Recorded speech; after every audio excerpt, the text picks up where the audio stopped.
intelligentsia back there, so they need people. So they don't necessarily need somebody that's like. Anyway, this particular guy is a quantum physician. He's not like a physicist in the sense like where he really could accurately comment upon the real construction of the actual universe. It's like it's not something he gets in the lab and works with that in that way.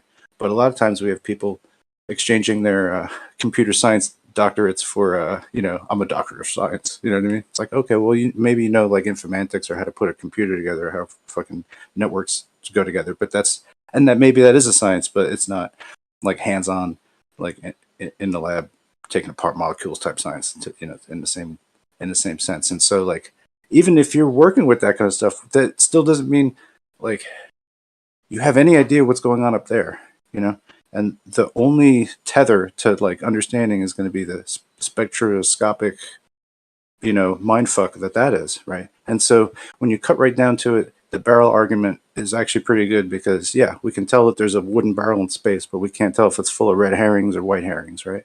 Okay. Well said, bro. Exactly that. This is where their spectroscopy argument dies with a single barrel. That's it. Colors don't fucking tell you what something is, dude. Like, dude, there's fire hydrants out here. Guess what? There's yellow ones and red ones. Are the yellow ones different than the fucking red ones? Are they made out of a different metal? You don't know until you go up there and fucking kick it and knock on it, Like, and you can't do that from across the street. I'll let you use your fucking spectroscopy machine to tell me that fire hydrant across the street is different with the yellow one than the red one. Because with those machines, right, it takes the light passing through what they're looking at or trying to figure out, bouncing off of some reflective surface or a sensor, and then that machine telling them what light is captured and what isn't, right? You don't do that with fucking starlight. Like, dude, starlight does not shine light on you. Like, and, okay, here's another thing. Usually gases, right?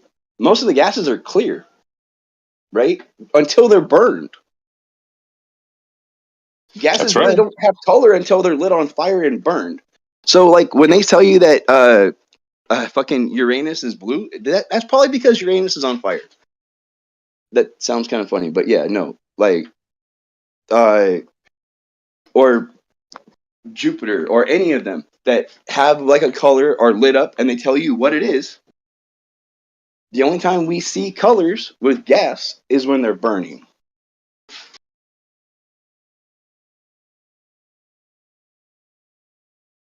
That's a good point, actually.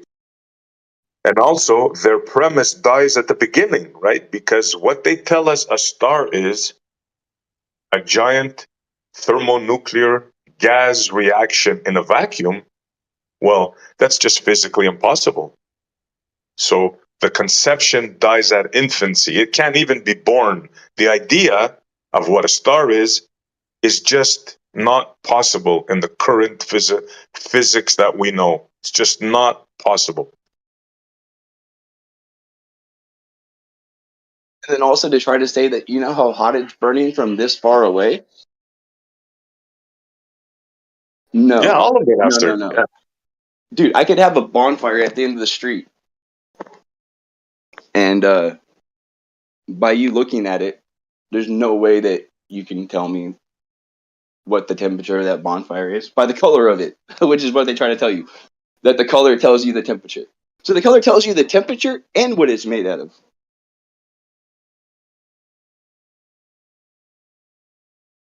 Well, with the color temperature here on Earth, they could maybe, because different temperatures glow different colors, like up to a point, and then they had the catastrophe, and so on and so forth. But there's a limit to that, right?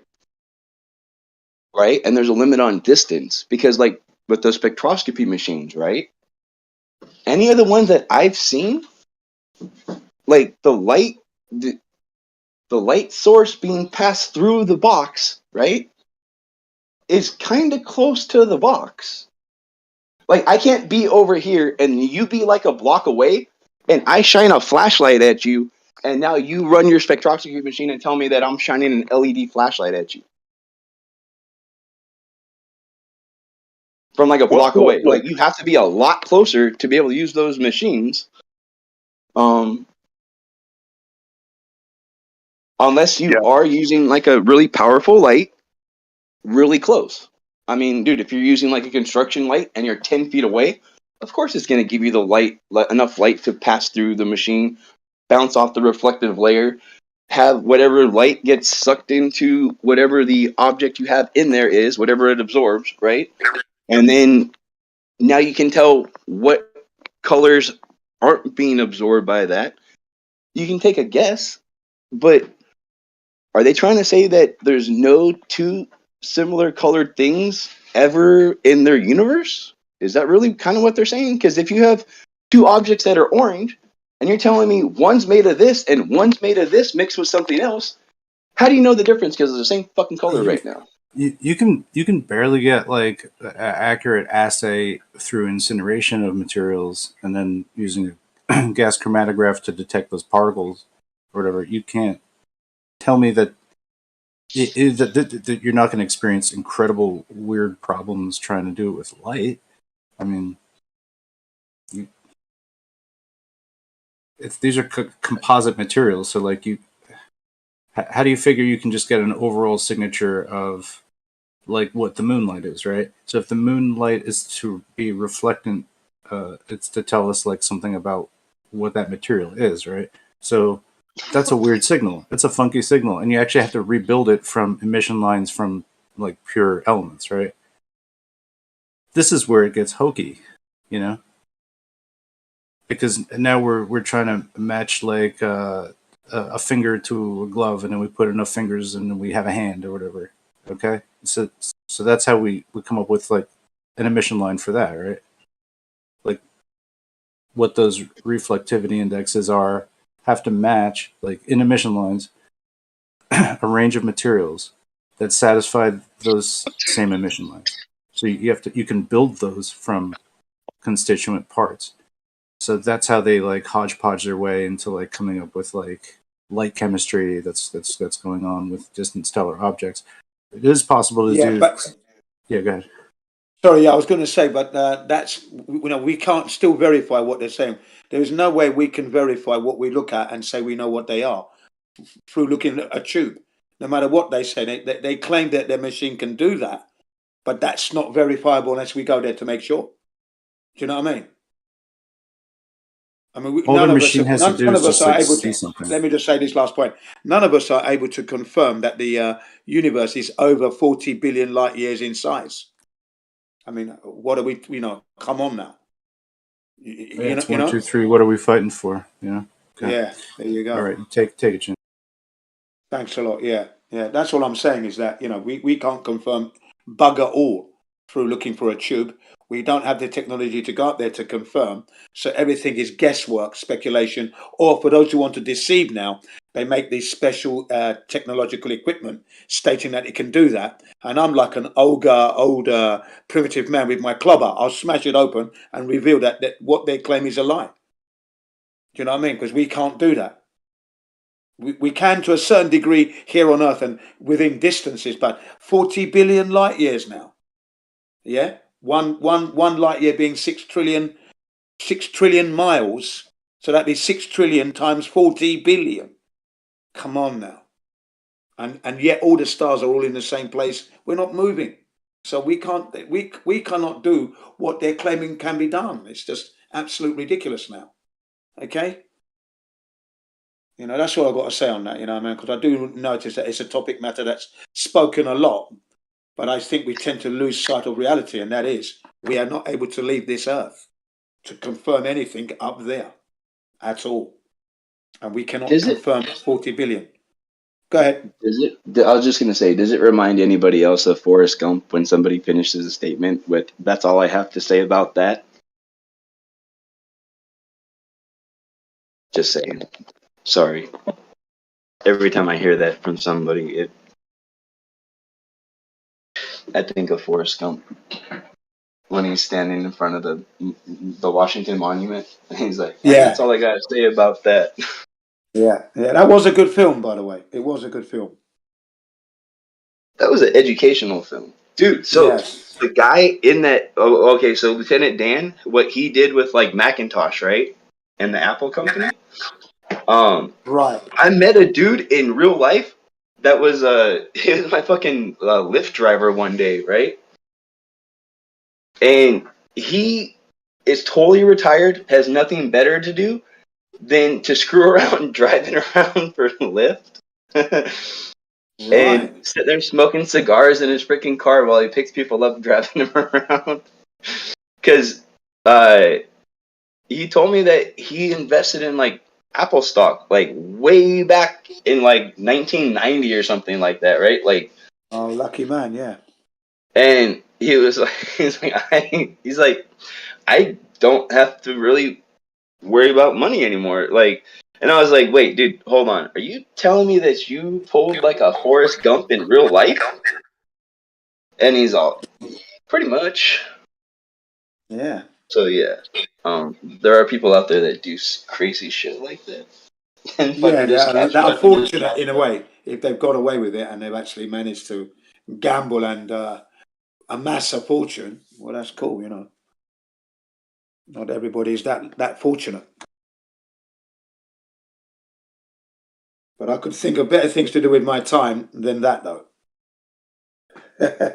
Although I might do that as well as a part-time thing, favors. But I'd be seeing the world. I'd be at Antarctica, man. If I was that rich, I'd be out in Antarctica for a while, having a look around. Definitely, and the North Pole, the Arctic Circle. Places that you just never get to go and see. You'd go and see with your money, wouldn't you?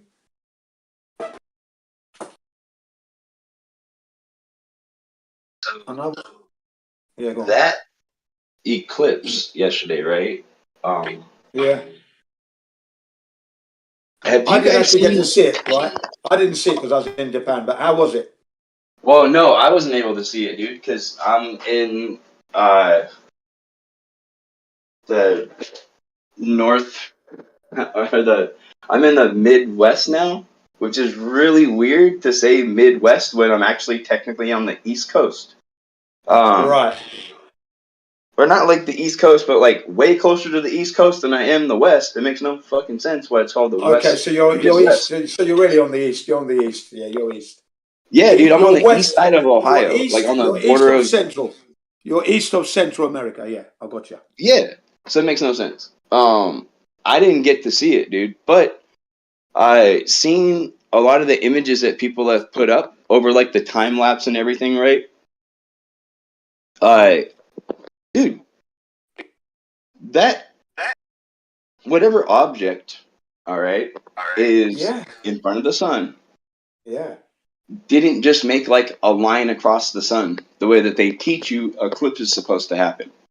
Right, Yo, right. that shit Because was wiggling everywhere. that's Yeah. right. And Well, That's because it's right. too. Yeah, I've seen that. It's like, do you know what it feels like? It feels like somebody's doing that. Do you know that? It feels like somebody's moving it across, and they're not moving it across smoothly because it's moving up and down and all over the place. yeah, And I've noticed that the edge is not smooth; it's jagged, like a broken piece of glass. Like a hacksaw blade, Oh, that's interesting. jagged. Yeah, that's what I've noticed. Yeah, close up. so Well, you also get those shadows with the blurred out shadows. So it might just really be that there is ultimately some kind of crazy distortion that's happening at the edges all the time. Oh yeah, wait, yeah. when you're talking about those crazy shadows, okay, so are you talking about the shadows that were actually on the ground that I keep seeing people posting videos of, where it looks like water on the ground, like light being shown through Um, water? there's Have that you guys seen too. that? Yeah, they're like weird refraction patterns that happen that I, Yeah. There you for the go. life of me, I'm not understanding. Yeah, yeah. But I get what you mean with that black disc, because it looks like a black disc, but somebody's moving it across, and it's not moving across smoothly. Like you said, it does move up and down, and I'm thinking, So well, in my jagged. thinking with that though, right? To me, that's more. evidence that it's not something that's stationary there, and then the other is like just moving across it, right? Yeah, but you only see it when it's But if crossing the it sun. When it is, goes past the sun, you don't see it.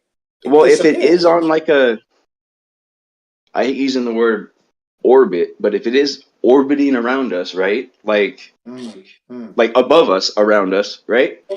Yeah, And yeah, I the understand. if the moon and the sun are kind of like chasing each other in the sky, right? Mm. Then this would be more of what they would be talking about with what we see versus what they try to tell us with how it's supposed to happen on a ball, right? Like, Yeah. because we're looking at it from like a long path, right? So we're looking at one object really far away, like further away than the other, and the other one's in front Yeah, of it. And then the like, geometry's all so fucked up. that would make sense, especially if it's not on a perfect like circular path. Um, Yeah. then yeah, you would see it because there'd be times where it would be could be moving It's away from you, directly away, and you wouldn't be able to tell whether it was moving away from you or forward, right? right. So And then there'd be it's times where it would be off to the right, off to the left. I don't know. It just makes more sense to me that it's this link up of parabolas, basically, or analemmas, if you like, you know.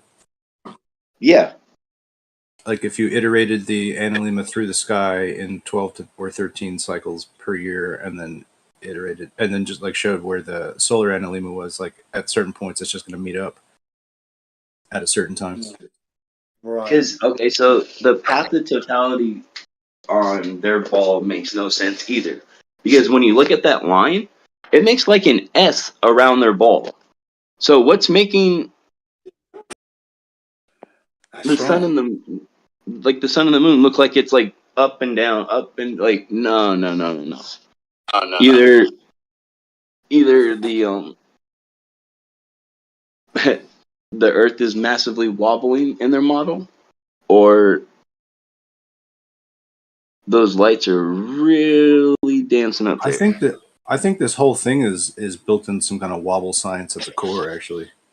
To be honest with you, oscillations, Mm. wobbles, whatever you want to say. Like if everything else Yeah. that we have to like describe, like the Chandler wobble, galactic precession, like all these things can essentially be described as bigger and smaller wobbles. Mm. To some degree, I mean, like, you know, like an ellipse, or I'm sorry, an analemma, or a whatever infinity sign is like a circle that gets twisted. You know what I mean? So you could say maybe there's Yeah. a wobble going in there too. You know what I mean? So it could be that all these things have wobble as some kind of commonality. Not to oversimplify it, but Yeah. I see what you're getting. I understand what you're saying there. Yeah. As a Here's norm. something. As a norm. Here's something to think Yeah. about, dude. With the moon, right? Talking about that right now with the analemma or the infinity sign, dude. Isn't that also like a dude? It was in fucking the Avengers movie, bro. what was that? Where they went back in time. Mobius strip, right? Okay, yeah, Mobius How strip. you can have From a particular how you angle, can it will appear to be twisted.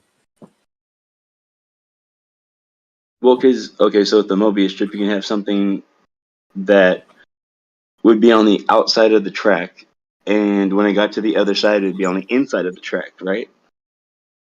But still facing. Oh yeah, they're dropping like the real truth in the Marvel movie that they designed with a bunch of quantum physicists, possibly. Like time as described in that hologram is probably more true to what the model of the uh, luminaries is doing Well, dude, they're not even than the time. I'm actual. talking about like the path of what's going on in the sky, actually. Because, like, you know how the moon stays to the one side of us, right?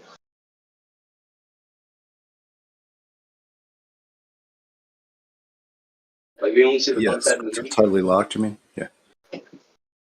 Like, how we Off never and see on. the back side of the moon, right? Mm-hmm. Oh. It's yeah. I wonder if when it does that path, if it'll keep that one side facing us constantly. Because, dude, the moon, I don't know if you guys have paid attention to it, but the moon looks more like it rolls across the sky. Yeah. Not so much like spins across the sky. That's true. I wanted to bring that up too, because it's like what you're actually watching when you see the eclipse occur is like two things sort of screw into each other as they line up, you know, and it's a terribly sexy thing. Okay. It is absolutely a sexy I think it thing looks to watch. more like a photo, like a camera lens change and a recharge. I think it's something to do with the source light entirely, but it is Are you, interesting and yes, rather sexy in a weird way. Hello. Well, no, it's not, because you're watching like divine masculine and feminine principles like coalesce into something that. Oh, I know. I'm like, if you don't know God when you look at that kind of stuff, what the hell's wrong with you? You know? I don't know. It just like defies reason as well. Like your brain's like, why is that happening right now? That's something about I would be definitely rejoicing if I was people that they say were ancient people. But I was all about it. Like, that's how you know, like, we have another day, people. What the hell? If you don't know God by now, I just don't get it. But yeah, sorry, I just had to chime in. It was, yeah, magical. Yeah, definitely. Definitely So, magical. I wonder But it what does remind me of a camera lens change. I wonder what the I would CIA's agree with you official on that as story well. on the I agree with eclipse that. is. I've done a little bit of research, and I'm just like, why the hell does it always have to be the U.S., like, as in us, that behind the whole, they're at the core. I'm pretty damn sure now at this point of the whole timeline, FUCKERY, and I'm gonna figure it out. But man, things are really coming out day by day, each day. Even yesterday, they were saying like, oh, I guess because people are finding out about, you know, the timeline fuckery and all that stuff, they released like, oh, we can do something like, you know, shatter crystal and hard stuff with sound waves. Like, duh. Like, okay, go back to the ancient technologies that you hid from us the first time. I don't know, but it's all going to come together. I have a feeling. Sorry, that's my rant for the day. Good morning.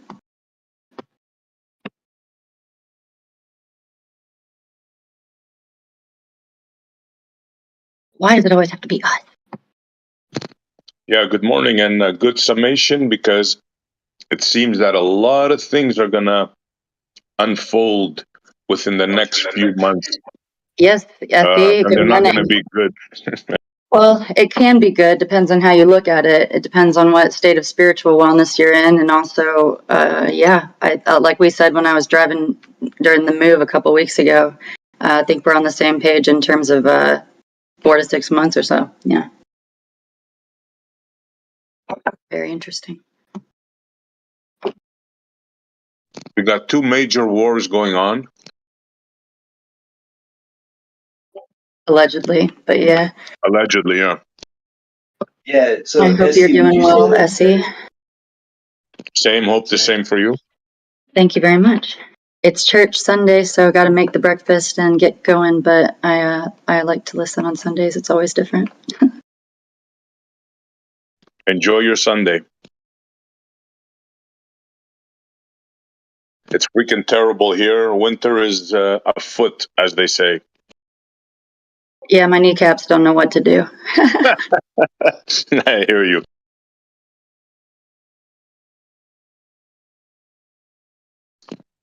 But I did manage to get the eclipse yesterday. I was very happy of that. It's like it was almost a religious experience, because it was freaking cloudy, and then it just broke just for like enough time for me to film it. So I was saying, Oh, what's going wonderful. on here?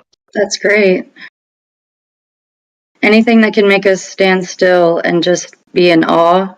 I mean, why do you think they say God is an awesome God? It's really an understated word, but that's wonderful that you caught it. Yeah, when you look at things like that and you think that it just happened like that, I mean, I can't put my mind. I mean, everybody knows I'm not a Bible believer, right? But I mean, if you look at that and you think that just happened on its own, I don't know what to tell you, man. And mind you, I'm in full agreement with you there. I mean, my dad's a chemist and also an ordained minister, but he never picked a church. There's corruption in every facet of organized religion, I think in every type that you are. So, I mean, I couldn't agree more.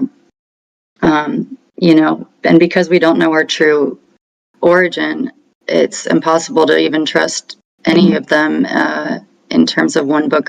Obviously, I'm a Christian, but you know what I'm saying? I've been spiritually connecting for almost 20 years without any of that structure, even though I grew up in the church. So yeah, I mean, there's no pressure to pick one or subscribe to one. And I think there's aspects of truth in every single one.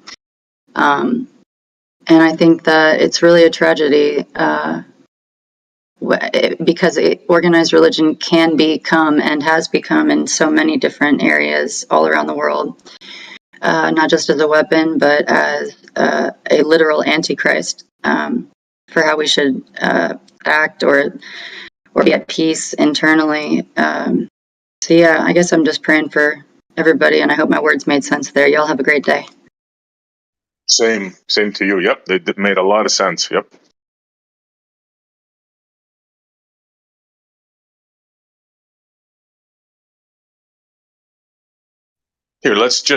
Just think about, and I don't want to insult anybody. I'm talking about the Catholic religion, right? Catholics. Think about it. They have the upper hand, right? In with the Pope, right? Now, I was born in the Orthodox, so that has nothing to do with me, right? The Pope is meaningless to me. He's, I'll even say even our bishops are meaningless to me. I put them in the same category, right? Yeah. But just to say that the people that are running the show, right, with the 1 billion Christians, just look at what they are, those people. Well, They're all it's degenerate, everything the sexual Bible tells us deviants, not to right? Most of be. them. Yeah. Sorry? Yeah. It's everything the Bible, in my opinion, Roman Catholicism is everything the Bible teaches us not to be in to please God, our Creator.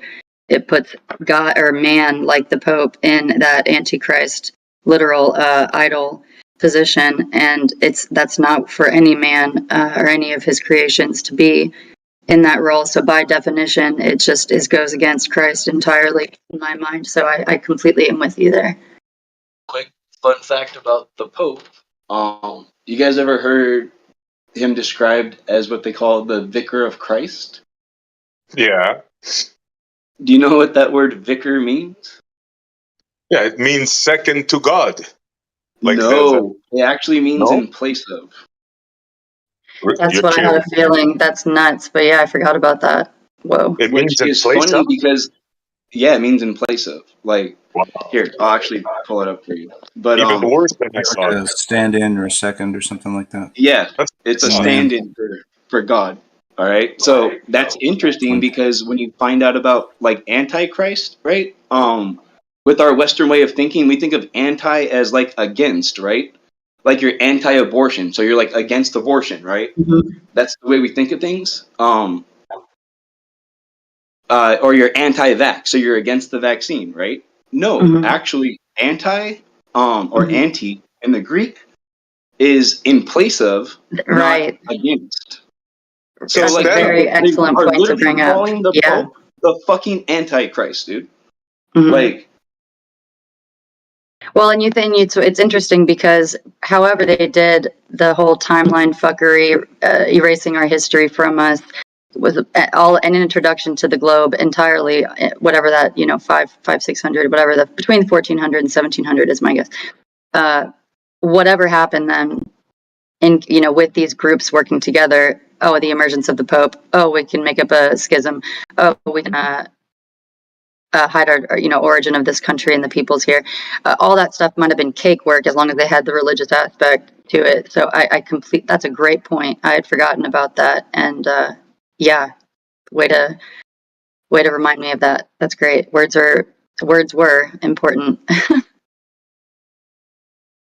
and are important. So yeah, no.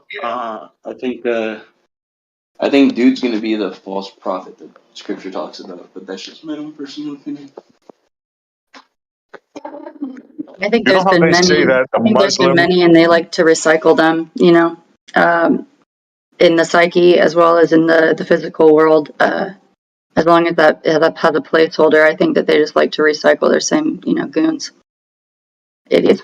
But we're gonna win. God's already won. At least I take comfort in that. I saw this thing the other day and I went, what? You know, a lot of people say the Antichrist is going to be Muslim, but somebody made a very good point and said, according to the scripture, that is, that the Antichrist cannot be Muslim because Muslims believe in Jesus. So the Antichrist would have to be somebody that doesn't believe in Jesus. And guess who No. doesn't believe in Jesus? Or wants The him to be Muslims, swimming in his own excrement in hell fire pit forever, maybe.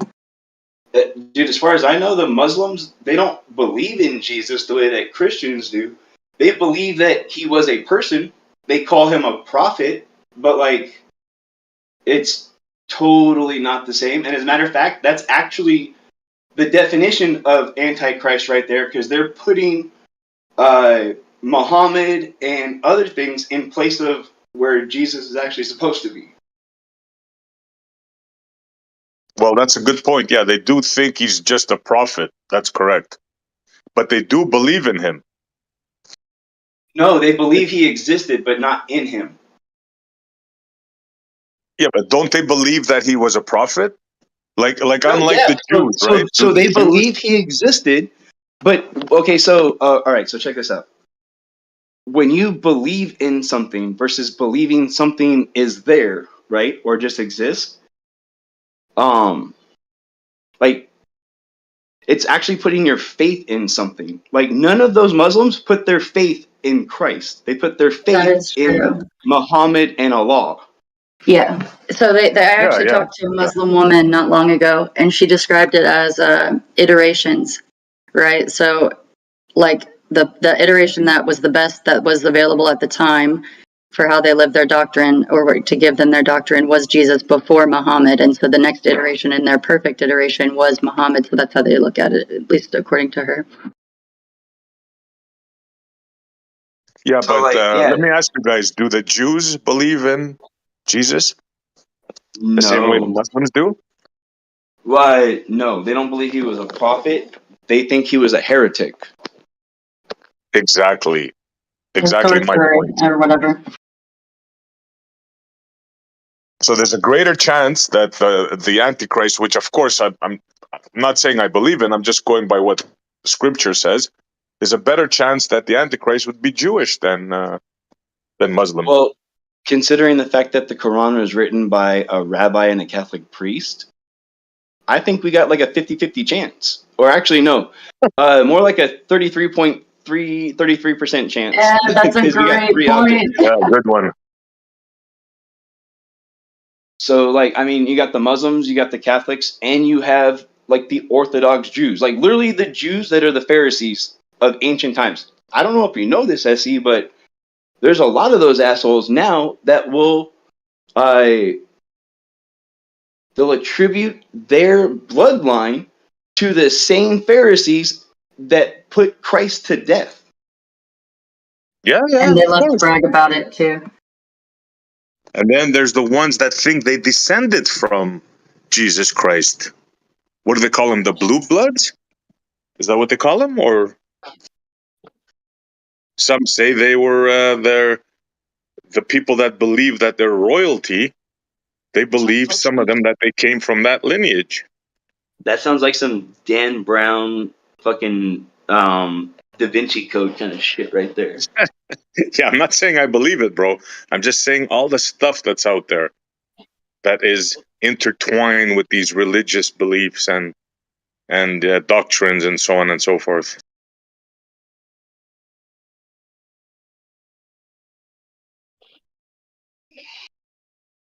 Did you hear the part I said before? I even posted a video on it with the connection between the number 12 with our calendar, our time, with the gods, the Indian gods, the Sumerian gods, the Greek gods, and the Roman gods. These are cultures now that shaped our civilization, right?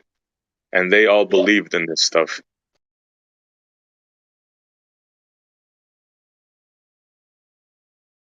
Well, and Nessie, I think I've talked to you about this before with all those different versions with all those different gods, right?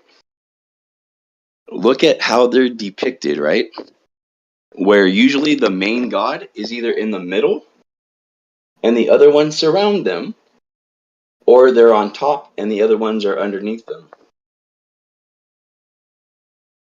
Yeah. That's a model That's of my the solar point. system. Yeah, That's a exactly. model of the solar Yeah. system that they're pushing on us now. Yeah, it all comes together, right? The time, 12 hours, right? All Yeah, that's this actually not 12. biblical. Yeah. So the moon calendar would be 13 28-day months, which would actually sync up more with the woman's menstrual cycle than what they have now. That's why, like, it seems like when women are on their cycle, it seems like it's like floating like different weeks throughout the month, right? Within what I think like a 1 or 2, it moves up and down in however many days or whatever. Yeah, there is a But that's correlation because, there. Yeah. and I think that's because we're on like a fucked up time schedule, dude. I don't know, bro. I don't know.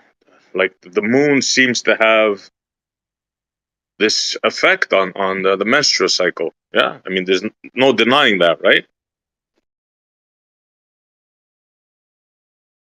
Doesn't matter. So I don't want to get into sounding too much like Dem Mock or Bro Sanchez with the whole like hooked on phonics and words sounding alike kind of shit, but I remember a long time ago somebody talking about the menstrual cycle and how we mispronounce it, and it should be the moon. It started out with the moon cycle, like, and then now it's the like, yeah, it got twisted a little bit, but it's supposed to be like a woman's moon cycle.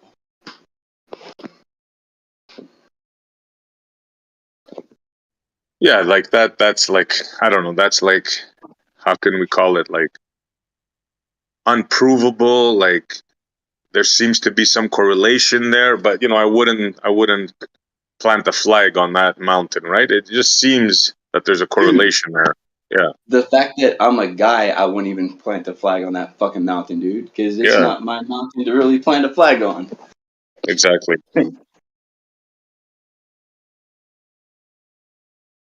It's just fun information to know. Not really fun, but like it's helpful information to know, especially when you're trying to gather what our actual calendar is, not what it is portrayed to be. Yeah, like the thing I Because was talking about, you can go and check it out, right? You can check the Sumerian gods, you can check the Indian gods, you can check the Greek and Roman gods, you can even check a connection between the Indian feathered god and the gods of Central and South America. So there's undeniable connections. And now ask yourself, how is it possible back then for these cultures to have known this? Either two things, right? Either it's a remarkable coincidence that they both came up with the same gods, or they had, well, there's three actually, or they had connections between them, or the third one is they had some supernatural divine intervention, right? By a god. yeah, It's fascinating to think about it. How would they have done it? It had to be one of those three things, or if somebody can think of anything else.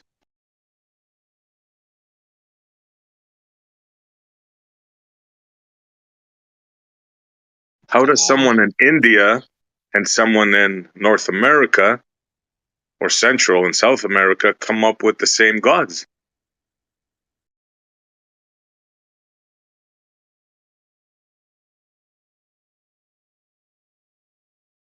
Yeah, no. My view on that is that it has a specific origin, so it just got spread that way. But that's So it just had, my you're saying own. it started. You're saying it started in India and it spread, or vice versa, started in the Americas and spread to India. No, I think that it started, and this is just biblical, right? It started after the flood, right? Because you started with 8 people after that, all right? So that kind of like narrows the source on things, all right? And all those people remember what the world was like before the flood, and they remember like why the flood happened. I'm not sure if you know this, but there's like over 270 flood legends around the world that, and most of them have to do with 8 specific people. Basically, a dude, his wife, and his family. Um, so that's another concept that was passed around, right, all across the world. All these cultures know about this, so it had to have a similar origin in my mind, you know. And I think that the Sumerian gods and everything also had their roots with that, and that's why it's so similar all over the world. Because from there, they basically now would have repopulated the world, and if they all had um, the same baseline, right, of information, it would make sense why they all have very, very, very similar stories, and why those stories pretty much just got updated with the current civilization. You know, like everybody put their civilized covering on it, but the, like I said, the baseline of the information all stayed the same. But that's I like just that idea. my idea. Yeah, yeah. I like that idea, but that would mean though that you see, it can't.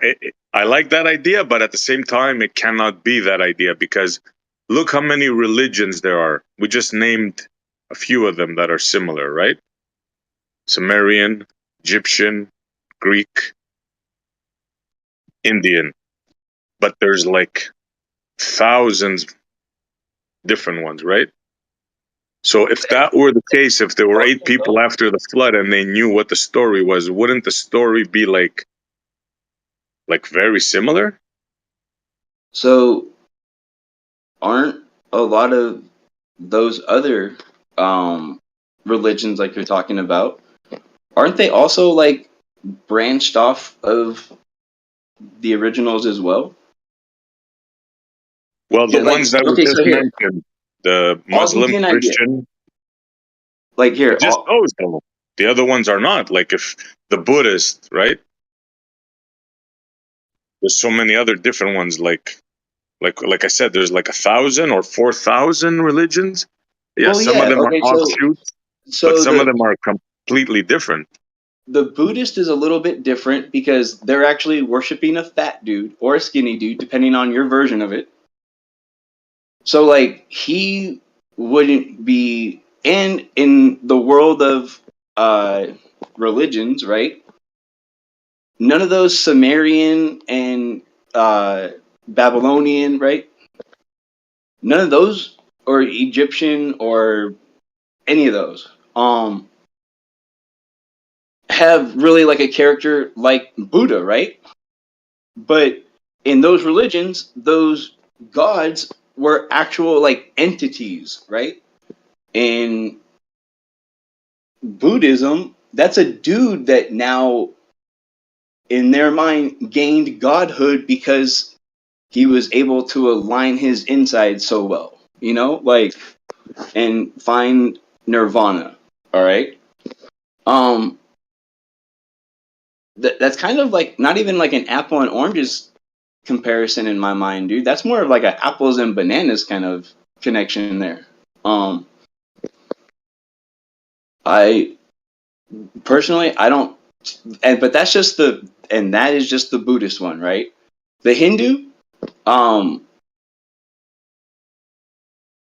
I haven't dug a whole lot into the Hindu stuff, but I'd venture to guess that if you really sat down and studied them, and then studied like the Sumerian and the Babylonian and the Catholic and all those, you'd be able to see the similarities that are in there with it.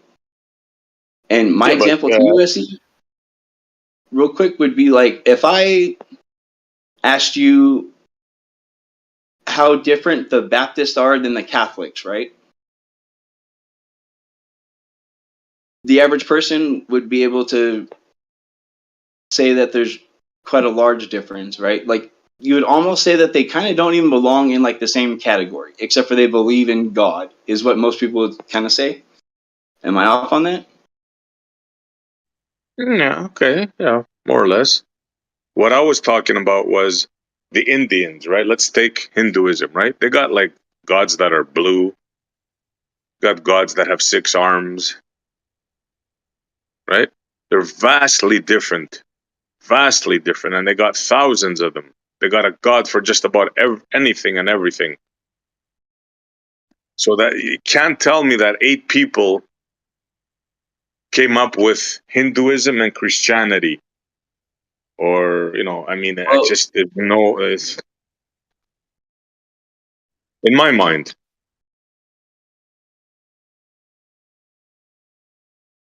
I think that it came up with Hinduism and Christianity. Dude, in my mind, and like I said, this is just my mind, dude.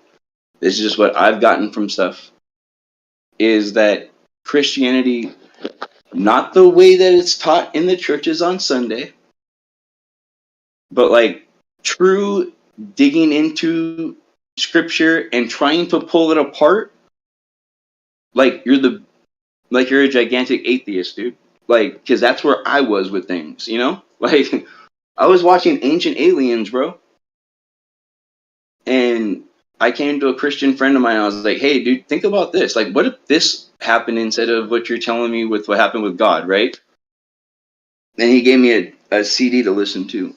And I listened to a couple minutes of it, and it was crazy because it was the first time somebody put somewhat of science with scripture, and it blew me away that that could even be done. But like, dude, that's just my own personal crap, dude. Like, everybody's got their own thing. I like I was saying with the Baptist and the Catholic, right? Finishing on that thought, you would say that they're different, but when you really stop and look at them, they are the same religion, just with a slightly different covering. And I think that a lot of those other religions you were talking about right now would fall into that category. And as far as like you're talking about like the Hindus, right? And with the Buddhist, and dude, there's other ones that there's people right now creating their own religions, man. Like you can create a religion about anything.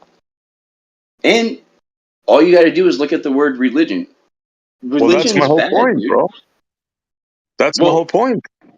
religion is really bad. But it's not about religion. I think it's about relationship.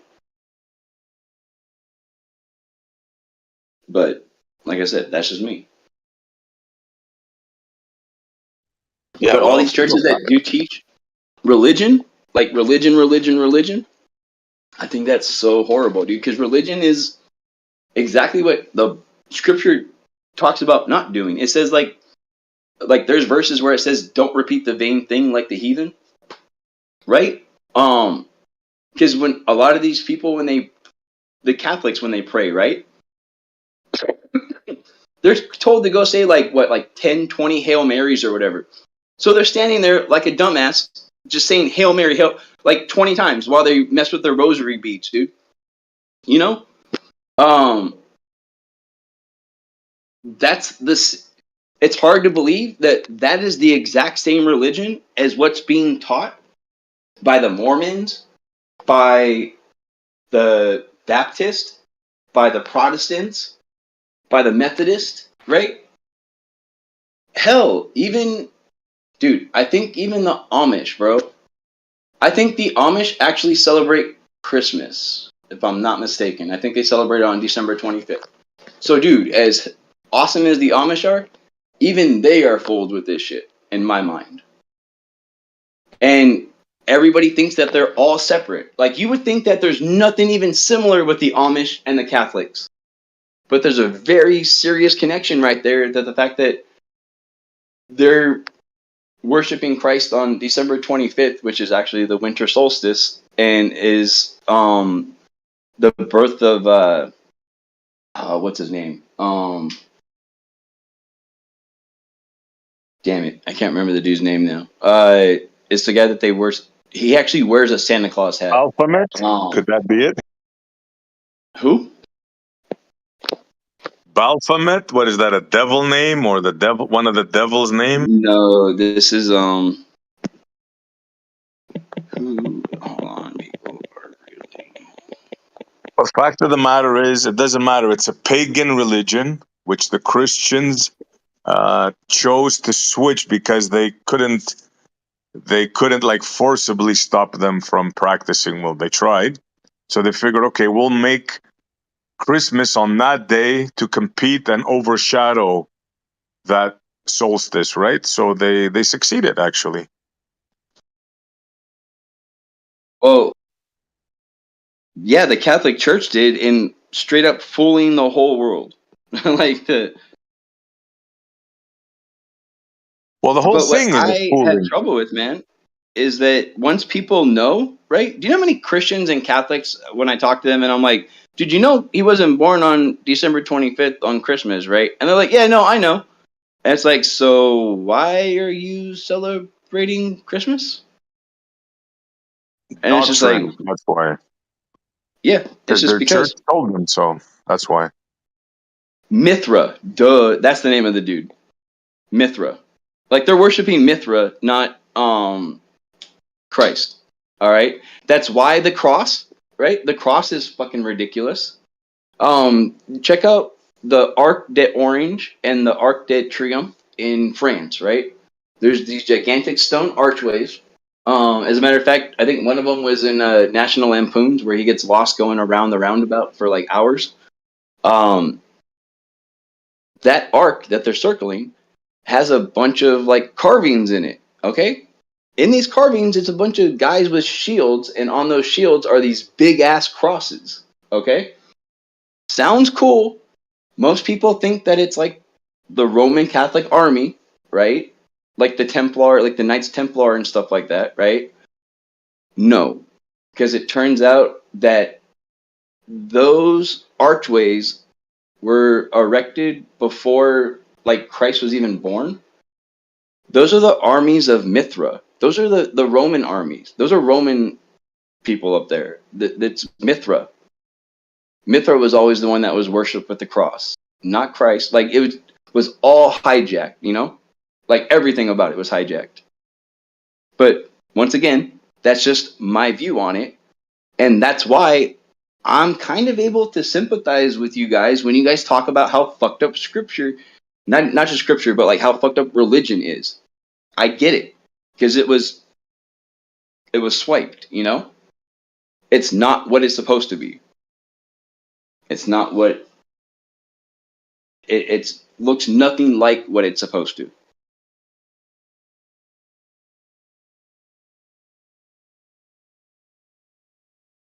But yeah. Sorry, I didn't mean to go off on that. I just wanted to clarify that, dude. Oh, it's all good, bro. It's all good. This religion stuff, like I said, it goes back, way back, and the stories are intertwined and intermixed, and it's just a mess. And the truth of the matter is, nobody knows, and everybody argues against the next guy that he knows, and this is why, and blah blah blah blah blah, and it's all a bunch of stories. Truth of the matter is, nobody knows. That is the truth. Yeah.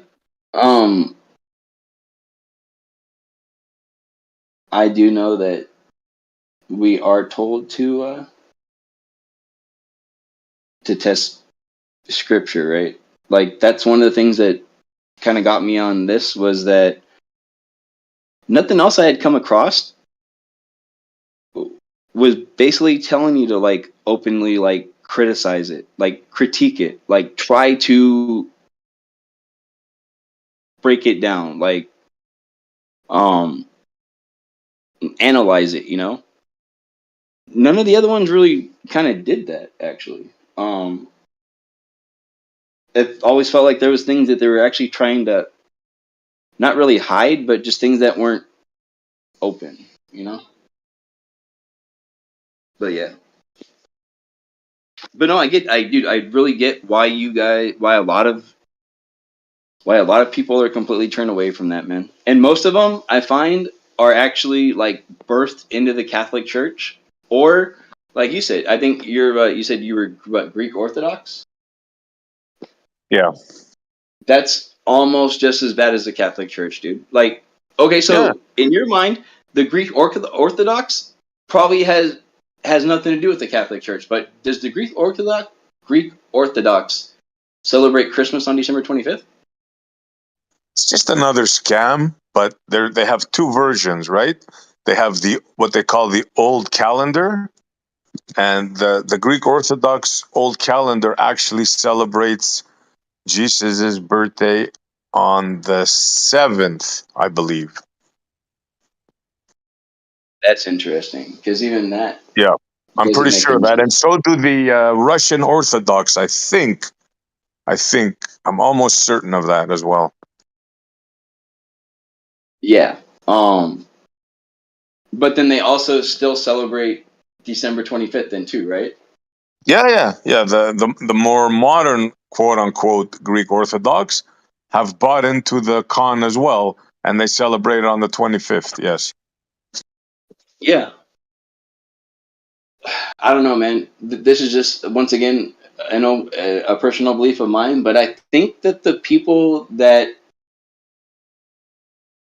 aren't are are knowingly celebrating the wrong stuff, right? Like knowing that it has everything to do with uh, paganism and everything. I don't know, It's dude. I think dogma, they're bro. like in. I think they're in worse shape than people that are just flat out unknowing. If you're trying to make sense of it, don't, right? Don't even try. It's dogma. It's just a group of people deciding this should be like this. We should do the sign of the cross with three fingers. The other ones say no. Some say the Son, the Father, and the Holy Spirit, whatever. Some say no, it's just one entity. It's just man deciding what the unknowable is. That's all it is. It's all a con. And everybody is convinced that their con story is the real story. That's all it is. I'm sorry to break it down that way, but nobody, and I mean nobody, knows the truth about God. It's all man made stories that other men have chosen to believe, fight, and die for. I mean, that's the God's honest truth. Now, people will not and cannot accept those words. No, dude. If that's what you go with, man, that's perfectly fine. Like that's all up to everybody's own personal choice, my man. I get that. Yeah, but it's not even a choice because what I said is true. It's not a choice, right? If there's anything you can be certain of is that no man that ever lived or will ever, well, I can't say will ever live, but no man that has ever lived knows the truth about God. I know that is 100% true. I know for a fact that is true. Now, people will not, cannot accept that. You're going to fight me right now on that. I know it. That's just the way it is because people have Well, been convinced that their religion is the correct religion. They don't say it that way, but that's what they believe in their heart of hearts. And that's the problem with religion. So, with what you just said right now, though, right? I would argue the point that what you just said is completely impossible because there's no way you've met every person in history and have met every person on the planet, so you can't say that. Yeah, I could, you know we why? don't live on a planet, by the way. We don't live on a planet, by the way. Yeah, that's another Yeah, thing. But whatever. that's Thank you, And though, Jim. Thank you, though. what about the rituals? Hang on. What about the robes they wear and all these rituals? They're all man-made. Weren't handed down from the Creator. You know. It's Yeah, all no, man-made. Jim, These rituals. that goes Don't you think? into the whole religion thing. That's what we were talking about. Is no matter what, me and SE agree that that's completely wrong, 100% wrong. Yeah. Religion is like the dogma of religion is horrible. Yeah. But they get the riches from the rituals. All right. Yeah, the rituals Like, of dude, killing. But you know what I mean, though. You know when they stand there and they say all these hymns, and then they swing this golden ball with the aromatherapy coming out, swinging it to the left and then to the right, and then they're saying their prayers. That's one group. Another group's taking drink the blood of and eat the body of Christ, and they have all these robes that they wear. Where do they get all that from? It's all man-made. Look at the every fashion. single stitch. Yeah. Yeah, that's right. And that's what I looked at when I was a kid. I was thinking that in my head as a child because I went to a place called St. Mary Magdalene School, and we used to go to church on a Wednesday. And I was fascinated by the stained glass windows with all the depictions of the Bible on there. I thought, okay. And then looking at the robes, and it's all colourful and that, and the different clothes they wear during different situations. And I think, who did God tell them to wear these clothes? Those were the things that were running in my head. Yeah, let me ask you, Jin, since you're the only one here that probably knows this, what's the Japanese? Is it the Shinto religion? Shinto. What is that? Can you Shinto. explain that to Shinto. us? Yeah. Yes, I can. I'm glad you asked because I was going to say something when you were talking about many gods. So here in Japan, they follow the Hindu religion, which is the Buddhist religion. Sorry. So it's Shinto, but that's a small number. There's more Buddhists than there are Shinto, I think. Okay, don't hold me to that one. But you've got Shinto, you've got Buddhism, and then my there is grandma was obviously, Shinto. yeah. If I can just get it out there, there's a lot of Christians, and then there are Muslims. Okay, so that's the four main sects in Japan. But the biggest one, I think, it's the Buddhist, and then closely followed by the Christians. The Shinto is hardly spoken of, but it's there. Now, Shintoism basically has a lot of gods, yeah? Okay? There are many gods. There's no mention of any prophet coming down to guide them and teach them the errors of their ways, let's say. Like you have Muhammad, peace and blessings be upon him. Like Jesus, of course, Moses and all, okay? None of these messengers they have in the Shinto religion. What they have is a respect, as I see it, for life force. The God of the rice, the God of the water, the God of the grass, the God of the mountain, the God of the air, the God of the wind, the God of the sea, the God of the sun, the God of the moon, the God of the mountain. Do you understand?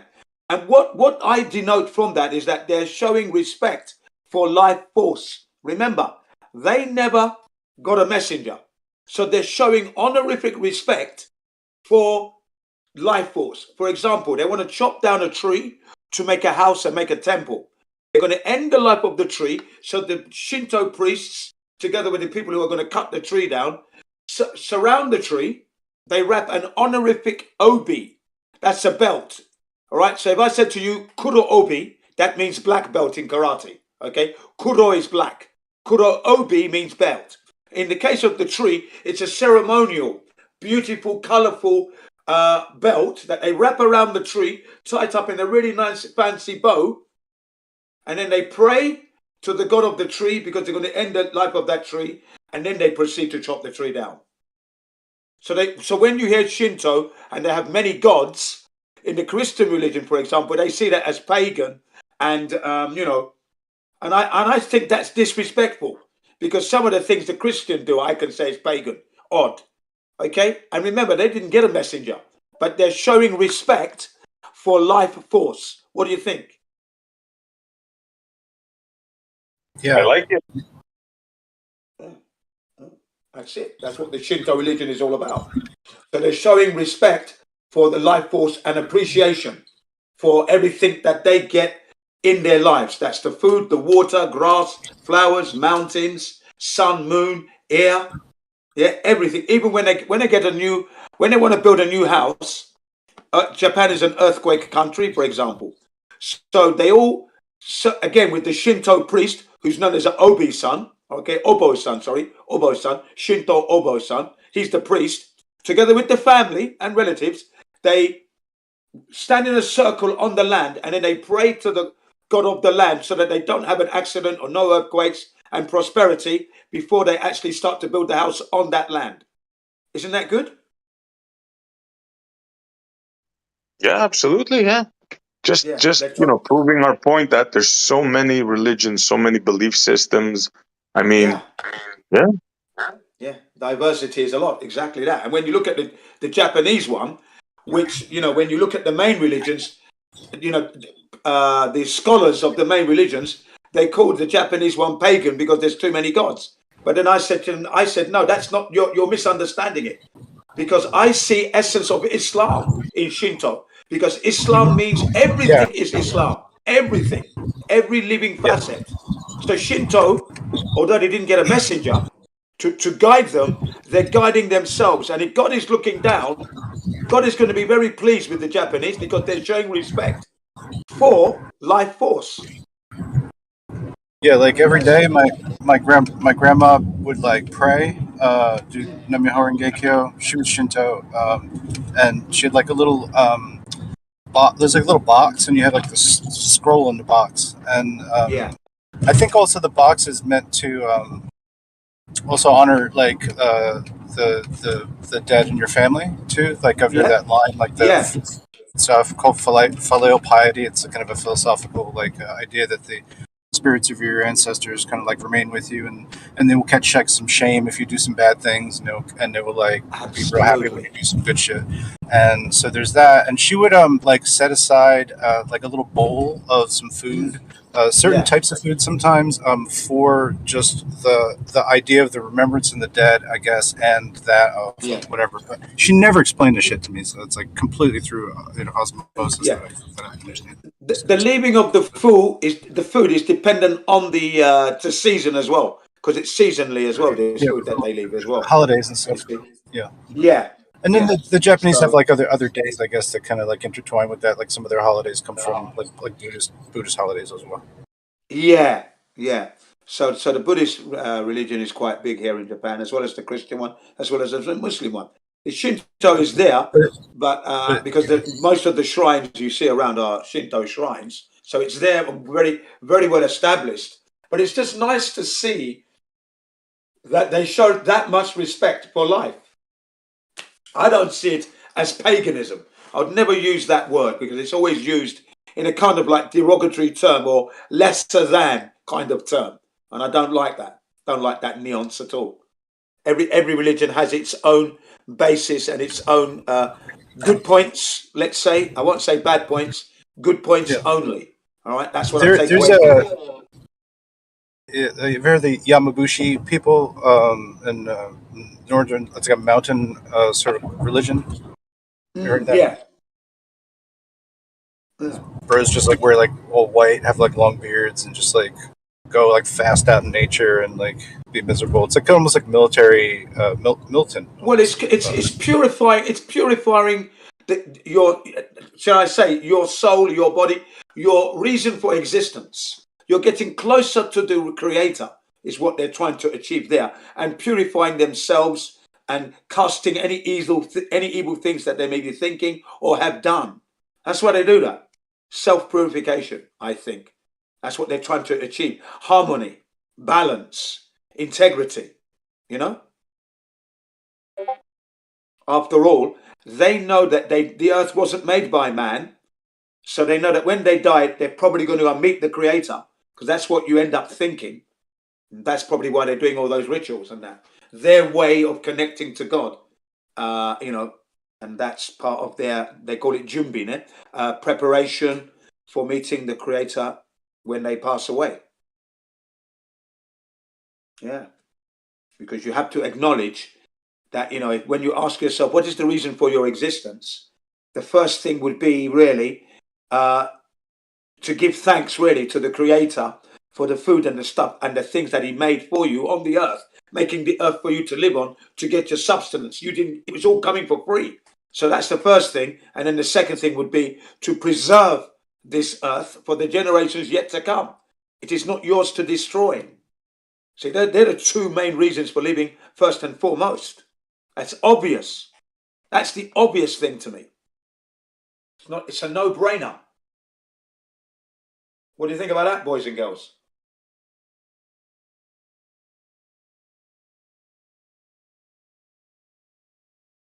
Well, no response. I've cleared the room. No. I'm just eating a sandwich. I couldn't talk, but yeah, interesting. Yeah. I'm wondering, does anybody know how many angels there are in the Christian pantheon? Yeah, no, I have no idea.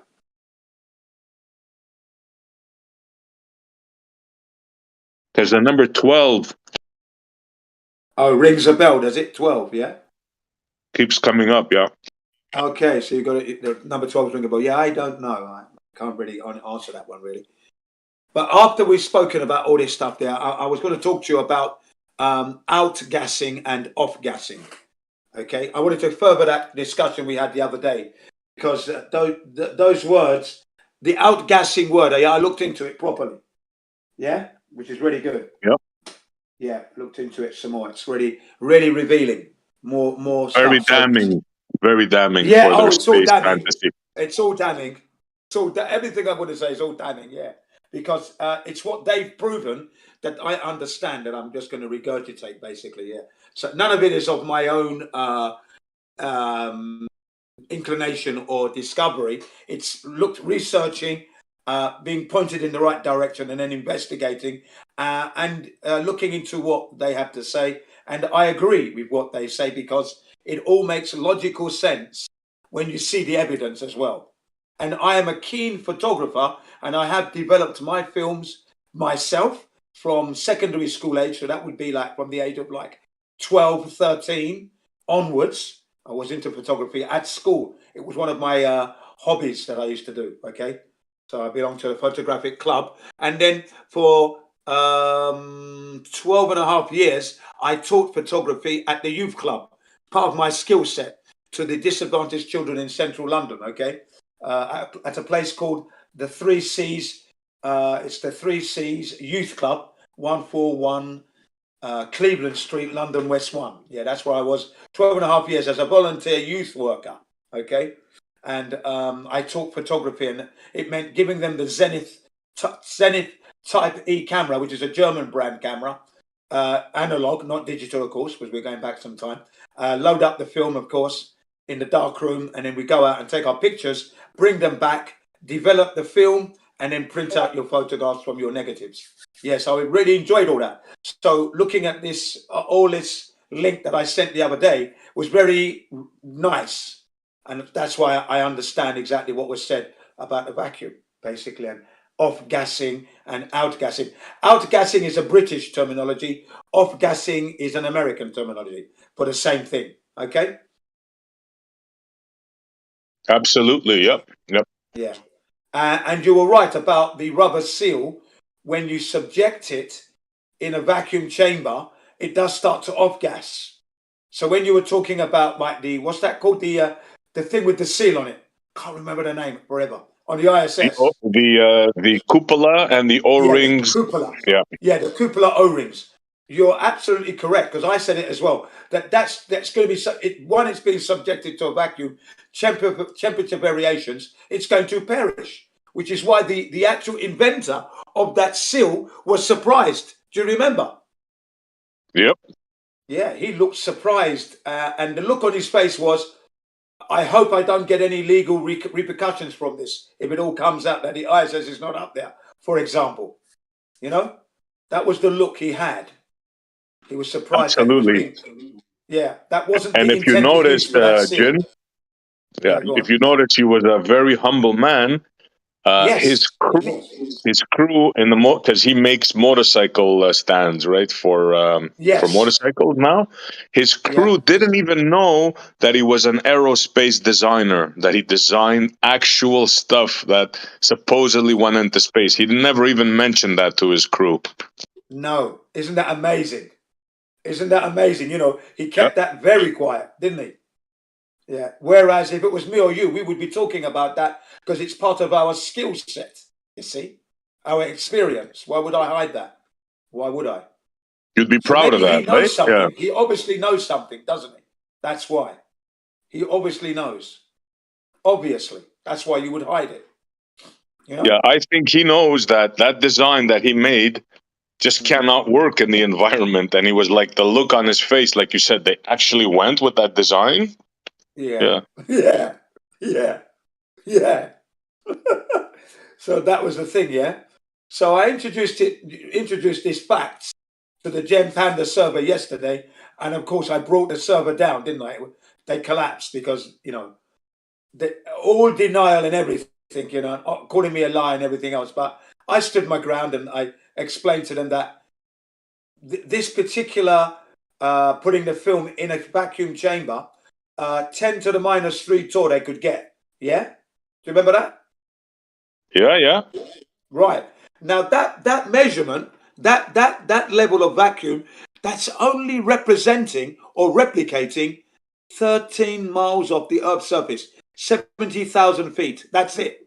So they're nowhere near space, and already the film is being destroyed. Okay? They're not into space yet, by the way.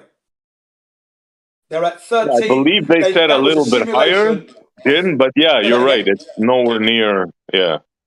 Yeah, nowhere near space. Yeah, it's only 13 miles, 13 and a half miles from the Earth's surface, and the film begins to perish over time. Well, And I heard, Jin, I heard that represents 60 miles or around the Kármán line. Now, I no, don't know if it's that's not. true or Nowhere not. near. No, That's nowhere what near. I No, heard them no, claim before. no, it's Yeah. not. Yeah, no, it's not. You're It's saying less it's than that. lower. It's lower than that. Yeah, lower than that. Lower than Yeah. that. It's only 13 miles to be exact. Then it's 70,000 worse. feet. Yeah. That's right. Yeah, yeah. Okay. And then you go up exponentially from there. So the Kármán line, let me get this right. 10, there's 10 to the -1, and then there's 10 to the -3.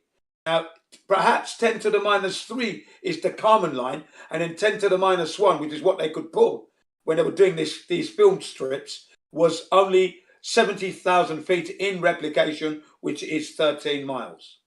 Okay, so perhaps 10 to the -3 torr is at the Kármán line. Okay, just for I clarification. believe so, but yeah, it doesn't really. Yeah, it's just what they're talking about in space is much greater than that. So yeah, Of course it is. Yeah, they likened it to 10 to the -12, even though we say 10 to the -17 torr. Okay, so they said when they're on the moon, that vacuum there is 10 to the -12 is what they say in that documentary. You know, right? And then when they exposed the film in the vacuum chamber, the best they could pull with that vacuum chamber was 10 to the -1 or 3, which they said was 70,000 feet. When that's what they're replicating, and that's only 13 miles. So they're nowhere near space, and already the film is already being hampered and degrading. Yeah. yeah, absolutely. Yeah, there's no way around that. Yeah. Yeah. So I thought that was like, wow. And another revelation that I discovered was this. When they show us this rocket going up. Now, I don't know if you saw the documentary called, with Robert Persona, it's called The Tyranny of the Rocket Equation, starring Don Pettit. He's on stage talking to the audience, right, in his blazer, talking about the rocket and the tyranny of the rocket equation, meaning that when you look at a rocket, 95% of the rocket is fuel. Okay, and then the 5% left over is the payload for the astronauts and the equipment. Mind you, the fuel would be payload as well, but the 5% is where the astronauts live with their equipment. 95% of that is all fuel. Okay, this is in the rocket, the tyranny of the rocket equation. If you watch it from that title, it's only 15 minutes, 12 to 15 minutes. If you watch it with Robert Pisano, it stretches to 30 minutes because he pauses it and then critiques what Don Pettis is saying, which is a very good version, okay? Robert Pisano, the tyranny of the rocket equation. If you're interested, I'll post it later on. Really good one, okay? But anyway, now, according to the experts, Marcus Allen and the other guys, you know, Dave Percy and all that lot, now they said that when the rocket takes off, that first stage uses up 80% of the fuel. So within 2 minutes, 42 seconds, they're jettisoning that first stage. That's 80% of the fuel gone. Yeah, everybody sees that huge tank, and you can see the Yeah. little tip on top is the actual capsule. So yeah, I mean, that's obvious. Yep, it's Yeah. mostly fuel. Yep. Yeah, that's 80% in 2 minutes, 42 seconds. And then you're left with, only 15% for the second stage, and then the third stage, and then you've got to get to the moon and get back. Not possible at all, is what they were saying. Totally impossible. Totally. You've lost 80% just trying to get out of supposed Earth's gravitational pull, basically, is what they say there. Yeah. Yeah, and that's very damning. Now, I'll explain why. Yeah, go ahead. In their model, right, when they jettison out into this fantasy space, I'm not saying I believe it, I'm just explaining their model. I feel compelled to say that every time, right? Yeah. Yeah, absolutely. So, yeah, so in their model, right, as the craft leaves, because of the gravitational pull of said planet that it's leaving Earth, it's tugging back at it. So what happens is it actually slows down in their fantasy model, Jin. The speed actually goes to zero. I'm not sure a lot of people are aware of this, right? Yeah. Yeah. So then in their fantasy model, as it enters the gravitational well of the moon, then it just starts speeding up on its own miraculously. Okay, it's mental. It's Insane. mental. Yeah. Yeah, yeah. With the problem with the Elon Musk's problem is that he's got 30 or 32 engines pushing out a lot of power, destroying the ground, so it's not getting that uplift. And then as the fuel is spent slowly, then it's able to push off. You see what I mean? Because it's too heavy for the 32 engines to lift off. That's the problems they've been having, apparently. That's, again, gleaned from the so-called experts from that documentary. That's what they've said. They've said that, you know, the rocket is trying to lift up, but because it's so heavy, it can't get up. The engines are not developing enough power. And the only reason it does take off eventually is because some of the fuel has been used up. It has become lighter. Then it goes up. Did you hear that? I heard something. Yeah, I have heard something in those lines. Yep. Yeah, that was regarding Elon Musk's attempt to get the Starship taking off and the recent explosion that had. Yeah? It's all a bunch of nonsense, bro. It's all a bunch of make believe stuff, like all against physics. You can all use against natural law. Yeah. Everything against natural law. You know what I said to them? I said, and I'm talking to the audience in the YouTube live stream now. I said, okay, ladies and gentlemen, where do you get the idea that things float in space? A space rocket can float, and Newton's first law applies. A body in motion remains in motion unless acted upon by another force. Okay, how has that been proven? How did we validate that? It works perfectly on Earth, yes, but that's only stating the obvious here on Earth, because we've never seen anything keep on going. No one has ever seen that. A body in motion keep going. I've never witnessed that on this Earth in 61 years. I've never seen anything keep going and keep going. It always comes to a stop in the end, does it not? Yeah? Absolutely, I've said that Right. many times. How could a man Right. in the 16th century come up with such an idea? I mean, it's total nonsense. It's total nonsense, exactly that. And then they want us to believe that after the 80% of the first stage is gone now, it keeps going. Like you said, it slows down. And then after a short while again, they jettison the second stage. And now they're on their way, right trajectory, heading for the moon. The question is, ladies and gentlemen, how is that able to be there? And now they're using a little bit of thrusts. And then they keep going like that. Forever, basically. That's rubbish. Can't replicate that here on Earth. We can't go up to space to confirm that and validate that that law of motion is actually apparent. We can't. So there you go again, ladies and gentlemen, another fantasy belief there. Because things do not float up in space. And I went through all that in Jen Panda's server to the people listening in the live stream, of course. He doesn't like me doing that, but I said I do that because the listeners come in to listen, so we need to engage them so that they are actually included in the discussion, rather than talking about knickers and bras and hot dogs and sandwiches, okay? Thank you very much. Yeah, because that's what they tend to talk about, junk, as opposed to actually engaging the people in the live stream and getting them to prompt them to want to come in and join even, Yeah, you're wasting your time. It's a complete waste of time there. I don't even know why you even bother. No, I go there for the YouTube listeners. I told you that already. Because they have to hear the truth. They have to hear the truth. So that's why I'm there. They don't like it when I talk through them to the listeners. You never have a conversation. I said, yes, I do. I'm talking through you to the listeners. You never engage your listeners. They're here. Their time is precious. And they need to know and be able to discern truth from lies. I come in with the facts. I give them the links. I link them up with everything, all my sources. You know the links yourself. You're there. You can choose. So we're having a good conversation. No, you're here to preach. Because no, I'm not here to preach. I'm here to tell you and inform.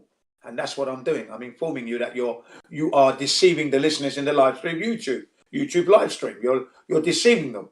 And it's for them to now listen to what I've got to say and not just hear one-sided story. They hear my story, which is facts based from the experts, right? And here's the sources, and then they can discern for themselves who's telling the truth. Yeah, that's why I go there. And also to annoy them. I go there to annoy them, of course. How dare they lie?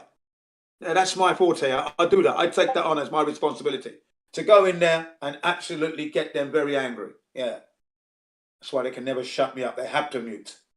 No, man, I'm doing a good job. I don't see that as a waste of my time. It might be a waste of time for you because you don't have the patience for that. And I understand that, of course, rightly so.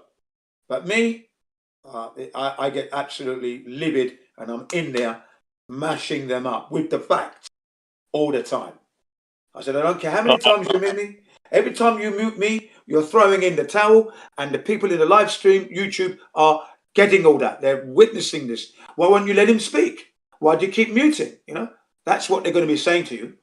It's quite obvious. You're frightened of what I have to tell you, basically, is what I told them. But yeah, enough about that. But yeah, I dropped that bombshell with the jettisons of the 80% is gone.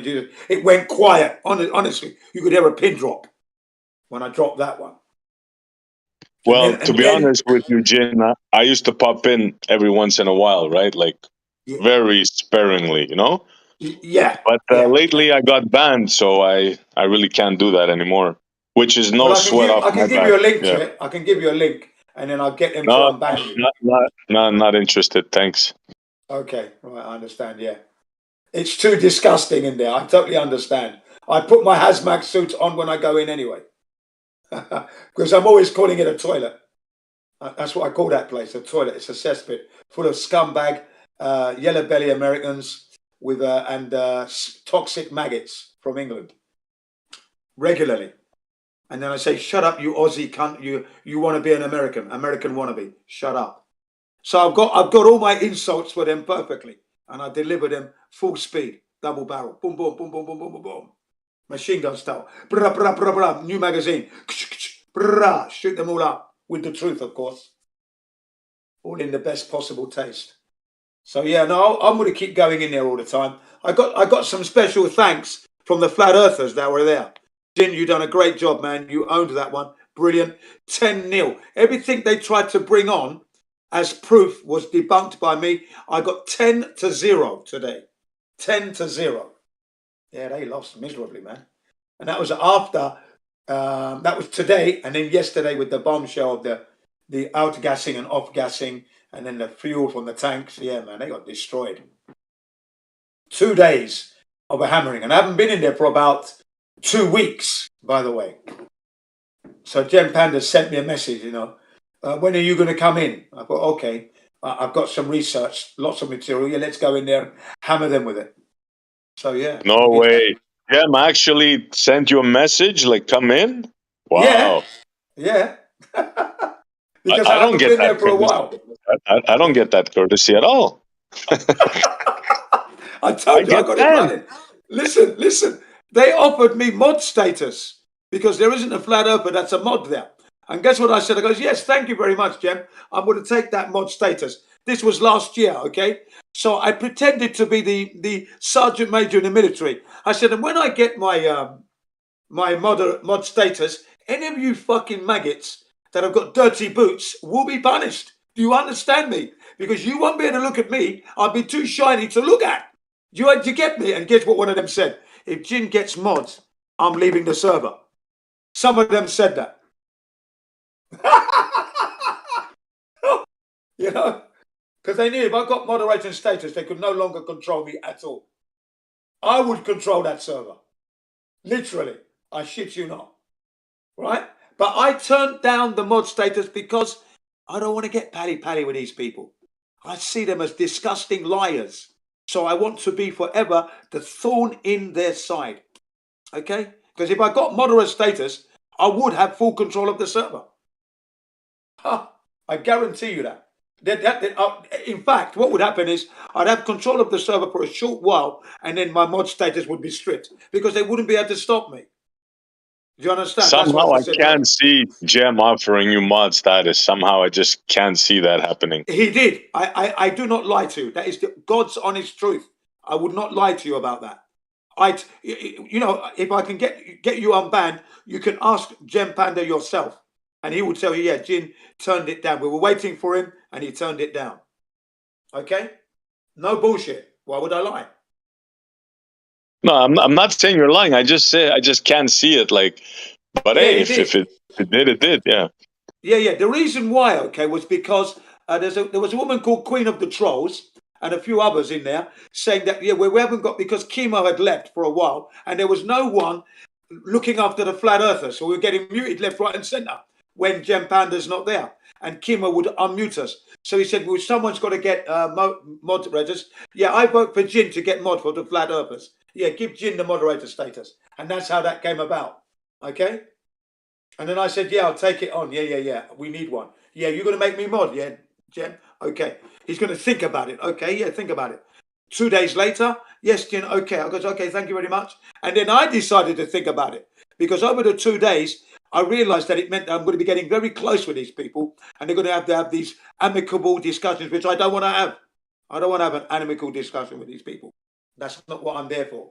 I'm not there to be nice. I'm not there to be amicable. You're lying about the earth and you're pushing and you're calling me a liar when I'm bringing the truth. I can never be amicable about that. I could never buy you a drink of beer. I would throw the beer in your face and then give you a judo throw and say, is the earth flat? And you would say the earth is flat and then I'll let you go.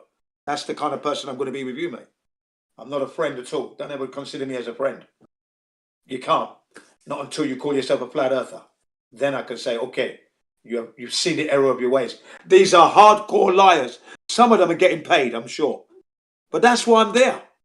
I'm there to highlight the psychology of the agents in place to the listeners in the YouTube. And by my way of having my facts correct and delivering it as straight and as clean and as concise as possible, and then the reaction and the shenanigans that they do, the listeners can then discern who's telling the truth. Through the passion and the fact that I'm getting onslaughted by like 5 or 6 and I'm smashing them to smithereens, trying to get the message out, and I get it out to them, even if it takes 2-3 days sometimes. If the onslaught is too heavy, I retreat, come back the next day like a cancer, and start again. And in the end, they buckle. That's war of attrition, psychological warfare. They don't beat me. Never. I don't give up. Once it's I'm like a bulldog. Yeah, so if I can't deliver it today, I'll be back tomorrow. But I will be back. This message will be delivered. You will hear it. Yes. Yeah. So I thoroughly enjoy going in there. That's not the only place. I go into other servers and do the same thing. So, yeah. That's part of keeping it real. But back to where we were discussing this moon landings anomalies. It's just there's so many. It's unbelievable. You know, the fuel couldn't get them there. Yes. What about the battery? Do you remember the battery? And what they reckoned that the batteries they had could only have lasted 5.5 hours at most to run the length. Remember, they're going for 8 days with the Apollo 11 missions, and then with the later missions, they were there for 12 days. And everything's been run by batteries, ladies and gentlemen, batteries. And when they did the maths for the 12 volt and the battery voltage over the years in the PDFs has changed from like 10 volts to 12 volts to 16.8 volts, 20 volts at one point. Okay, so they've settled with the number 16.8 volts. Okay, that's the actual number, 16.8 volts. But they said, the experts who did the maths said that the battery couldn't last any more than 5 hours, 5.5 hours. So how did they last 8 days? Did you hear about that one? Did you come across that? The battery. Of course, yeah. The battery is one of the weaknesses. Absolutely. Yeah. It doesn't do well to temperature fluctuations, heat and cold. Batteries don't do well. Remember, we're talking 1969, the days of the ever-ready batteries. Those heavy monstrosity batteries, very heavy. Okay? So, and unless they made something extra special, which is what they claim they did, still, how did the batteries last 12 days? Operating all the computer technology in there, the air conditioning, because they're on the lunar surface. That LEM and the lunar command module orbiting the moon is getting hotter and hotter. There's no atmosphere or no medium to radiate away the heat, so you're going to get hotter and hotter and hotter. You know, for 12 days, ladies and gentlemen, we're talking about here. 12 days, 13 days. That's a long time. Battery operated. Did they have that capability back then? They did not. And the batteries on the life support system as well, because obviously the astronaut will be getting hot in his suit. He's on the lunar surface. The sun is out 24/7, so the temperatures are up to 124 degrees Celsius. Okay, that's a very hot astronaut. And the life support system, you could call it a mini air conditioner. That's what you'd have to call that thing on the back. Okay. Now, according to Bill Woods, who is NASA's rocket propulsion engineer, he stated that if that was the case, that they were on the lunar surface, then you would see steam elevating from that backpack. That's when they're getting rid of that's the vexing away of the heat as the astronaut gets warmed up. Because he's going to be warm. The equipment's going to get warm as well, by the way, of course. Which is why they painted that they had everything white to reflect some of that heat away. But the white will eventually get hot. Doesn't matter, it gets warmed up. So how did they vex that away? You know, it's just rubbish. And the water supply for the air conditioning. There's a lot there that doesn't meet the eye there, ladies and gentlemen. Doesn't make sense.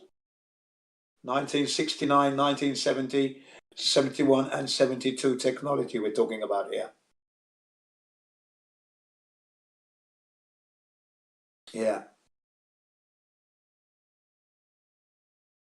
So, yeah, it's quite fascinating, very revealing. And I'm still deep into this research now, 20 years, and we're still bringing out more and more and more.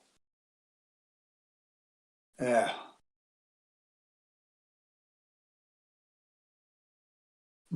Yeah, they have no answers for this stuff. Every time I bring it up, the room gets silent. No ballers want to discuss this. Every time I bring up O-rings, I've been asking them for years. So yeah, this is very damning. The Achilles heel to their space mission narrative fantasy. So yeah.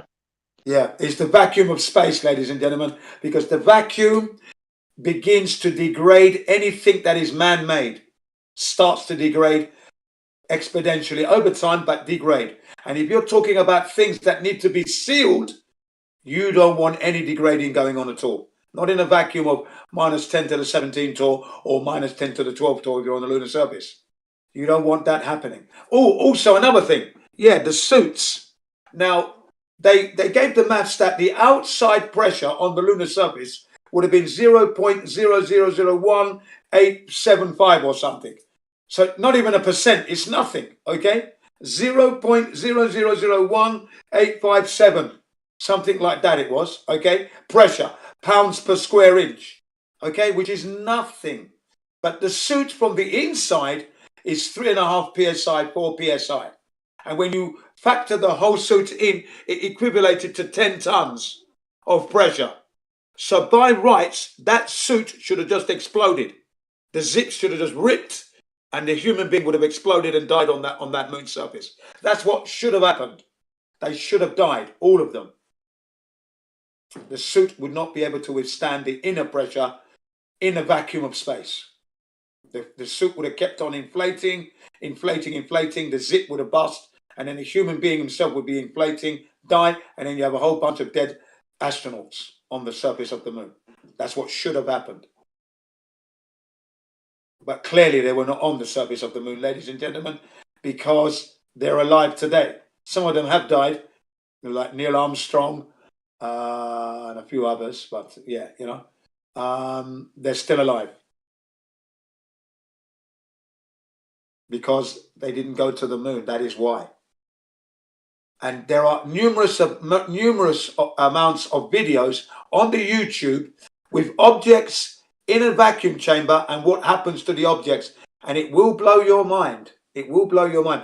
The one that I found really interesting was they got some cream, and they put it in a little plastic capsule. And then they closed the capsule up, and they put this capsule in the vacuum chamber, and then they put a glass over that capsule. So it's in a glass, and then the vacuum chamber is then evacuated, okay? And it exploded inside the glass. Ha! That there is the end. No astronaut could be in a suit and be alive. That's what that meant. Do you know what I mean? That means if they were in the spaceship, they would have exploded. Because they couldn't run the pressure at Earth's air pressure of 14 pounds per square inch. They couldn't run the LEM at that. They had to run it at very low pressure. And if that's the case, then they would have died in that suit. And especially if they went out onto the lunar surface, if they were there, they would never have survived it. The suits could not withstand that kind of pressure. And the Artemis mission, which is supposed to be happening in 2025, a couple of years from now, they're going to the South Pole, where the temperature is minus 400 degrees Fahrenheit, which is minus 242 degrees Celsius. Okay? How did they test the suits? The company called Prada has assisted them in making the suits. Prada, of all people. Where did they test the suits to those temperatures? With the human being in it. I don't know where you could test it. Where can you attain minus 242 degrees? Where can we attain that? Where? Does anybody know?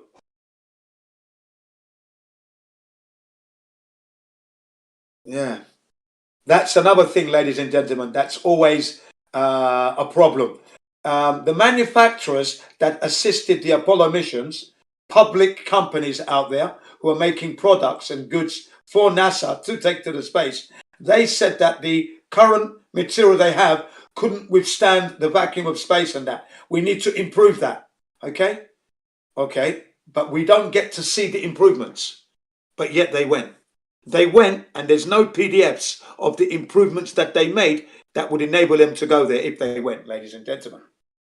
But the companies who were making the products were at least decent enough and honest enough to state that fact, that the product as it is now isn't fit enough to go to the space. We need to improve on this.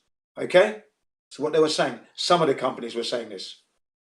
And I thought that was quite, and that's what you'll notice, that they never show you how they actually test these products before they actually use it on a rocket or on the suit or whatever, on the LEM, on the rover.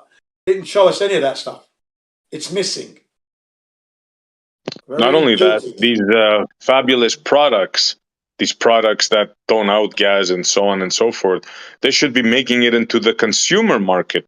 Can you imagine how many billionaires that those products would make here in America? You'd have a whole series of billionaires manufacturing these amazing fabrics. Yeah. Yeah. Yeah. Mylar. You know, it's called Mylar, isn't it? The fabric they used. Mylar. But Mylar degrades. They reckon the capsule was made of Mylar. Well, it would have started to off-gas. It had been subjected to the vacuum of space, the radiation therein, the cosmic ray particles, and the solar flare coming off the sun. Sorry, Jim, I got to pick up for a bit. I'll be back in a while. Yeah. You go ahead, man. Yeah. So basically, ladies and gentlemen, as I was saying, they had these 4 obstacles plus to overcome. You've got the radiation, and there are 3 radiation belts to contend with. Then they've got the cosmic ray particles. They've got the vacuum of space. And then the solar flare particles coming from the sun, which is known as the solar flare particles, basically, cosmic ray. And then neutron ray, gamma ray, alpha beta particles, but they're scarce. But they're there, but they don't pose much of a threat. It's the gamma rays and neutron rays that change DNA. Now, how did they overcome all this? And if the capsule's made of Mylar, that means it's going to start to off-gas. So if that's not sealed airtight, they're going to be in trouble. And if it's off-gassing, that means it's breaking down. Over 8 days, it's breaking down. We're talking days now, not hours. Mylar doesn't good. 4 hours, the film that's Mylar coating, the emulsion started to off-gas. Yeah, or outgas, whatever way you want to look at it, started to break down. So there's no way they could have said that they had Mylar as part of the material. If they did, fair enough, but they couldn't have gone to the vacuum of space with it. It would have posed a problem for the safety of the astronauts inside the capsule. Any slight leakage and the vacuum of space will take over quickly. So we can't risk those things. So that's what we're saying here. There was no way they could have gone. We will never have that technology. The obstacles are too formidable to overcome.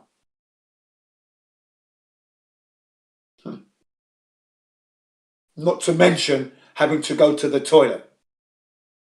That alone destroys the mission. Just to go for a number 2 and a number 1. Yeah, no chance. They didn't have any toilets in the Apollo missions. No sit-down toilet. That wasn't available. They had to do their business in plastic bags. Okay, and that there definitely proves they couldn't have gone. Your genitals are hanging out. You got the bag over your buttocks, supposedly sealed tight. Okay, but there's a gap where your 2 butt cheeks meet at your back. Yeah, where the coccyx is. There's a dip there. So you're going to have to press that. You're going to have to make sure that is all done. In fact, when it was time to go to the toilet to do a number 2, 45 minutes it would take you to do a number 2. And if you're in 0 G, where your stomach is loose, you're forever fighting the suppression of vomiting or clenching your butt cheeks for the diarrhea. Either way, you're in trouble. You're not settled for the 8 days or 12 days, your stomach. It can never be, because you're not used to floating in 0 G, if that's the case. Yeah, 45 minutes each time. And if it is diarrhea, that means it's going to it's going to be liquidized, and liquid will float around in that capsule. So no, man, there's no way they could have gone. Going to the toilet problem totally debunks the thing completely, shuts it down like a house of cards, without a doubt. You know? Yeah. You got to get undressed, get out of the suit. 45-minute ordeal to do a number 2. And you risk being sucked through the pipe when you go for a urine, when you go for a number 1, because the bag is attached to the side of the capsule, and then through a valve, you eject the urine as you're pissing yourself. So you're urinating into the bag, and then it's going out into supposedly in the vacuum of space, and it looks like crystal stars, which is a lie. Because according to the experts, it would turn into gas, especially as it's warm urine as well coming out. That would gas immediately. It wouldn't go into ice lumps, which is what the astronauts said they saw. Crystals of ice lying again. Caught in a lie right there. When you put liquid in a vacuum chamber, it evaporates, ladies and gentlemen. It boils and evaporates. Doesn't turn into ice. Again, you can see that in the vacuum chamber. Here on Earth, lots of videos. Yeah, I show all my students what happens to things in a vacuum, and they're all amazed at the spectacle they watch when they see things heating up, water boiling when there's no air. Exactly. That's what would happen to your blood, I say to them. Okay? So if they went to space, they could never survive it. And then their body would expand as well, because there's no air pressure keeping everything in check. Yes. Could they go to space now? Would you like to go there? No. Prior to that, yes. Now it's no. There you go. Yeah. There is no such thing. We don't even go to low Earth orbit. Yeah. Any questions from anybody?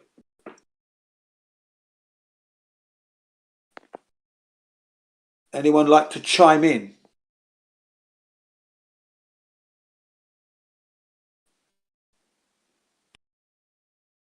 Don't hesitate.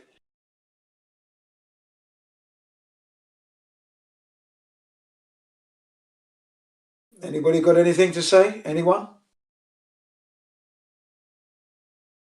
Any questions? No? Oh, well. Well, I'll carry on for a few more minutes. Right, let's see now. Yeah. So you're losing most of your fuel when they dump the first stage. That's 80% gone. Yeah. And then you've got 2 stages left containing 15% of the fuel. And remember, this is only after 2 minutes, 42 seconds. We're losing the first stage, jettisoning the first stage of the of the rocket. That's 80% has been spent already.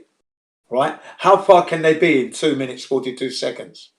Nowhere. They're still in Earth's atmosphere. They haven't even got to the Kármán line yet. Okay? And they're on their way. Oh, maybe they've gone past the Kármán line. They could be into space by now. Yeah, they must be. But then they've got to keep going for 3 days. This is where they trick you now. Because the rocket can float in space and the body in motion keeps in motion, unless acted upon by another force now, okay? So they give some gas, and then it keeps it moving in a forward linear motion. Yeah? Absolute rubbish. That couldn't work because they need the medium to do that. Without air, rockets do not work. That's another thing you've got to remember. Rockets do not work in a vacuum. Again, there are a good number of videos that you can watch and see the experiments conducted in a vacuum chamber, and you will see that rockets don't move forward. No forward propulsion, lots of gas and smoke. There was one that was so small that the rocket did move forward because the gas, of course, created a medium for the rocket to move forward in. But when you're in the vastness of space, it's all just going to come out, and the vacuum will eat it up. No forward motion, okay? Because you need the medium to push off of to go forward. That's the actual way that rockets work. It's not that they're coming out of a nozzle jet and then they're getting a forward reaction. With every opposite action, there's a forward reaction. Bullshit. That's all crap when it comes to rockets. Okay? Proven again and debunked in videos on the YouTube. There are many.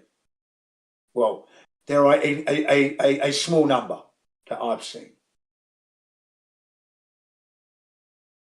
But they're there. I've got a couple myself. Say a couple. I've got like 5 videos myself. So there you go. Of rockets not being able to work in a vacuum and in Earth's air here. When they block the air off, the rocket doesn't go forward. So when they block the nozzle where the fuel's coming out, they block that off, there's no forward motion. When they remove the blocking agent, the thing goes forward. That's simple to prove and disprove. It's unbelievable. So that's the thing you've got to remember. How do you know that you float in space? Okay? So for those of you who are listening in the YouTube live stream, this is Jin CBR1 signing off. The Earth is a flat and stationary plane. Prove me wrong. Thank you.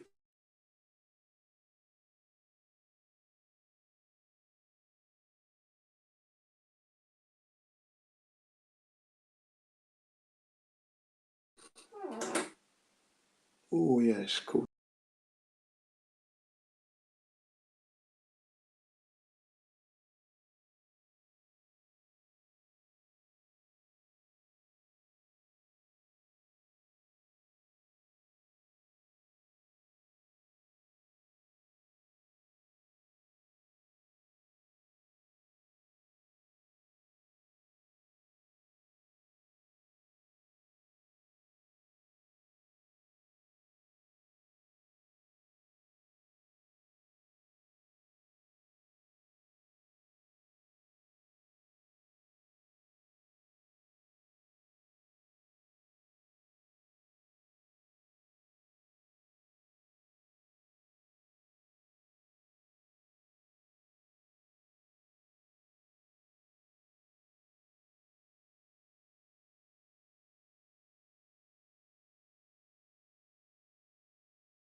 Riggs is wanting to be unbanned, Gio. Are you there, Gio?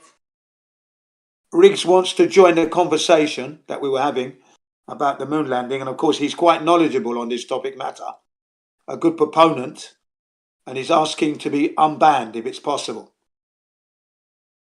If you can hear me, Gio, let me know.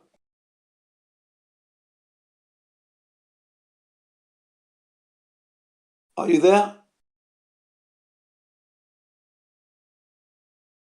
Can you hear me, Gio? Can you hear me? If you can hear me, Riggs is asking to be unbanned if it's possible. Wants to join in. It is rather quiet here, so it'd be a good thing, wouldn't it? Be a good thing, wouldn't it? Have him in. No? Can you hear me, Gio?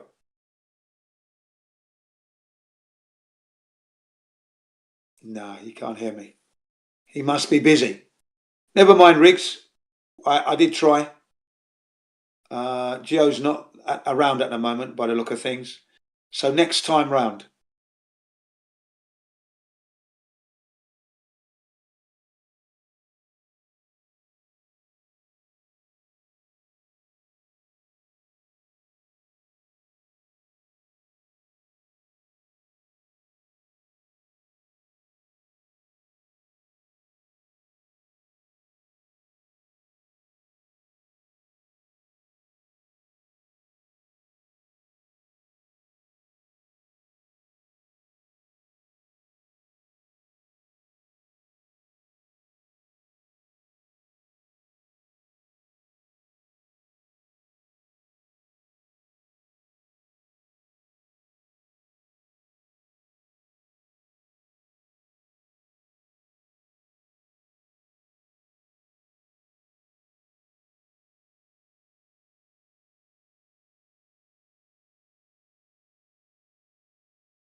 What'd you do?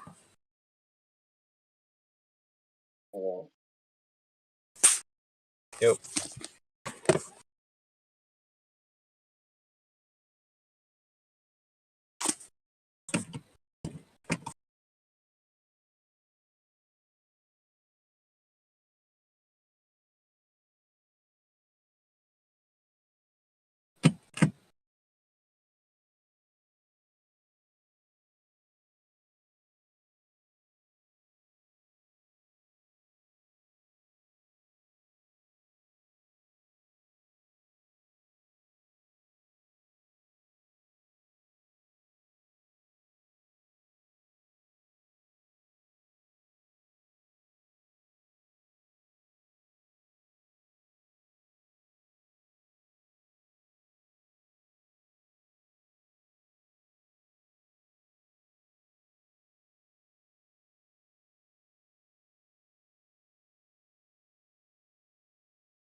How we doing?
I put it out there. We were doing shit show Sunday. I don't know.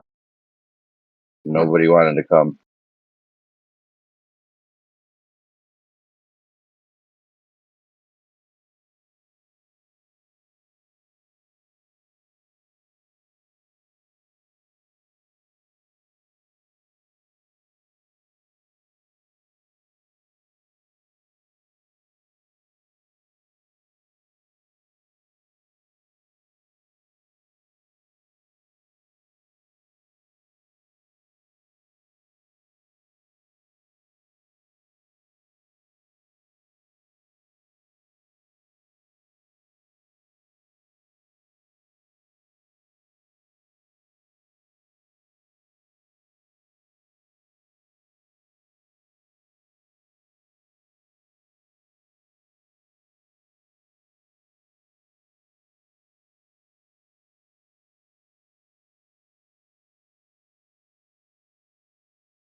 You. What's going on? I'm just doing Bible study hour right now, guys. It's all about the Bible for the next 5 hours in here, okay? I got about 20 scriptures. Something like that. You got about 20 what? I got 20 verses I wanted to read off. All right, guys, no interruptions.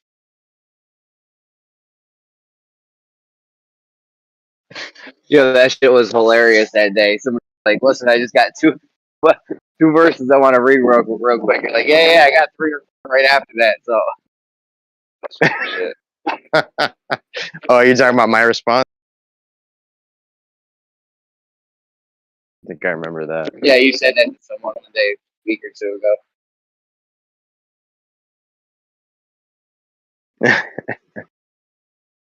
Sounds like some shit I'd say.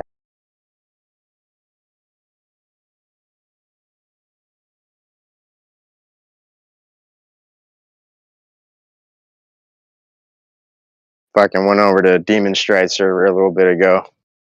Fucking Jin was over there, dude, just getting all fucking haywire. And then, I don't know, I was able to, like, calm shit down a little bit in order to get a conversation going. And then here comes paid NASA shill. Oh, boy.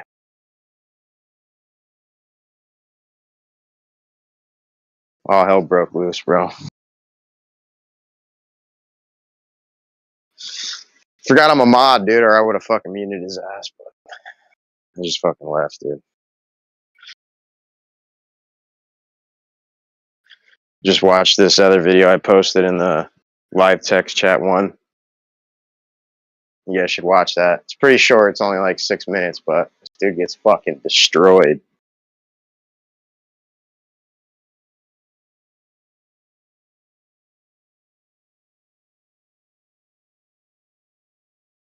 Yo, I didn't know, but Muslims are allowed to marry 9-year-olds, bro.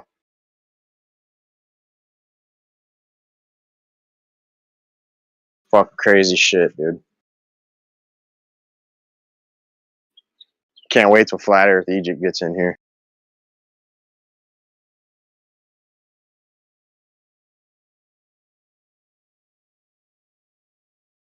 I mean, bro, try to keep it off the religious talk as much as possible. I honestly think that could be like driving some people away. Oh no, bro, we're getting jihad up in this bitch. Shit's just going saying, down, dude. bro. Gog, telling you, Magog, bro. bro. Telling you, man, it could be driving people away, dude. Nah, bro, we're nuking shit. Fucking servers, fucking Gaza. It's shit's getting glassed, bro.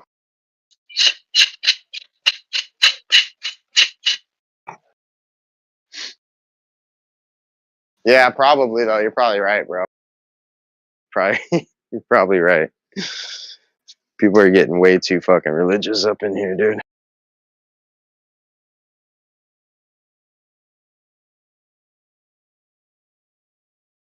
But they don't want no smoke, bro. I just found the fucking perfect YouTube channel, bro.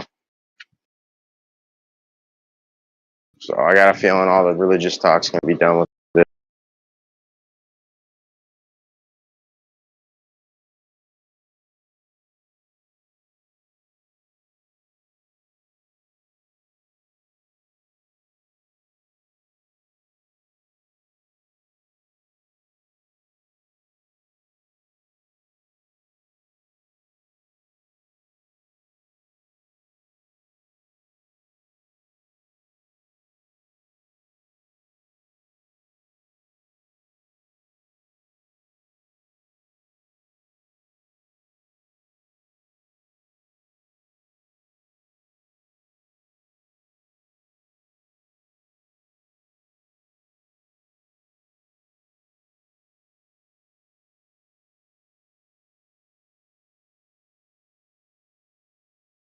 Like the religious thing is cool, but it just gets brought there like every day, multiple times. I counted one day; it was like 3 or 4, like nice long religious talks. It's like, oh my god, dude.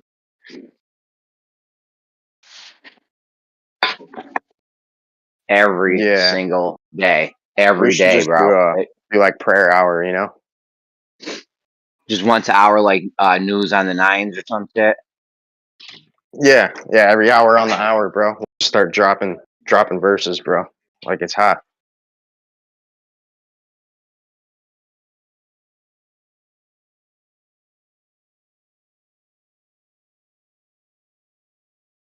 I got about 16 bars right now. I'm ready to spit.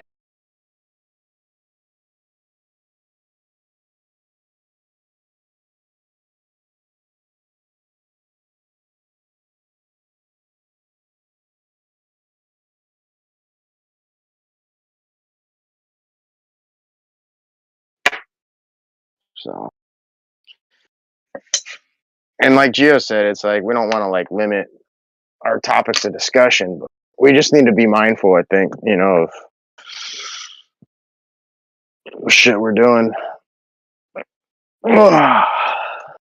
So,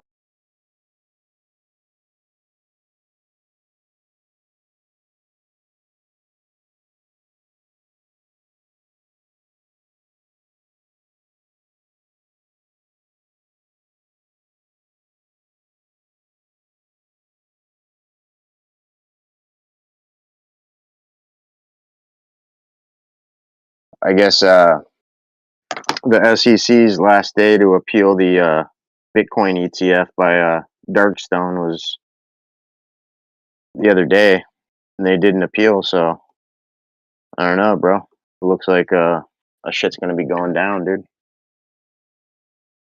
And if it happens, I think Darkstone said they had $17.5 trillion to dump into the market. And what's the old saying?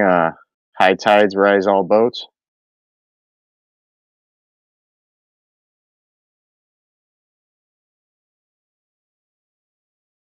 I don't know, bro. We could be looking at a bigger bull run than we've ever seen.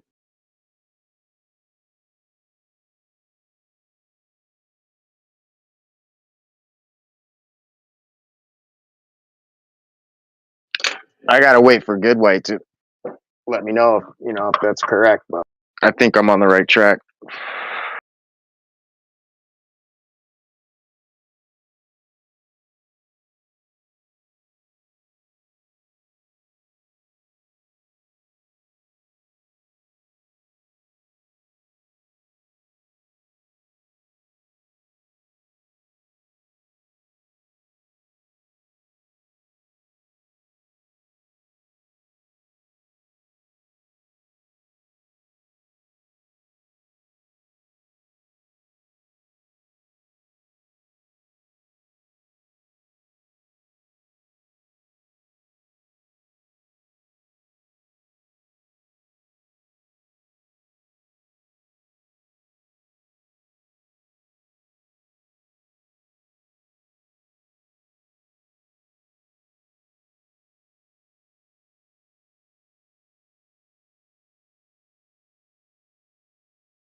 What do I need to do, man? Start streaming some Ken Wheeler up in here to get this shit started, or what? We just got to talk. Hold on, I'm unloading the groceries and I'm gonna roll some cigarettes up, so I should be able to talk and we'll get the shit show Sunday on the road. Rolling up cigarettes, bro? What are you in prison?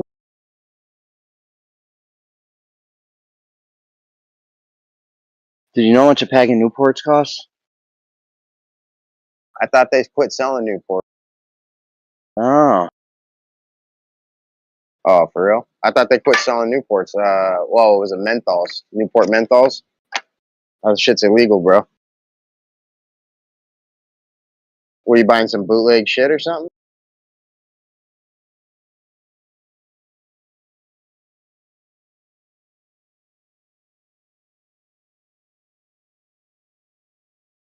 What are you doing, bro? You like growing tobacco and shit?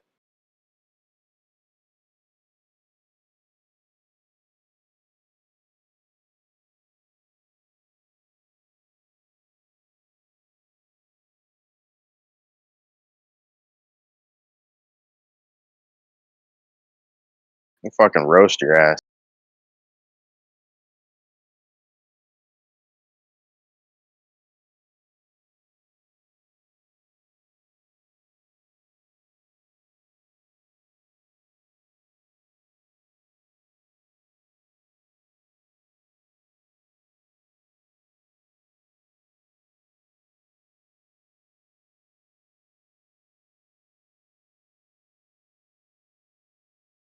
All right, bro. I'm streaming, dude. This is bullshit. Jeremy's over here waiting for the tobacco to grow.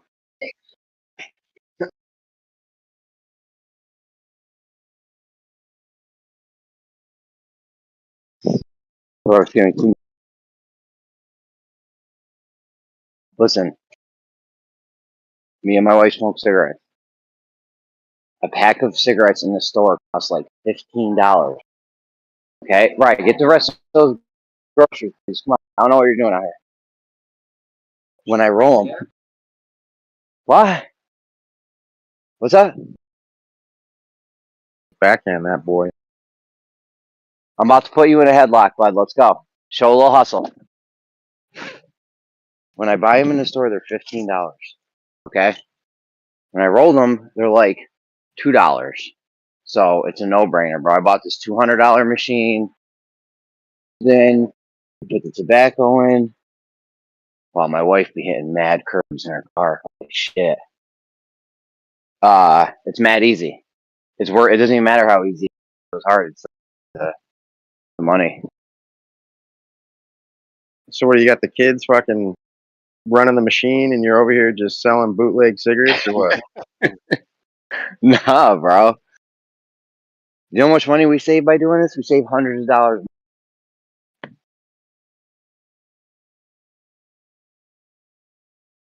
Jeremy's the plug, dude, on the corner with the bootlegs.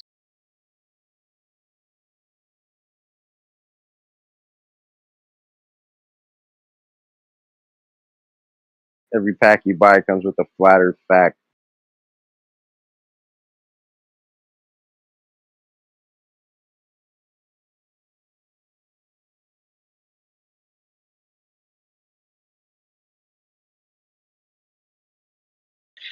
Yeah, I did that once. We had a store out here where you could either you basically you'd walk in, you'd pick your blend, and the machine would fucking spit out however many cigarettes you wanted.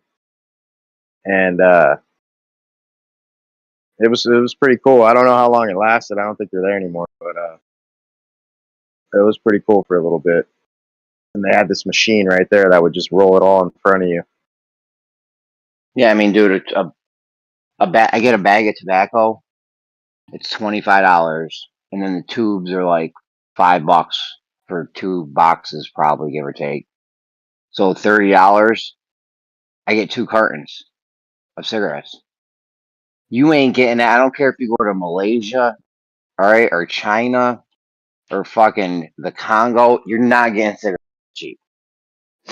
Supposedly over here in Vegas, it's like $25 a carton. I went into this dude's house to do some work, and he had all these fucking cartons stacked up on his dresser, and I'm like, "Dang, bro!" I'm like, "You stacking it up, huh?" And he's just, "Oh yeah, my daughter came to visit. She lives in fucking Nevada, and he's all she fucking. I had her pick me up a bunch because they're only like $25. I was like, no shit, fucking up all this time. Yeah, I'm like working to smoke for at this point.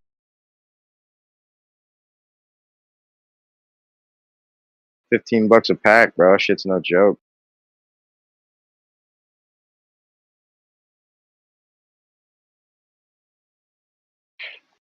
So tell me about this machine, dude. How's that work? You just put the tobacco in it and it just fucking, it does it all, or you gotta like physically do shit?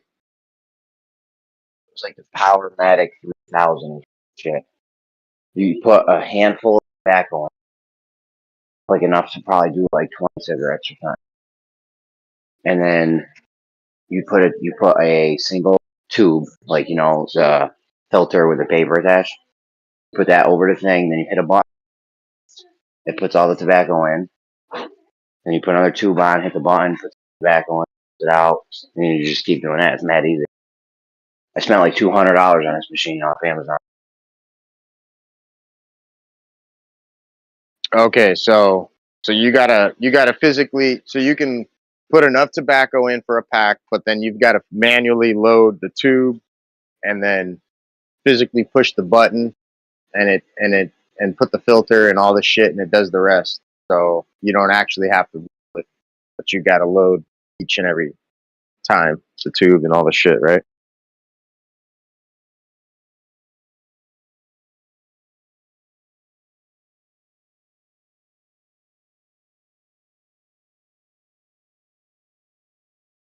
He's probably making cigarettes right now.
Bro, the machine was 200.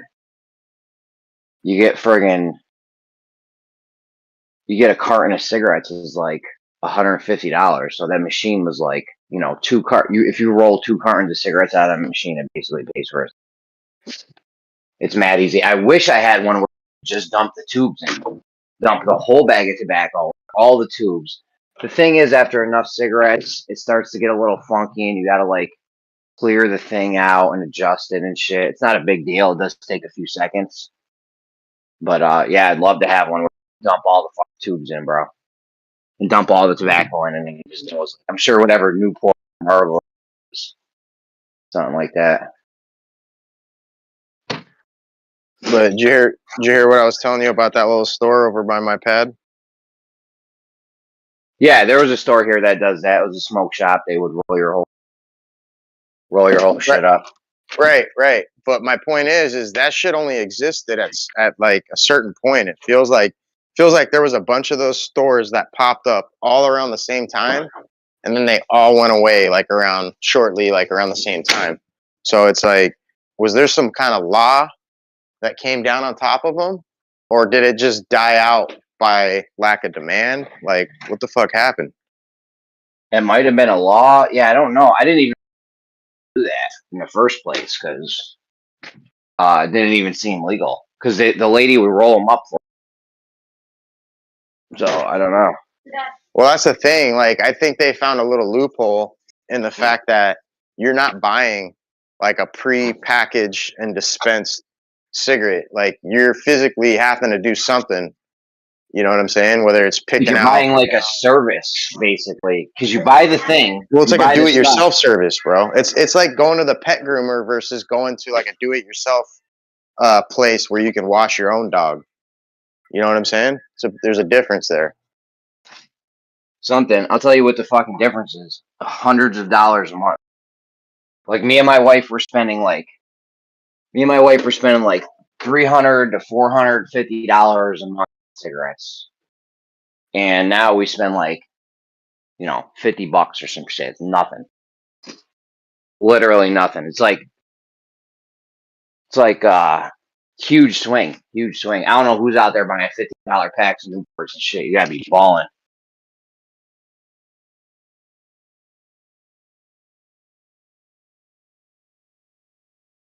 You buying packs of Newports at the convenience store, Dice Law?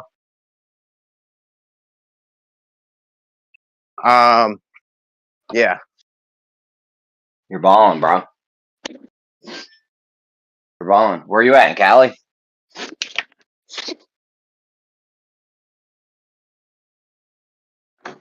Yeah. Yeah. In Cali? How much are they there? 15 a pack? Like 12 and a half. Yeah, that's not bad. Still, though, add it up. Would you smoke going to a pack a day? It's like fucking. That's like $300, bro. $350 a month. That's a lot of fucking money. You could cut that down to like, with a couple hours of time, you could cut that down to like 300. Now, the roll your owns don't taste as good. Like, it's not definitely not. You know, you're not smoking, but it's not bad either, though. So. Yeah, but our store is going to be different, bro. We're going to have that THC spray on the side, bro. Like flavored, you know what I'm saying? THC spray. Yeah, bro. Like you can get your shit sprayed, and have like a pre-roll cigarette almost. Bro, every time I go to my mother-in-law's house, not my mother. Hold on, my earbud's dying now. Every time I go to my friend's house, his mother just be giving me mad weed. Like I was still smoking. I went there yesterday. She gave me, but I was still smoking the weed she gave me from last time. Like my whole thing's full. I may have to start smoking once again or something. I don't even know. I'm going to have to break up with Kosho's mom and start hitting up your grandma, bro. Hide your fuck. You can't. I already hit her. Hey, next time you talk to grandma, tell her to holler at your boy. Yeah, that's pretty cool, though. Wish I had something like that.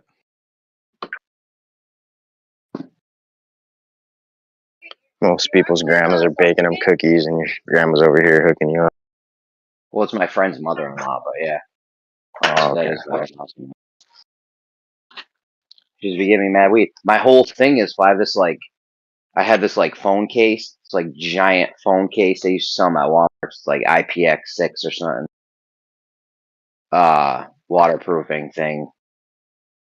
It's like a giant clear case. It looks like it would hold like a giant cell. That thing's just full of weed, and she just gave me like a bag. I smoked out of a tiny little one hitter.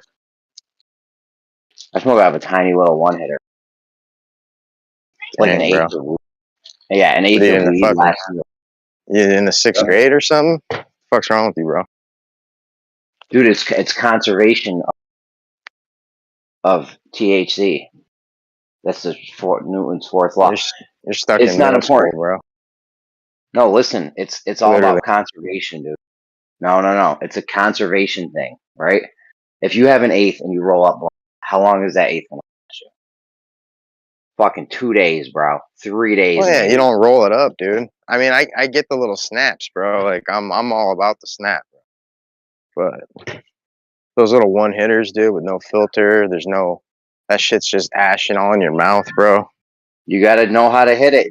You and my wife are fucking incompetent when it comes to hitting this thing. I know you gotta be smart about how you hit it. You can't just fucking suck it in like you're at the, What are you like sniffing it up your nose or something? What's the trick? You gotta hit it gently, but for a long time. I get a huge hit. My wife's like, how much smoke? It's like I don't know. I know how to smoke weed. I don't know. I don't know, bro. I just like power and snaps, dude. You never try to What the fuck is freaking this app? a water pipe? That's what you gotta call it at the store. Remember those bong? days? Remember the days you couldn't call it a bong at the store? They'd be like, I got kicked out "Whoa!" It's like You kicked out of the you're about to headshot. get us Yeah. nuked, bro. You're gonna get kicked out of the store here. You're gonna get banned. Yeah, bro. Remember those days? Yeah. I think it's all good now. It's legal, so you can just Yeah, but you there can was just a say point in anything you want. time where you couldn't go into a head shop and call it a bong, dude, without them like just Yeah, fucking you getting couldn't pissed, bro. mention weed. You couldn't do anything in there. You couldn't Right? say anything. Don't do anything. Don't smile. You Don't brought laugh. in a Don't have fun. fucking you brought in a used down stem or some shit that fucking you purchased and it was like, you know, the wrong size and there's resin on there, bro. They're just like, whoa, dude, you're about to get our store fucking. They're looking out the windows for the ATF and shit. The But feds is watching. but yeah, I don't know, bro. Water filtration, key. Yeah, bongs are neat. Bongs are cool. I like it. I like where your head's at. I used to have a 6-foot bong, bro. What about the little baby bongs, dude? It was like a fucking Those are cute too. acrylic. I like those. Yeah, I dude. like the little baby bong. I do too. Love the baby bongs. I still got a graphics, bro. I actually revitalized it, dude. I bought a new ceramic base for it. It's just a straight acrylic cylinder about 3 feet with a ceramic base and the pull out down stem, still metal with the graphics handle. Yeah, bro. OG. Nice, nice. I got some money in my glassware too, bro. I don't know if you remember Jerome Baker, but I got a couple of custom Jerome Bakers. I don't know. Never heard of them. Oh, serious? Fucking Yeah. Google Jerome Baker real quick, bro. He's like an Dang. infamous glass blower, dude, from like the late 90s, dude. He was like one of the fucking OGs in glass blowing, dude, fucking bongs and shit. And yeah, bro. He's out of Hawaii now, but dude, he's an epic fucking glass artist, bro. And his shit's worth a lot of money, dude. And I got quite a few of his pieces. So Dude, I got my little side hustle going with DoorDash. I'm making it easy. $500 a month extra now, right? I need another $500 extra dollars a month. Like something that's easy, doesn't take a lot of time. Like, what do you got? Anything? you're looking for you said a side hustle? Yeah, I need a little $500 a month side hustle gig thingy. Like, what do you got?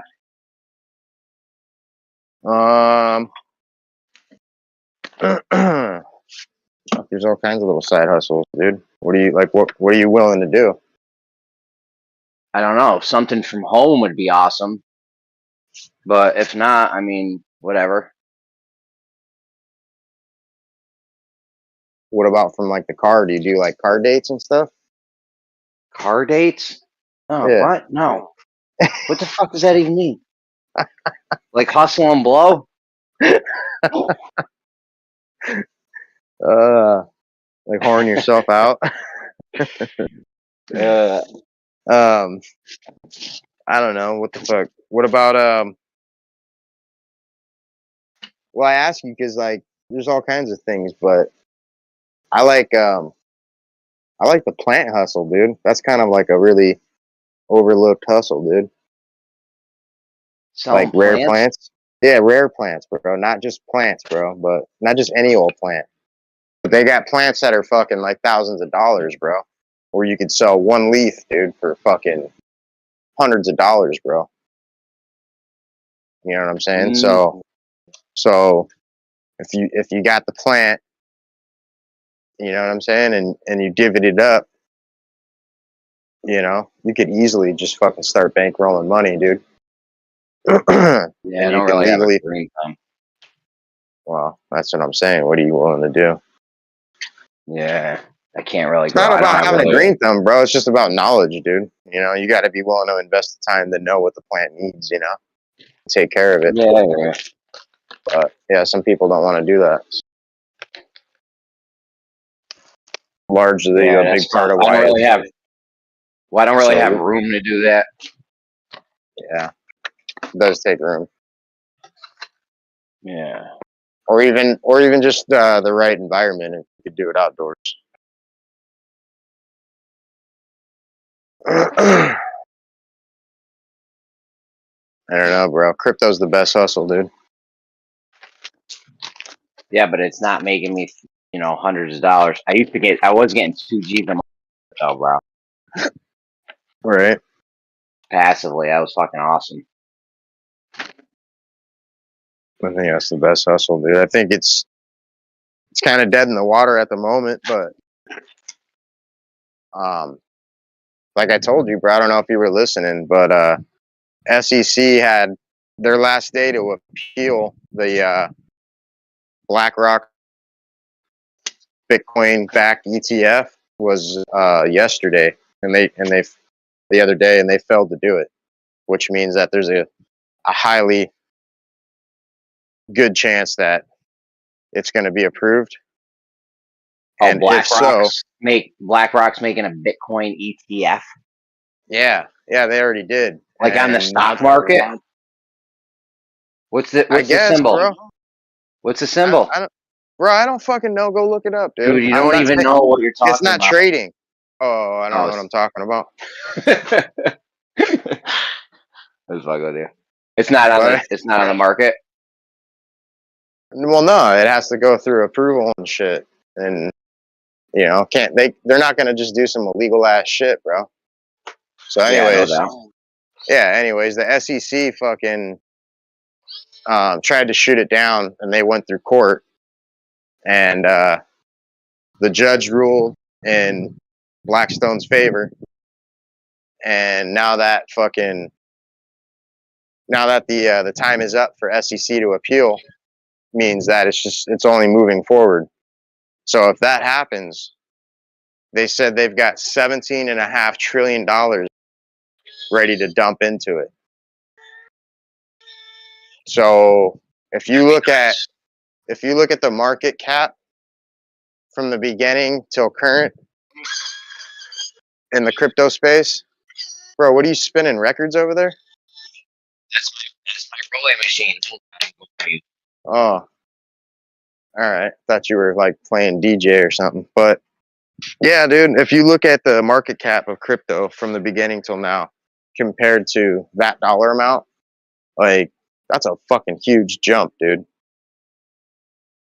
It's a huge jump, bro. Oh yeah, if somebody was to put 17 trillion in the Bitcoin or something, yeah, that'd be crazy.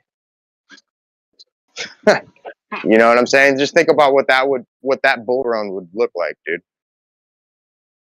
Especially now that there's been, It's gonna look like one green candle. Yeah, for sure, bro. But now that you factor in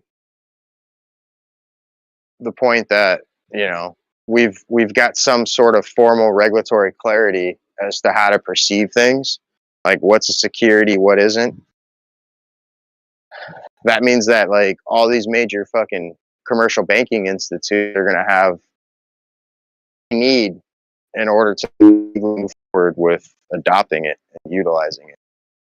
And all that shit's happening, dude. Swift, fucking, there's so much that's happened, dude, and continuously happening, like behind the scenes that you're not necessarily hearing about on the mainstream, to where all these networks and stuff are like being had.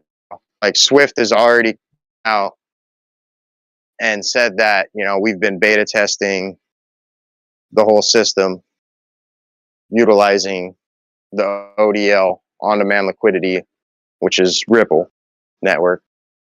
and it's been successful. And so basically their plan is to be moving forward with it all, dude.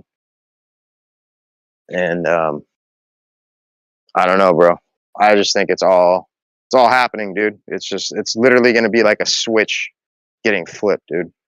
Like, you're not seeing the infrastructure being built behind the scenes, you know, but once the curtain's removed from the stage and you get to actually get a look at things, like, you'll have, you know, realized like how much work has been involved the entire time, contrary to what the mainstream has been projecting all along. And when that switch gets flipped, bro, it's, yeah, like you said, it's going to be that green fucking candlestick, bro. And it's going to be a pivotal point in currency and how currency is used and transacted, and just everything's like, it's going to be a pivotal moment for humanity, bro. And like I said, it's going to be that wealth transfer moment that is going to be like any other time in human history. And it's a window of opportunity, bro. And either, yeah, you know, you saw it coming and you were involved, and or you didn't and just overlooked it. But either way, there won't be a second coming. You know what I'm saying? This is it. Anyways, go ahead. I got my little XRP bag ready to fucking go. Let's go.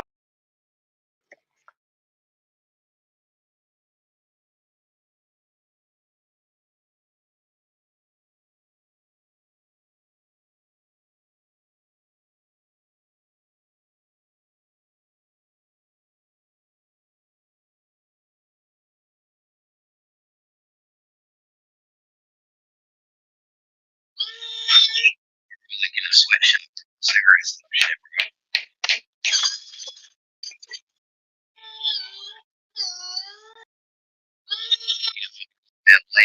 XRP billionaires, trillionaires like you, Dyslow.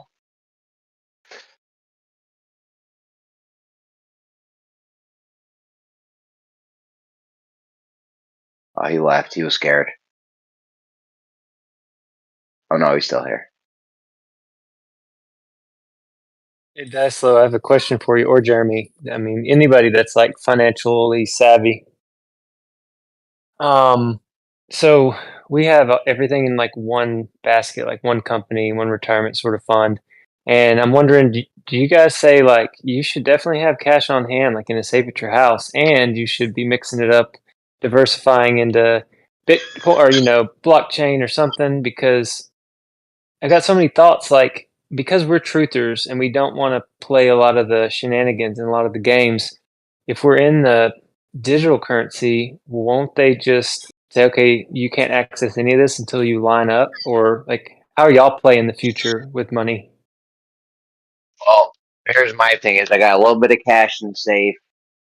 I'm going to start getting some silver and maybe tiny amounts of gold. It's very expensive, but I do have some jewelry and shit, so it's gold. Anyhow, as far as like what to do with the cash, like I would always keep some cash, some gold and silver in a safe. It's a safe bet, right? That ain't gonna make you no money though. You need to get your money. The whole goal is to get money ticking in, right? You need money ticking in. What I've been on lately is I've been buying dividend stocks, right? You go buy $200 worth of Verizon, you get $1 a month for the rest of your life from Verizon. $200 worth of AT&T, $200 worth of, it's not always $200, but the ones that got a high yield give you your money back. And yeah, I would also put some money in crypto too. Get a little XRP, a little $50, $100 worth of XRP. If that shit bubbles, dope. Yeah, I had to grab a pen. Verizon and AT&T, what was that called? Phone died, dude. My bad, guys. Oh, no Saying like worries. Walgreens, just any stock with a high yield. You got to figure out what the dividend yield is, and then this is not financial advice, by the way. No, but if no, you I figure out know. what the dividend is, you figure out what the dividend yield is. So say it's 8%.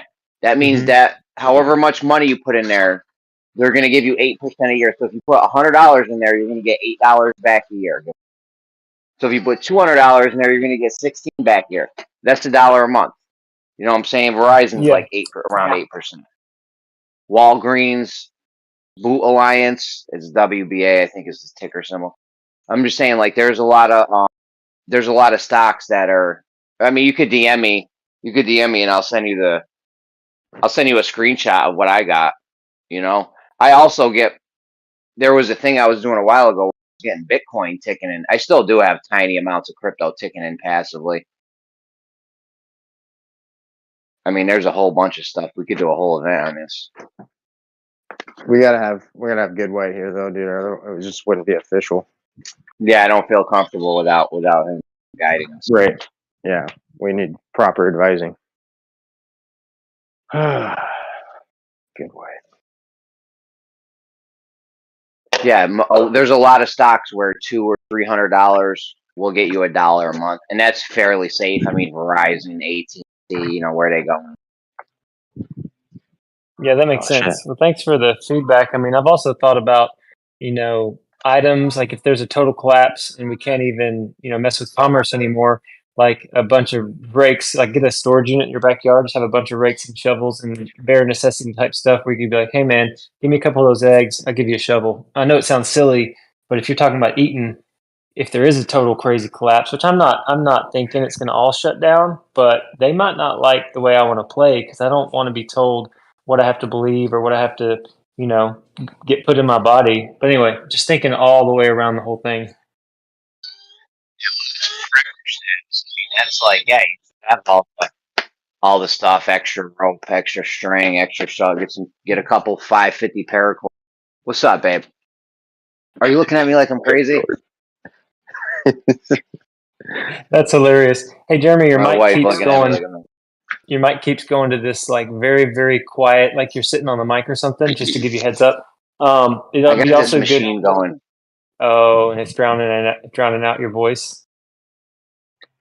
Alcohol, like I stopped drinking probably months ago just to kind of see what it would do to my athletic, adventures. So I think I'm like 160 something days just dry, but I could get a bunch of different spirits because people are going to want that crap. Absolutely, that's a good bet. Bottle of wine, a couple bottles of liquor. We got that. We got that around here. We got a bottle of wine, a couple bottles of liquor. You know what I'm saying? That don't hurt to have a little bit of that. Get yourself a little weed. You know that wouldn't hurt to have a little bit of weed laying around, legal or whatever. Y'all are awesome. I'm just saying, in times like that, you might want to get less. Saying, and people are definitely gonna be to get nice right around that. Yeah, that's awesome. Well, I got to get to work. My wife's been gone for 10 days. She went and worked the Ironman World Championship in Hawaii, and I was taking care of the 3 kids solo, and I'm doing like a once over on the house just so when she comes in, she's like, oh my gosh, how did you hold down the fort and have it look nice? But I'll be listening. That's what I did when my wife had to be quarantined because of the thing. She had to get quarantined in the bedroom, so she couldn't leave the bedroom for 14 days. The house shambles. Right, 13th day, I'm scrambling upstairs, cleaning shit crazy. I feel you. Go ahead, get your shit up. Another thing is cigarettes. Cigarettes wouldn't be a bad thing to have around. That's good for trade and stuff. That makes sense. How long does a pack of sealed cigarettes last? Oh, dude, so long, bro. People say they're stale, but I roll my own cigarettes up, so they ain't even sealed. I do put them in little Ziploc baggies, but I roll my shit up. They're good months and months later. I mean, if you had an actual sealed pack of cigarettes like Newports or Moors or something, they're probably good for fucking years. I would smoke them after years. Jeremy sprays his own chemical blend on his cigarettes to keep them lasting longer. It's his own recipe, dude. I don't spray nothing on them. That's funny. But Formaldehyde, Ajax. They would trade like hotcakes. If you had a bunch of them and you were wanting something, they would trade. Jeremy's making money. Every time you hear the money machine rolling, just know it's, you know, that's 3 cents in the bucket for Jeremy.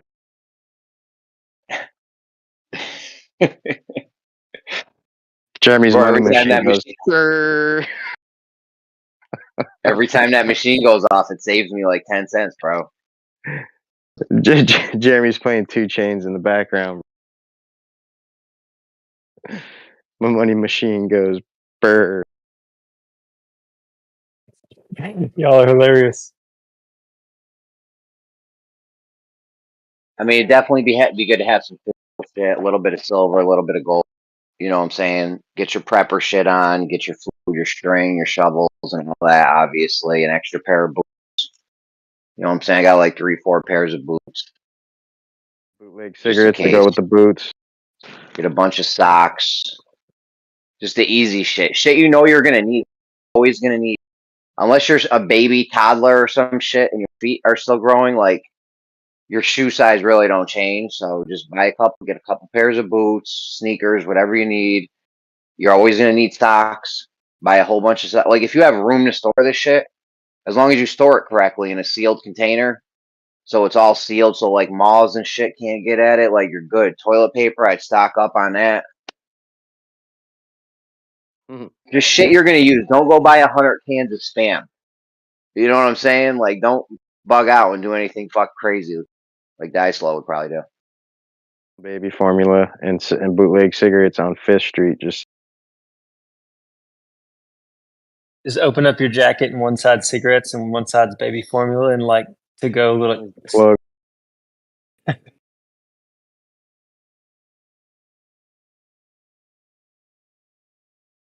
I could see someone coming. You got menthol, and Jeremy's spraying some fucking Banaka on it.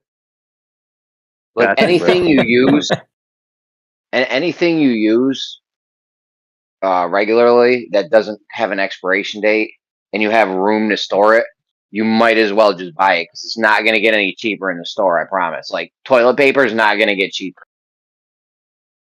You know what I'm saying? Yeah, I don't have a ton of storage, but Jeremy's raiding the schools all their toilet paper, bro. That's his hustle. Oh, my bad. I didn't mean to expose you, bro. Pandemic, started locking our break room up because we had Jeremy's got the keys, bro. tons of toilet paper, tons of Purell and shit. Like shit everyone wanted. That was huge, huge high demand. Like we just had like pallets of it in our break room, basically.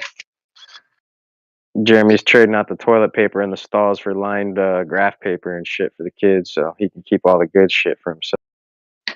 I got that Dwight Schrute machine. I was turning the 2-ply into 1-ply. Remember that? No.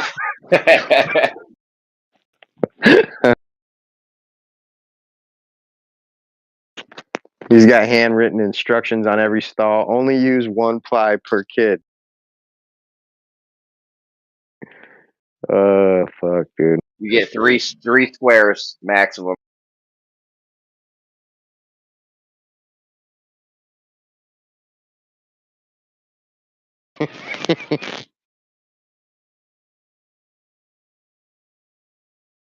Oh, fuck. But yeah, bro, crypto's fixing to fucking blast off, dude. Yeah, as far as investments, though, like you definitely don't. Whatever you said, JT, that is a terrible idea. That's some die slow shit right there. You do not want to use one basket, bro. You need to get diversified. yeah. I heard some horror stories though, like Witset's story about like getting whatever that little scam was, where he was trading out the money and they just swooped in and it's just gone, like $8,000 just gone. Makes me nervous. I don't know the safest way to do it. I know a little bit about cold wallets, and I'm kind of green to the whole subject, but I do want to start messing with crypto.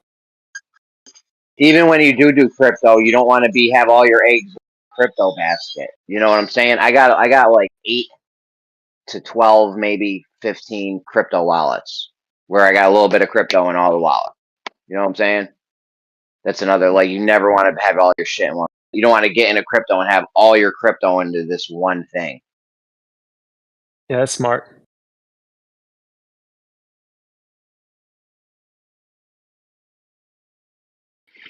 Yeah, but even those cold storage wallets, bro, were being shown to have like back doors, and plus like there's like 5 main mistakes you could easily make and just totally fuck yourself.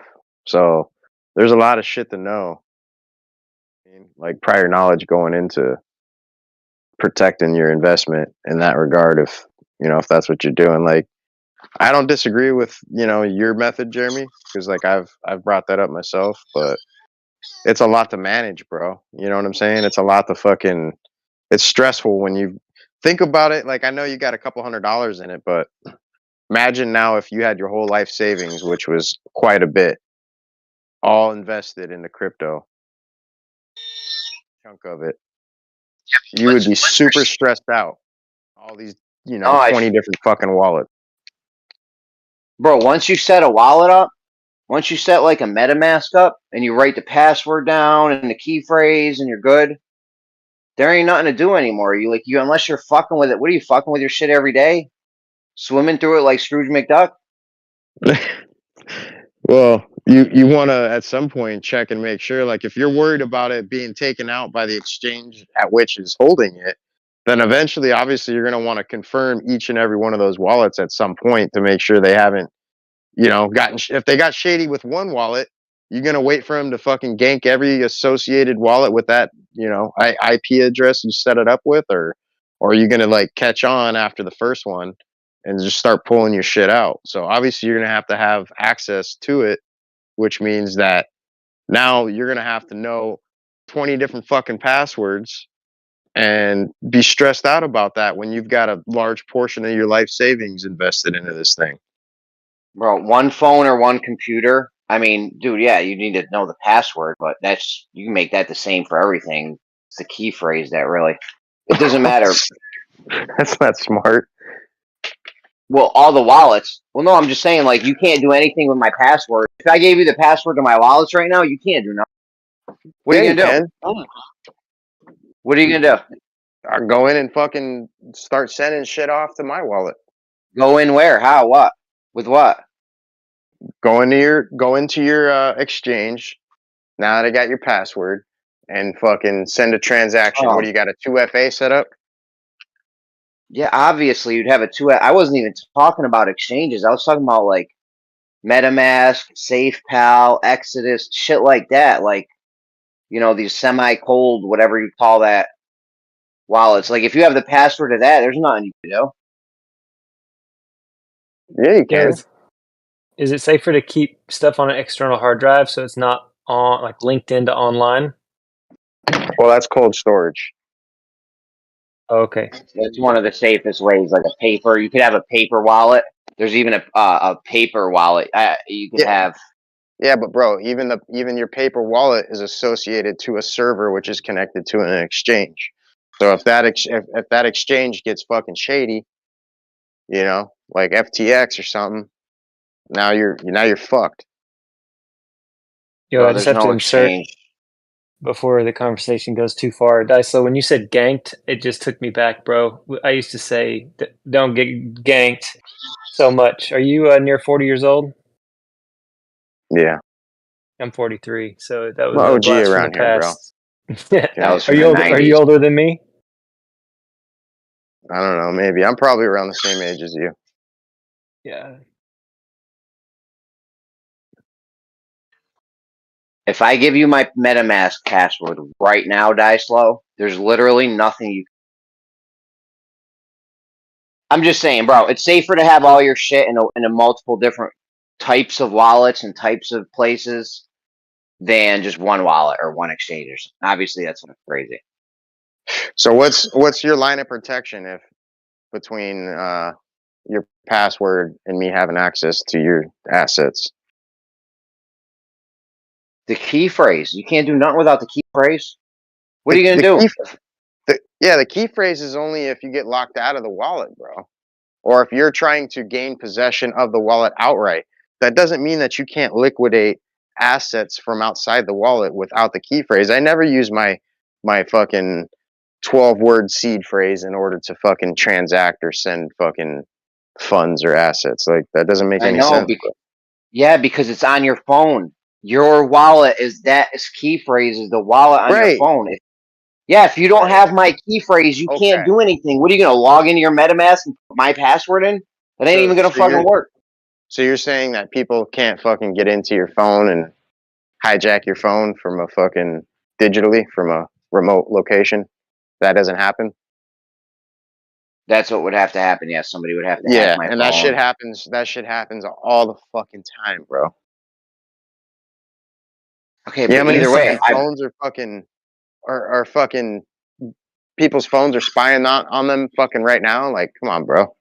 You got people in here fucking complaining about that shit every day. I'm not gonna mention any names, bro. Just that's saying, what I'm dude. saying. Just be safe. Have your shit in multiple different locations, many different baskets. My big thing right now is dividend stocks. Honestly, I've been putting a couple bucks into that. I do want to start buying some silver though, just to have something, just to have something hard. Supposedly, platinum and silver right now is the fucking one of the best times to buy in a long time, dude. It's down. Yeah, I'm definitely about to buy some silver because it's cheap. I'm gonna take my DoorDash money and probably buy a whole bunch of silver ounces with it. What are they, like 25, 30 bucks a piece for an ounce?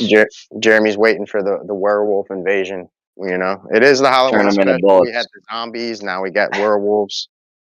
Silver bullets, bitch. But yeah, what is it, like 30 bucks an ounce or something to buy it? I know they never give you the spot price. I don't know. I think I bought $27 or $28, just a stack, like a roll of silver.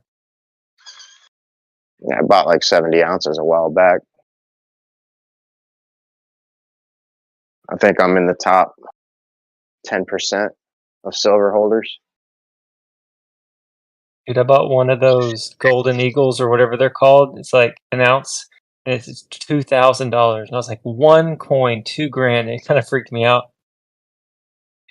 You can buy little $5 or $10. You'd be surprised at the percentage of people that actually hold silver, dude. It's not a lot of people, bro. That's what I was gonna say. You're in the top 10% with 70 ounces. That's only like 2 G's, bro. Yeah, that's about what I spent on it. Yeah, I'm gonna start stacking it up. I'm about to. Why you gotta be in the top 10% of everything, bro? Come on, leave some room for the rest of us. You gotta get in, bro, while the getting's good, bro. You know, people over here buying fucking new cars and fucking coach purses and stupid shit. You know, they're not thinking about, what the billionaires are doing, what the elite are doing. I stack my pennies next to their dollars. You know what I'm saying?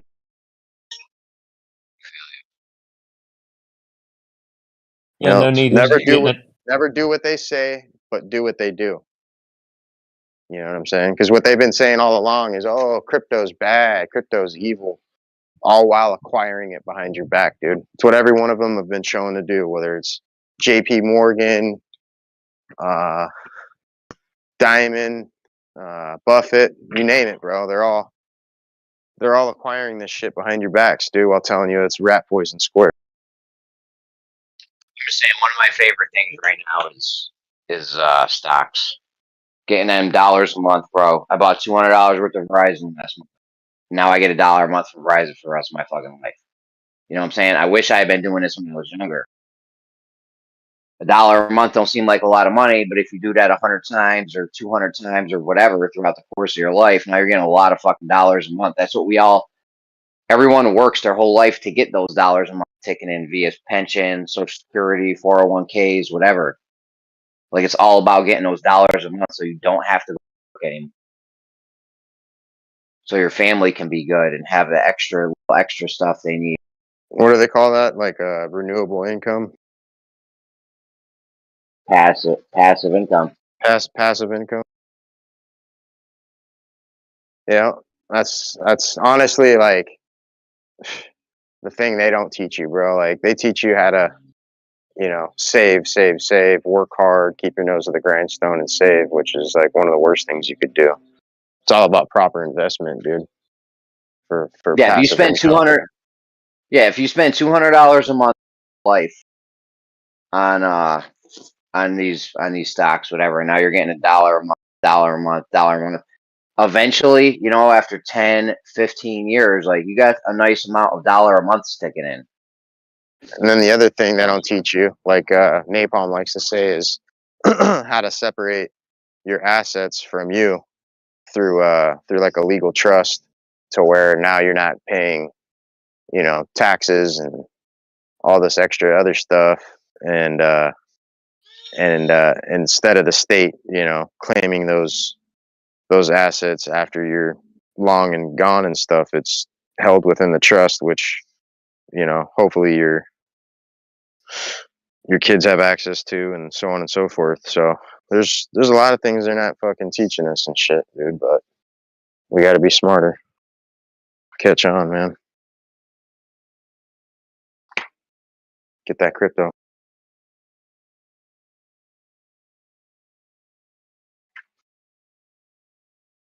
And it's like fucking, even like gold mining, since, you know, simple shit is like gold mining. It's like, you don't hear a lot of people talking about that. It's out there. Gold's the highest price it's ever been, dude. You know, by generations. And fucking nobody's out there getting the gold anymore, dude.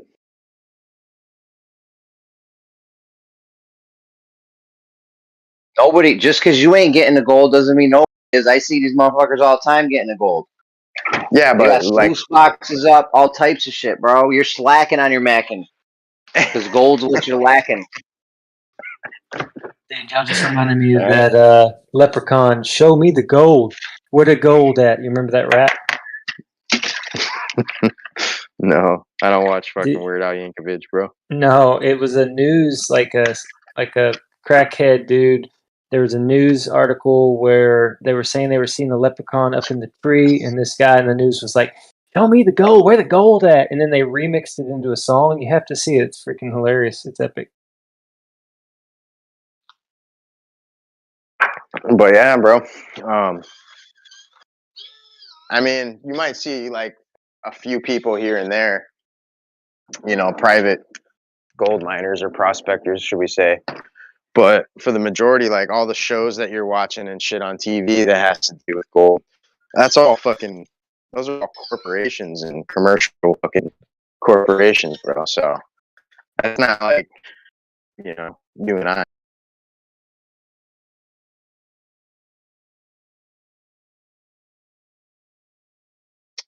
People don't even know what a sluice box is. What are you gonna do? That's what I'm saying, though, dude. Like people are being where to eat gold. People are being directed one way, bro, on how to make money, bro, or at least what to do with their God-given time, bro. And, you know, if money's part of that equation, dude, or at least prosperity, you know, people should know how to fucking the basics, bro, the bare necessities, bro, like you guys were talking about earlier. Like, these fucking kids got no clue, bro. They'll tell you how to fucking fuck with your phone or do Fortnite or some shit, but when it comes to fucking skinning a buck or catching a fish or fucking, you know, how to turn fucking natural fucking rocks into fucking money, i.e. gold or fucking hard minerals, but I don't know. You don't hear about fucking people out there trying to get gold as much. And it's there, bro. There's like over 2,000 unclaimed mines right now in California, bro, where there was fucking high producing, high yielding gold bearing deposits, bro. Talking 2 to 3 ounces of gold per ton, bro. You know, but good luck finding somebody, dude, that knows how to get to it, let alone extract it and purify it and just all the proper steps, dude. The money's right there, though, bro. You're breaking up. Not breaking up. You were just trying to overtalk me. You could spare 6 cents on the machine to talk, bro. Go for it. Listen. Okay, I dropped it in the chat. What'd you drop? Give me the gold remix. Check it out later. It's freaking hilarious. Listen, I'd love to be out there getting gold. right? I would go buy a sluice box right now if I had a place to fucking use it at. Yo, is that Kosho?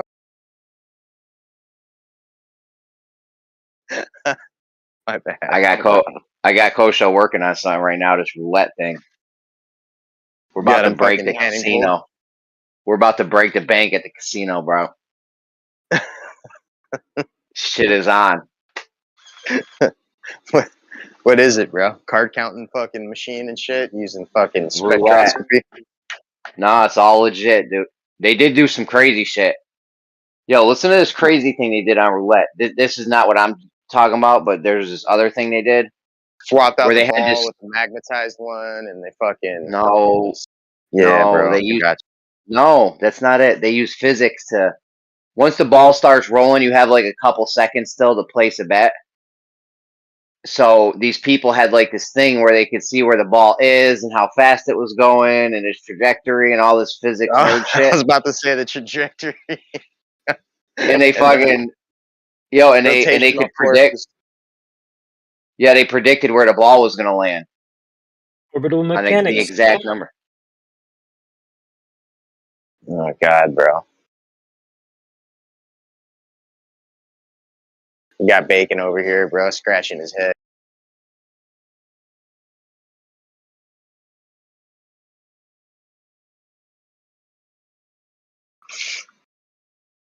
You should have told him this was not financial advice, bro. Now you're gonna be involved in this fucking whole fucking criminal casino ring, dude, with these fucking Oh, this shit's Glovers. legit. The thing I'm doing is legit. It's just a strategy on like when you raise your bets and it's only red and black. It's like real simple. It's like a real simple strategy. Like I don't know. I could post it. You want the video? I'm good, bro. I don't like roulette. Shit gets me dizzy. I want to check it out, but how close does it get you to 50-50? Well, it's not even 50-50 on one single spin. The idea behind this is you go, you watch a roll, and then if it's black, you put your money on black, right? And then if you win, good. If not, you raise your bet by 1 unit. So if you're going $10, now you would go 20, and then you go to red because you just lost. So the last one would be red, so you go to red. If that wins, great. If not, you raise it by another unit. So now you're doing 30, and you just keep going like that. I had people running it through roulette simulators. The guy that made the video said the guy that sent him this ran it through 2 different roulette simulators, and it always won. And I had Kosho run it through simulators, but I don't know if Kosho knows exactly what he's doing. So, but he said it did good too. So The only bad thing is I've seen it go like 13 times black. yeah, which is That's- perfect but that's perfect because with this system, if you're on red and you lose and it comes out black, you move your bet to black. That's what I'm saying, bro. Like, how It's like often the have you old seen saying. it go? How often have you seen it go red, black, red, black, red, black, red, black, red, black, like nonstop?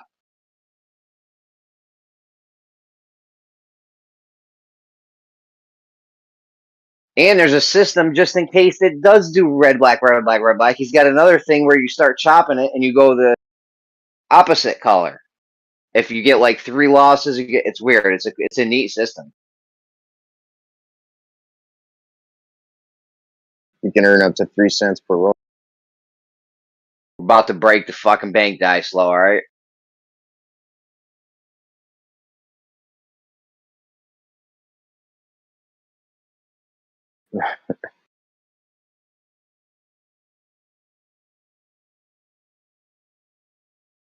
Tell you what we want to do, JT. Get a couple lengths of paracord 550 at least. That's good shit, bro. That's good You'll shit for survive string. any fucking nuclear holocaust with that shit, bro. I'm just saying, bro. Zombies. There was a point in my life. There was a point in my life where I was changing my shoelaces out for 550 cord. Jeremy never would wear earrings, dude, until 5550 cord came out, bro. Now he's got fucking 3-foot strands hanging out his fucking head.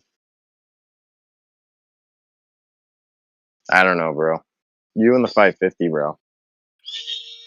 It's one of the best strings you can get. Like, let's say you needed string and you had your place as 550.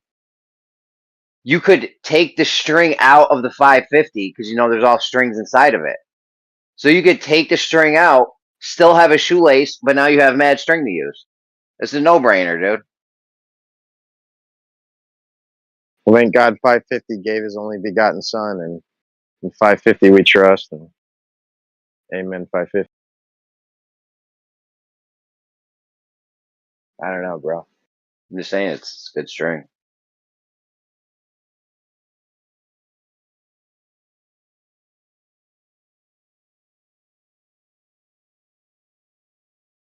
If you had to put me out in the woods and you gave me like, yo, you could take like 100 feet of string, that would be the string I would pick.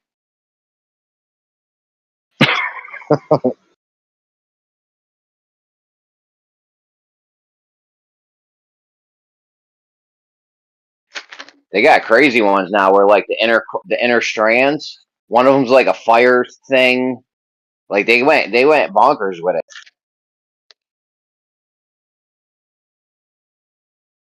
It's like tinder, like a specific like tinder strand in there. One of them. Tinder strain, huh? I don't know what it's called. It's like highly flammable shit. Like inside the 550, there's like 5, 6, 7 strands of string, and one of them with this special paracord, they made it so that it's like a tinder strand. Give Jeremy 12 feet of 550 cord, 2 matches, and a pill bottle, and he could build you a bomb. Bro, I'm smarter than MacGyver. All right.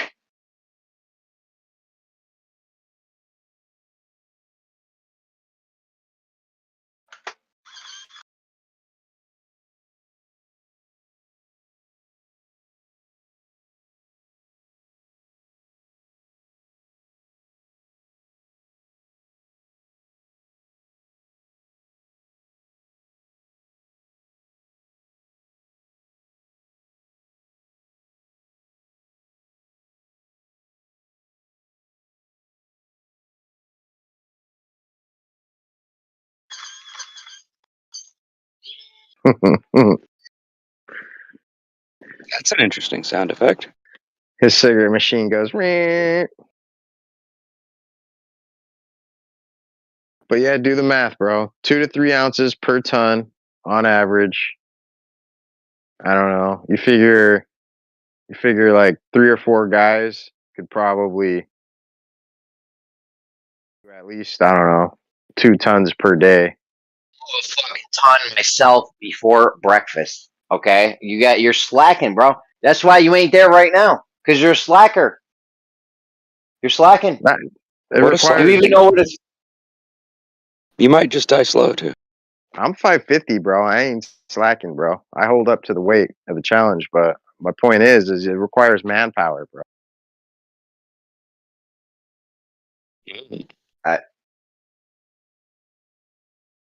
Can't do this shit by yourself, bro. Like, I'm not talking like panning gold out here. I'm talking hard rock mining, dude. And you do the math on, 1 ounce of gold, tons, per day, what that works out to a week per person. And, your little fucking cigarette machine, bro, ain't gonna hold any weight to this. I'm gonna be doing this right now. You think this is my picture as a child? This is You guys not. like math. You guys do math around here. Might have to get bacon in on this one, but I'm just saying. We could figure it out. Man. Huh? Said you do cigarette machine math? That's funny. Yo, how many bros are out there that have 550 cord tattoos? They just love it, and it's on their shoulder or around their calf. Jimmy's got one.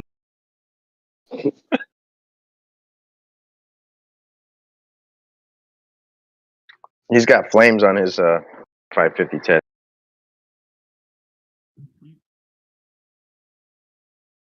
He's Keep joking. in a survival situation, you would absolutely want. This is the best string you could possibly have. Cord, you mean? I got that shit in my medical fucking bag. I could save your life or end it with 550. Bro, you couldn't rope a bull with that shit.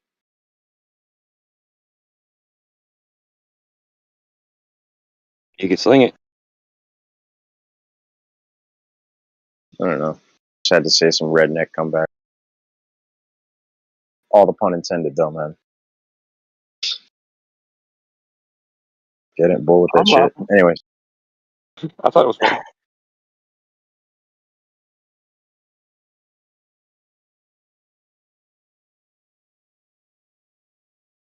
Ready to get it popping? I'm about to eat edible. This is about to go down.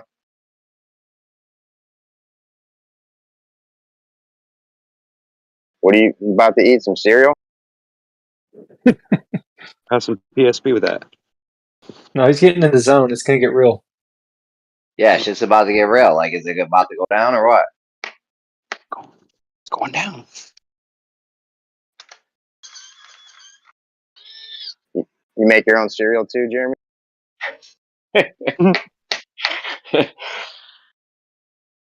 That's some super Fuck that hippie shit.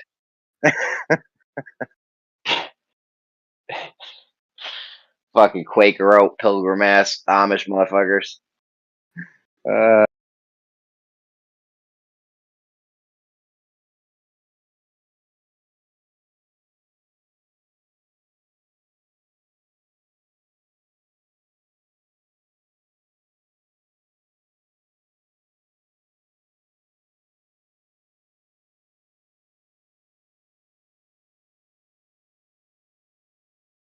Yo, if you just had a sluice box, right? Let's pretend you got a sluice box and you just leave it in the river. You get it all set up like as if you were gonna pan some, put some material through it, but you don't. You just leave it there for like let's say a year.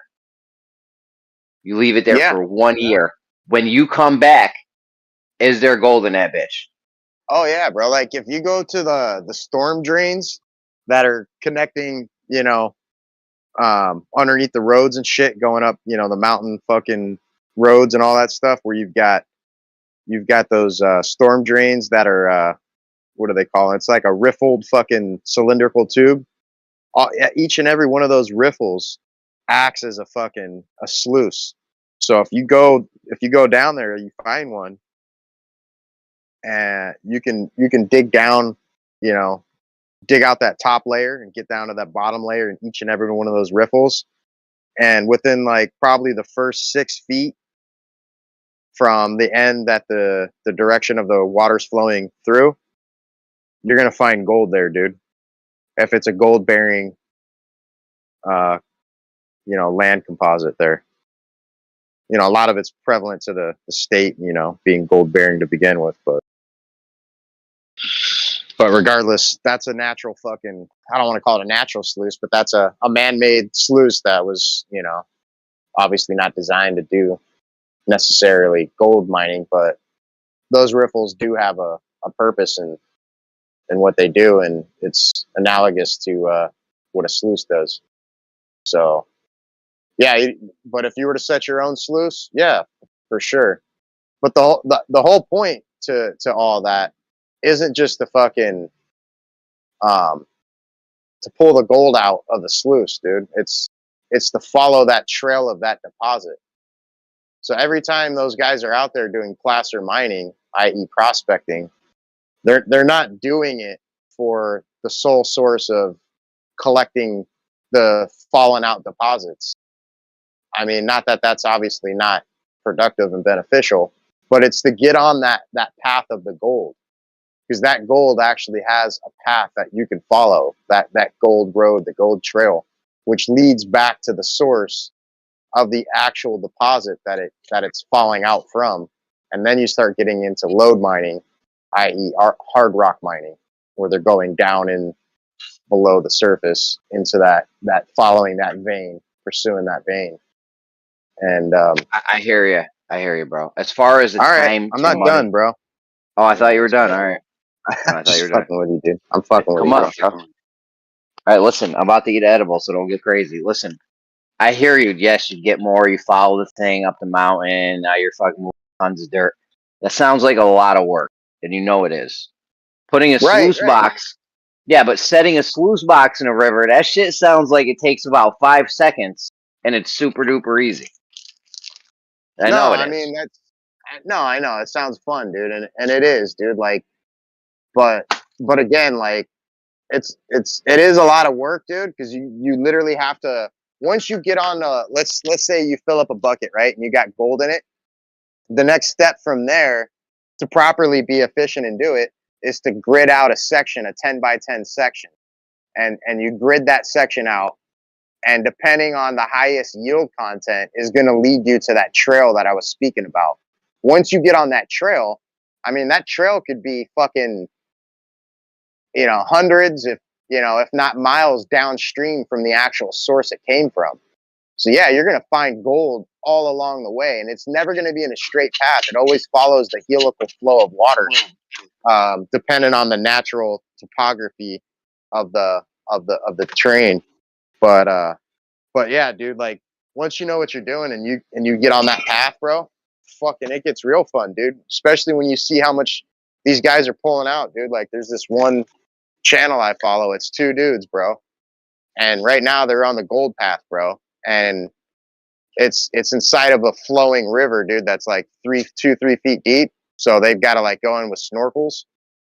But dude, like after about 6 to 8 hours of snorkeling this river, dude, they're fucking coming back with fucking ounces of gold, bro, every time. To where it's like a full-time deal for these guys, dude, and they're banking. So Oh yeah, if it's you're only a matter splitting of time. ounces. Yeah, if you're Yeah, splitting they're an ounce coming of back gold with with one ounces, guy bro, a day. not just 1 ounce.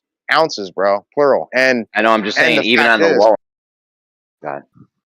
the fact is, who knows how far they are from the source, but it's obviously a very rich, high yielding deposit to where once they get to that source, dude, to where it's coming from, bro, like their whole fucking families are going to be fucking generationally wealthy, dude, from some old school prospecting shit out in the I fucking feel you. woods, bro. I feel you. But what I'm talking about is just going out in the woods, throwing a sluice box in there, and then just clearing out the trap every, I don't know, month, 2 months, whatever. Like, that is super easy. You know what I'm saying? Man, you got to drive there and shit. Now you're using gas. I don't know.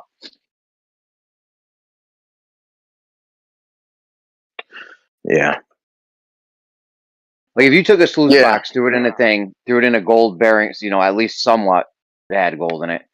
You take a sluice box showing there. What are you getting in like a year? Say you were to check it in 1 year, you think you'd get it like a half an ounce or something? Probably not even.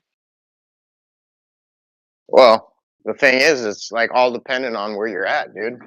Location is crucial in this situation because it's not just like growing naturally out of the ground, bro. Like it's, like you've got Yeah, I to, know. yeah. So location's key, and it's all dependent on that, really. I mean, I just feel like a sluice box wouldn't really get that much. Even if you had a really nice area, like No, just from the water. no. I mean, it's not. It's not gonna. You're not gonna get a whole fucking ton like that from it just sitting there naturally doing it on its own. Like, who's to say you're not going to get a big rainstorm and that whole fucking box is going to be 3 feet under the ground now? It's still stuck in the trap, though. It's still stuck in the trap, but now you got to find that fucking sluice box to begin with. That's why I say, like, if you're going to do something like that, just utilize the man-made storm drains that are in place because it's already set up for you. And Is there any of those near me? Yeah, fuck yeah. You know how filthy that's got to be? Storm drains? No, That's not where like all a the city. filth. Not a city storm drain, bro. I'm talking about a mountain road storm drain. So anywhere you've got a fucking mountain road, and those mountains are gold bearing mountains, and you go to that storm drain, yeah, and those riffles, like I said, within the first 6 feet, depending on the direction of the flow, you go to the end of that fucking the inlet of that that riffle and those 6, the 6 feet of, in from the inlet, you're gonna find fucking gold in there, bro.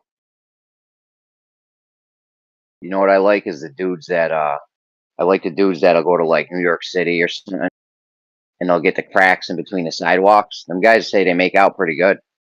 They get a little dust buster and a screwdriver and again, dust it all up. You're not gonna do that down any old road. Like you've got to be in the gold districts. You know, like the diamond district or something. Yeah, where all the jewelers, coming out from fucking, for lunch or leaving work and stuff, and all they've been doing all day is fucking just grinding away on fucking gold. You know what I'm saying? All the little particulates on them and shit is falling off every day, and collecting. Yeah, if you're sitting there grinding gold, it's like a little bit gets on your pants and shit. Well, plus diamonds just fall out naturally. Like when I bought my wife's wedding ring, I got insurance on it in case any of the stones fell out.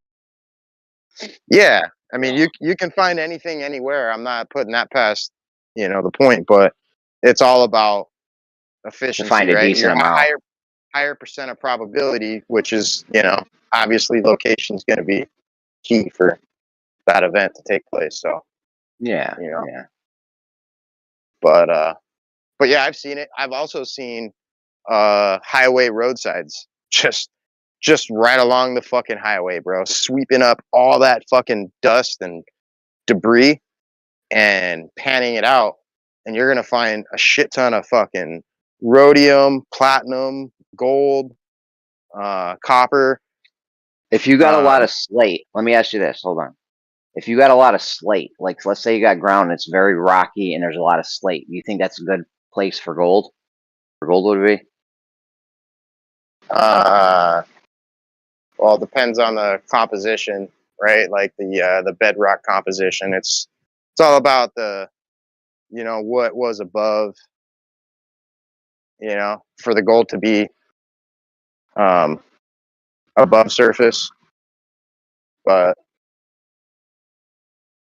yeah, there's like a whole bunch of geology involved, but just, the top layer isn't going to really tell you much.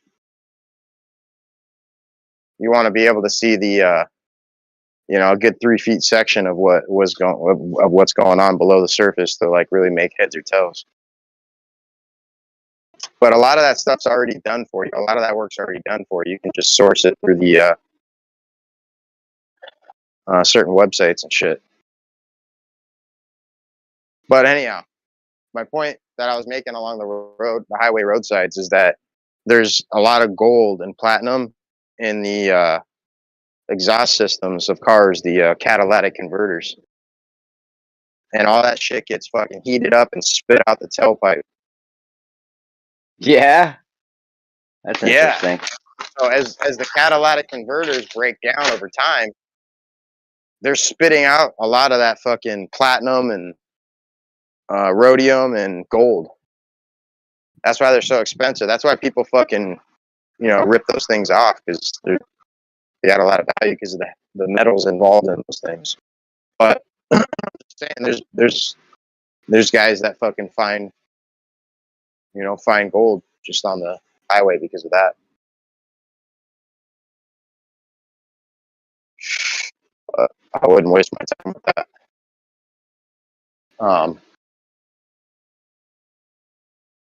I think fucking about a decade ago, some Japanese scientists found gold in sewage waste, and they were theorizing that there was some sort of a bacteria or microorganism that possibly fucking was shitting out gold. I don't know what the results were of that, but I thought that was interesting. That is interesting. There's gold. They do say there's gold inside of us, right? Yeah, but that's more like I think on the anatomic scale.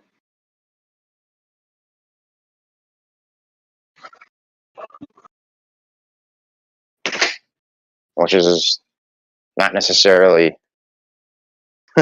extractable to some high yielding rate at which it would be, economically efficient. But or even the a possible cause that why they would find that in a sewage system at those amounts. Like you said, these guys are grinding gold and shit, and it's probably like they get a little dust on their skin or something, little dust or something.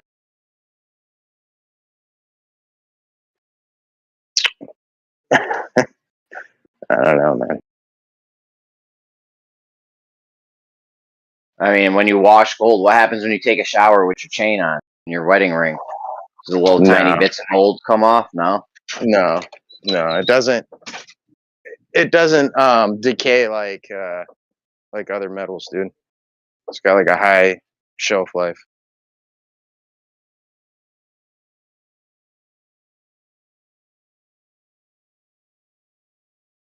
Yeah, but water is like the ultimate entropy machine, isn't it? Like anything that has running water go over it eventually will, you know. Yeah, it's the best. What do they call it? A dissolvent or whatever. But I don't think gold is soluble in any way, or I don't. It doesn't tarnish. It doesn't. Like you can fucking leave gold in the ocean for hundreds of years, bro, and not lose a gram.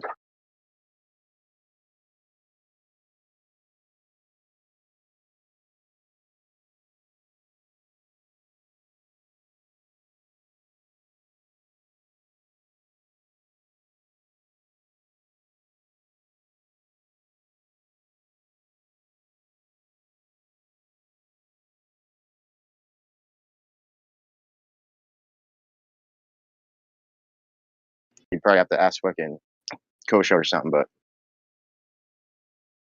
that's my answer, bro. I'm sticking to it. Point is, bro, is there's a shit ton of gold deposits, bro, just sitting there ready to be mined, bro, that nobody's doing anything with, dude. You're over here rolling cigarettes, bro. I'm just saying.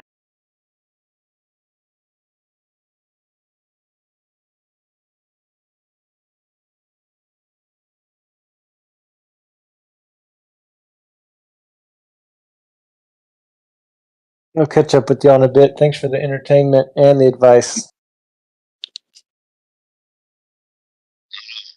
That was not financial advice. No, you're not liable. The conversation, I should say, it was informative.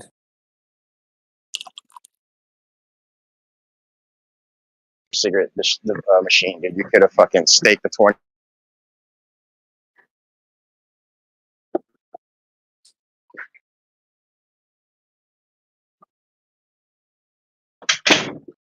All right. Are we done roasting Jeremy? What's going on with the gold? I want to know where the gold at. Where the gold at, Daiso? I did not post that video, by the way.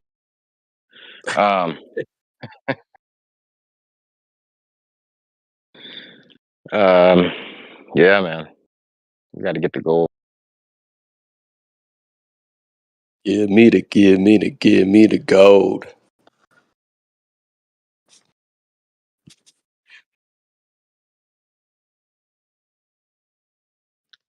Jeremy wants gold teeth, right?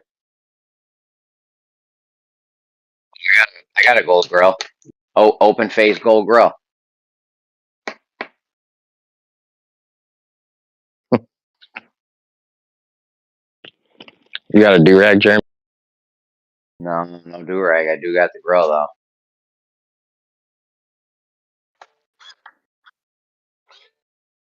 Oh, got to get the do-rag. Why? I don't have waves. Waves of what? There's a difference between a do-rag and a wave cap. Come on, white boy. Bro, I don't know. I don't know, dude. Yeah, I don't know.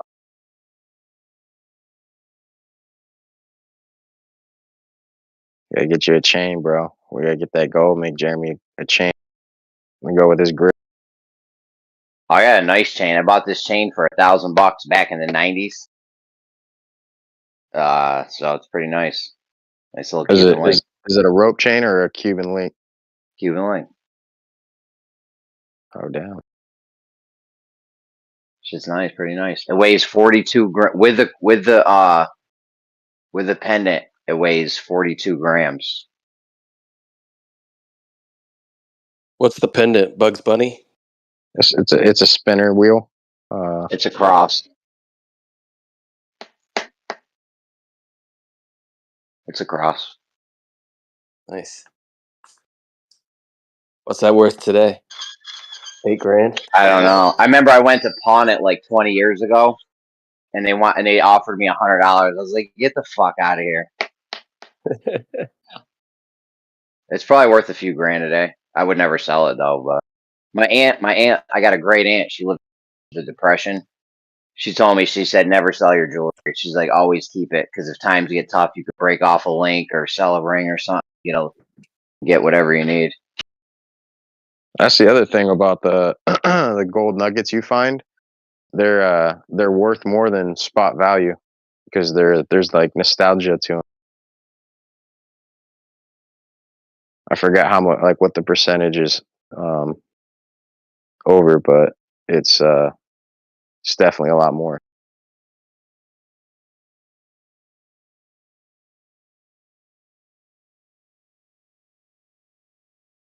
Just like treasure, like if you were to find some treasure and shit, depending on like the dating of it and stuff, like just increases the value of it significantly.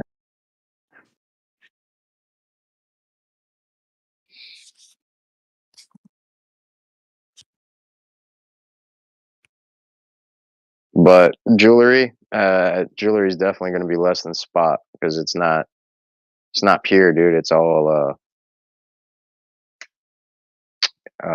what's the word? It's got other stuff in there because gold's like highly malleable. I don't know if it's called the anodite. No, it's not anodite. What the fuck do they call it? Anyhow, but yeah, you would have to bring it back to its pure form to get spot. And there's a whole process and shit.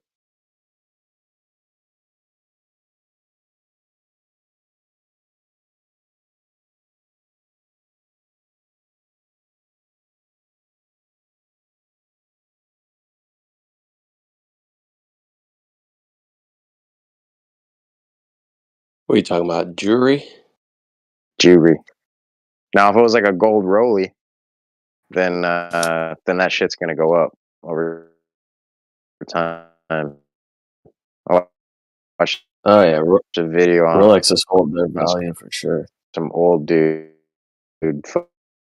fucking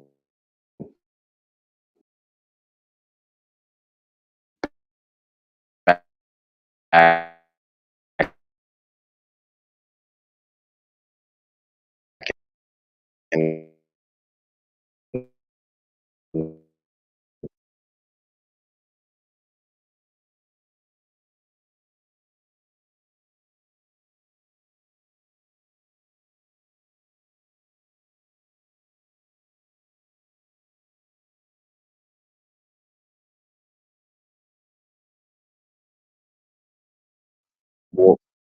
uh-huh.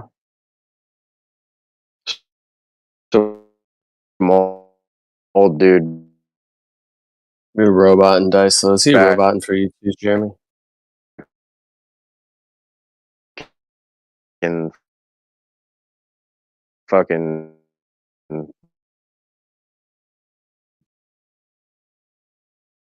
World War II or some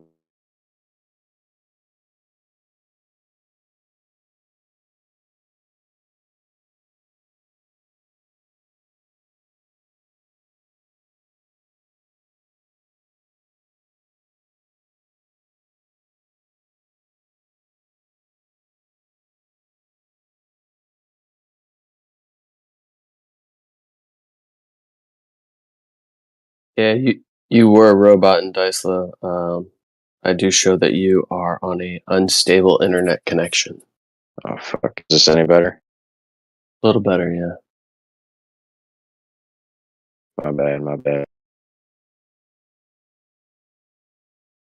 Roboting is never your fault unless you're Jeremy. Well, at least Jeremy understood what I was saying. You're speaking his language. for sure.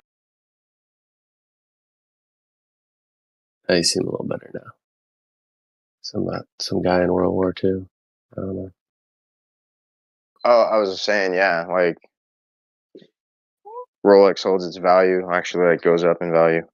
And the dude purchased the Rolex when he was overseas in some fucking war. And they had it appraised more recently, and it was way more than he purchased it for originally. Obviously, not only due to the dollar rate being different at the time he purchased it compared to now, but just the fact that it goes up in value. So,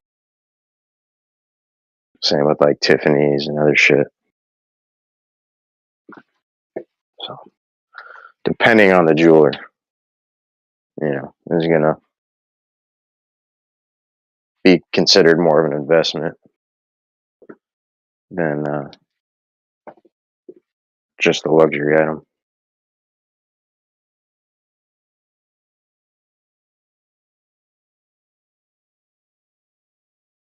I mean, precious metals aren't necessarily a bad investment, right? Gold, silver. Well, that's what I was saying is, gold and silver by itself, like, no, it's actually a good diversification to hedge your investment on, but at the same rate, like, if you're looking for value overall, like in something like jewelry per se, like Jeremy was saying, just the jewelry itself isn't gonna justify a resale value of spot because of the fact that it's not pure.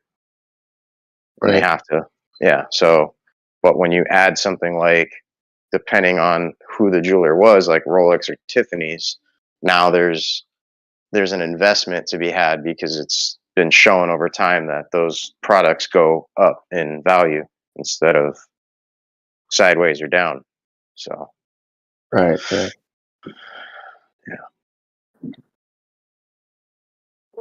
Not that I'm Yeah. trying to like help somebody justify their materialistic purchases, but one could be considered an investment versus a purchase.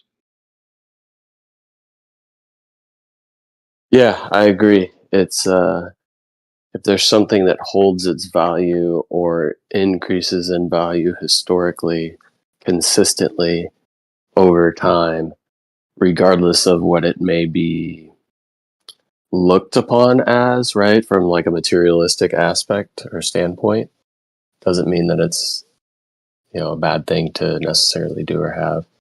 There's many people that make like a living flipping Rolexes and shit like that. Oh yeah, for sure, dude. There's a high demand for them. Like, I think there'll always be a high demand for Rolex, dude. It's like the Bitcoin of the watch world, right? Like, Yeah. I think it's almost gotten to the point where it's like the Rolex watch is more of there's more of a trading market and resale market of Rolex than there is actual value of people that are just wearing. And I don't know. I don't know how to explain it, but I feel like more so there is a market for trading and exchanging and holding Rolexes as like a store of value and or making some profit than there is people that just are like out purchasing Rolexes to wear them just as a materialistic like flex. yeah, I mean, it says a lot when you wear a Rolex, dude. It's just like, yes, I've achieved something. Because there's no such thing as a cheap Rolex. No, fuck no.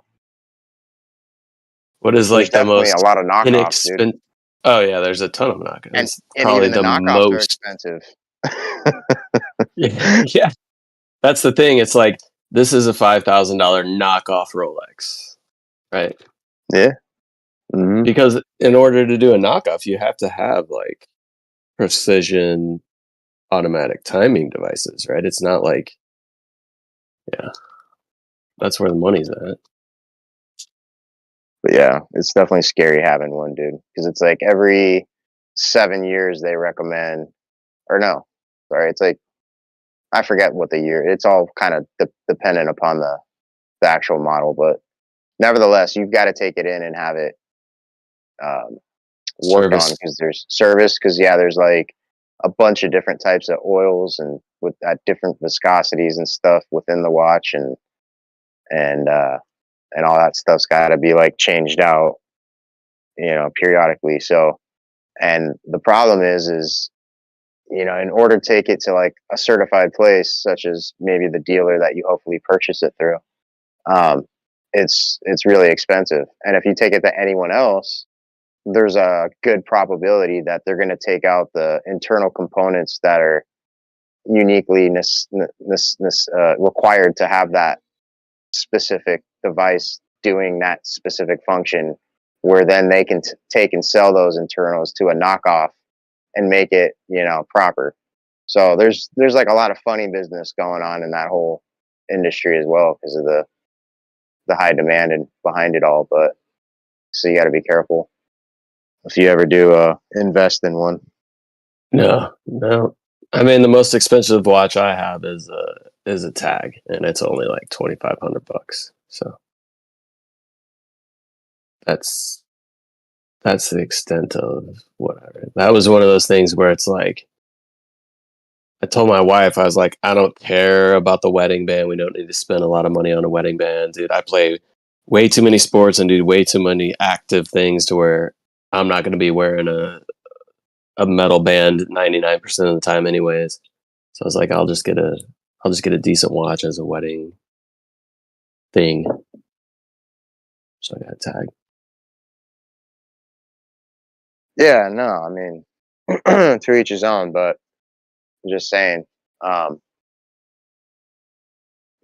to the topic at hand, it's just, gold, it's a great investment. Silver is definitely undervalued, rightfully so, because, it's obviously manipulated, but there'll come a point in time where it's, hopefully that all comes to fruition and gold is rightfully justified in its price point. But until then, it's a good time to purchase. But yeah, dude, fucking investments. I don't know. It's kind of what we were talking about, right? And Yeah. Yep. Art's another one that seems to be like increasingly accelerative in the form of diversifying one's portfolio due to That's low another tax implications and all sorts of various things. That's But another highly manipulated market where people right. Right. Another this one is that's valued at $100 million. Ooh, okay. Now I can show that as an asset value. yeah, it's crazy.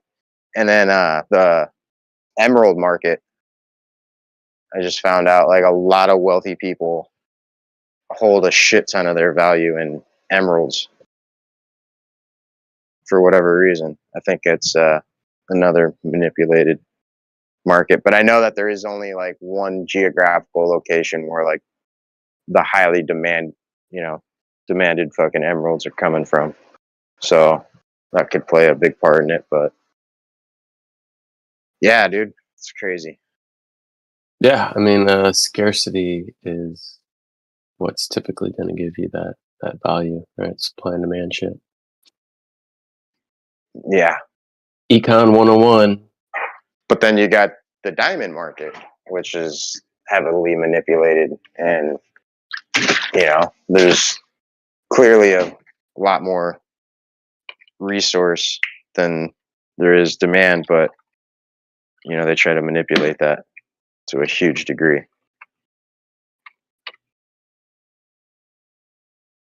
So it's like, how much of this shit can you really trust, Yeah,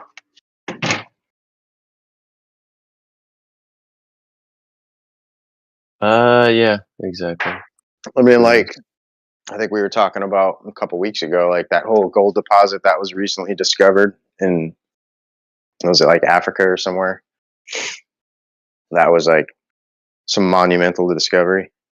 Like, has that had any impact on the spot price of gold yet? Like, will it ever?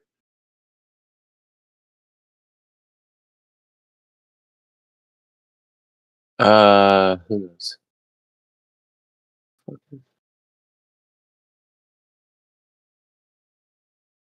I think Yeah. that gold, even the gold market's highly manipulated with the whole.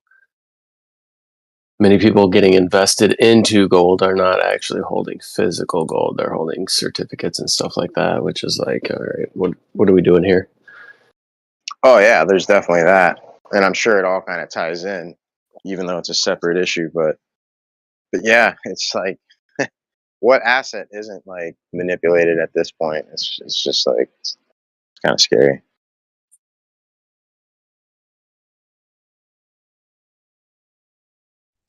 A lot of it is marketing and manipulating the market. The Mhm. latter is De Beers keeping diamonds scarce. And the other one is, I don't know if you guys heard about the Rolex.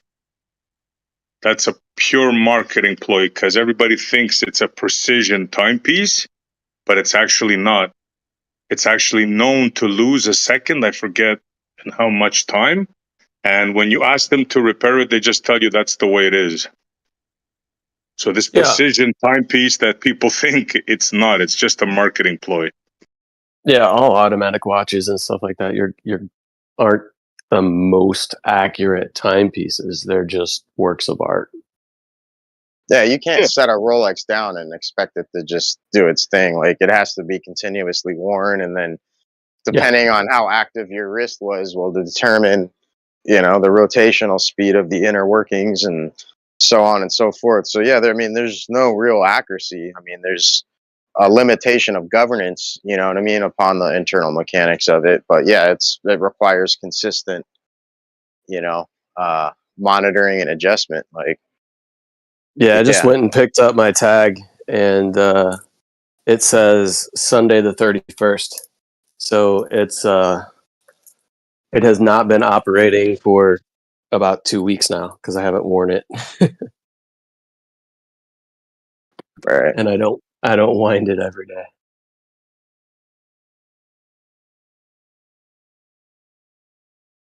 No, but when is a watch worth $20,000? Like, come on. Well, It's a Yeah. yeah, cheap It's exactly. Rolex. all the rich. It's all look me, I got a Rolex. Yeah. Well, there is some like we were talking about, the value is kind of in the craftsmanship, the precision, the fact that just an automatic watch in general takes such time and skill and effort, and the synthetic rubies or real rubies that are in there for the movement. You've got so much that goes into it that adds kind of a value to it that you're not getting through a quartz movement. Now, if you want to go to a manufacturer like I said, like I have this tag here and it's an automatic watch. Tag also makes quartz movement watches. Now, you could go buy a tag for a couple $1,000s that is a quartz watch, and that's a stupid fucking investment. Yeah, At least, absolutely. Yeah, I see what you're. Yeah. It's a mechanical thing, and it's valued for that aspect. Absolutely. Yeah. It's not a timepiece. It's like you're not buying a Rolex because you want to keep the time. Let's be honest, right? It's a showpiece. It's Right. it's it's like a yeah. diamond ring almost. Yeah. Yep. I Well, mean, they are for automatic watches. Tiffany's They are Tiffany's pretty ring. accurate. Just, it's another one. Just the name alone, when the name alone stands behind the value, says a lot. And yeah, it's not what it does, but what it says. So Like you're better off getting a Rolex than a tag if you want to keep it for value wise, right? And the only reason is For not sure. because one is better than the other. It's just the name, really. right. Sure. Yeah, I mean, there's a huge underground market for Rolexes, but then, like we were talking about earlier, it's also a it's a very risky market to get into as well, because there's very, very good fakes that you can lose your ass on, you know?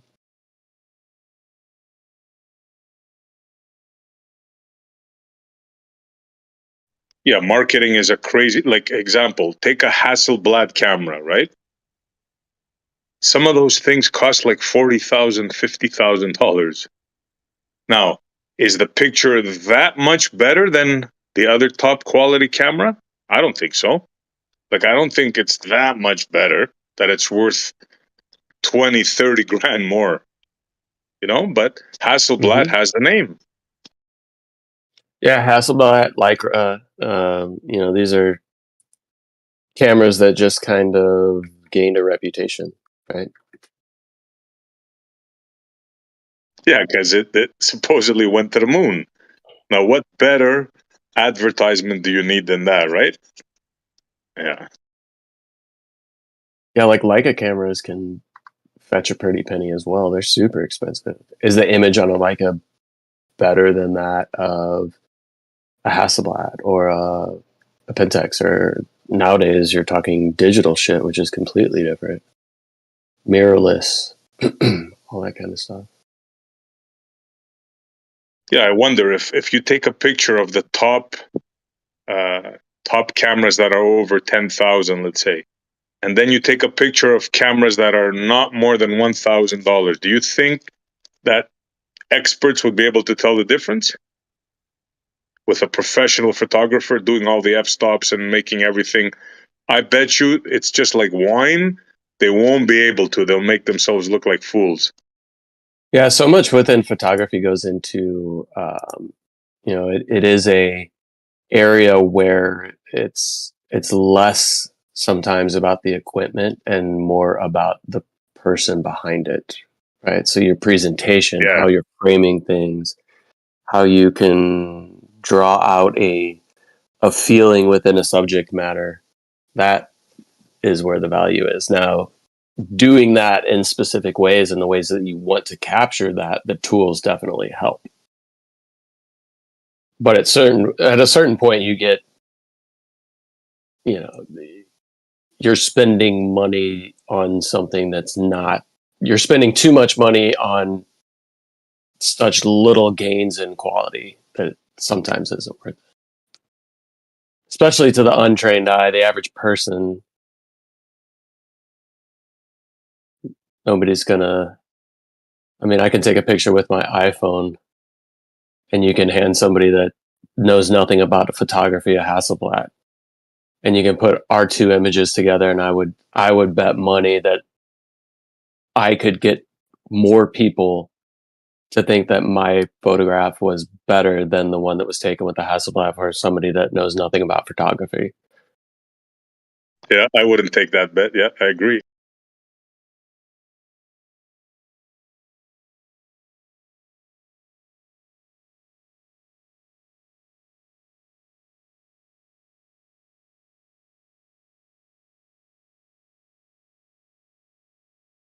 I mean, look at some of the most famous photographers over time. Somebody like Ansel Adams, who's famous for a lot of black and white photography. What was he using? What about Carl Sagan? Carl Sagan is not a famous photographer.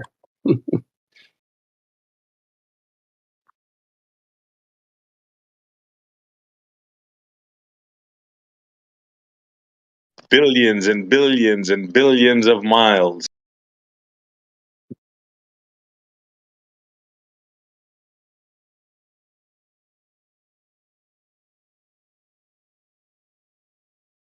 Billion.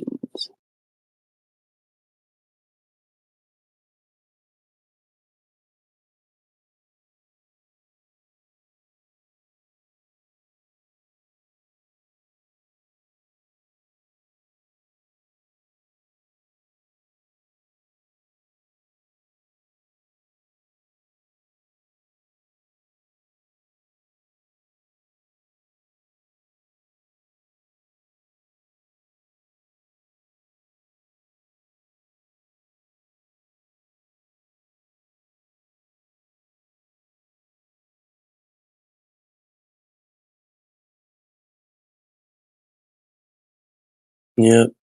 Yep. A lot of it depends on how you're presenting your subject matter. Like I said, I mean, one of the most famous photographers, Ansel Adams, he used a ton of different cameras, all kinds of different formats. And some of his most famous, I mean, I'm sure he used Hasselblads. I could probably look it up, but I'm sure he used Hasselblads over time. But some of his most famous pictures were not taken with some of the most expensive cameras that he used.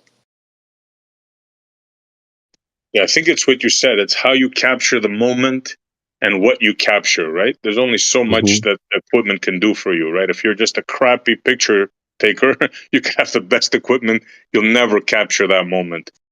Yeah. You need to know how to use it. You need to know what you're doing. Yeah, there's. Yeah.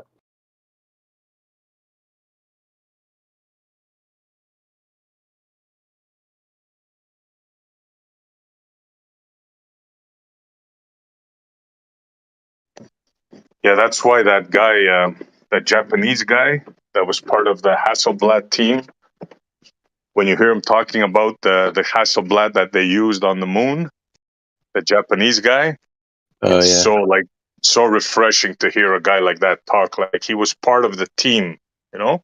And he said he goes down the whole list and it's like, whoa. And then you have guys that have no clue about Hasselblad, never seen one, never researched one, and they're saying, oh yeah, it could have worked. Yeah, it's possible.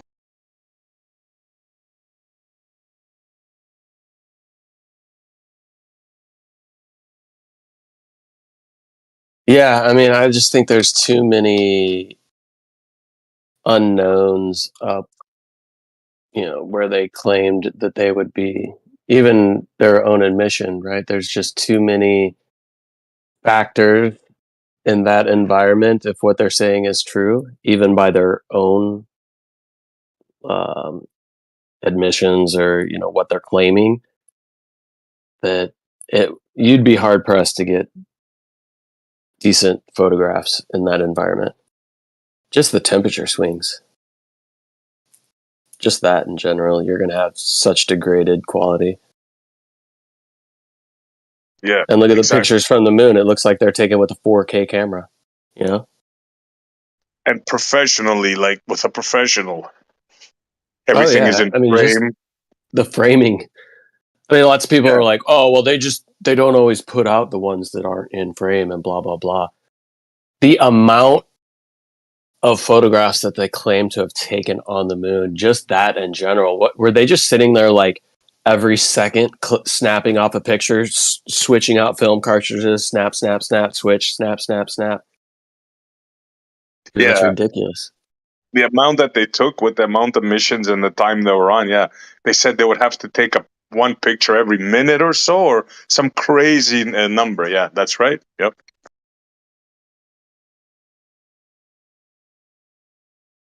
Never mind the conditions. Just if they were in perfect conditions here on Earth, they would have to take a picture every minute or so. Yeah.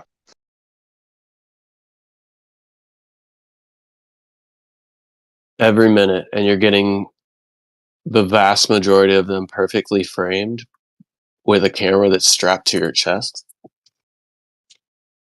Yeah. Just that Just alone. yeah, there's no way. And we didn't even get into the other stuff, the dust, the vacuum, the heat, the cold, like you said, the radiation. Yeah.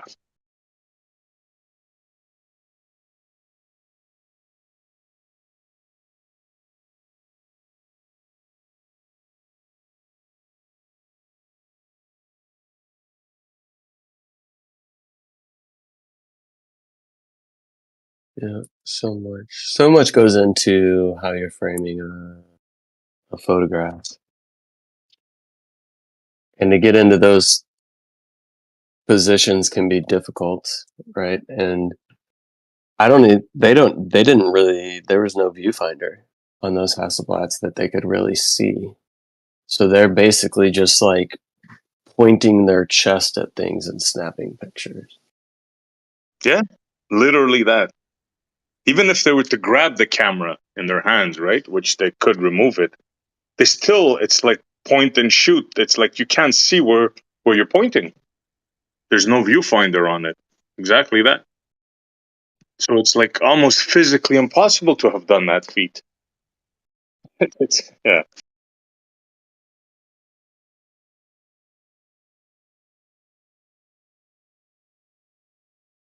Even with a viewfinder, I take pictures and I have to take like 4 or 5 of them because, sometimes I shake, sometimes I move, sometimes it's not right. So I always take 2, 3 pictures of whatever I'm taking. And I thank myself because, yeah, like 2 out of the 3 pictures are off a little bit. The third one might be, okay, that one's good. But imagine 5,000 pictures without a viewfinder and they're all good. Come on. I mean, just that. Any sensible person.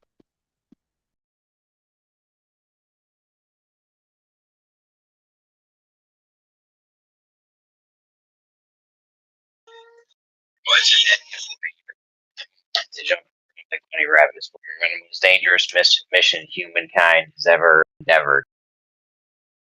You're not going to be jumping around all goofy and shit. You're going to be taking very careful steps. Every second of this mission was planned, supposedly. You're boring, man. I want to play some golf. I want to hop around. Yeah, you don't go hopping around all fucking crazy. Smash your face shield. You tear the suit. You get a suit malfunction. Maybe the pliss gets damaged from all this falling around, rolling around. Like, really? I mean, come on.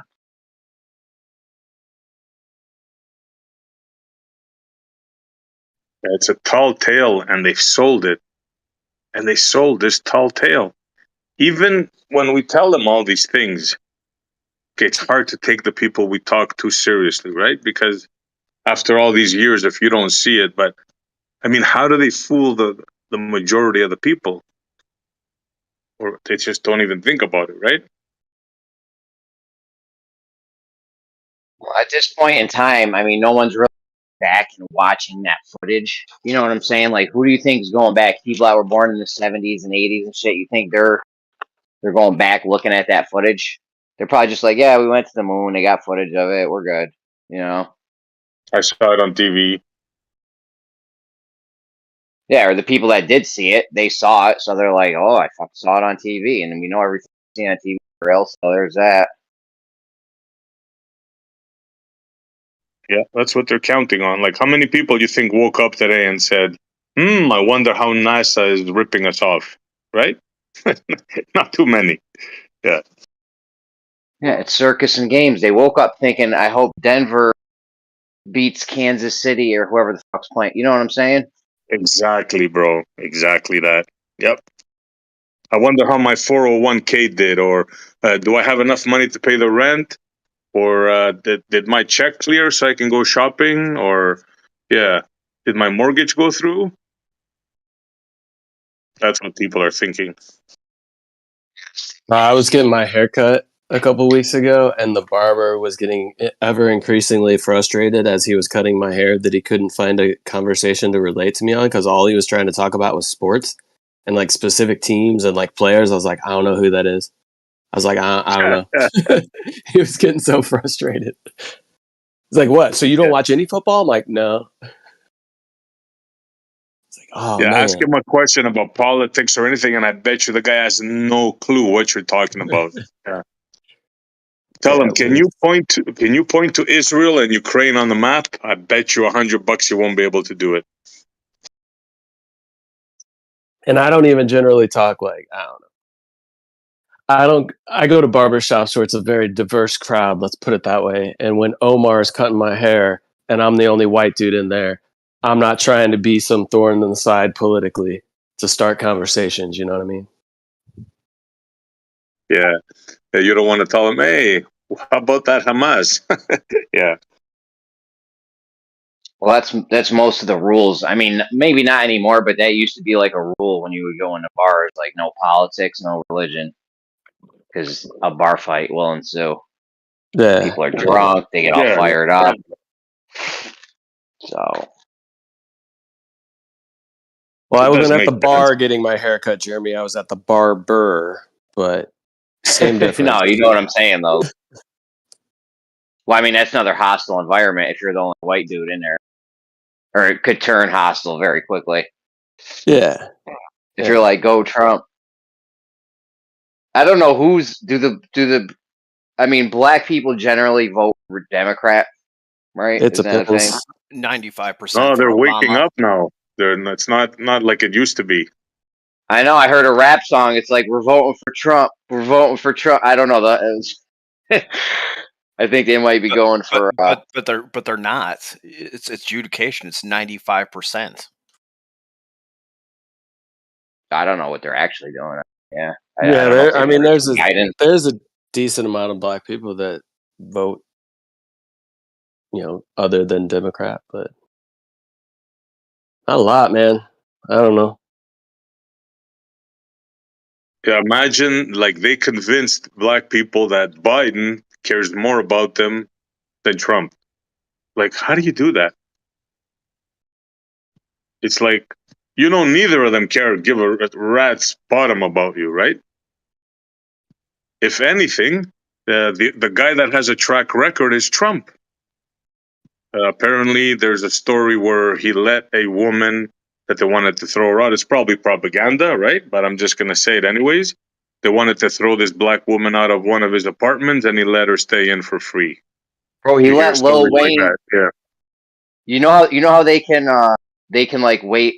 Before they leave office, generally a president will pardon a whole bunch of people that have committed crimes. Before Yep. Trump left, he pardoned like Lil Wayne and like Kodak Black or some shit. I Yeah, forget. he's It was the like only just a one. couple That's rappers. right. Yeah, yep. Yeah. Why does he like rappers so much? I mean, It's it's not not bad. rappers. It's why is he the only president that has ever done anything for black people? That's the question. Unlike Well, I think- Obama, who I believe he was black. Yeah, but Yeah. you guys got it wrong. It's not doing something for black people. It's just standing on the position that's correct, no matter how much flack you get for it. Like, for example, if I remember correctly, he did stand with Mike Tyson, I think it was, when he was getting criminally prosecuted, and how That's he right. got a raw deal. So it's not really about skin color. It's just about standing for what's right.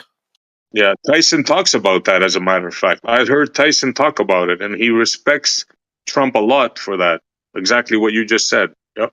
So there's various stories about Trump and black people, but I don't hear anything about Biden. He probably couldn't give two rats behind about not just about black people, about anybody probably. I mean, I don't think you guys heard me earlier, but 95% voted for Obama. 95%. Yeah. Jeremy's a white roller, cigarette roller.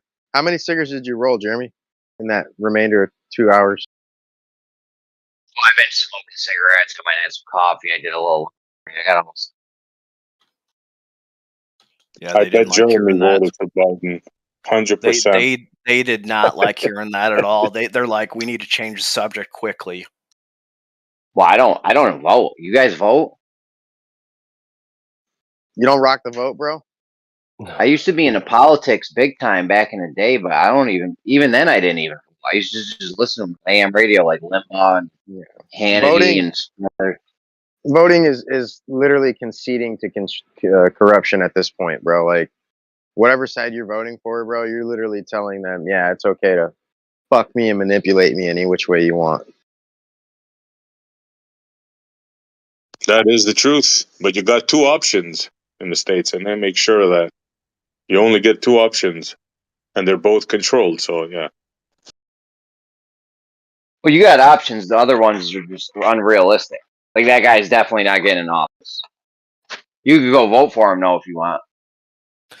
Well, I heard something today. I don't know if you guys heard about it. There's a new party coming out. Now, I don't know how much ground this is going to get. Furries? You guys heard of... Sorry? Like furries, like you got the donkey and the rhino and no. No, not those freaks. There's a party that Colonel McGregor was talking about. I forgot the freaking name of it, but he joined it. So keep an eye out for a third party. I'm going to try to get the name. Well, what they've been thinking about is they've been like the analysts have been like, they've been looking at like, a third party run with different people, and they've been like, for example, what's his name, Kennedy, he might, run like independent, and they've kind of been speculating, well, is he going to pull more votes from the Democrats, or is he going to pull more votes from the Republicans? But one of the things I was going to bring up since we were on the topic is Vivek Ramaswamy. I mean, I generally, it's interesting some of the things he says, but I was watching one of his clips, and his body language just seemed off, and that's one of the areas I'm pretty interested in, like body language and facial expressions. Now, it may have just been that he had just a really tough day, or he had maybe gotten just too Is he many Hindu? threats. But I don't know. Sorry. Quick, another thing you said about is he going to take more votes from Republican? Is he going to take more votes from Democrat? Notice how nobody ain't talking about is he going to win? Like that ain't even on the table. It's just who's he going to pull more votes from? You know what I'm saying? Like that Yeah, shit's not even realistic. yeah, good point. We talking about Swami or Kennedy? Conditioning. We're conditioned, you're conditioned, and so, well, no, we have more parties here, but you guys are conditioned to think of only two parties. Elephant or donkey? No zebras or No giraffes. furries? Furries are coming up. The furries are pulling in, bro. Watch out. I mean, that's not correct at all, because there's different voting systems, and the voting system that we have is just so advantageous to the establishment that there's no incentive to change it to an alternative voting system. Whereas, in the current voting system, you only get one vote. So naturally, most of the people are gonna be affected by the propaganda on the news, and each side is more scared of the other side, and then so they're not really the voting strategy. They're not really voting for someone that they like and they You agree say with. They're really voting against someone that they're more afraid of. If they get into power, and that's both sides. But there's other voting systems where you get more than one vote, and the strategy would not be like what you're saying. So there's like instant runoff voting, where you can rank order your preference, and then you can't, and then you don't have to fear like voting for a third party and quote unquote wasting your vote, because if your guy doesn't get enough votes, then you have your second or third preference that your vote will go towards. You say propaganda?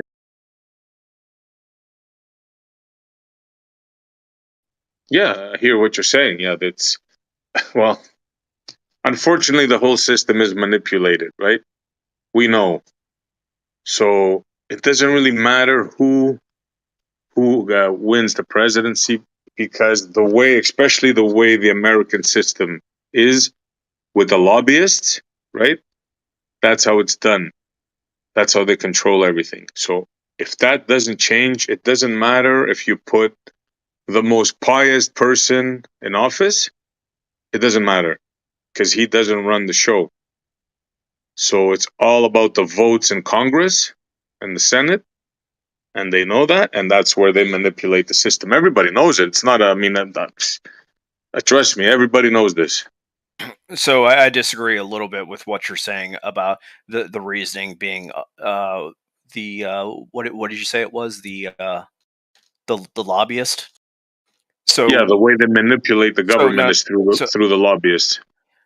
so no so there's different monetary systems. What we're on now is like a fiat currency, and that's not the way that it was when the Constitution was established. And so what a lot of people don't realize is that What? when you have fiat currency, you don't have like actual checks and balances anymore, because you have the people that run the fiat currency can basically do and manipulate the system as they wish. And yeah, sure, they're doing it through lobbyists, but I mean, people have a right to freedom of speech. Currencies have the It's same not the mere fact of them archetypical foundation. lobbying with money. It's the fact that they're doing quid pro quo is what's wrong, and that's already against the law. Well, SC think loves the you're mixing- lobbyists. I I mean, think you're mixing a couple of you issues have there. no. You guys have to be you have to have lobbyists. You have to be able to have individuals have lobbyists. Otherwise, you don't have representation at all. You know, it's not the mere fact that you lobby for something. It's the fact that they do quid pro quo is what's criminal and illegal. Well, the problem with lobbyists is whoever has the most money gets the lot. It takes money to get a lobbyist, right? So if you have massive amounts of money, like say you have a giant corporation that makes billions of dollars a year, you're going to be able to get mad lobbyists, right? Whereas the regular working man needs to get $10. You know, I don't know what kind of lobbyist you can get for like $100 or something. Now, maybe if we all chipped in and got a lobbyist, like if every American chipped in $10, we'd probably have better lobbyists than Big Tobacco or Big Pharma or whoever. But we don't really do that now. Right. It's obvious that the lobbyists run the show. Like take a company like Monsanto's, right? How else would you be able to? They've patented the tomato. Do you know that? That's fucking gangster right there. You know how gangster that is? That's more than that's big time, guy. That's OG stuff right there. That's fucking yo. That yeah, that's crazy, bro. Just think about that, right? They patented a God-given thing. In other words, if you're a farmer, you can't grow freaking tomatoes unless you buy it from them. And everybody knows the story. If the seeds blow over, they can sue you. How do you think you can do that without lobbying? How do you think you can do that? I mean, Yeah, that's the scary unethical. thing. Yeah.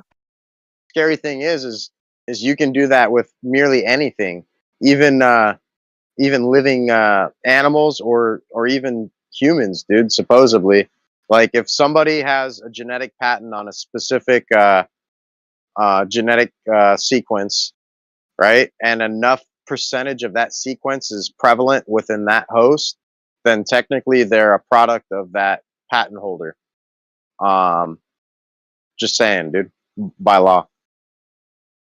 Yeah, and it's well, the things they've done, the chemicals that most Americans and thank God a lot of countries like Canada and Europe ban them, but the chemicals that you guys are exposed to are like unheard of, bro. Most countries ban them, but in your country, because of these lobbyists and the power of the corporations, you guys are getting red dyes and blue dyes and all this hormones for cows and all this stuff.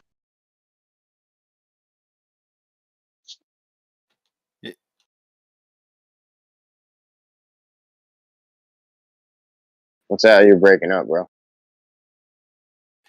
Yeah, but you guys are missing my point. They're only able to do that through fiat currency and the central banking system.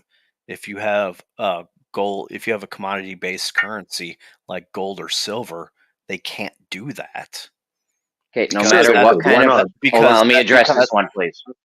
Oh, my bad. Go ahead. I thought you were done, but hold on. I'm gonna address him. Go ahead. Go ahead. Finish up. We didn't want to cut you off.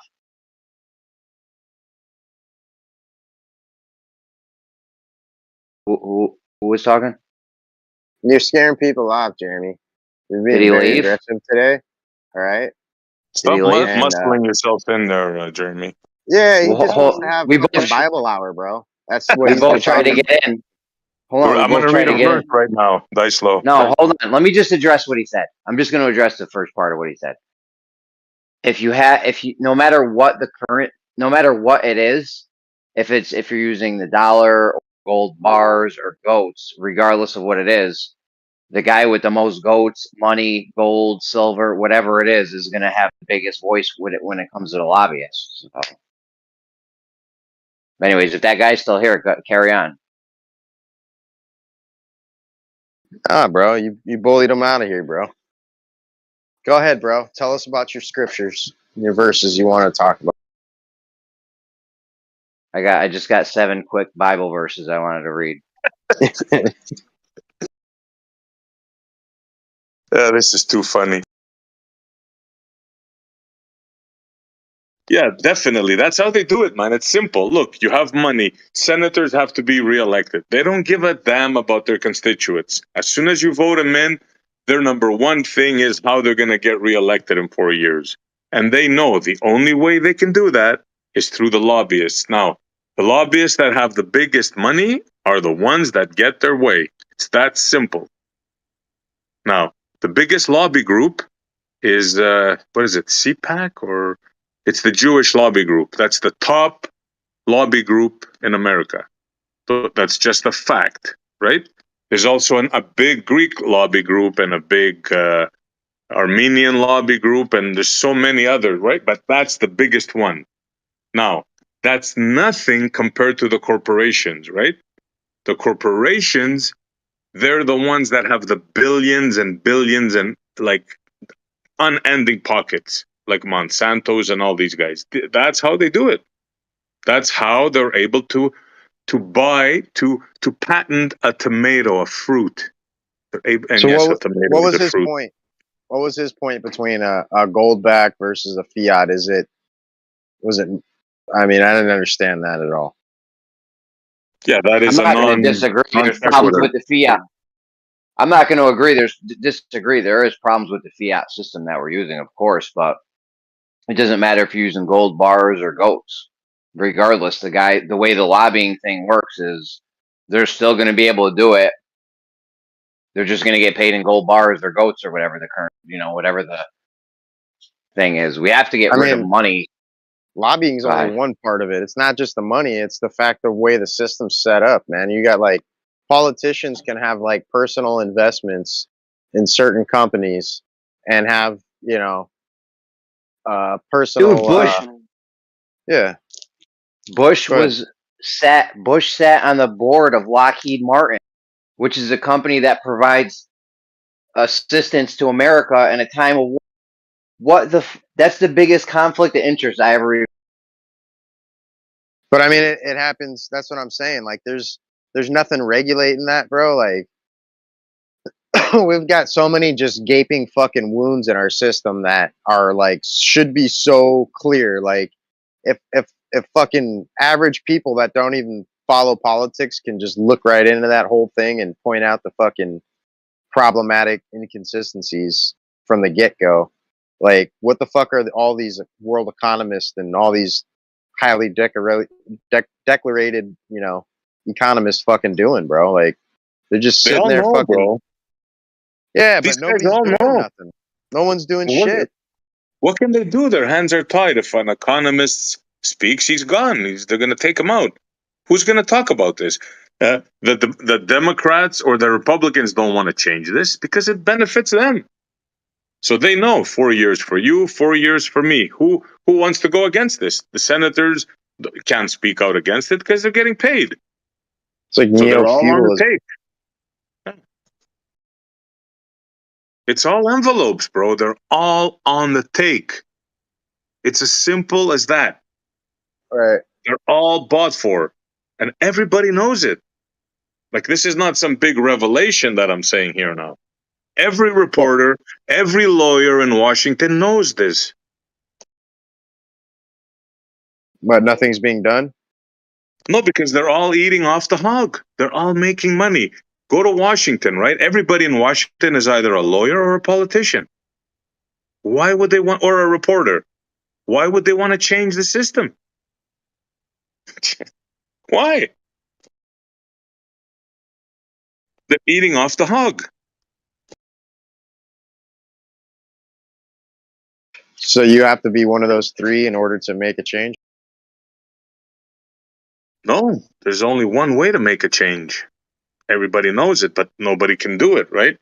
There's only one way to make a change. They're not going to leave peacefully.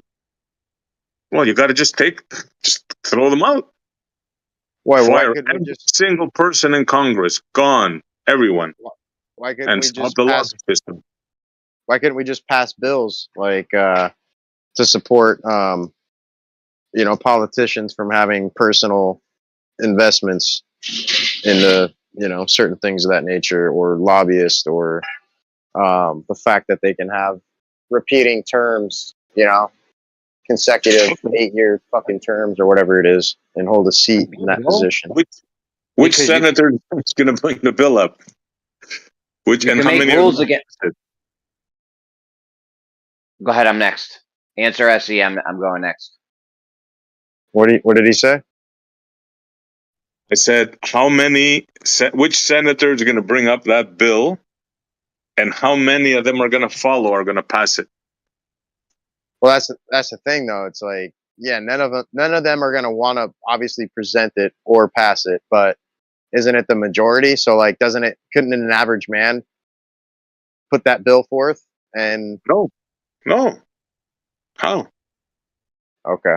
Okay, so there's no way to even stop that shit, because he could just tell his brother to buy the stock, or his cousin, or his best friend that he's been known for 40 years. Like, Right. there's no way to even stop that shit. Sure, you could. You absolutely can't. Just, What? Okay. No lobbying. No lobbying. No, I was talking about the thing Dyslow said from 3 things ago. Yeah. When I was trying to get in. Private investments, like investing in a certain corporation, and then using your political power to see to it that particular you know, corporation thrives and has, you know, all the necessary, you know, access Legislation to whatever. it needs. Yeah. Yeah. Do you see how you can't stop that? Because I could tell my best friend, or my aunt, or my cousin, or my brother, or my best friend's mother-in-law, whatever, to just go buy it. You can't stop it. There's no way. Yeah, look at your president. Passed everything on to his son. I don't know. I didn't know anything about those multi-billion-dollar companies. I swear. My son. Yeah. Yeah, I tell my best friend, my mom, my son, my aunt, I tell a whole bunch of people, buy this stock that's going to bubble. They all bubble. Everyone breaks me off a little something. Oh, thank you so much. And we're good. And now we're saying money all up in the family like that.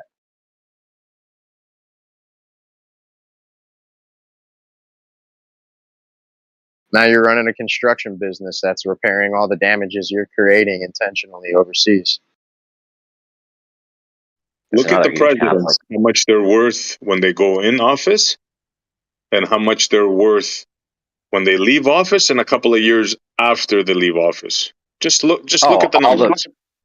All the people. Obama, I think it was Obama. I never actually fact checked this. I just heard this somewhere, that Obama gave a giant book deal to like redo all the books in schools throughout all of America or some shit. And then they ended up paying him like 60 mil or something to write a book for him, like that same publishing company or some shit.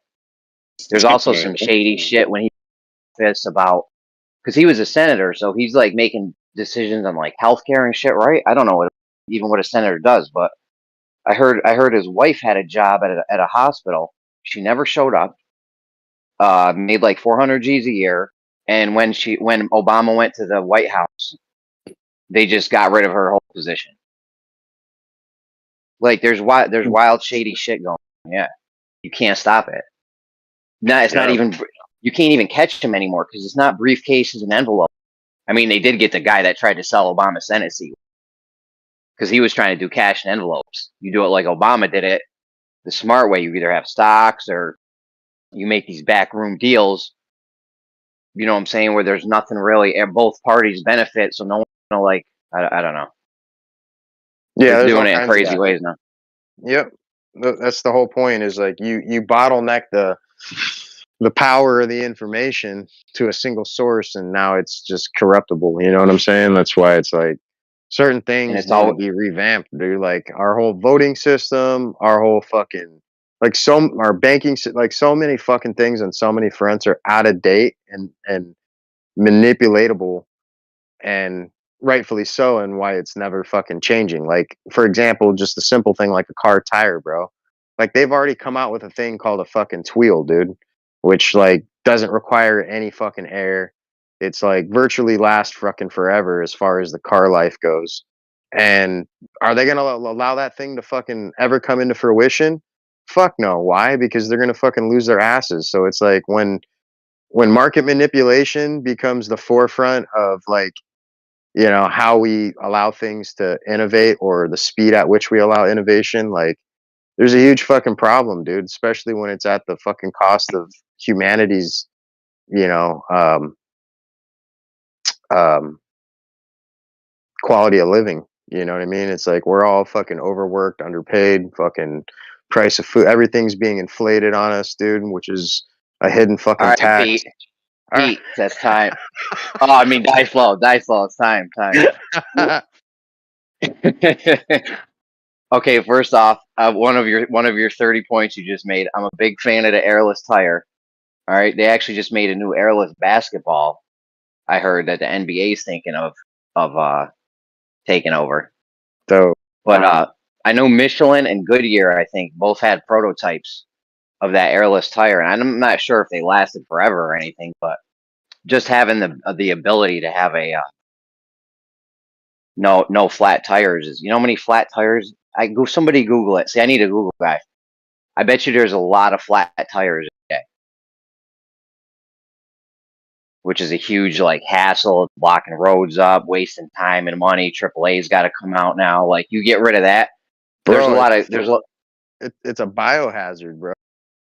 there's a lot of money that's now sometimes the tire's shot. You got to turn it into mulch or throw it in the ocean or something.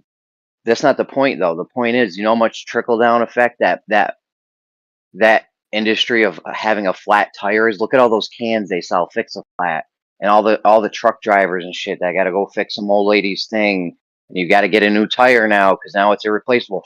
There's a lot of money behind getting a flat tire, like a huge industry, multiple industries. Well, yeah, but behind.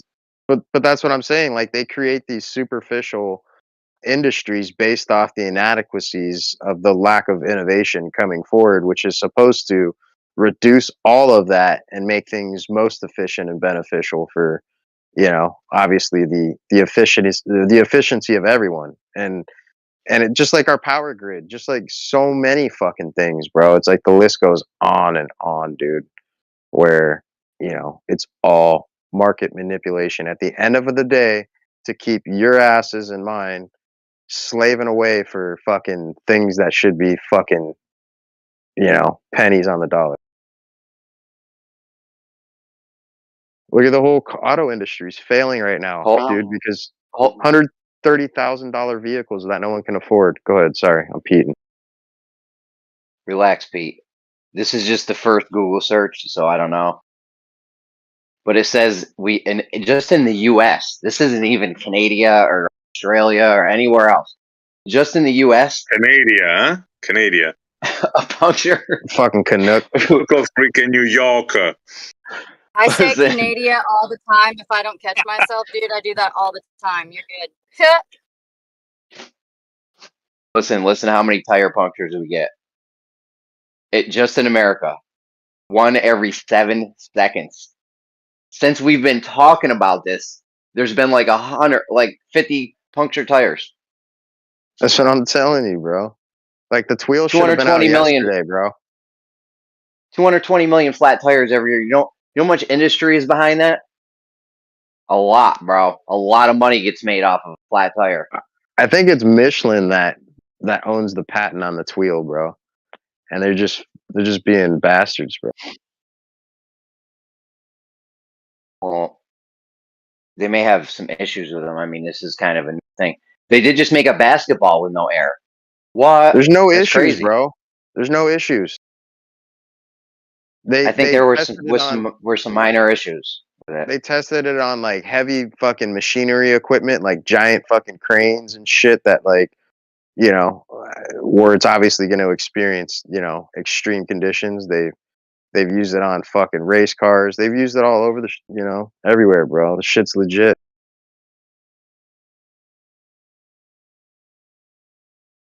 It's legit, bro. You want any info, just come to Canada. We'll take care of you. As of right now, that technology is super expensive, right? The Tweel. I mean, expensive compared to the the air tire alternatives. They do have them to where you can get them for like lawnmowers and stuff like that. So you can No, get the Tweels for lawnmowers. it's not expensive, dude. It's Trust virtually me, I run a commercial lawnmower. I know it's more expensive to buy a Tweel than it is to buy a inflatable air tire. Well, yeah. I mean, maybe in the sense of the patent holder is like inflating the cost, but like when you look at the base requirements to produce it versus the net yield of selling it, yeah, like there's a huge influx due to the fact that the patent holder is significantly increasing the value of it. But you could 3D print that and do it for pennies on the dollar less than what's required to make a normal tire, and the labor involved in that, and material and time and energy. I heard those tires are very noisy and not very practical. Those Tweel, how did napalm? You can't really tell on the grass, I guess, huh? No, I mean, I'm pretty sure Michelin does own the patent on it, or they're the only ones really producing them. As we know, Michelin's the most expensive tires that you can buy, period. Right? So they're very expensive, and they're really only running them on like golf carts, ATVs, mowers, things like that, where you're dealing with kind of more construction or commercial or non-road vehicles. But as far as noise is concerned, the applications that they're using them for is not one where you're concerned with road noise or anything like that, like a vehicle would be. So I'm not sure about construction, lawns. Yeah, the engines make more noise than the tires for sure. Yeah, 100%. Yep. But yeah, tires are expensive, dude. And if you could buy one set for the remainder of the life expectancy of that vehicle, like there's a huge savings there. Yeah, I mean, I don't know if it completely eliminates degradation of tread. Maybe it does because you're using a different type of material, like a harder material. I'm not sure, but I'm pretty sure you're still going to have tread wear. Yeah, I mean, not to say that there's not a fix for that, where you can easily cut new tread into it, but like I said, like at least the life expectancy of the vehicle. So if it's rated at 300,000 miles on average before the vehicle's just toast, then figure the same for the tire or the Tweel. Yeah. I mean, it's definitely a good alternative, but like every new technology, it's more expensive at the moment. Probably because Michelin's basically has a strong hold on the market, so they can keep the cost high. And which goes right back to the overarching point, which is market manipulation over innovation, which hinders everybody's quality of life and keeps us stuck in this rat race of chasing the carrot that's being dangled before us. Now those Tweels, if the one I seen is like that, is that like it's like a crisscross of rubber in the middle and it's see-through? Is that the design that you're talking about, or did they make it? Yeah, it's like that, right? Okay. Yeah, it's a So now latticing imagine- design that eliminates the pneumatic of what a normal tire is, of air being contained as a compressible thing for a small amount of suspension. So Right. So it would need flexibility, right? correct, and rigidity at the same time. Now imagine that application in the winter where there's snow. Yeah. Game over, right? Yeah.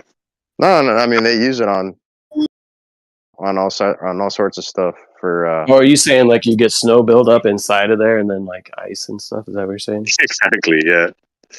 Oh, I see what you're saying. That's a good point. I've been using these tires since NASA, dude. But see, that's only a problem up there by you, SE, in Canada. Where I'm at, we don't get snow, so it's all good. Yeah. Only in Canada and Northania cities. It's not a problem.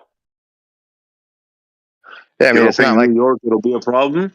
not like you couldn't put a cover over the outside, right? You wouldn't need to do that. Well, So instead of having Whoever it said see that, we through, didn't. Whoever that just doesn't talked, damage. we didn't.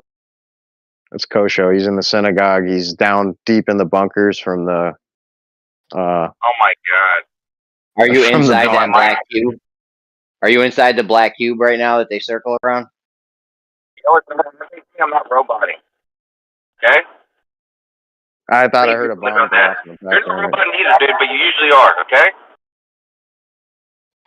All right, I can man. barely hear you. Report back to us after the airstrikes, bro. You sound like you're in a deep underground military base. Yeah, well, what about him? You need to be a little more careful. Listen to me. I'm the tires, dude. By the Did the tires. ground assault start? You know, that's the first one to use those.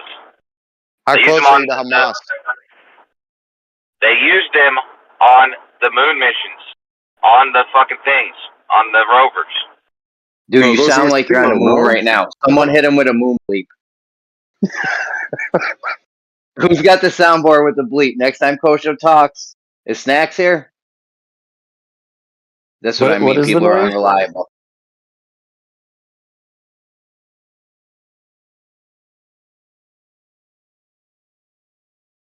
What's the show? Kosho, don't worry about the moon right now, man. Just stay safe, bro, and you know, I hope things get better for you out there. Yeah, I hope things get better in Israel for Kosho.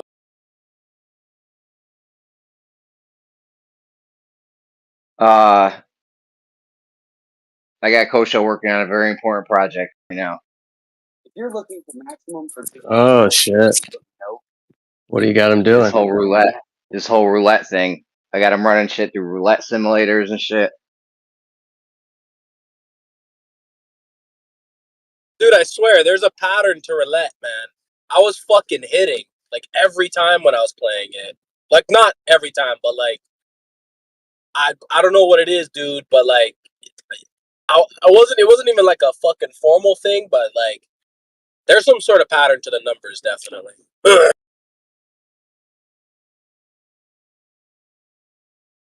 Yeah, we're doing gematria / Bible hour right about now. Wah wah wah wah wah.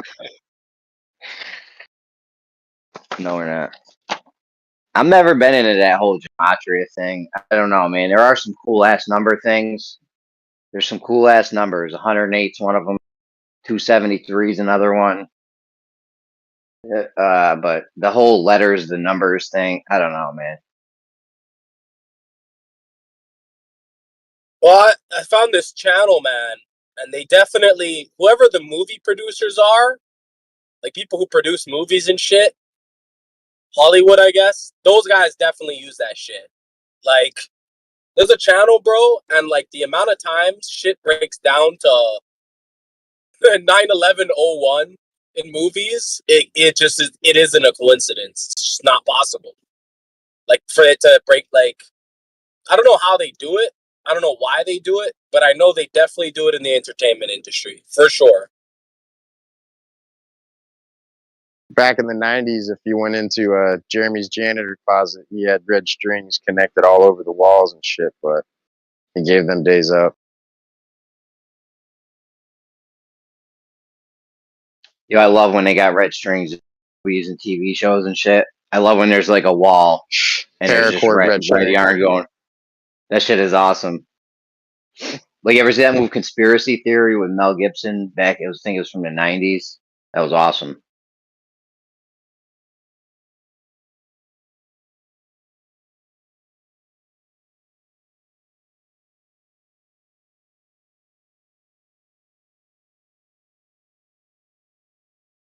But yeah, there's a huge industry, dude. They're not in a hurry to get technology. There are certain technologies that will like collapse the economy, like getting rid of car accidents. that is a borderline economic collapse. On that note, flat tires. There's one every 7 seconds. 220 million a year. They just in America. I mean, there's got to be a lot of money behind that. I'm guessing that's There $1 is. billion industry. I'm guessing that's over $1 billion industry. How many fix a flat cans get You thing say in over a mechanic million, hours? What's that? bro. I The said $1 tire, billion. Can yeah, you like buy a car today that doesn't have a microchip in it or a computer chip in it? 'Cause that shit's just really annoying and unnecessary. yeah. Jeremy's got a full start car. Oh, the lawnmower, You bro. can buy them. You can buy them, but not. You're not going to buy that at a dealership. But you can buy that on like in an auto magazine or on the internet or something. Like you got to just car it is. You know, some old school car. Like I don't think they're making cars like that anymore. Not in America, at least, or anywhere really. I don't know. Pretty soon we'll have to crap in a jailbroken toilet because they'll be monitoring what we ate. Would just be shitting in buckets. Shitting in buckets and throwing it on the Capitol. It's called recycling. It's so ridiculous, though. It's like, do we need a fucking AI watching everything we do at all times in all our fucking in our house, all our appliances, all our cars, all our phones, all our like, you know, Oh, like I've it's been just saying. kind of unnecessary. Well, it is unnecessary for us, but not for the people who want to control it. I've been saying for decades now, dude. We're headed towards 1984 slowly but surely. Okay, I got an idea to do like maybe a stage play or have AI combine Idiocracy and 1984 into one continuous thing. It's really Idiocracy. Oh, that's a good idea. Yeah, That's actually one of the best things you've ever said, Dan. Kosho could play the hooker chick. we should do it as a stage play. I think we haven't done enough, in theatrics there on stage. I guess we'll just call it Idiocracy 1984. Or 2084. Maybe 2084 is the better call.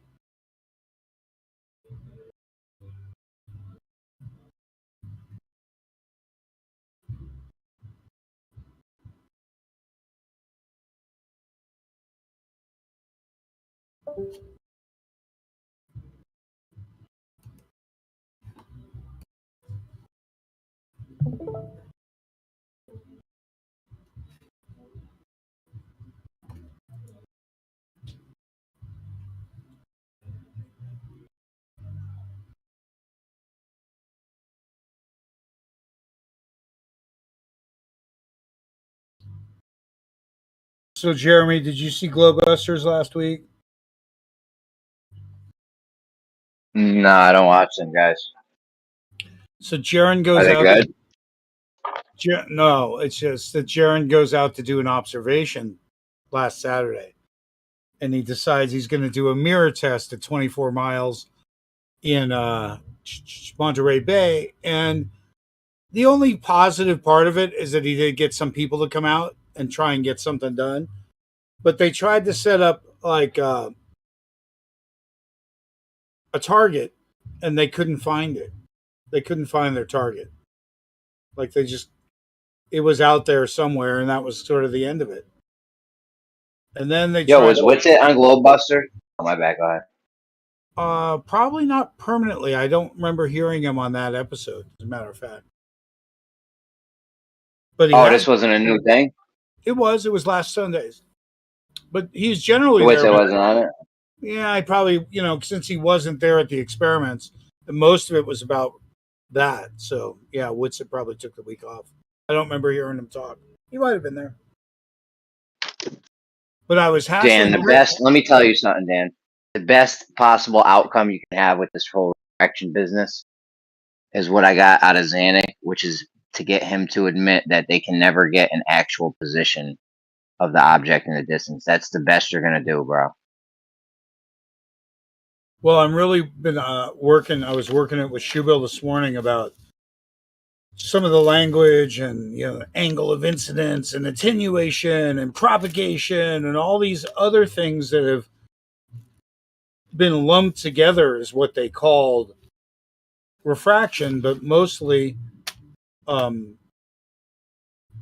not. Like we're looking at a combination of things. That's why it's been so hard. So Jaron's pointing out there, and he's looking at a bunch of mirroring, which is what we call miraging. We're not sure if there's anything refracting, but there's a bunch of shit reflecting. And the next thing you know, we're looking at all these other kinds of words of diffusion and dispersion. And no wonder we can't see anything, because I think we're looking through combinations, and we're like, there's no way to calculate it anymore. You're looking through this and that. So not one thing. Absorption, saturation, attenuation. Good one. Saturation. Got to write that one down. Although I'm not sure we're getting much of that, but it's another one of these words that we got to weed through that keeps us in argument sometimes, because we're talking about the same thing. Like last week, I was introduced to optical density, and I'm like, what? And then in the end of that argument, that is attenuation. So it's like two new words that we haven't used in 5 years. Fuck. Are we just that far behind in the language and understanding, or are we dealing with that many different things that we thought was just kind of, whether or not there was weather? It seems to me there's a lot of properties, a lot of things to affect light, not just clouds and shit like we. I think it's overcomplication to try to explain away their, inequities in explaining. They may be right that we're just going down where it's too fucking noisy to tell. It'd be like trying to hear a seashell, but you got your ass down there against the waves. You're going, I don't hear anything. I don't hear anything. Earth's flat. So maybe that is a problem. We're literally just in a noisy area. But we so much wanted to compare light and look for that horizon point at 3 miles. That 3.5 mile horizon should be there, and it really doesn't come up in any of these fucking experiments. So there's still something interesting going on. Then the complex people will say, I'm shooting a straight beam into curved space-time. And it's like, oh, fuck.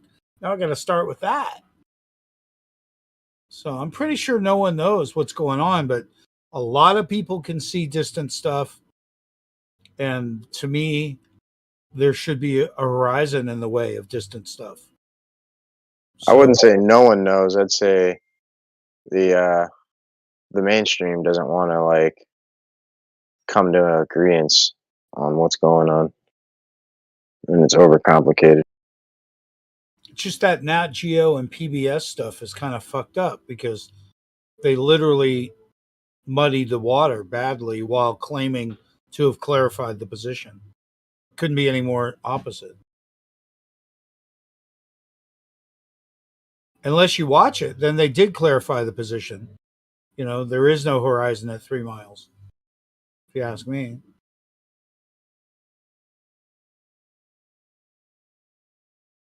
How do you feel about the Nat Geo stuff? And the fact that it got played out that way, as if it proved the globe.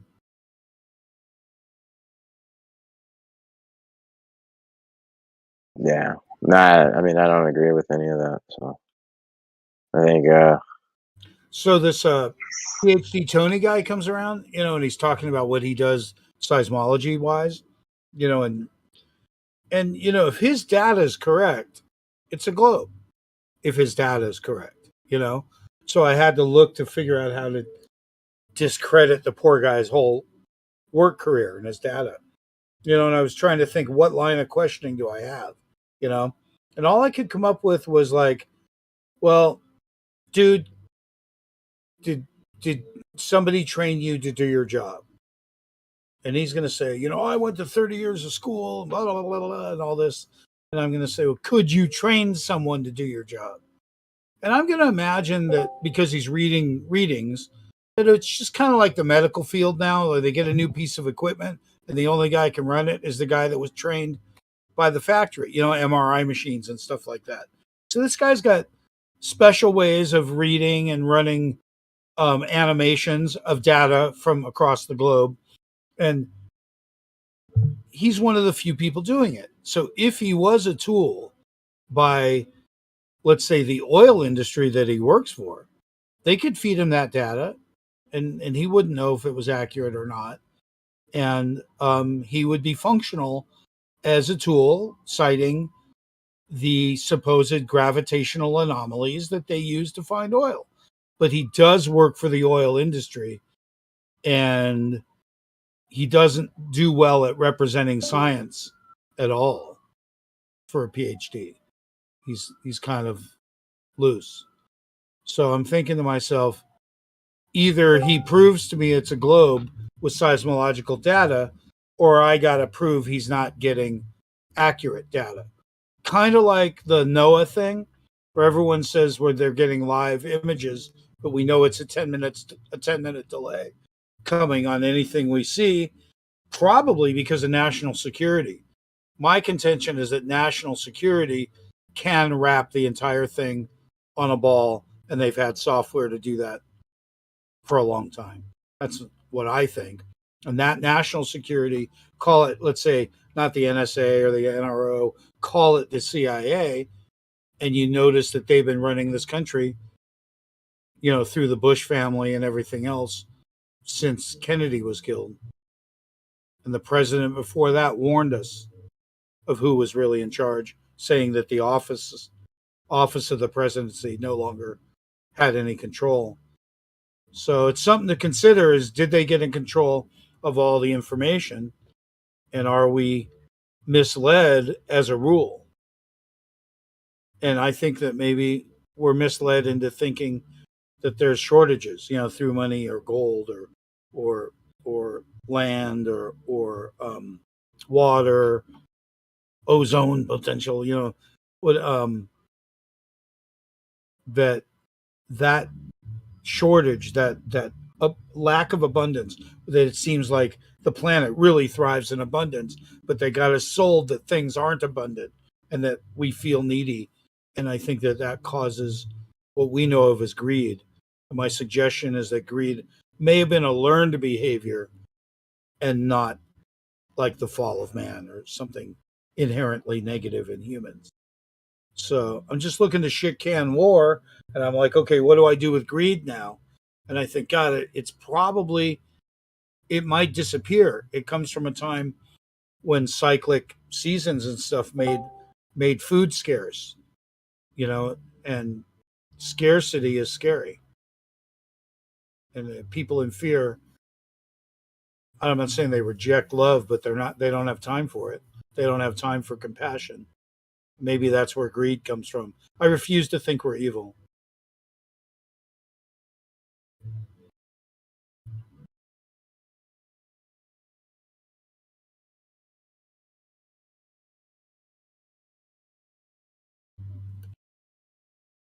So Jaron goes out, and I'm trying to talk to him in advance, trying to ask, are you going to do the middle point? What are you going to do?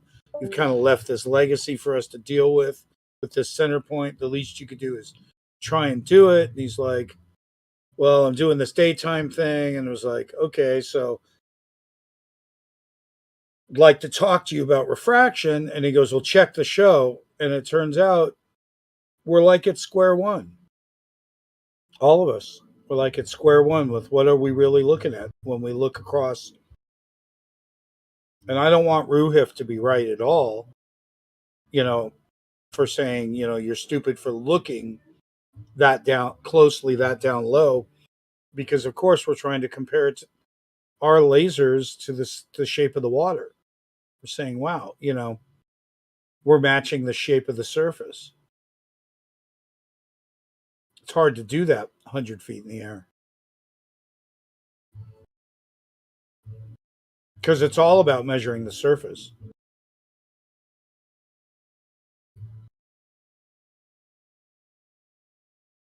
So in the end, the laser observations are cute, but they're not measurements. We need to send something else out there and measure it with lasers. So we'll get to that. That equipment's around now with the drones and the LiDAR shit. And at that point, we'll measure the gradient at 2 meters and show them that there is no advanced gradient in the air under 2 meters, that the dominant gradient is going to be between the surface and the air.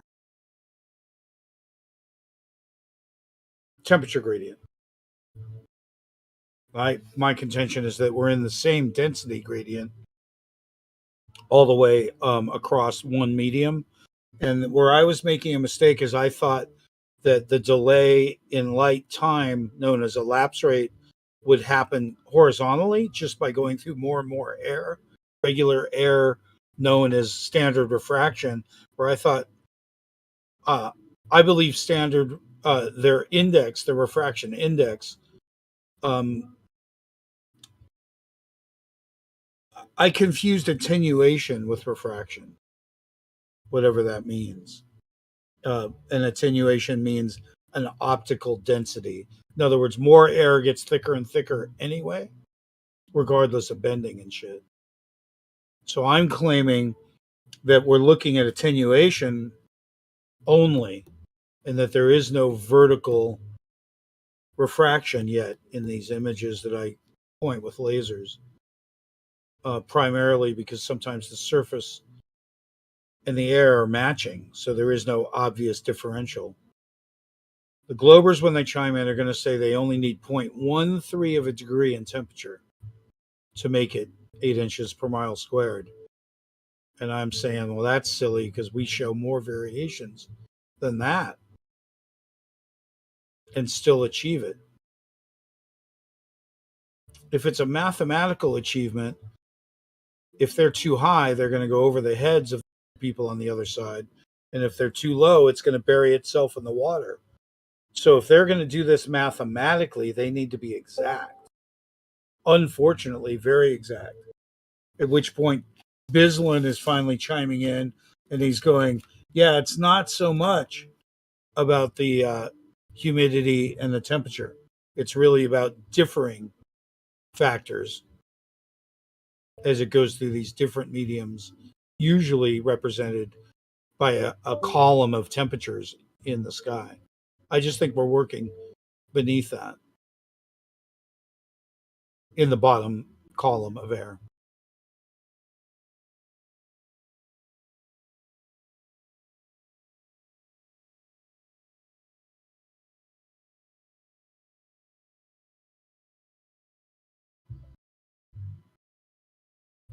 Now they're telling me there's a CO2 gradient, a humidity gradient, then the combination, which is known as adiabatic combination of temperature and pressure, equals the density. It's just like, then I thought off the surface it's called boundary refraction, but I'm getting corrected. And someone else calls it adjusted refraction, but I don't even know what to call the difference between the surface and the air anymore. That's after 6 years of playing with this shit.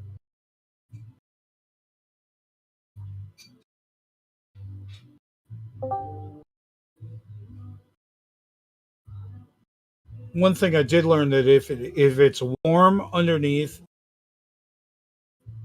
and cold above, the warm air would look to go up into the above, then cold air would replace that, and there's sort of a swirling convection of that we see as a distortion.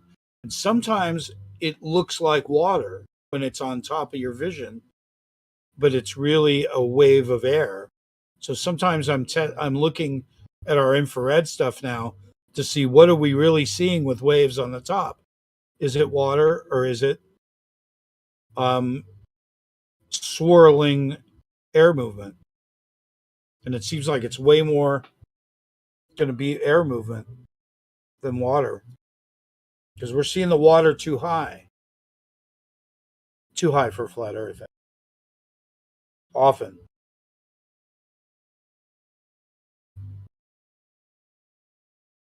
Or sometimes. Not often. But sometimes the water seems to be elevated. Now I'm thinking it might just be reflections of the airwaves.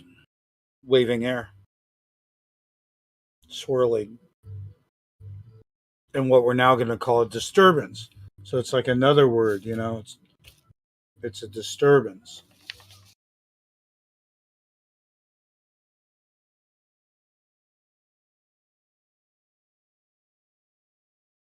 Point is they don't know shit about light, bro. All right. So once you start understanding that, you'll start seeing why it's so complex. Does that lead straight to the double slit eventually? Like, is that the same properties of light shit they're talking about? Yeah, they're trying to boil it down to particle interaction and calling it a photon and all sorts of shit, bro, that it's not. Have you heard about my experiment known as the double slit pie? No, only the cake part. So if you take a small group of people, like a magician would, have a crowd in front of them, and then let's say you're the subject, and I put you behind a curtain, right? Like a shower curtain or something, magician's trick kind of curtain, and I hit you with a pie, and you're probably not going to laugh, and the audience not seeing it wouldn't laugh either. So was it funny? And it's a very interesting point, right? So if you get up and hit the next person, you might now be more able to understand it was funny when you got hit. And now everyone gets to see it and everyone laughs. But was me hitting you with behind the curtain less funny? Because nobody saw it and thought it was funny? And what I found is that some people would never think getting hit in the face was funny, and some people would never think someone else getting hit with a pie in the face was funny. And then I analyzed that person and found out that they were extremely biased, because whether or not they thought it was funny had to do with who was in the chair.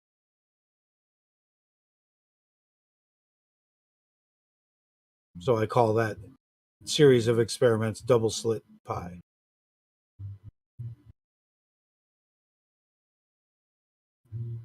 Because it's only funny when observed.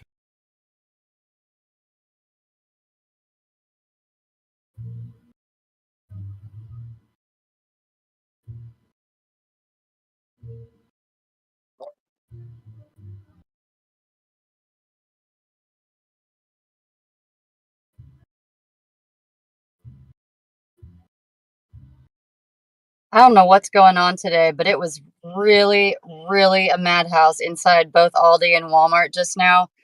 Whew! Blood pressure. Huh. Anyway, happy Sunday, everybody. Just it's a little bit freakish. I don't know what's going on today. Everybody and their mother. No spare ribs. Oh well. I've missed your story. Did you move or did you get divorced yet? Hell no. And yes, I moved. We're happy. Okay, good. I did not expect I don't believe in divorce. I did not expect that to actually happen. Yeah, a lot of people didn't, but God is good. About to go bake a cake. Haha. Just because.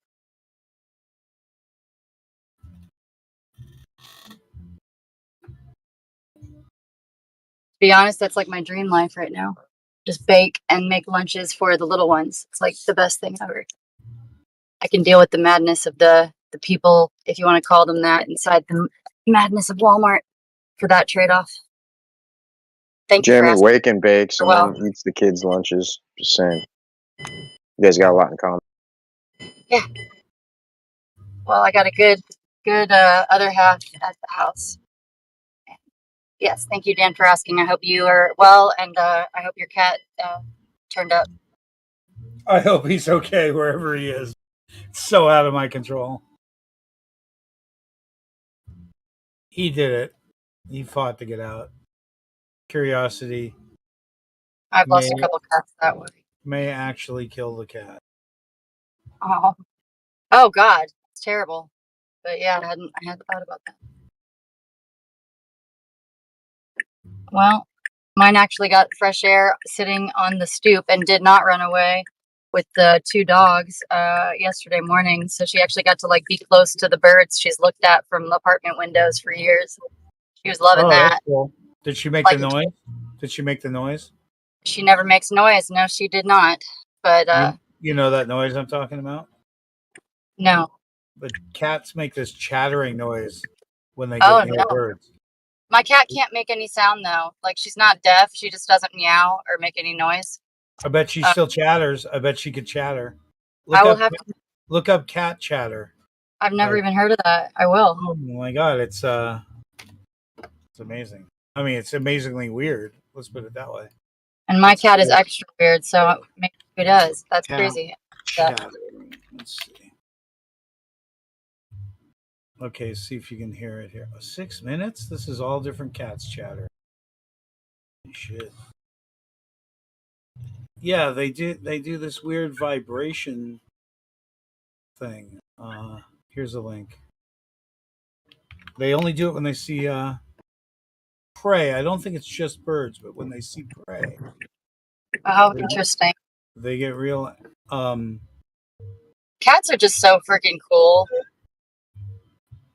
I'm under the impression that like purring is a lot about pain management, not just like the releasing of like happy feelings, vibration, and all that cool stuff. Interesting.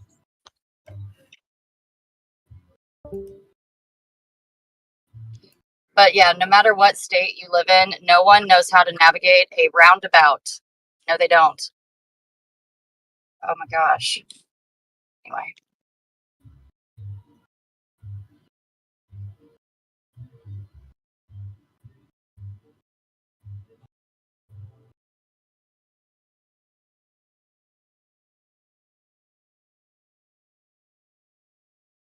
Yeah, they chatter. They make a really weird sound.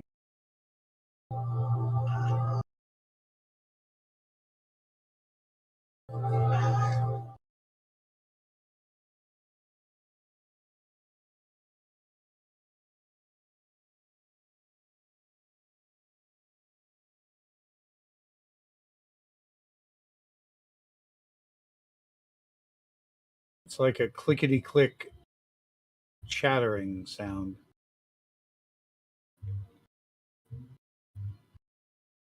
It's the same sound Alien made. Oh, that's gnarly. That's pretty cool.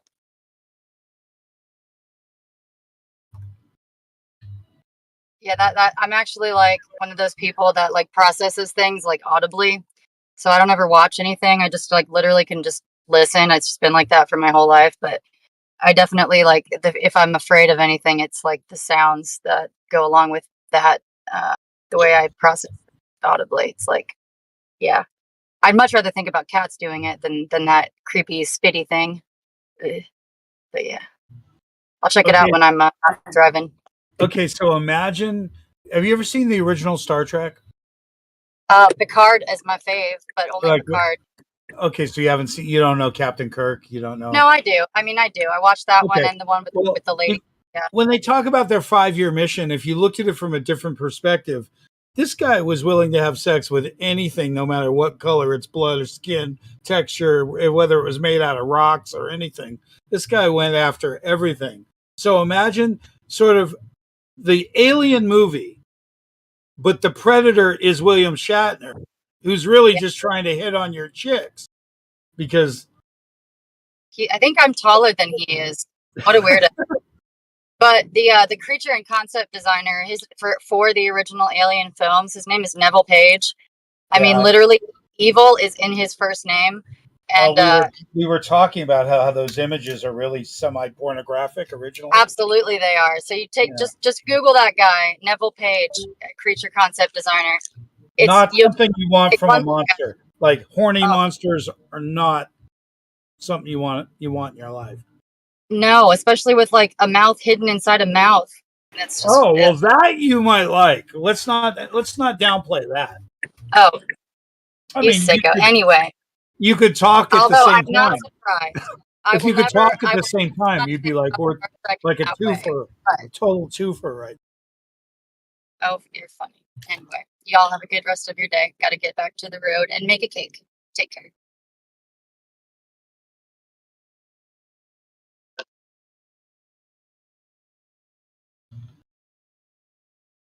That was great flirting there, Dan. Well, I do good with the unattainable. Since I don't get anywhere, I'm used to it.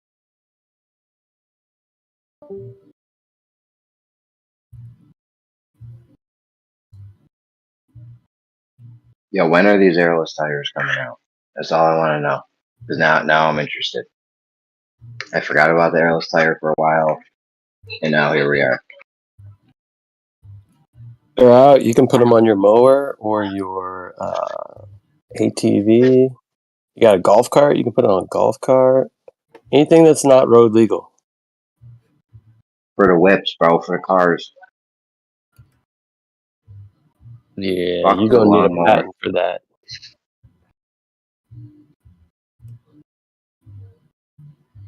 You're not selling them yet?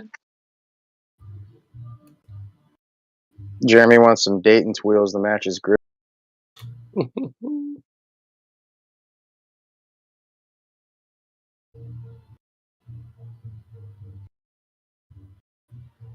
I'm just saying I'm into buying things. You know what I'm saying? If I could buy a set of tires that last cars, it's, that's worth it, especially if there's no flat tires.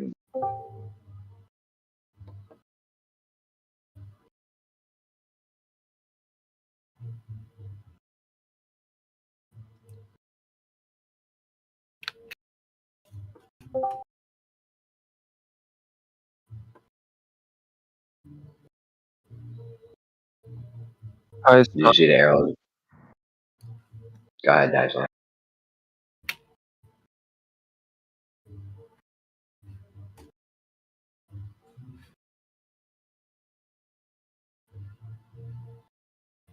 That?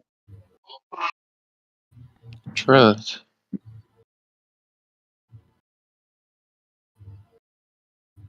I wonder what Stormfire is doing right now.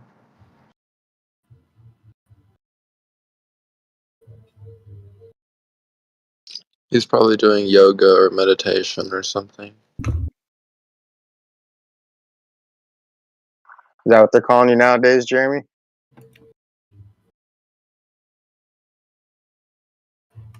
Storm Cherry?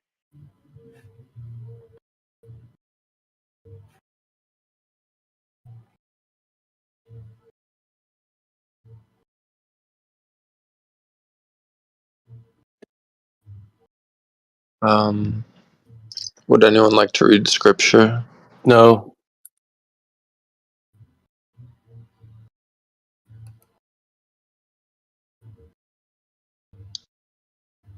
What if the tire was just solid? What's the difference between that and the air? Like a rougher ride?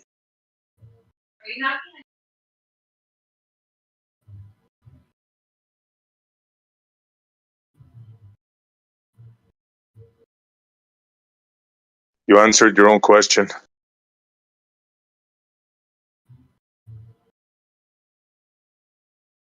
You guys know about this new spin-off server yesterday? It's a spin-off of 24/7. They're calling it now Deciphering the Lies. Yeah. Oh wow. Who's in there? Not you. Perhaps I should be in there. I ended up being a mod because I was there the moment he started it, I guess. Jesse invited me over there. Jesse Path of Light. Path of Light. Wow. Yeah. Jesse Gordon? Yes. That? Okay.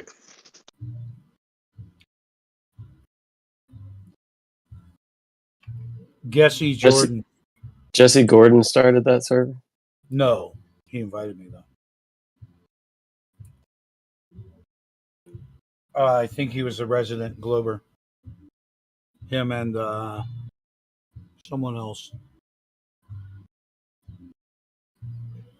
Maybe the other Jesse?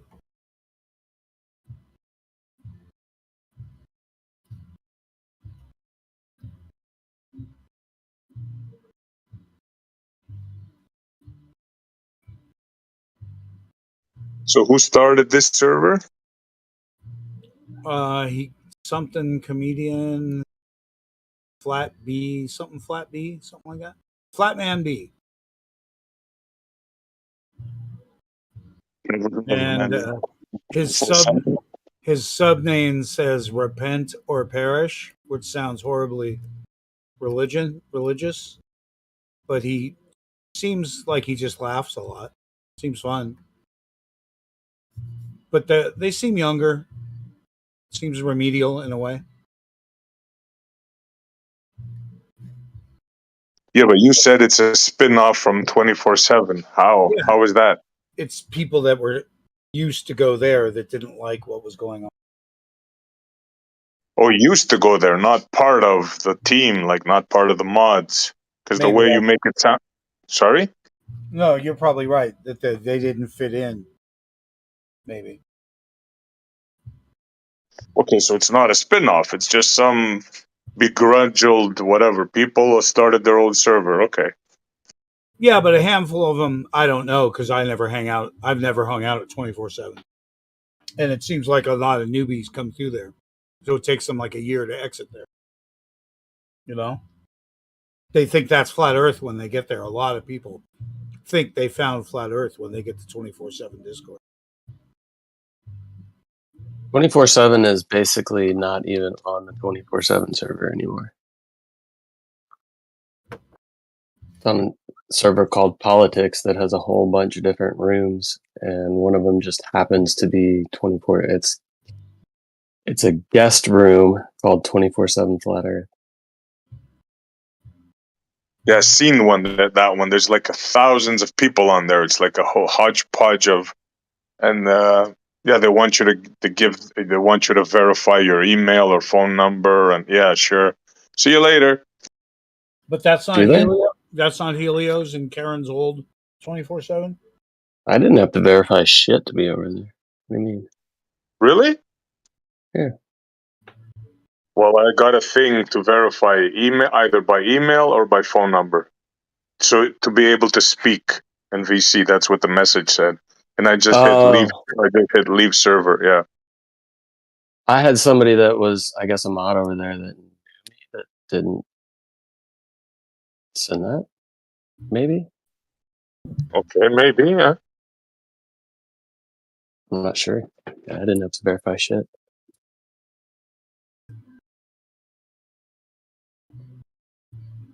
But I know And you joined recently or a while ago? Maybe they changed their thing. I don't know when I joined it. Let me see if I can go there. I don't know.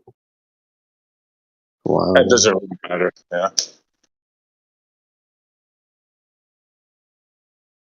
Yeah. Anyway, the point is that there's a whole nother crowd that I don't even know.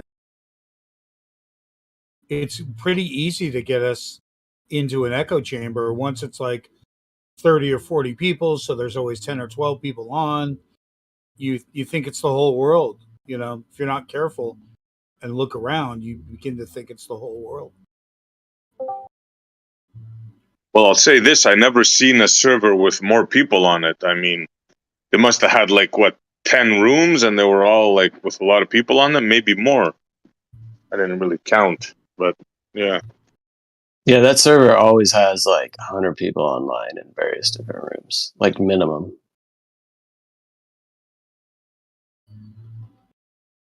Because it's got a whole bunch of different topics. Like if I go over there now, it's like what's popping right now. There's a Israel Hamas channel, actually 2 Israel Hamas, 3 Israel Hamas. One that's just general politics. One that's talking about the NFL.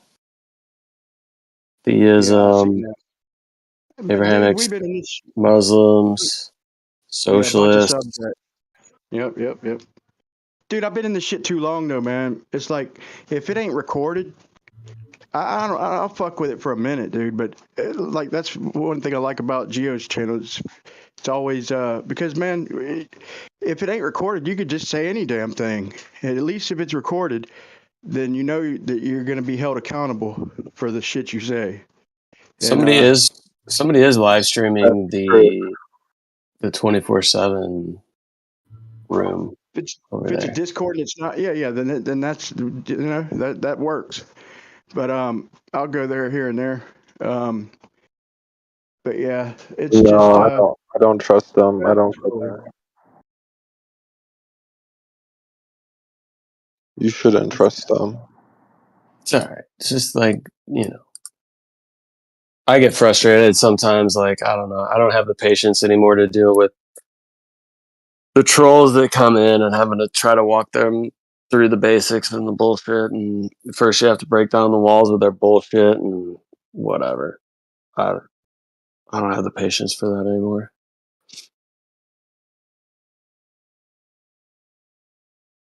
I try, but it gets frustrating. Yeah, me too. I get tired of shit like that too, man. Like I'll call anybody out. I'll call myself out, dude. If I fucking accidentally fucking lie or whatever, I'll call myself out. I'll call a flat earther out, glober out, and I'm gonna start doing more of that, man. Just keeping everybody honest. I mean, it does it for itself around here, but other channels who make videos and stuff, man, I'm gonna start making sure, no straw man for flat Earth or globe. Let's at least progress and narrow down this argument instead of the same old dumb shit. If the globers don't claim it, then don't claim they claim it. And same thing, if flat earthers don't claim it, don't claim they claim it. And if you're going to make a statement or a claim, don't contradict it. If you say that nothing rises above level, if it's below it, then don't in the next week. My claim is blood always finds its level. Blood. Okay, Exo. Okay. No, but I'm saying if you like MC Toon and shit saying that never, and he puts emphasis on never, that something above true level will never appear below true level or something. And then I show him, we're in the debate, he acknowledged George Nalchek's measurements of the horizon above eye level with his instruments, not just his eyes, with instruments. And he's like, well, that's refraction. Yeah, dude, so you didn't say that in your video, man. That's called a contradiction, And if you could point me out, blatantly contradict myself, then I'll humble myself and retract. And that's a blatant contradiction. Like I said, he puts emphasis on never. You will never see anything like that. And then out his other cheek, just say, well, that's refraction. That's different. I meant like with perspective and shit. Like, dude, give me a break. Quit lying. Brian? Yeah, Brian, who sorry, go ahead. Here. That's just an example. Who are you talking to, Brian? Sorry, I came in late. He's talking to you, just actually. He's talking to you. Go ahead, Brian. Somebody interrupted you again. Go ahead. No, it's all good. I was just giving an example of, of course, Toon's like number one on my target radar, but now, anybody. Let's keep it honest, man. No more straw man. Right. Good. Okay. I just want to point something out, Brian. I want you to tell me something. Okay, cool, man. Yeah, I just want to suggest something to you, Brian. You can get back at me. It doesn't have to be public. Send me a PM, but ask one of these people, how far do you have to see near sea level, to get that answer, to get them to concede? How far do you have to see? Is it 300 miles? 500 miles, 1,000 miles, just get an answer and let me know what that is. How far do we have to see, Brian, so that you can at least establish a goalpost? Because if there's no established goalpost, then why waste our time anyway? Let's get a goal. What do you think? I can answer that because I've done a lot of work at sea level and below sea level. I've been listening to fucking Ruhif tell me that we're wasting our time because of all the noise down there. I'm almost thinking he's correct. It turns out because of what Jaron did last weekend, we can't tell the difference between the refraction stuff, the reflection stuff, the mirage stuff. Once we get into a combination of it without any one factor to break down, we're lost because there's multiple factors going on. And I think Oh my goodness. Well, sorry for your team, bro. That sounds terrible. you suck so bad. Wow, bro, that's I dislike terrible. you. I Good, dislike know you in should. so many ways. I cannot Good, you should. I cannot tell you how many ways. Man, I'm going to be praying for you, Dan. That's It's terrible. not one thing in Jaronism. particular either. It's Jaronism. I mean, I just feel so sorry. I so feel sorry for these people, Brian. Yeah, don't end up like them, Brian. Go So ahead, guys. before you came in, I was actually educating these folks on how blood always finds its level. Eesh, gosh. Oh So my what I goodness learned gracious. Brian, I did learn something today. What I thought was horizontal refraction is actually what they're calling attenuation, and I only got that because I made them break down something called optical density that I've never fucking heard of before. So, according to them, in the horizontal, when the air gets thick, it's called the optical density or attenuation, which when I expect to maybe be uneven causing refraction, they're now calling that horizontally propagation. And I'm like, propagation. And I'm like, I still don't have an angle of incident. We still haven't talked about temperatures or weather. I'm just trying to say, hey, if I'm underneath the vertical atmospheric refraction, if I'm at the bottom of that in the densest point, where do the densities come from? You know, it's like gradient density. I assumed it's like, well, left and right, I'm going to be looking through more air and therefore more of standard refraction. So I was wrong. I thought standard refraction meant an average of conditions that they were throwing in. But what it meant was the average resistance of air in general. So, Brian, if you notice, Brian, I never got an answer, and it seems like I can never get an answer for that question. Even when somebody chimes in and says, let me get an answer for that, I still can't get an anser, Brian. But I just want you to know, Brian, that since you saw... so you This saw... is the answer they gave me, bro. Listen, check this out. They told me that without the attenuation, if we could see far enough, that literally would see our own ass in the telescope if it wasn't for atmospheric attenuation. Like they said, if it was clear enough on a globe, you could see your own ass in a telescope. So right. So again, my question is, so how far do we have to see to disprove a globe? Is there an answer, Brian? That's what I would start off with. And if they keep ignoring that question, then they've already hid from the argument. If they don't want to play chess and you're coming to a chess match and they refuse to play chess, that's a concession. You've already won the game by forfeit. So just force them to forfeit and make an example of them. If you do what Jaronism does and talk about that refraction stuff, you'll just paint yourself into a corner for oblivion and never have anything to show for. Yeah. Well, I got a concession out of them in terms of if their story is refraction, it is their responsibility to demonstrate such. They can't just say it. If it's see, they keep ignoring the question. You see, there is no answer to my question, Brian. Yeah. Never will be, I guess. Oh, well. I feel you, man. I feel you. You'll get a different answer probably from different people. That was Rumpus, the guy who said flat means curved. I got it in 2016. Rumpus, flat means curved. Okay. So my point, Brian, is can you just have them write down no? If the answer is no, then I guess we're done. I'd like to know if there's no such distance that we can see. Yeah. Here's the story. Is there an angle of incident? In other words, their refraction requires an angle of incident. And that's irrelevant. Yeah. It's not irrelevant. Yeah, what you're doing is completely proving that. Yeah, that's insanity. If you talk about that stuff, Brian, just throw the whole thing out. If you want to actually give in to their delusional paradigm of refractory or whatever it is, then the whole conversation is moot. There's no point to it. You know, it's literally just a disaster. Another 7 years of flat earthers doing nothing. You know what I mean? Yeah, we should tell them about the Bible. That'll help. Hard to argue, Okay. though. Well, that's the Dan, it point, is isn't that dark. everybody who uses the Bible actually has fruit. What do you have to show for it, Dan? We know nothing. That's the point. So nothing compared to me. Wow, at least I have something. Look at my channel, Brian. Remember that world record shot I showed you a couple weeks ago? 70 miles on the water. Crazy. The Christian that uses the Bible and professes Jesus as Lord is the guy that has the world record, Brian. Crazy coincidence, huh? Dang. You have a world record, Guinness? Can you repost Oh, that? what's Guinness? They can Guinness, what's that? They How do can you know you shoot have a the world Bible. record? They can shoot the Oh, Bible. if you find something farther, let me know. 70 miles on a small boat. Let me know when you find something farther. Best of luck. Take your time. Oh, They Brian, can I'll send you a fight- PM. Yeah, where's your evidence of that? I'll be right back, Brian. I already I sent that to you a couple weeks ago. But you did subscribe to me, Brian. I got a notification, but I'll send this link to you again. Okay, Brian? They can bullhorn the Bible Be for right up to back. 70 miles when they get the right stumping position.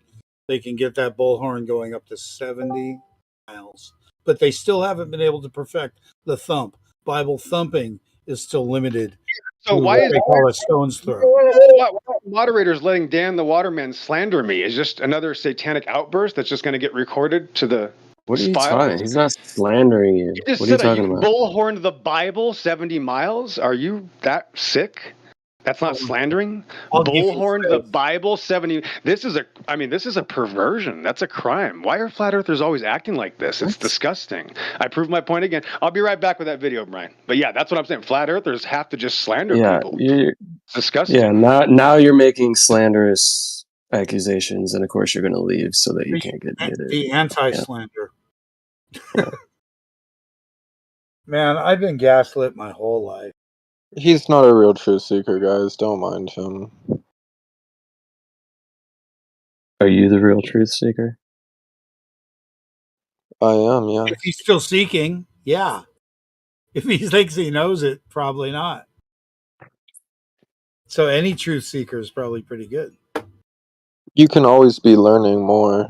There's always more to learn. It's these fuckers that come along and say they've deciphered it just right and everyone else can fuck off, and they all do it. And then whatever body they call churches, they allow you to have your own. It's like, you disagree? Here's the secret.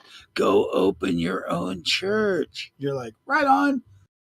It's like this. So they have all these churches. How silly. So like sales campaigns. You know, the better you do at selling your church, the better you're going to do. The churches have really ruined religion for me. I confuse the two. I think Jeremy had some scriptures he wanted to share, so I think you're really being offensive.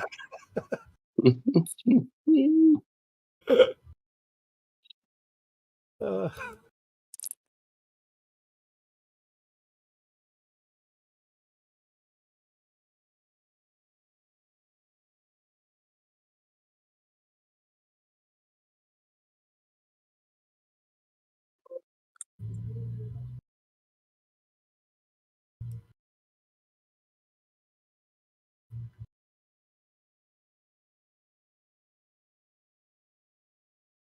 How do you know if you have a world record?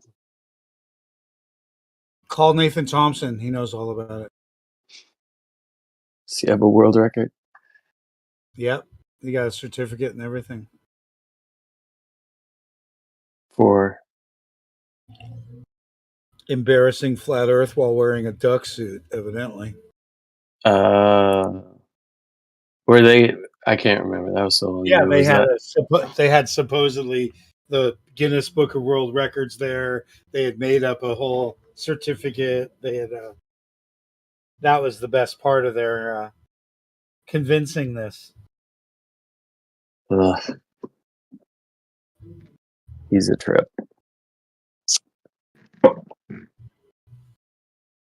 But that's all you do. You call them up, they send a representative, they verify that it's verifiable, then they send someone there to witness it.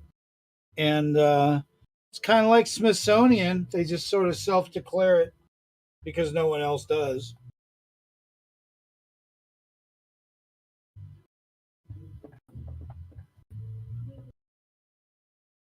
Why? What do you got in mind? Do you remember the South Park where the world record for the biggest shit, biggest piece of shit? Like the guy takes a big dump and calls his wife in. And he's, "Geez, would you look at this?" She's like, "I've never seen anything like it." He's like, Stan's dad won that one. yeah, he starts to think, well, man, well, I wonder if I set a record. So I think they photograph it or something. Can't remember, or they pulled it and sent it to them or something. And it looks like it's going to be a record, and he's totally proud because he's a loser otherwise. And they make a big deal about it. And Didn't Sonny Bono ended up fucking it wasn't becoming the Sonny winner Bono. because It was Bono shit from out? U2. It was Bono yeah. from U2 who they were picking on for having political messages, I guess. And so the assumption was that he couldn't take the title of the biggest shit because Bono wouldn't allow it because he was a bigger piece of shit. Right. Well, no, he was birthed by he was shit out by birth, so he was technically the biggest shit. I don't know. Maybe I butchered that, but you get the point. But it was pretty funny because they took away his world record because basically he got thugged by Bono, who retained the title as the biggest piece of shit. Is this the world record that was attempted recently? Anyway, I think you can claim any record. Is the point is.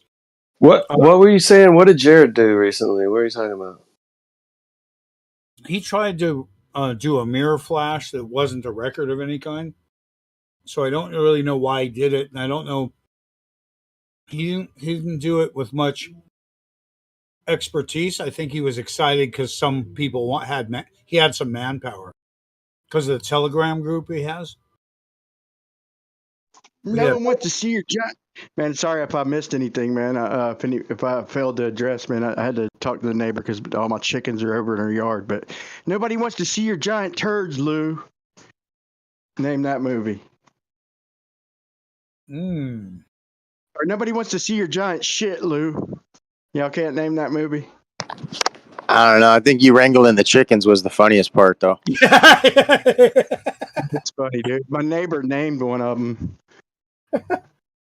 which is cool. That means she's cool with them. No, that was a Hot Tub Time Machine too. He's like, "Come look." He looked in the mirror and seen that he was younger, and he's like, "Come look." And the dude with the glasses, the younger dude who was in that freaking man, I forgot the name of it. Something ride with the Mormons or with the Jehovah's Witnesses going on. All right, bro. The point's lost, bro. It's lost anyway. That dude's like, nobody wants to shoot your giant shit, Lou. But it ain't funny if nobody's seen it. Maybe if you say it a few more times. All right, Shitty the shit looker. Why did the human cross the road? To get some chicken. Oh, I thought you were going to say it to look at a shit or something. But no, I guess that's only Brian. He's like, you ever look at your own shit before you flush the toilet? Yeah, of course you do. And he's like, isn't it true in high school they called you Shitty the shit looker? All right, bro. Not an invitation, bro. That's fucking hilarious, dude. What's up, everybody? Happy Sunday. Just talking about shit. Hey, farts are still funny no matter what.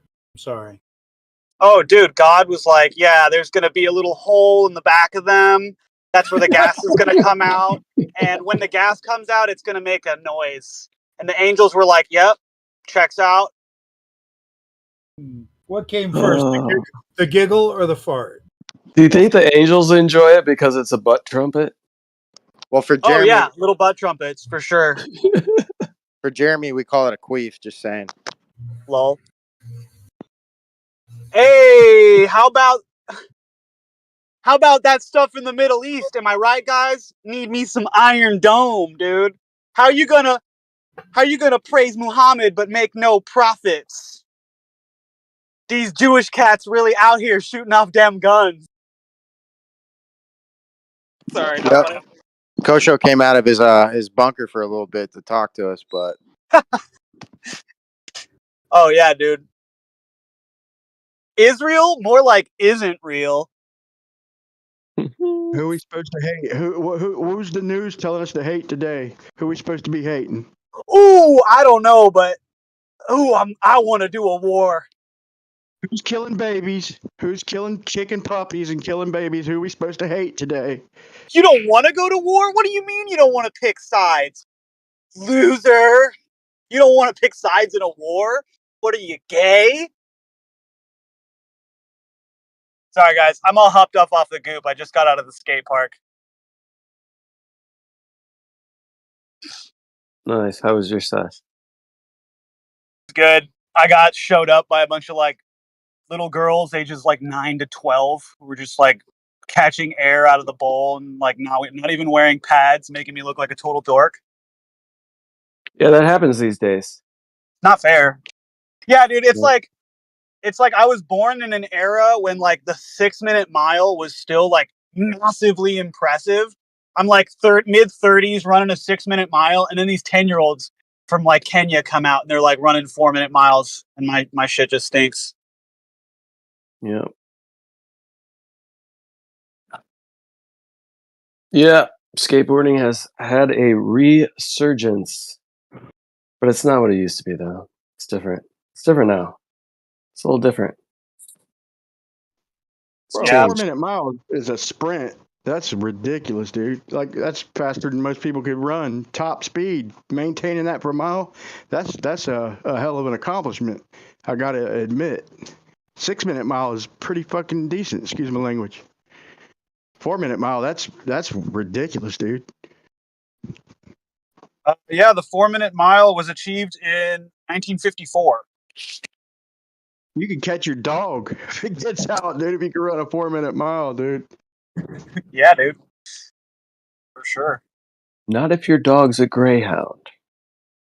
Or a cheetah. Yeah. Not if your dog's a cheetah. What if your dog's not even a dog at all? Oh, What don't if you it's dare stop at the yellow. cheating greyhound? If it's a cheating greyhound. Oh yeah, that would be pretty sought after, I would imagine, that type of hybrid. They've pretty much closed all the dog tracks in Florida, haven't they, Brian? Are there any 60 left? pounds, slender. He's so fast, he's got a number on the side of his ass.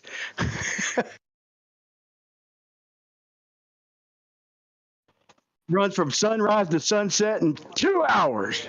I tell you.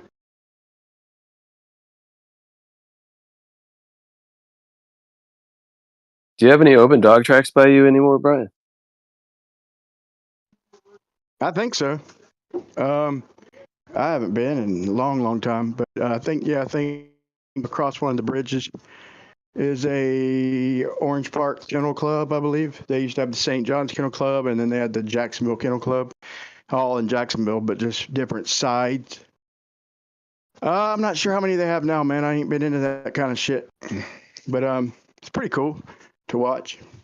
As long as you didn't go crazy, bring your paycheck there. Hey, would you pay $3 more for a gallon of milk if the place you're buying at it is full of beautiful women? I need an answer quickly. Do we get a milk one? Some days. All right, I'm paying $3 extra. Thank you. It's a conundrum, guys. Oh, it's already paid off. Very good. They do these little coffee stand things where they just have chicks in basically next to nothing and a little trailer serving coffee. You're paying Starbucks price for Folgers, but you might see a nip slip.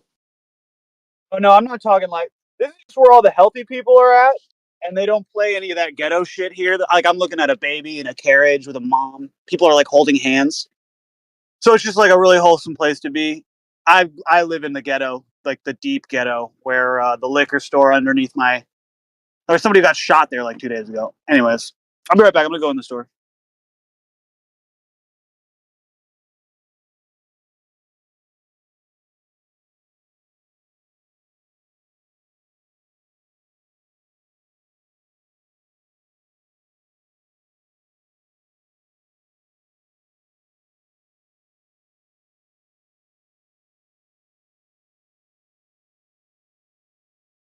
Interesting.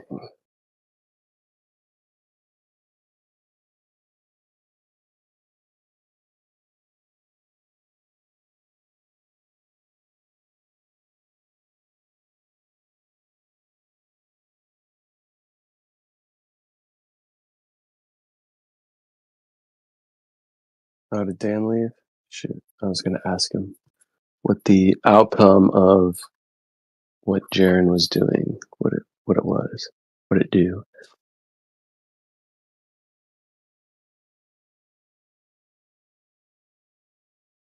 24 miles, and it was hazy as shit. I don't think you've seen it. Oh, so they didn't have good conditions to perform the test? No, it was a real hot day, and it was murky, dude. He showed it. It's like you might not have seen a 15-mile mirror flash or a 10-mile mirror flash on that day. It was nasty conditions. Seen it a million times. Oh yeah.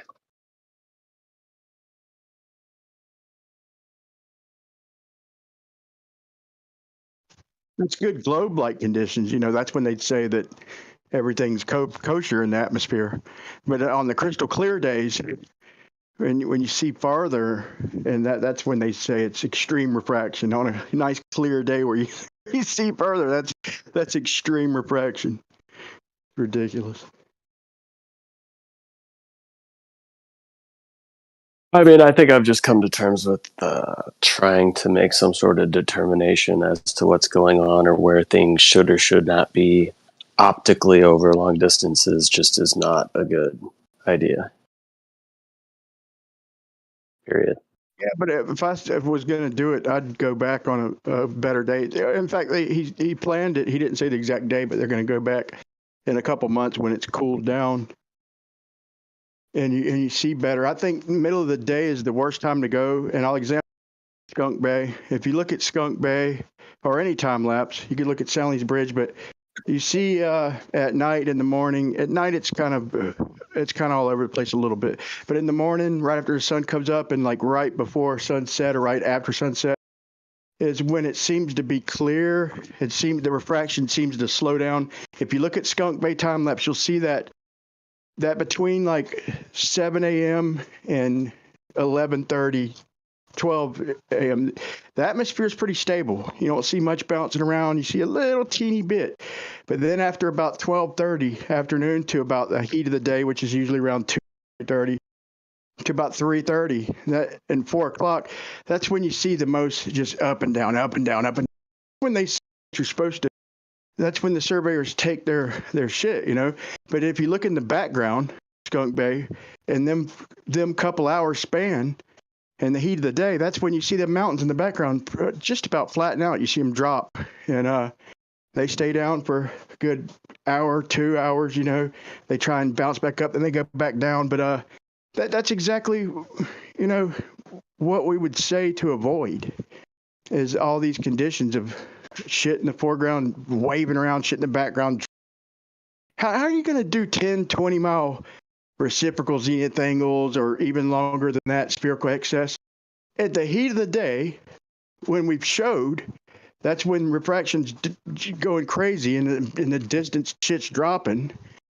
And to make your model, it still ain't enough. You still have to add a big percentage of refraction. And it's a joke, and say it with a straight face, like you're proving something. Like, bro, we've looked into all this shit. Okay, we ain't claiming we know exactly what's happening, but we can show you what, when not to do it, when the shit's bouncing around and when shit's dropping.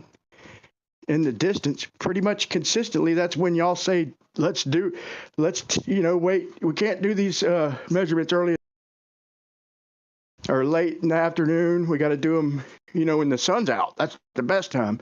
Sure, when the great, freaking entropy maker, the sun, big red we call it, is stirring shit up.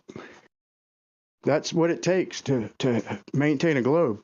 It's just more bullshit. Yeah, I mean, if you think about something even like surfing, at least, right? On my coast, if I go out dawn patrol, meaning I'm getting out in the water when I can just barely see, you know what I'm saying? If I have any type of light, the conditions are way calmer early in the morning or as the sun is setting and going away in the evening. You have much cleaner waves, much calmer conditions to where it's not a bunch of choppy, sloppy shit. And I feel like the atmosphere itself is very similar to the waves in the water. So as you progress throughout the day, the atmospheric conditions just get choppier and sloppier, so it's going to affect your view. Typically, not always, but typically that's the case. Dude, that is perfect, dude. Because we called that chop, when we surfed, it was choppy conditions, So yeah, we go in the morning or in that choppy atmosphere down by the water. It's choppy. That's perfect, dude. That is perfect because everything calms down. Yep, that's when the wind stops blowing as hard and the waves clean out and everything calms down, dude. That is perfect, bro. Good analogy.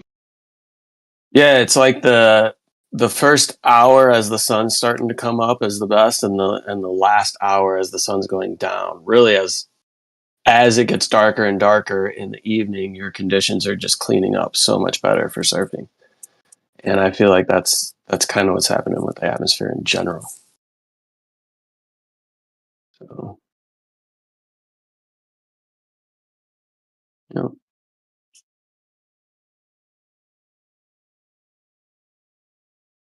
But I still think it's a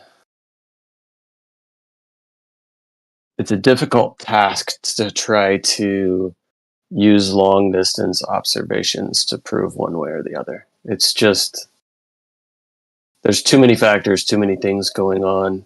We need to do an established horizontal and measurements down from that horizontal to prove one way or the other. To try and plan it is bold. Like when you do the photography, you go out there a lot and you wait for clear days. You hope for clear days. You do a little recording if you go all the way out there anyway. But to plan like mirror flashes in the daytime, that's a ballsy move. You're planning them in advance and you got multiple people coming out there and you don't know what kind of conditions you're going to get. So I do admire his honesty though. He didn't try and fake the funk and claim that one thing was a flash. He could have. But, I feel like whatever he shows me is reliable. He's pretty humble. Say what you want about the man. He doesn't make wild claims. He just calls out bullshit the way he sees it, whether you agree with it or not. But yeah, that's a bold attempt, dude. 24 miles, just on a given date, given time. Wound up being a hot day, like hot as it was during the summer. It was like that here. But, I didn't go out, filming anything, so I don't know what it looked like over the water here, but it was hot here that day. But they say they're going to try again when it cools down. That's not so much as for us, but like new people, when they see things like that, man, that's the things that caught our attention. Because they'll, Globers will claim refraction, all that bullshit, but newer people looking into this and they see it. And they see it happening live or just happened that week or that month even, look what we just did. That's action. So, we can say refraction, we can say that we're looking for better tests, but these new people, man, that's what catches people's attention. I will admit that's what caught my attention. One of the things. But mainly the NASA bullshit was the main thing that caught my attention, man. Yeah, no, I'm not saying we shouldn't do things like that. I just think it's much tougher to make a definitive determination, but it does add to the evidence, right? Evidence is not necessarily proof, but you can compound evidence together to formulate some sort of idea or a better picture of what's actually taking place, you know? Yeah, absolutely. Dude, I had a debate scheduled with Sean G. He said he's been trying to debate me for so long. Like, dude, I've debated him. Jose G. But there was other people. It wasn't exclusive, but it was pretty much one-on-one a little bit. But one time he rage quit, and last time, I don't know.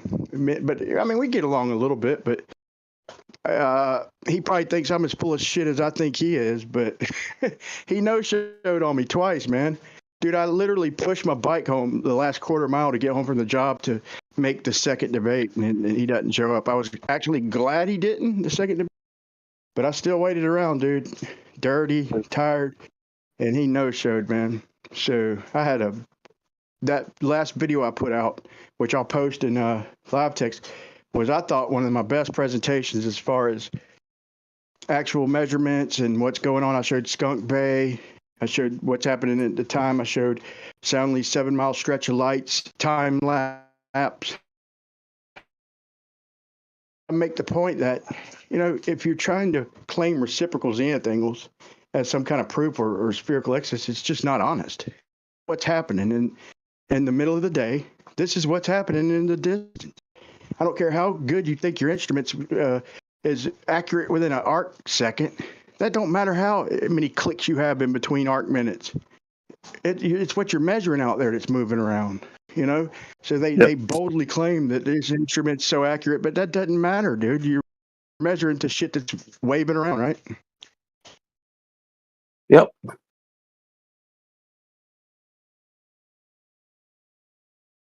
So now I'm going to have a debate with Ruhev. At the end of I show actual measurements from steep angles, like over 7 degrees, where he measured the California aqueduct, and it matched Earth curve with a few inches on top of that. And then he went and measured the water, and the water was freaking didn't care about the man-made aqueduct that was sloping. And then you see the gates every like 2 miles were the pump stations with gates. And it's like, dude, it's almost obvious what they're doing. And it showed that 14 inches, the water rose in over a mile. It's like a 2-mile stretch, but it bends around. And Ruhev tried to make a debunk video, but he missed a couple things that I think are blatantly obvious. So I was, instead of trying to talk to him about it, you know, I figured maybe we could have a debate. Gio said he'd host it, so hopefully we'll schedule it one day this week. A little short debate on the because if you look at the measurements, it's pretty obvious, man, what's going on. Are you talking about the measurements of water, or the ones where he tries to measure the aqueduct itself? Yeah, Jay told media, he measures the aqueduct and shows a good spread. And then he says in that video, he says, you know, when they're measuring for the radius, they use these steep angles, right? Like measuring the horizon, like Al-Biruni method, these methods straight out. And he's right. He said, and that's when you get he's like bad scientist, you know better than that. So he shows, you know, on a good clear day with a steep enough angle, you get minimal refraction. And he showed that they built at least portions of the aqueduct to match Earth curve, and the water didn't give a fuck. Excuse my language. The water built up toward the other ends, even with the gates running, with the water flowing underneath, with the sensors up top, dude. It's almost blatant, and the water didn't care how we built it. The water is gonna level out, or try to anyway, and that was a great proof. Great proof. Rip thought he did a debunk, and it shows me he understands it enough to, when I point out a couple things, I think he's gonna have a hard time explaining. Very hard time. And I already know what he's gonna say, and I've already got something for that. I think I do anyway. Is what I would say if I'm a Glober. I mean, we've been in this so long. We like try and see. We can see it from Globers' points of view, so we know what they're going to say. We try to at least think of what they're going to say, and then we try to think of if that's a fair comeback or not. And in this case, I don't think it is. I think he's stuck. If either he realizes it. Where's he been? I haven't seen him in a while. He's here and there. We chit chat all the time. He watches my shit and shows me evidence for the Globe. So I appreciate that he watches my shit and gives me constructive criticism, man. I appreciate him for that. But Yes. yeah, he ain't been here in a minute, has he? No, he hasn't been around. One night, kind of late. Gio and I kind of laid into him about his tactics, and he was super frustrated and rage quit, and hasn't been back a whole lot since. Because you know how he is, man. He's got the script. He's like, light bends towards the denser medium, right? Atmosphere is in a gradient, right? Therefore, light bends down. Therefore, this, blah, blah, blah. And it's just like, he just tries to browbeat that, and somehow, yeah, Gio and I were just calling him out on the BS, and he didn't like it. Yeah, but he'll be back. I've went through the same thing on other channels, kept me away for a minute, but he's got thick skin, man. He'll be back.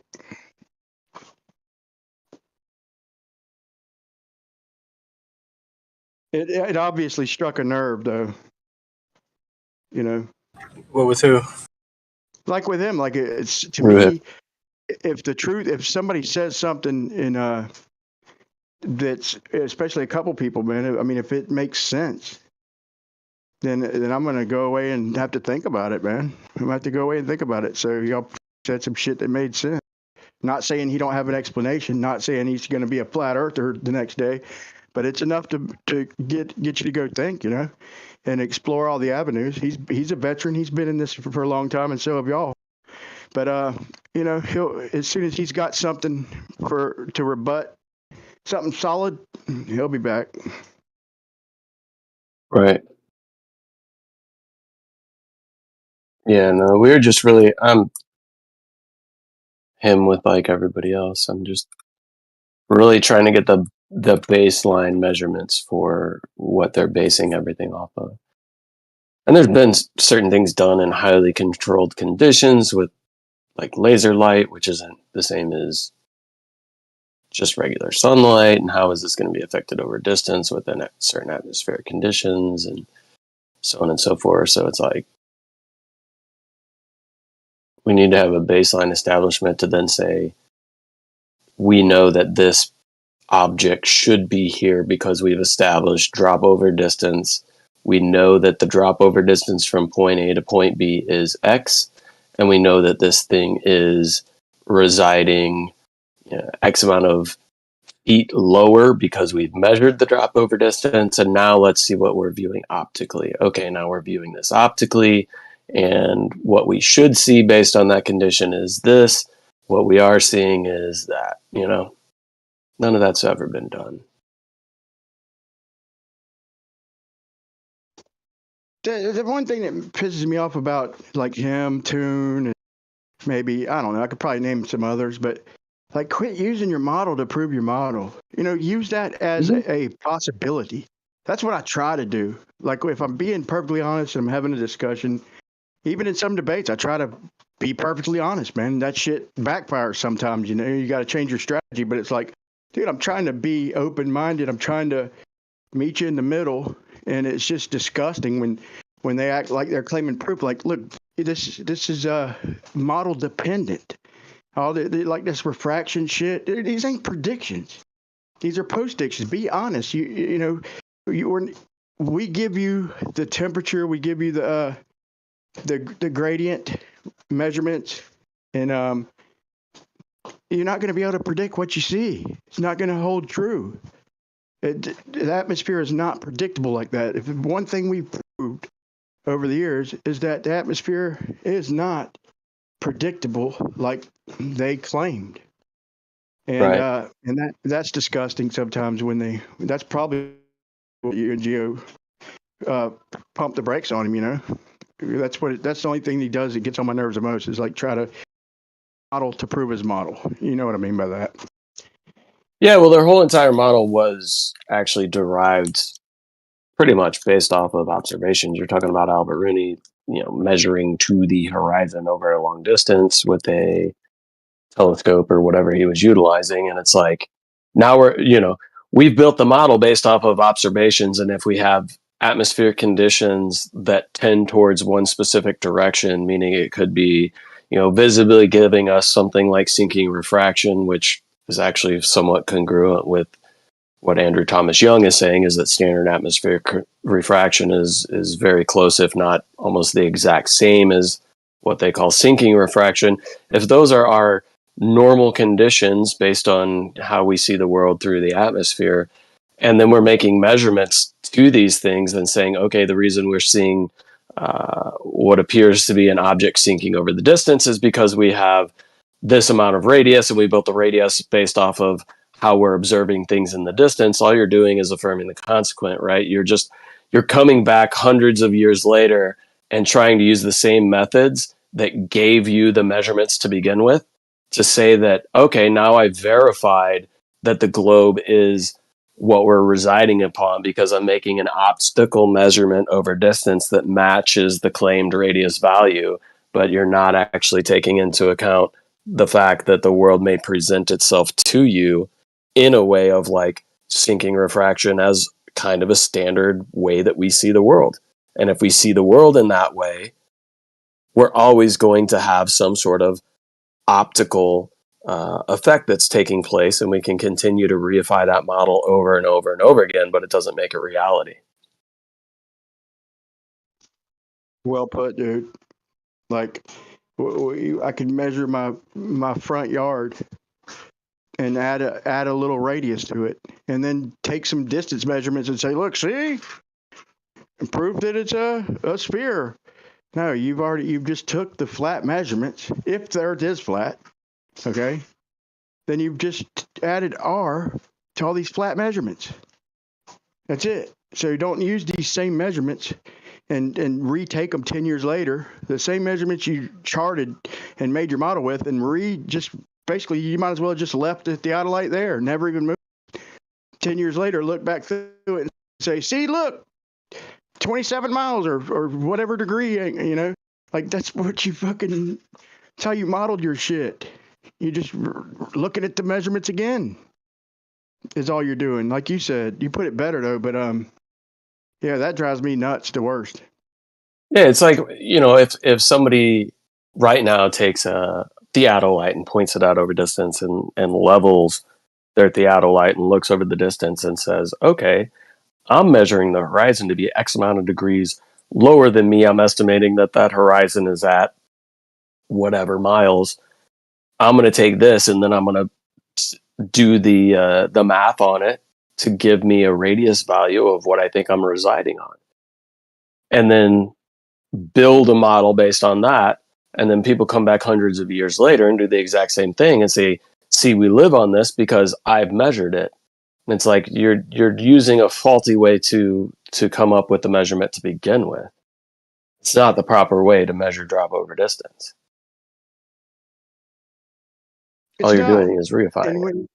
If I do it, if anybody anybody takes an auto level and extends a straight line, okay, then they're gonna, if they do it accurately, let's say at the aqueduct or wherever, anywhere where it's marked and there's pegs and stakes, gradient markers, elevation markers, and then they're gonna get accurate. It's gonna match reality.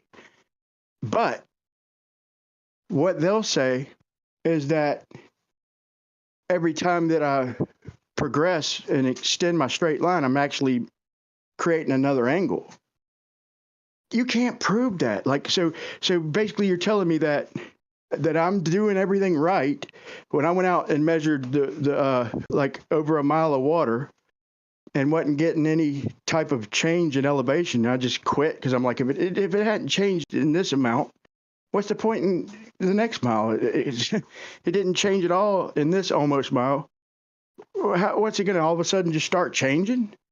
And so I realized that, and that's when I looked into it and realized that, all these geoid measurements are based on elevations. You look up, geodetic surveyors will say when you're measuring elevation, you don't go more than a period.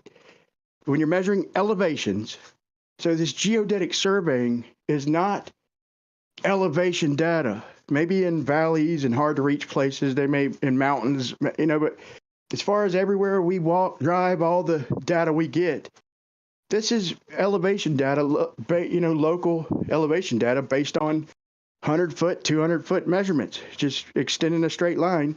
And, if they want to assume I'm changing angles, well, all I know is that when I extend a straight line, it matches every survey in or any calm body of water, and you want to just claim that that's curved.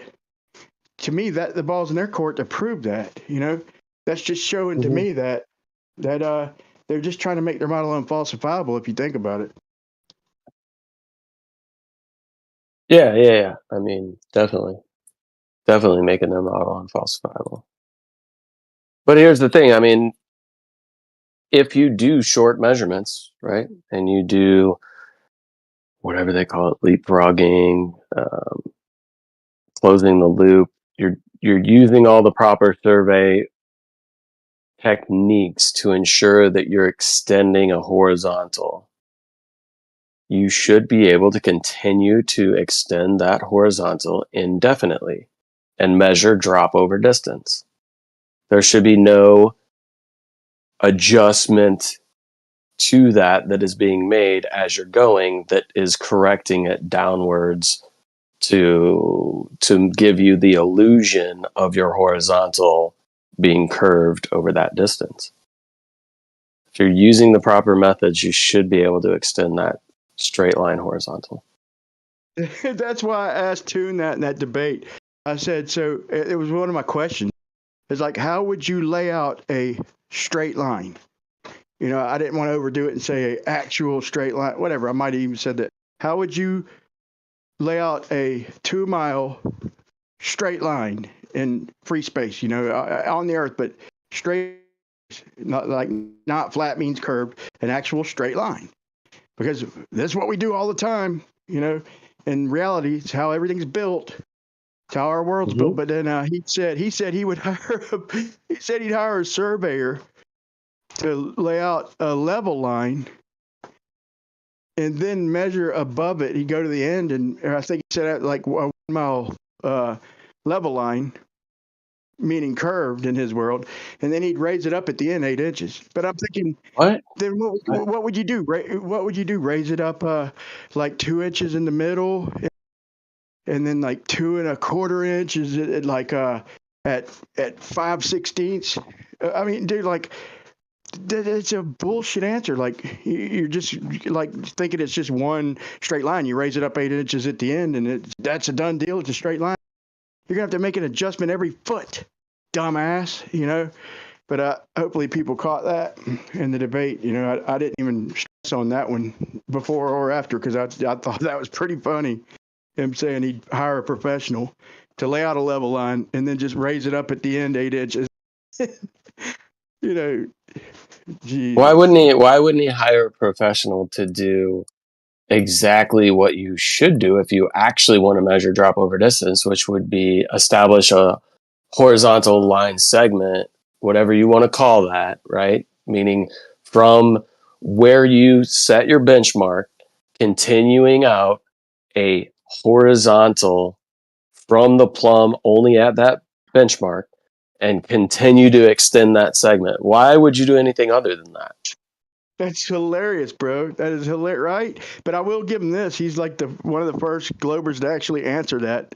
It was pathetic. I mean, anybody who uses these instruments and or even understands them, you don't even have to use them.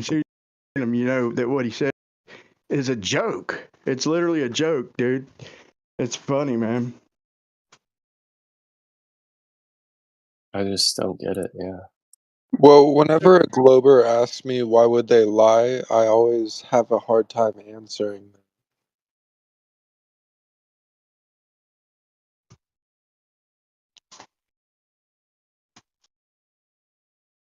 Because they're brainwashed.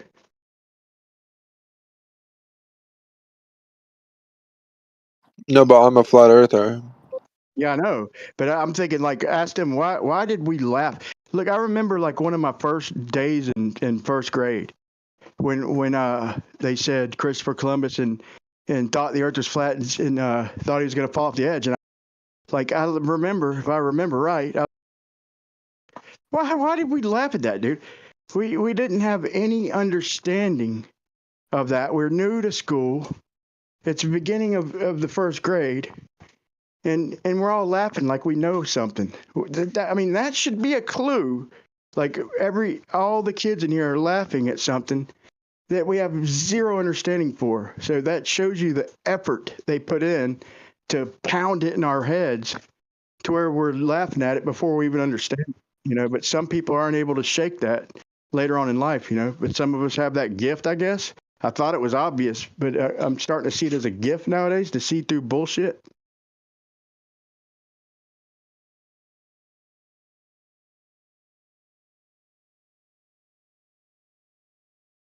Little discernment goes a long way.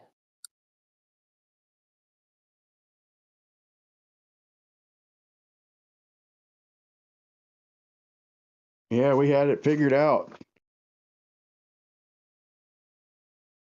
back when we were 5, 6 years old, didn't we? That's called a tactic.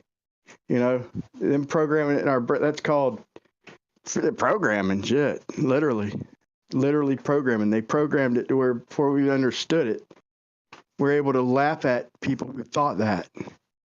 They do that with many different things, right? Now, certain things are being implemented, or at least taught, or talked about within schools at such a young age that we are now going to have generations growing up that wouldn't even question something like global warming or climate change, right? It's just an established, known, agreed upon science. Everybody knows that it's taking place, that humans caused this based on, whatever, right? That's just one example of something that's blatantly obvious that younger generations are just going to passively accept and not even question whether or not it is or is not factual science, right? Yeah. And I think, give us credit. Go ahead, sir. I was just going to say, I think this has happened with many different things over time. That's why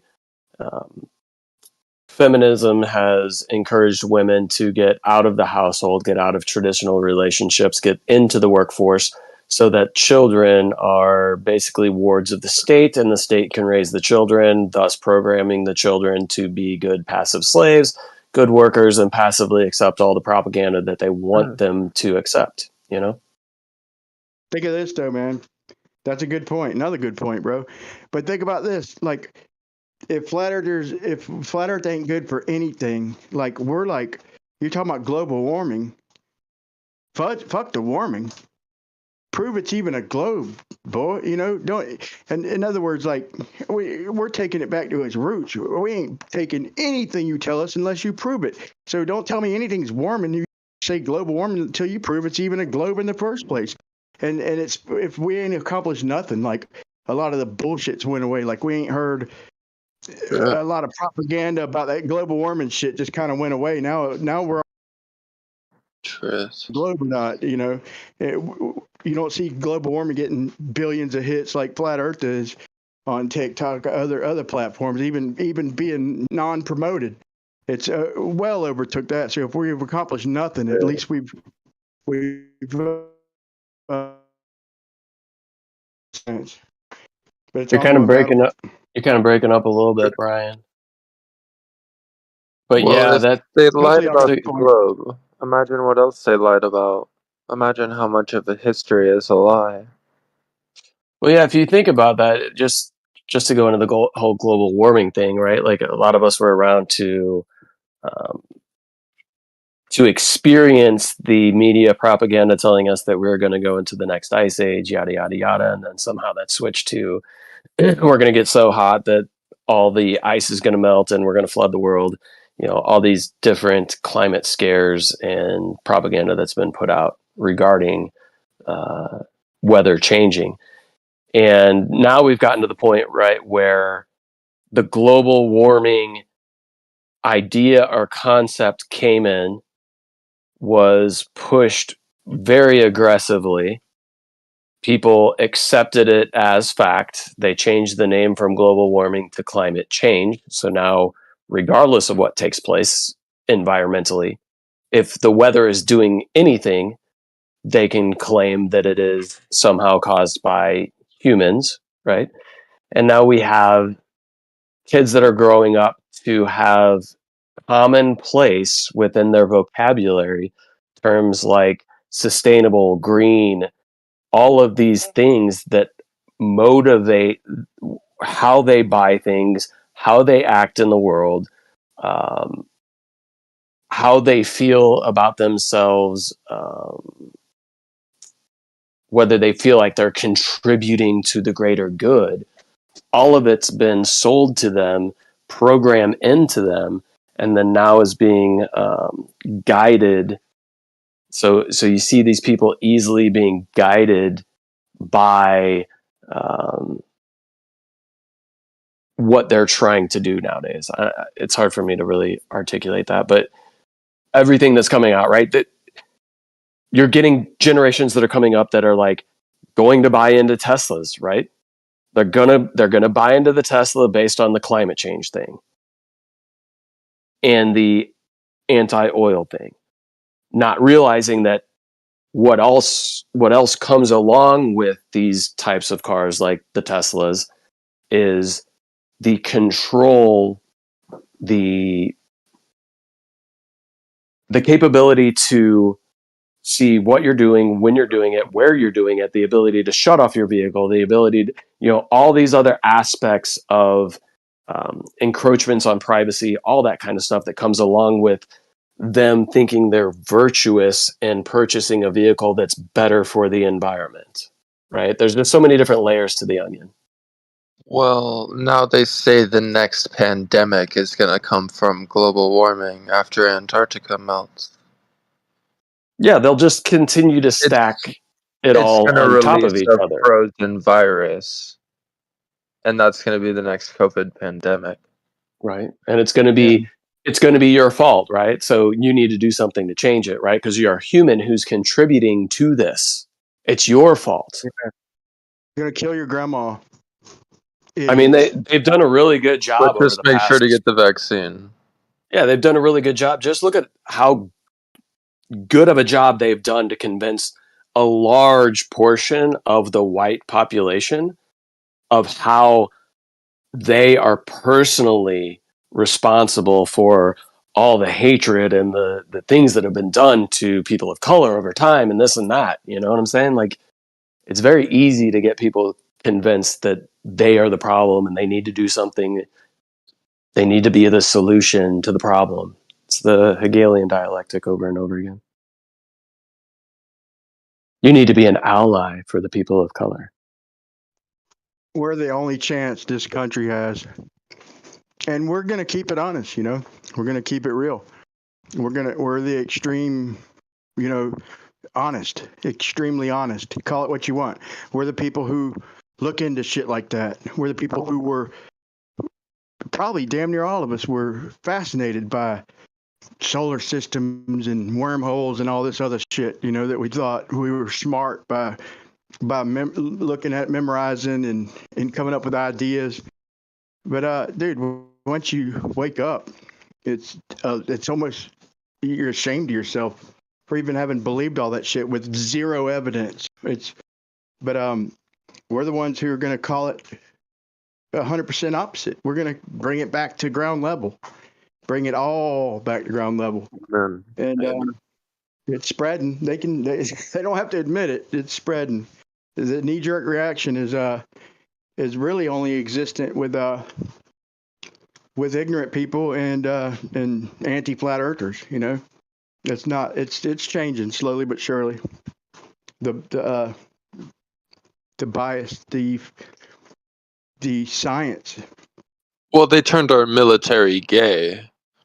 Now our military is saying black trans lives matter. I know they turned you gay, didn't they, Truth Seeker? How do you feel about that? Is that what he's trying? All lives matter, man. They're making it seem like they're making it seem like this is what the whole world thinks. The whole world thinks that they're fighting for all these people. No, they're not. I don't know anybody fighting for them. I mean, I'm just like, let live. But I ain't fighting for any people like that. I don't need to hear your sex life. That's private. Whatever you do in private is up to you. I respect that. I'm not going to question you. I'm not going to judge you. I'm going to keep my shit private. You keep yours private. You know, that's reality. You know, that's what you get anywhere you go. You know, you might have some pride parade, shit like that, but that ain't the way the whole damn world thinks. The whole world thinks, whatever, dude, do what you do, keep it to yourself. You gotta. No, but you respect their You pronouns. got the rest right? of the normal fucking world. Oh dear. Fucking pronouns. What do you really think about it, Truth Seeker? Well, I think they're misguided, sir. No, I didn't say what are they, them. What about you? What do you think? What do I think about what? Well, I about think this, man. I think if I couldn't get married and get my tax write-offs and shit, you know, and my write-offs were adopting, married, and get, you know, a few grand a year instead of having to pay a few grand a year, it's like thousands a year. I think if you can't acknowledge me, you know, I'd fight for that. You know, maybe a vote where look, I'm marrying him. I'm not going to explain all the details of what we do in private, but You're this is who married I love. to I'm him. gonna marry him, dude. Fight for that. But once you got that, you know, okay, you got it, you earned it, you fought for it. Now you're just throwing it in our face, dog. No, I'm just kidding. Live and let live, man. I don't hate it. I see fighting for that, fighting for rights. That's money. That's a lot of money, and that's human rights. You know, most of us aren't like that, but hey, some of us are. Accept it. Deal with it. I was asking Truth Seeker about how he felt about being gay. Because I'm not obviously gay.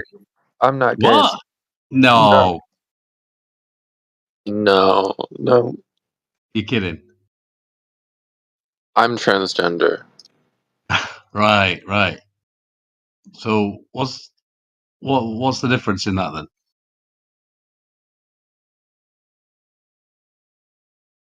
Well, there's a big difference, sir. I think you know the difference.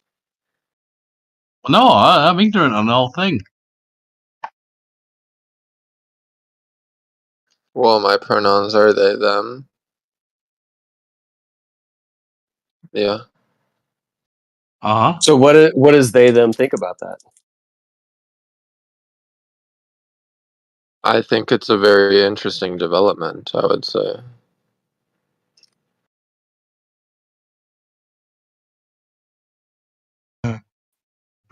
I think that? I think the gay community is having buyer's remorse and wanting to be able to be married. Wait, Truth Seeker, wait. You want people to, you ask them to call you they them, but then you called yourself I? Because isn't I the opposite of you? Isn't I the opposite of you? So if somebody said you, but you're saying don't say you. So you got to say they them, but then you're calling yourself I. I guess us. Us should say us. You're falling apart here. Yeah, I guess it would have to be us, because you can't call yourself they them. But if you call yourself I, then that's like someone saying you. So you can't. Oof, it does. I meant the royal we. Yeah, you'd have to say we. Talk about we. Careful what you wish for. So what does they think of that? We think this. I guess that's how it have to be. And then we makes it sound like multiple. So does they, them. So then that makes the English language pretty complicated at that point, because now they means you or means an individual. Well, it's a collective. In the Bible, it says Satan is a collective.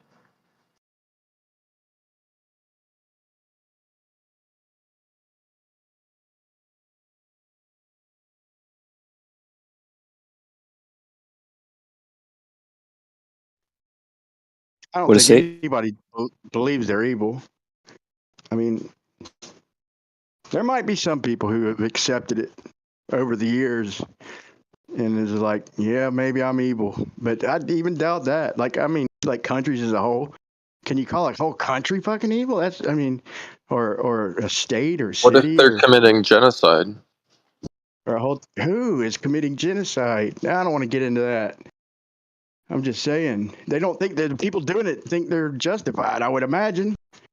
I would hope that if they're doing, I would beg and pray that if they're doing that, they would think that it's for a reason. Golly, if there's stuff like that going on just for no, Sir, you know, and for no sir, reason, you're God, not that's being scary to think true. about, ain't it? Is there ever a reason for genocide, sir? No, that's my point, bro. That's my point. If but if you got people just doing it and don't think it's justified, that's a scary thought, ain't it? If you've got a whole nation full of people like trying to Amen. kill somebody out, trying to wipe out another people, whether it's like Indians or anything, dude, that's like at least think you're justified. I'm just saying from a personal point of view. Does anybody think they're the bad guy? I mean, let's be honest. Whether they are or not, does anybody see themselves as the bad guy?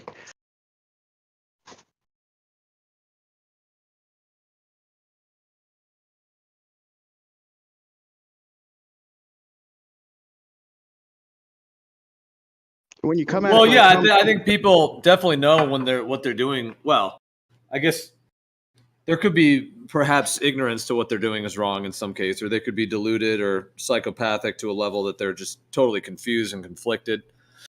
So that could be happening. But I mean, on this same token, do they know what they're doing is wrong on that case? And I think in the case of some of these, like, sort of like the controller level, these like actual people, entities in power, I don't think they think they're doing good.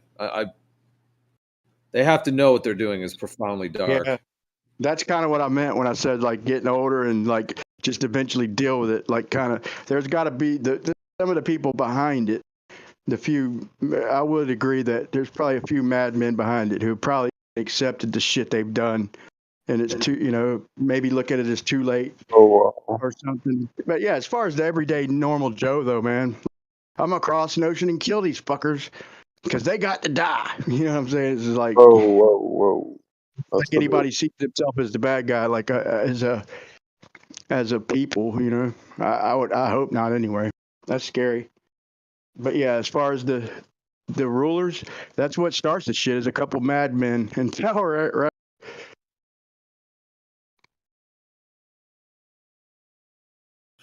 Yeah, it's like in a movie when like often the protagonist is like really psychopathic and just totally evil, and like a Darth Vader or the Sith Lords out of Star Wars and all that stuff. Like, yeah, they know they're just really dark, and that gets into what psychopathy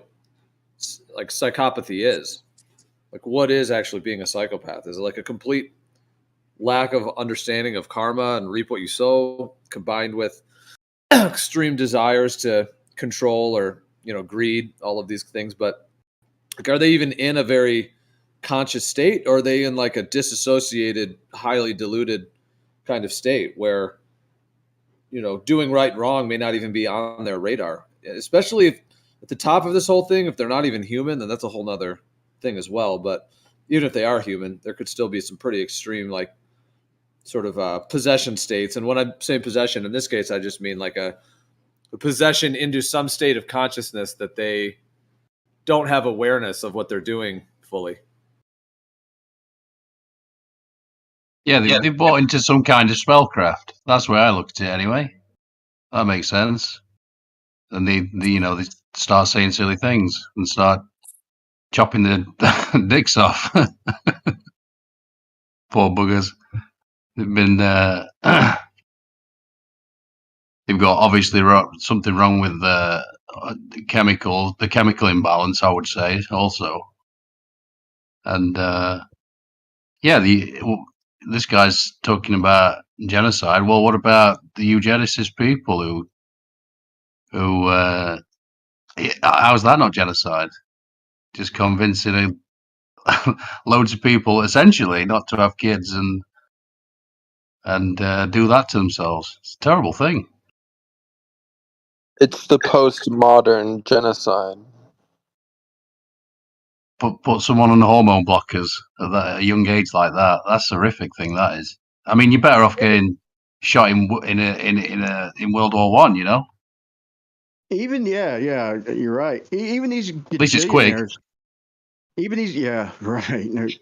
But even these like bajillionaires, zigadillionaires, like, dude, what are they going to think? They've got all this money and they want more and more.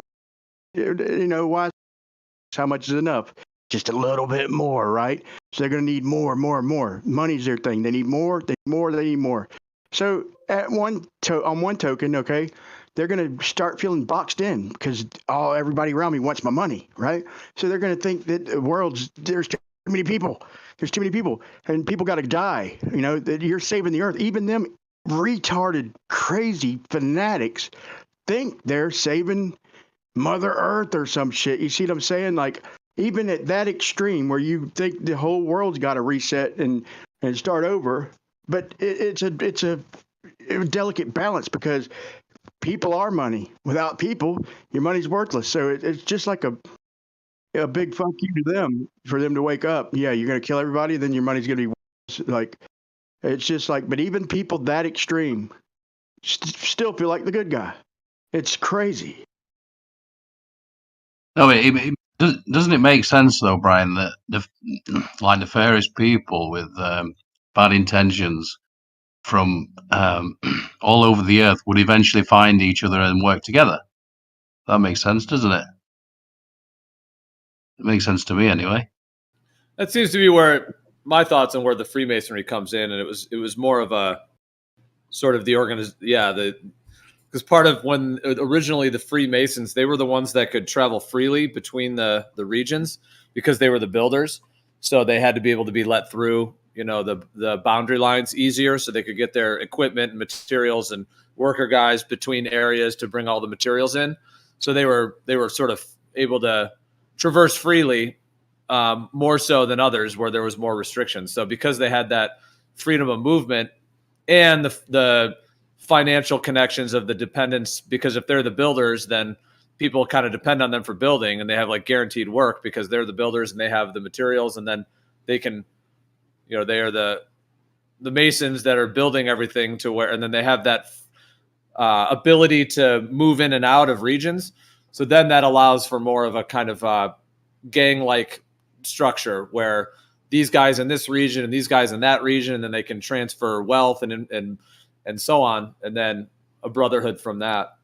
I mean, I think that it just seems like that was a part of it. I don't think this whole thing is like rooted in Freemason necessarily, but it did seem like that was somehow that some wealthy or some individuals that, like you were saying, that all had some kind of a similar, perhaps psychopathic type mindset, also had a little leg up in terms of what they were able to do resource wise. Although that thing is Brian's talking about, actually, that did actually happen because the richest man on earth was Tsar Nicholas, you know, the Russian guy, and they definitely went after him in a big bad way, didn't they? The Bolsheviks and whatnot, and they murdered their entire line. So, and then they took that money and basically, I think that's how they started the Federal Reserve, isn't it? That's how they started Wall Street and all that stuff. I think. Yeah, I'd have to look back into that. It's been a long time since I looked into that, but that's essentially because they were all related. Those families, wasn't they? Same as our royal family as well. Well, they started the Federal Reserve after they killed the Titanic. The After they killed the Titanic. after they sunk the Titanic, yes. Yeah, that's the story, isn't it? Yeah. Some of them didn't want to get on the boat, apparently. So they say. What's his name? The one that looks like a pig. He looks so angry. What's his name? Is it Astor? No, one that didn't get on JP the boat. Morgan. JP Morgan. Morgan. Yeah, Morgan owned it. Yeah, he looks so angry in his pictures. Yeah, he was like one of the main financiers for the entire ship line. Yeah. Was it White Star? He did not attend breakfast, and he did not attend breakfast in that structure, did he? Well, apparently all of his like artwork and his belongings were already loaded onto the Titanic, and he was supposed to be on that maiden, that voyage, the one that sunk. And I guess as the story goes, like right before, I don't know exactly how many hours, but apparently like close before departure, they started unloading all of his stuff, like all of his artwork and all of his equipment. And then the morning of, he canceled his seat on the ship. So, hey, who is the insurance company for like the Titanic, and who is the insurance company for like World Trade Centers and shit? I've never did anybody ever speak to that? Either one, really, like, or both? I had to do multiple. Yeah, it's called the Illuminati Insurance Company. I got no love for insurance companies, but I was just curious. No, I know. Well, that's the thing. It does seem like a very similar. See, my speculation on why they do that. I mean, these guys don't need money. It's not like they're like, oh, I really had to do this insurance thing to get millions of dollars. It's not that they need the money. My thought on why they do that with 9/11, they did it with the Titanic thing and other events as well, where the insurance claim that they're going to make is so massive compared to what most insurance claims are, that it's sort of like a whale in the insurance financial system. Basically, it's like a whale just went boom and made a huge splash, and so it creates like an imbalance in that sector, which then allows them to do some form of a usurping or a takeover of some sort within the system that they're trying to do, like a change of the control structure through actually making that insurance claim and then causing that hit, that kind of hit within the insurance money system, and then they use that to then get leverage for whatever other agenda that's connected to it that they're going to do afterwards.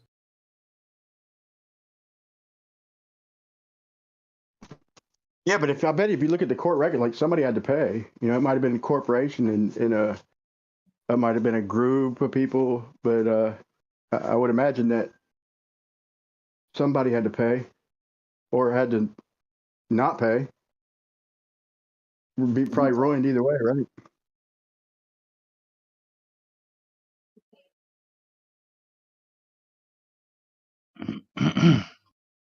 Yeah, well, I would suspect it's the same cabal, as it were, in terms of. It says, JP Morgan owned White Star Lines, and the Titanic was insured for £1 million by Lloyd's. So Lloyd's of London. This is who paid the insurance claim for the Titanic. It looks like Lloyd's of London. Man, what's £1 million back then? Jeez, I don't even know. to today's money, I mean. 9.8 million Newtons. No, I'm just kidding. I just posted it. This actually shows the paperwork and everything. Lloyd's paid in full. Wonder what they pay in paper money or gold. I wonder what they paid in, man. Did you say anything about that, Gio? That's the thing, isn't it? We know that money's like monopoly money, essentially. I mean, it's kind of I believe money, isn't it? I believe money. That's why they need more people, man. That's why they need more people. The more people born, the more millions they can print up. Every person born, that's millions of dollars. That's why they pay us to freaking, if you're a single man paying taxes and making about 30 grand a year, and you're paying about 5-6 grand a year if you're single. You get one kid or two kids, not only are you not paying 5 grand a year making that or 6 grand, you're getting that back. Dude, they don't want us single and not breeding. I'm telling you that. They might not want us to live forever or whatever, but they damn sure want more. Because I guess the more, people are money. If everybody died and you had a gajillion dollars, it'd be firewood, basically. More They people, didn't even have. more. They didn't even have enough lifeboats on the Titanic. Why would they get an insurance claim for that if they failed to even supply the lifeboats?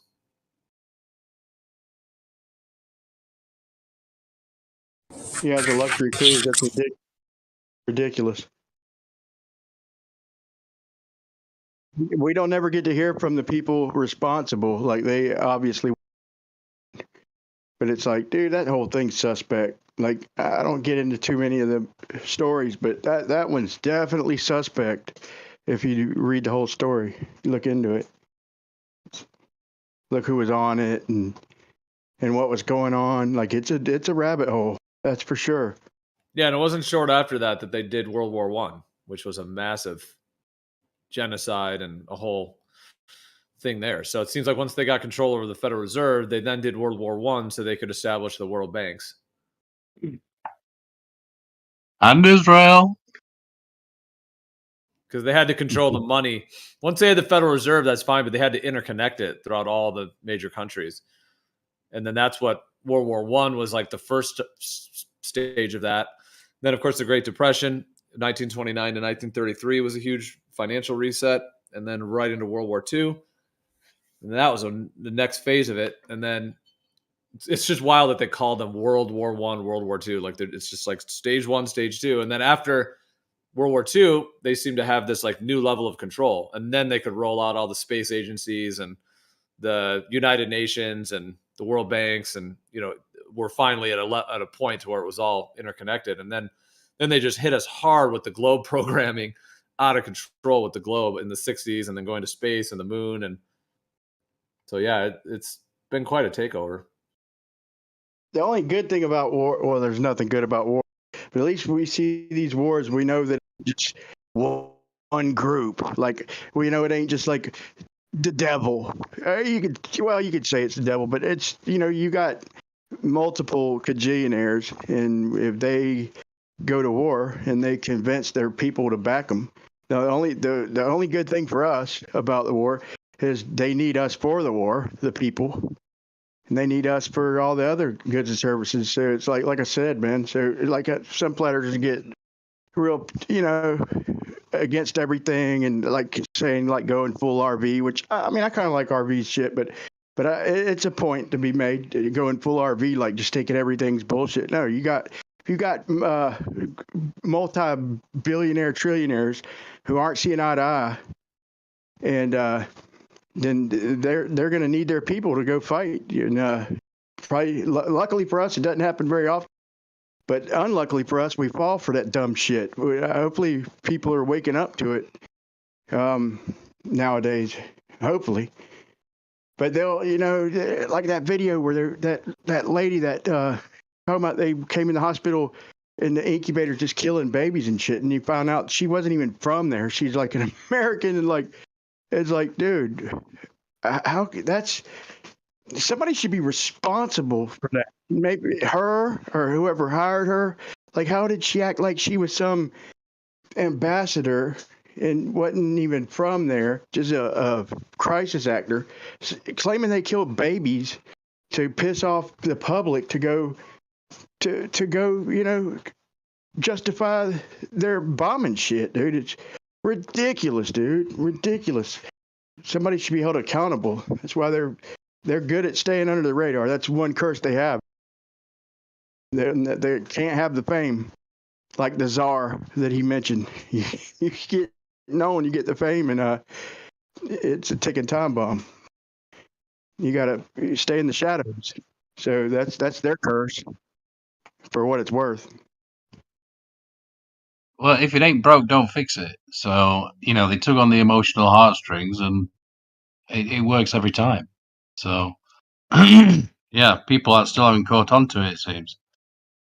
But, I don't think it's working very well for them these days, though. I don't know. I've seen plenty of people who seem to outwardly claim to be followers of Jesus, and then seem to have bloodlust in the heart. Very hypocritical, very anti-Christian. Trying to wipe out some people. So, yeah, This I ain't don't got know. nothing to do with religion, though, dude. This ain't got nothing to do with Really? religion. That's old shit. Yeah, like the Crusades and all that shit. If you want to tie it into the Bible to make some beef out of it, then dude, that's kind of point. Like I said, it's the rich. So it's about money, dude. It's not about fucking religion. That's shit. I don't think it was ever about religion. I think it's common sense tells you what it's about. It's about money and power. Maybe if the churches had power, maybe it was back in the day. Maybe it was about religion and shit. But dude, I don't buy that, man. I don't buy that for a second. I think it's about money and power. And when two of the, or maybe a group of super rich and another group of super rich don't see eye to eye, and all this propaganda. One thing I've learned, it seems like propaganda is what started every major war. Is it's all backed by some kind of horseshit. It seems like, anyway. That's my opinion of it. Is it's always backed with some deceit. Because does anybody want their children to go fight for something and die, knowing that most of them are going to die? No, man. I want my children, my grandchildren, I want them safe here. Whatever's going on somewhere else, like let's say if the Cubans tried saying, nope, South Florida's ours, we're calling it North Cuba. And the United States is like, whatever. That's Miami, Key Largo, Key West, whatever. Naples. No, you're not taking South Florida, calling it North Cuba. They've already taken it, Brian. They don't need to say it. It already is North Cuba. It's okay. Right. But you see what I'm saying, though? Like, let our conflict be our conflict. Like, all these places across the sea, that maybe wasn't a good example, but still, these places got conflicts. They're not our conflicts. I don't want any of my children to die for that. I don't. No matter what. But I'll defend our home and the rest of our family and my people. Hey, People come Brian, over here. I'm just asking this honestly, and it's not meant to be critical of you or rude or anything like that. But has anyone ever told you that you sound like your voice sounds a bit like George Bush Jr.? Because right there you were like, my people. Did that like? Has anyone ever told you that you sound a bit like your voice sounds like him? Never, but now I gotta listen, dude. Because I'm always trying to mock people, man. Like, dude, I do a horrible Blue Marble Science, and I do, I could do a decent Jim Panda, but man, if I could do a George Bush Jr., man, that's epic, dude. Thanks. I gotta look into that. Do the fool me once thing. Fool me once. Because you say what's like, you have that like dramatic, you're like, fool me once, fool me twice. You know what I mean? You can do it. Come on, here. That's funny. Fool me once, shame on you. Fool me twice. No, I don't even remember the quote, to be honest, but I do remember him saying it though. But dude, I'm telling you right now, I'm in Florida, and when all that shit went down, I was Republican. No, just say like from the Saturday Night Live clip when they did it was I think it was on that where I think it was Will Ferrell and they he was playing George Bush Jr. and then he was like asking a question and then one of the things he said is his response was just one word. It was like strategery. The way he said it with that accent, strategery. Yeah. Dude from James from Modern Day Debates swore, dude, that I sounded like the dude from Dodgeball. The dude who spazzes out at the end, I think he's talking about. He said I sound just like him, man. And I haven't went and listened, but it got a chuckle out of me. But I don't know, man. I'm just saying. I'll end it with this. I'll just say that with war, like, who wants to go die in a war? You know, to me, whoever is the aggressor is whoever starts killing first. You know, like the real deal. Whoever sends an army somewhere, to me, is probably the bad guy. Whoever's invading is probably the bad guy. And no matter what, if somebody come over here attacking us, we're gonna fight and die. No questions asked. So I hate to see myself as the bad guy, like my people, my kind, but man, I wish we'd chill out a little. I'll say that much. See, in my line of work, you got to keep repeating things over and over again for the truth to sink in, to kind of catapult the propaganda. That's good. That's good. Catapult the propaganda. I remember that one. That's what I was gonna say, dude. Listen, I was diehard Republican, and I don't know why. I just was, and for whatever reason. And back when I think Bush went against Kerry, or I think it was Kerry, and there was all that propaganda about the debates because they had already given it pretty much to Kerry, but then they did like a recall on the votes for Florida, and then all this shit happened. Like they literally. There's a ballot box literally missing here in the state of Florida, like in a couple major counties that were being moved.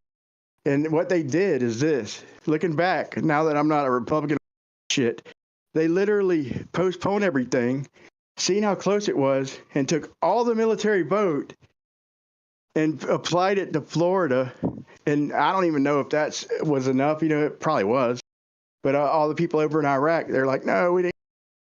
But you're supposed to, as a president, you're supposed to like concede when you lose the points, and you're supposed to, I guess they say, you're supposed to concede humbly, whatever. But they're like, no, we got the military, and this ballot box goes missing. What the fuck is a ballot box goes missing? Look back at that story, dude. It's so ridiculous. Like looking back, and then that's when I said this back then when I was all into it. I was like, if we ever got control of all three houses, if we got the presidency, the majority, the Senate, you know, the House, then we could get something done the way this government's set up. And that's when at first Republicans had all three. They had the other two and the presidency to go with it. And what happened to our country, dude? Dude, I forgot I even had a business, dude. About lost my house. That's when I stopped being Republican. I'm like, oh my God. By the end of Bush's presidency, dude, I'm barely hanging on to my house. Like, forgot I even had a business. Like, they ruined this place. It was the worst. It was like the Depression, the modern day Depression. Look back at this shit. It's ridiculous. I was like, fuck, dude, I'm not Republican. I ain't Democrat. I ain't nothing. This shit's a joke. It's a joke.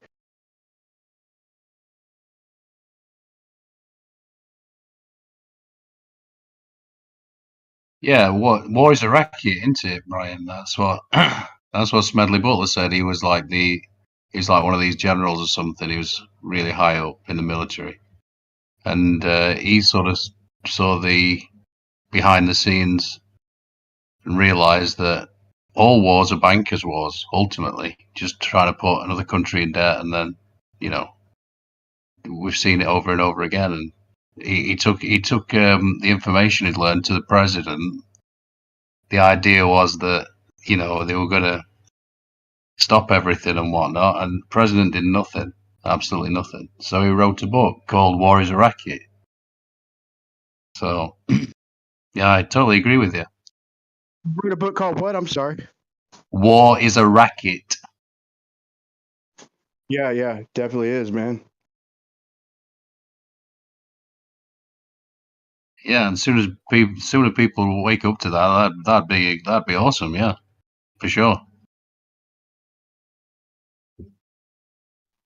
Yeah, hopefully people are, man. I just pray that they are, and you know, because they've already, like I noticed before Bush and all that with what you call it, with Clinton and shit, and that,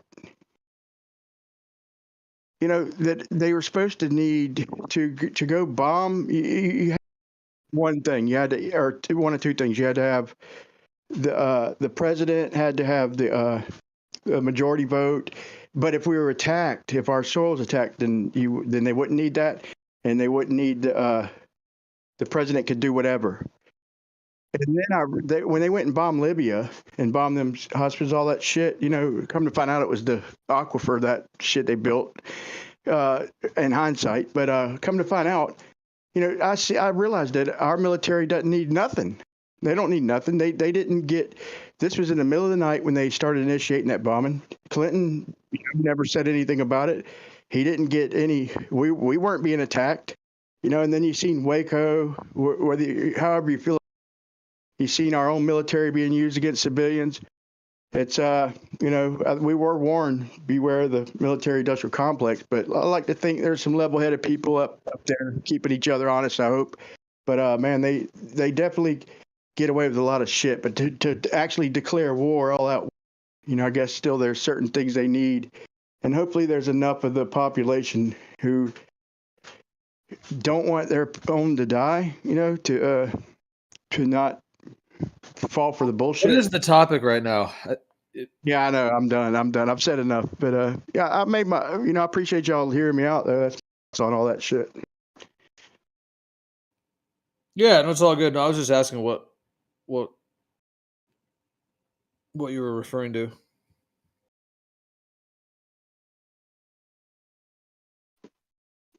The Constitution kind of, I mean, laws to what's supposed to happen and what actually does happen are two different things. That's when I lost faith in the American government, not the people. And I'm still an American at heart. Never lost faith in the people, but just the government, you know.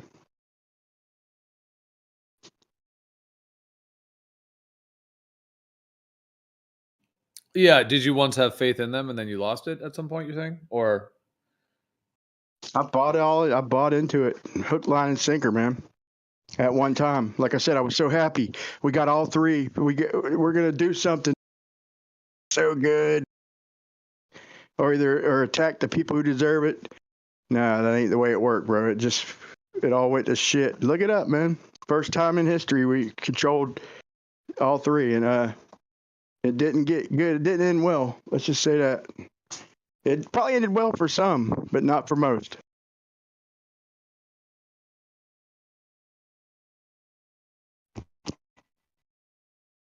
And one more thing, because nobody say anything. I was like looking at this, and we're bombing this country in Europe. I don't even know. I've never heard of it. Serbia. This dude Milosevic, right? He's I don't know why we're doing it, but we're bombing him. He's supposed to be some horrible guy trying to unite Europe. And then I look it up on the map, and I realize it's Yugoslavia. Like, what the fuck is Serbia? Like, we just had the Olympics there. Like, we called these people a liberation army, the KLA, these Muslims. Nothing against Muslims, but I'm just thinking we're bombing Christians who fought with us World War I, World War II, shed blood with us, Christians, and we're calling this KLA a Coast Liberation Army and defending these Muslims just to get our grip there. Then all you're of a sudden, breaking up a bit. Brian, you're breaking up. Sorry.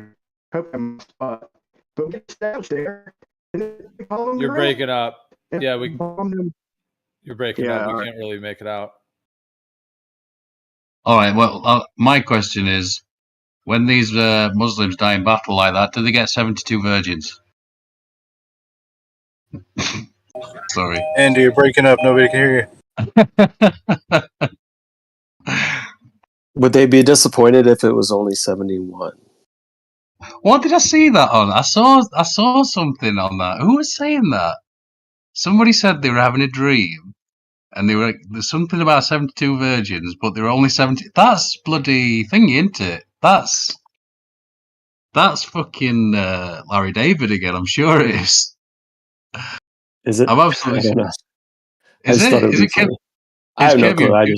I'm sure it is. He's like he's talking to that therapist. Remember that therapist where he gets that new chair? He's like, "Your chair's much better than my chair." He's going to this therapist. Was it now? So somebody, in order to say something funny, you have to be of that race now. Is that what you're subjecting us to now, Andy?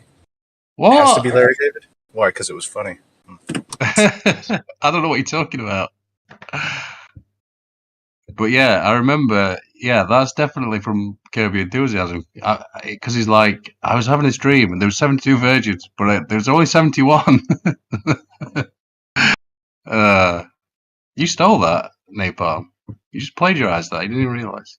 It's possible. I mean, maybe I saw that years ago and it just came to my mind, but who knows? Yeah. Trying to palm it off his drone. There's nothing new under the sun, anyways, Andy. So we're all plagiarizing somebody in some way, shape, or form. Let me ask ChatGPT, see what he says. I was on the politics server last night, and you know how you get the trollish kids in there. And one of them was literally like, "Well, we'll just ask ChatGPT and see what it says." So literally, like, I'm pretty sure these younger generations are going to look to ChatGPT as like an oracle. They are going to be looking to AI to feed them information more so than we even rely upon like a Google search, and that they'll treat it as the oracle. I think we're almost already there. Hold on a second. Let me Google that. It's the 2023 version of the Magic 8 Ball, bro. Should I go ask a question? Give you so an much answer? more in depth. So, FYI, the belief that Muslims, martyrs, or those who die in the cause of Islam are rewarded for 72 virgins in the afterlife is a common misconception. Surprise, surprise.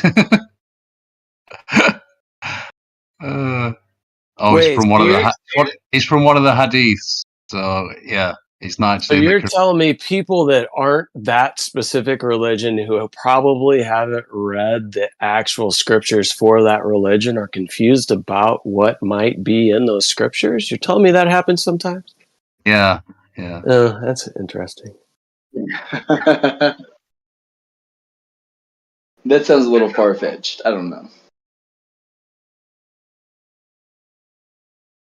Yeah, I still like to play with my friends that are atheists and staunch anti-Christians, but are love and are accepting of everybody in the world except Christians. I love when they bring up things in the Bible that are from the Old Testament, and I just ask them if they only hate Jews or they hate Christians and Jews equally. They get really squirmy in their seats when you ask them if they only hate Jews, if they're only anti-Semitic, when they start bringing up the Old Testament. You picked that trick up from the, that's fucking Husper right there. You learned it. Oh dear.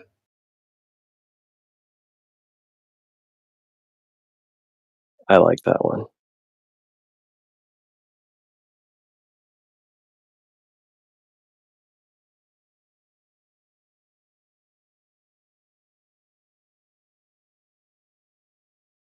You guys ever see Robin Williams with this skit when he talks about the Muslims and when they die?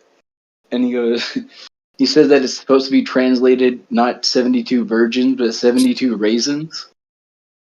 And he's like, just imagine some poor son of a bitch like blowing himself up, getting to heaven. And he's like, where are my virgins? And then he's like, here are your raisins. Like, how fucking disappointed you'd be? Only disappointed if they're not sun-made. If they're sun-made, then that's acceptable, right? Well, slightly, right? Isn't that Wait, hold on. consumerism? There's raisins that aren't made by drying in the sun? What the fuck do they use to dry them out then? Just like dehydrate them? In like a vat or something? No, sir, it's a brand name. Sunmane is the brand. You know, the little red box. Pretty much the only raisins that most people eat. Oh yeah, forgot about that. It's been a minute since I bought a box of raisins, dude. I think I was like fucking 13 last time I bought a box of Sun-Made raisins. I only get the store brand. Can't afford that fancy fucking raisins. Why Napalm with don't your you? I bougie, just your make it bougie. myself. I just buy grapes and put it in the sun. Was that how you make raisins? You making them like that? That's Yes, awesome. sir. Good job.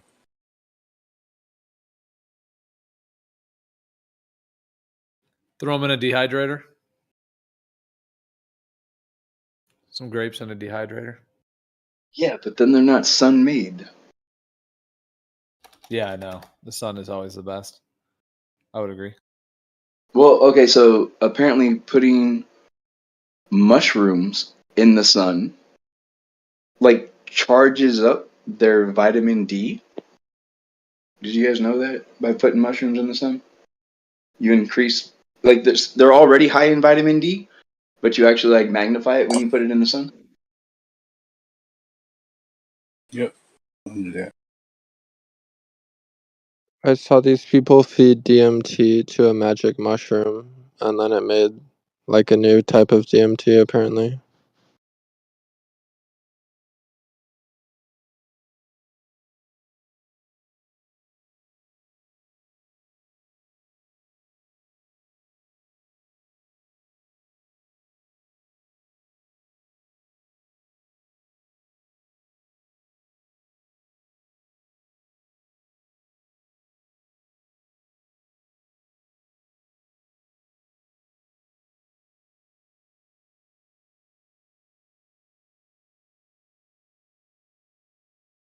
Yeah, snap.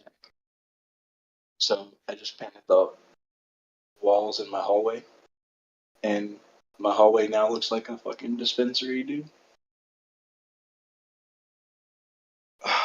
Whoops, wrong color.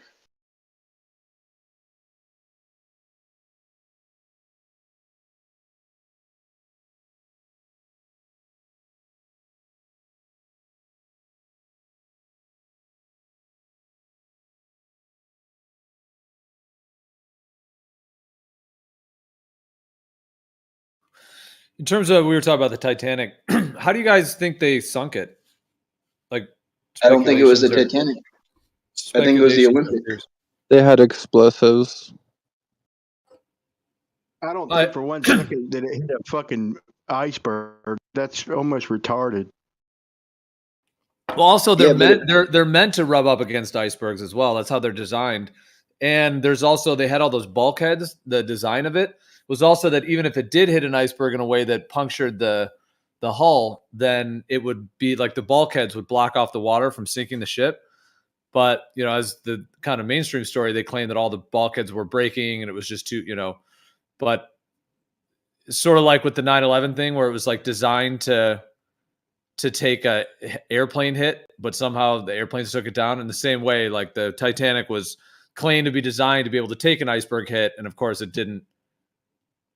It wasn't. That's what sunk it or whatever, and then they didn't have enough lifeboats on it, and they also called it the world's unsinkable ship. The That's first. so. But taken down by opposite elemental powers, right? One taken down by ice, one taken down by fire. Amazing. Yeah. Wasn't it the Olympic and not the Titanic, though? You've heard that theory, right? It was all an insurance scam. From all the research I've done, I've got a bunch of really good comparisons of the boats, the ships. From everything I can tell, from all the research I've done, because obviously I wasn't alive then, so how would I be able to validate any of it? But from all the research on this end, in terms of all the photography, and then also even showing comparing the photos of the boat that is at the bottom of the ocean, or at least claimed to be, and the images we get from it actually fit the Olympic. The windows, like the design of the windows, fit the Olympic, the original one that was the Olympic. So yeah, it does look like they switched them. There's a ton of evidence that seems to indicate that. It was a win-win for them, right? Look at the list of people that went down on that boat, the exact list they needed for the vote that was about to be held, and all the big wigs. Like, dude, if you have multi-millions of dollars between you, Don't you think it'd be like who's the boxer that carried around like $1 million in his briefcase? That's just smart, okay? Just in case you don't trust anything. Like, couldn't they have had a steamer or something follow him? If you're worth that much money, you're gonna just trust everything and everybody, or you've got no insurance. Wouldn't you check the lifeboats? I mean, it was too perfect, dude. And yeah, the photos do match. They uncovered that. But Whoever if dove into that did a good job of uncovering that scam. But if there's a boat switcheroo, then where all the people go? No, it was a Well, the win-win. science Like guy so, said it was like the refraction. It was refraction. It was refraction. sorry, Okay.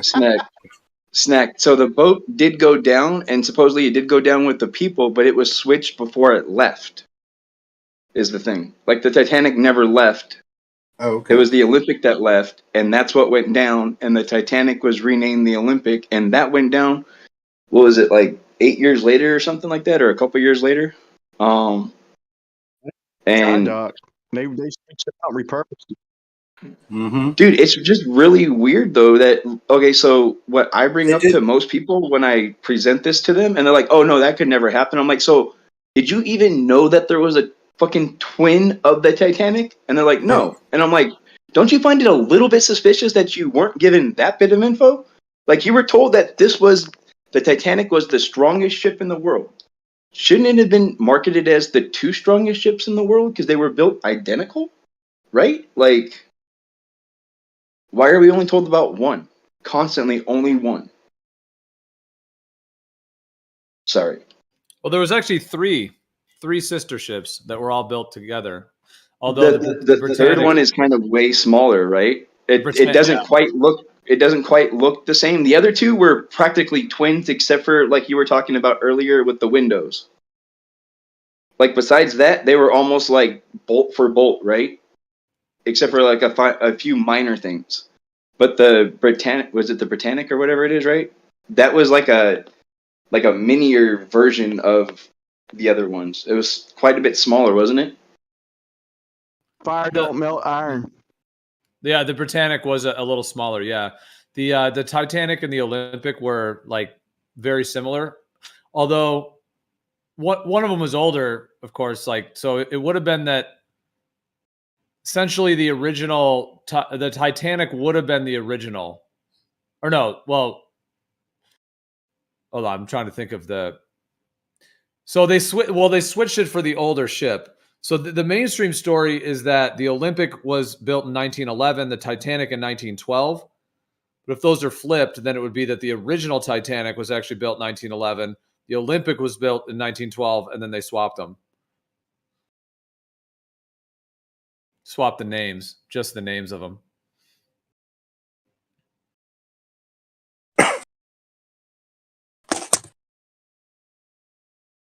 But yeah, then the Britannic is smaller, yeah. And it's not quite the same as those other two. Or you can fake everybody's death, or fake some of the people's deaths, collect on all the insurance, and then, whatever, they can outer pond it or live on some kind of crazy fantasy island. Billionaire island. We'll just, collect all the money off all the insurance and start businesses up. Never work again. Gia, what do you think?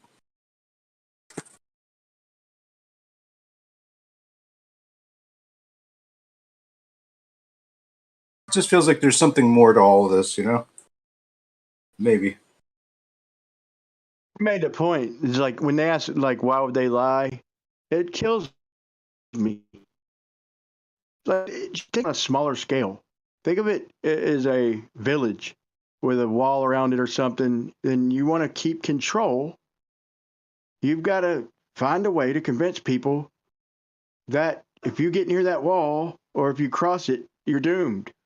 I mean, it's so simple. This is not hard to understand. We've seen it in different movies. We've seen it in reality and shit. There's a chance they said back in the day, the Earth's flat. If you go deep in the ocean, you'll fall off the edge. So people didn't go nowhere. If you got to fool me to rule me, you can't rule me or my people. Or if we can go wherever we want, they got to just keep boxing in the area. As soon as Yeah, people and if you find a know new what's going on, yeah, people that know what's going on, you're not gonna be able to control. Yeah, it's gonna be very difficult. gotta fool me to rule me. Otherwise, it's impossible. Everything. You won't be the boss of me. You know, it's that simple. Yeah, I mean that could be at the core of the globe deception. One of the deepest streams running through it is that core deception allows them to kind of assert this rulership that's all based around that worldview, and convincing people of that and getting people to be deceived about where they actually live and what the actual entire environment in which they're living in is something different than what it is. Then it's like you've dislocated them on some fundamental level, and then by that. And then, of course, linking all of everything with like mainstream science and technology, linking that with it, then they've built this like worship of it, this worship of that system that originally is trapping them in the first place, and then convincing people that they should identify with it and support it and back it. Meanwhile, they're completely displaced and then able to be controlled more, which I think is why, on the deeper psychological level, why they're doing this. It's not just money, or it's not any one thing, I think, but at that core level, like, would the modern world even be able to be this corrupt if people were not deceived by the globe? Like, is the globe an evolution and the survival of the fittest kind of mentality? Just get mine for me, and if someone else suffers, doesn't matter. Just get your get yours kind of thing. That whole mentality of the kind of rat race, materialistic, everybody fighting each other kind of mentality that seems to, in my viewpoint, be based on that original the globe dislocation, which then allows for all of these other agendas to be more able to take hold in people's psyches. I think is why, likely on that kind of psychopathic, like psychological level, why they figured out that this seemed to work for them, at least for this current Yeah, stage. all the new land's in the sky, right? So now the new land, you got to just count on us to tell you what's going on with these new lands up in the sky. But dude, I showed videos of where after Bird's second trip down there, they mapped 4,000 miles of what they call the sunset coast of America, the northwest. 4,000 miles of iceless coastline. And freaking no snow and shit. Like, what happened to that story? And then you watch the end of it, about the average temperature, mean temperature never gets above freezing ever. Then they tell you it's half an inch. Literally, it's the driest place on Earth. Precipitation, including snow, there is less than half an inch a year of precipitation in Antarctica. I thought it was like this snowy, dreadful. I mean, dude, it's just a big, giant contradiction on its face. Then you have Admiral Byrd, them saying that when he hunkered down, he hunkered down for 9 months of a sunless and dreadful sunless Antarctic winter. They didn't say like dusk or they said 9 sunless months of the cruel. And that would make sense that if the further you go inward, you're getting further sun maybe on one side of it, and you might have 9 months of winter, maybe even more than that if you went further in. Who knows? They literally contradict themselves, and the Globers defend that horse shit. That's what pisses me off the most. Besides the shape of the Earth, why are y'all defending all that horse shit that they've told us?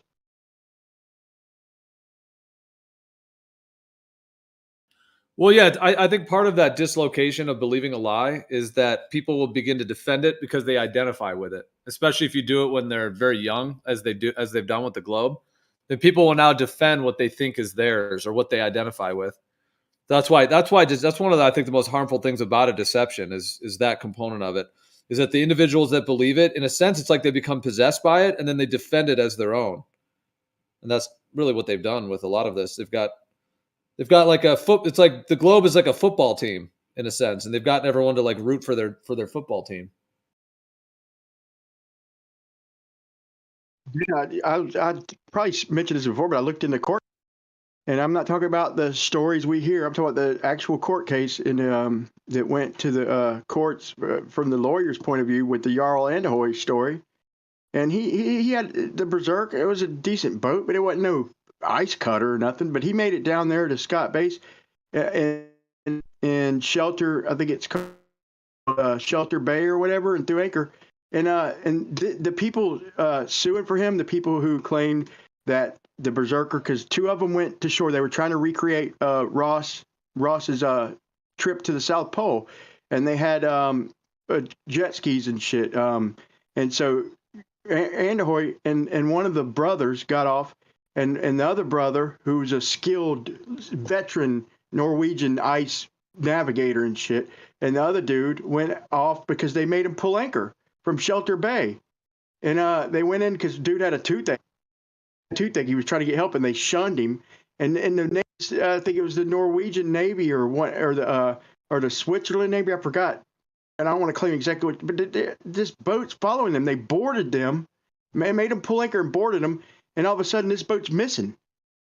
I mean, is it obvious to see what happened? These experienced captains are just need to linger around and wait on Anderhoy to get back from their recreation of the Scott Munson, I think, exploration to the South Pole, the race.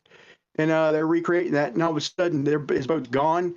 He's having to go to court against trials. Like, oh, hold on. He's pissed off. He's like, what about the other dude's like, what about my dead fucking brother?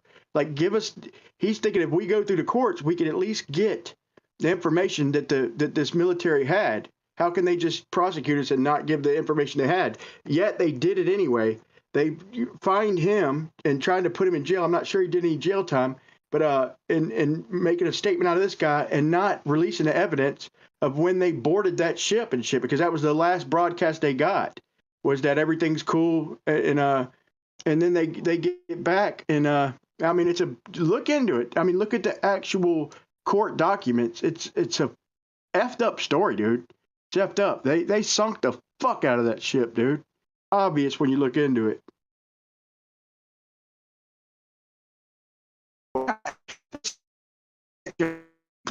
How is this military boat keeping tabs on them and shit? Such a big place. Why are they getting boarded by military then if it's a big place, people? But then that also tells you, that boat, the Berserker, wasn't that big. Wasn't, like I said, an icebreaker. They made it down there. But there's a lot to think about, man, when you look at the facts. Assuming that the court documents and shit and the lawyers case facts.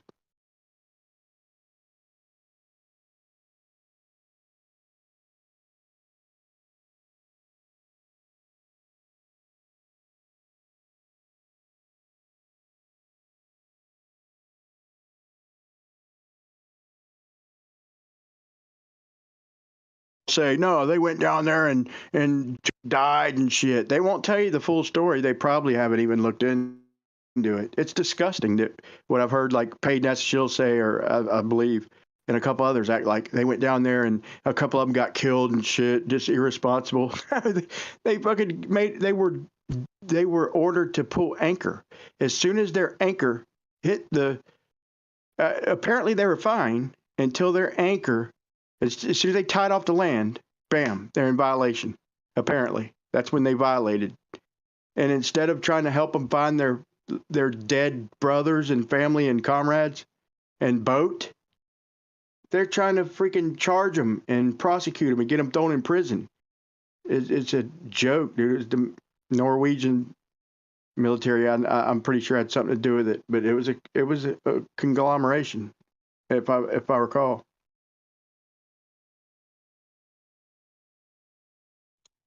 So they just boarded them and all this and all this, and then just sent them on their way. And they just went and sunk. They made it all the way down there, but now they're hovering around the coast and they just sink and vanish. Yeah.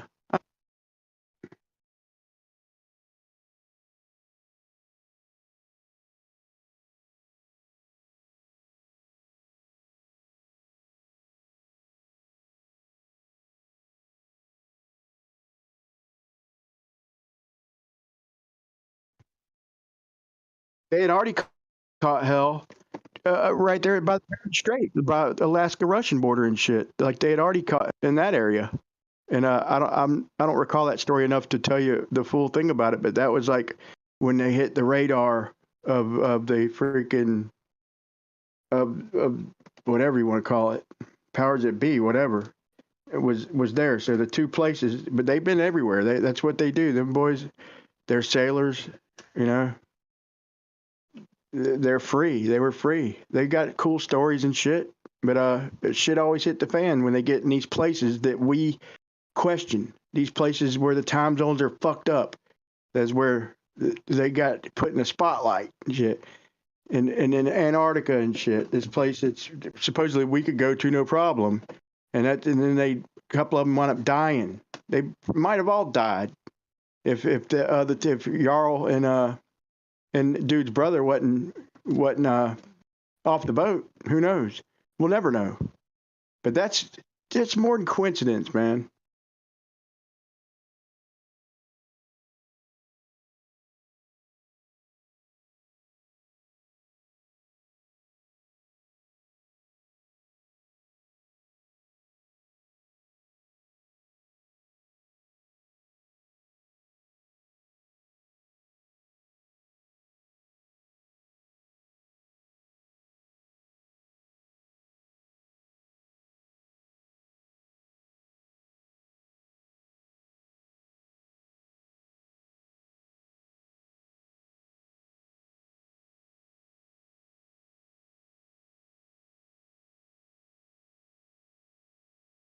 The story they're trying to tell is that they pulled anchor and went out into a storm that was offshore.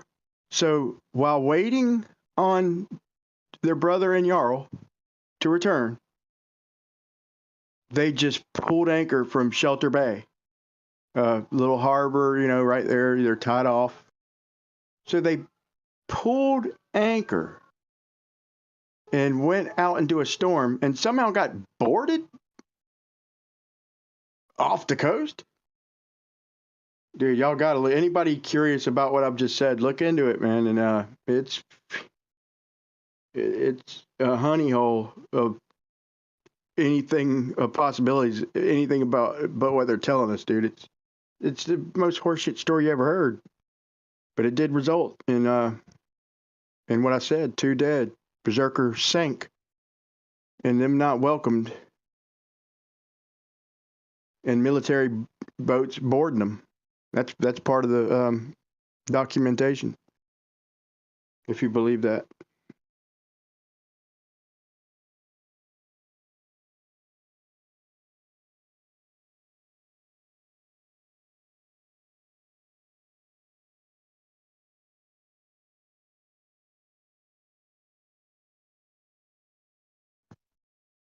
Be a fucking story to keep people away from there, though. I mean, who knows?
Gio, you still there, man? I was gonna ask you if you are.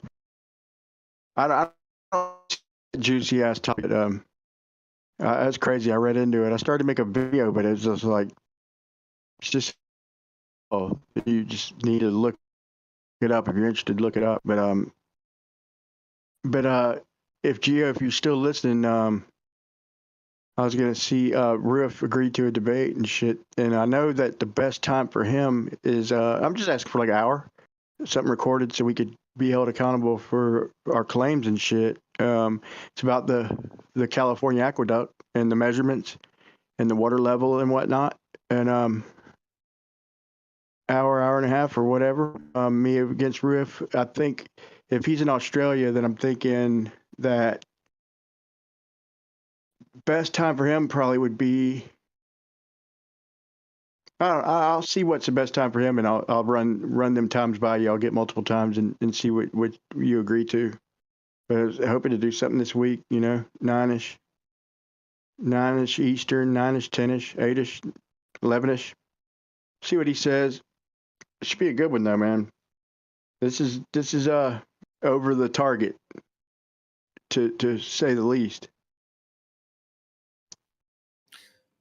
Yeah. If you guys want to do an event, we can host it, and for sure, just let us know, and we'll put it on the schedule.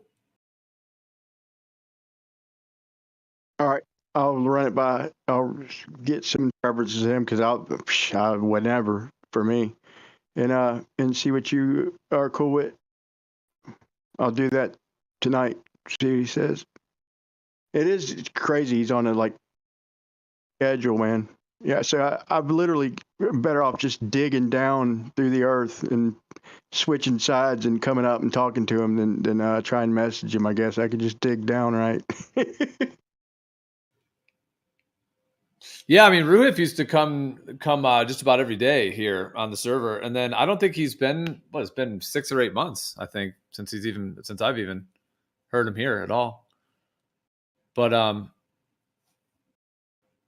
Yeah, Gio, you remember that conversation we had with him where it was pretty much just you and I and him, and we had just had enough of his BS rhetoric, and he just kind of rage quit.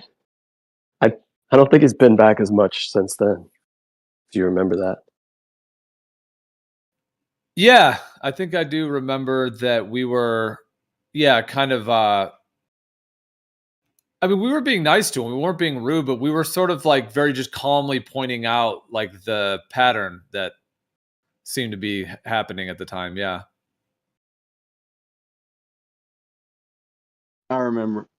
He got thick skin, man. He ain't shit about the place. I know Riff. He's cool with y'all.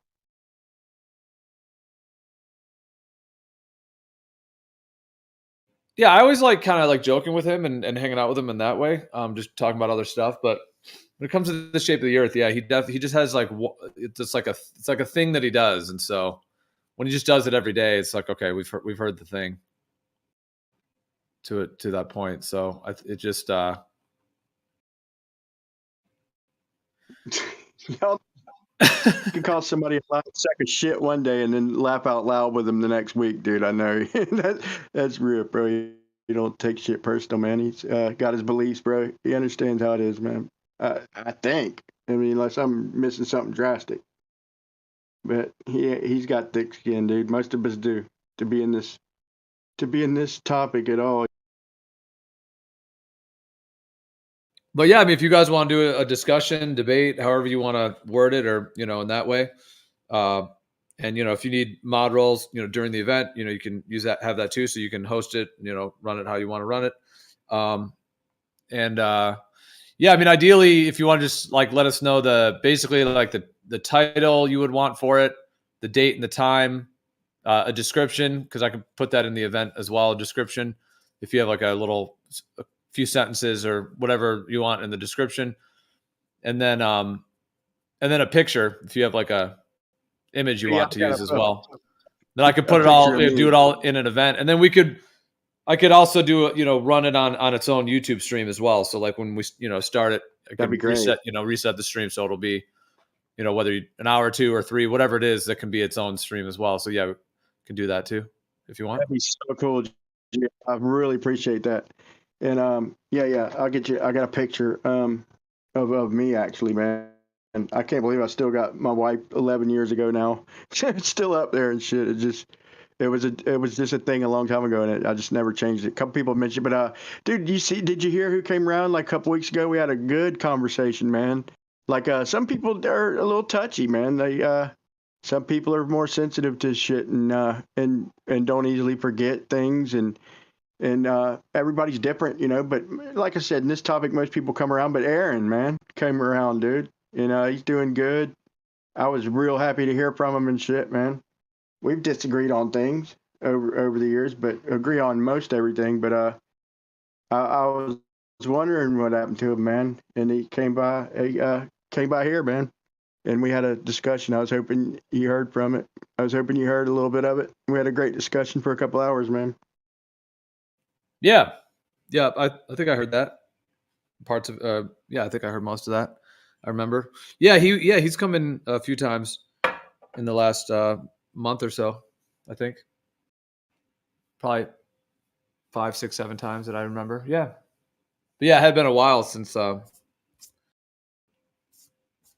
I had talked with him or heard from him. Yeah.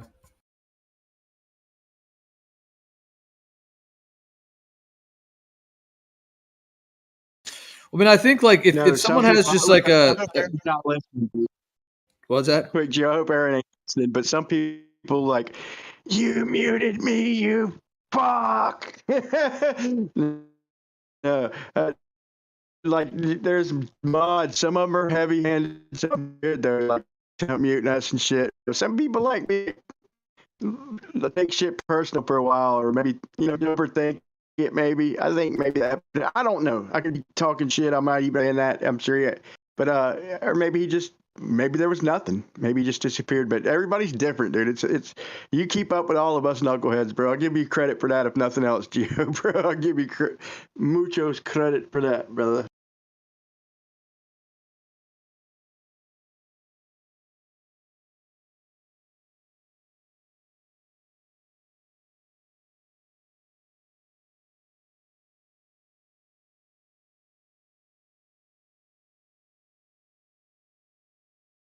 Chemistry, talk chemistry. You could have toughest people, spread out and everything going perfect. Get the wrong people together. Everybody got their nemesis, if you want to call it that. It's all about the chemistry. And then sometimes it gets exciting, great topics, and then everybody wants to talk and fire in, and it ain't even really bad things being said, but just a lot of excitement. I mean, you've seen it all, dude. You can probably explain it better than me. But I'd boil it down to chemistry, man. And it gets fun, man. Gets hectic. That's why I love this place, man.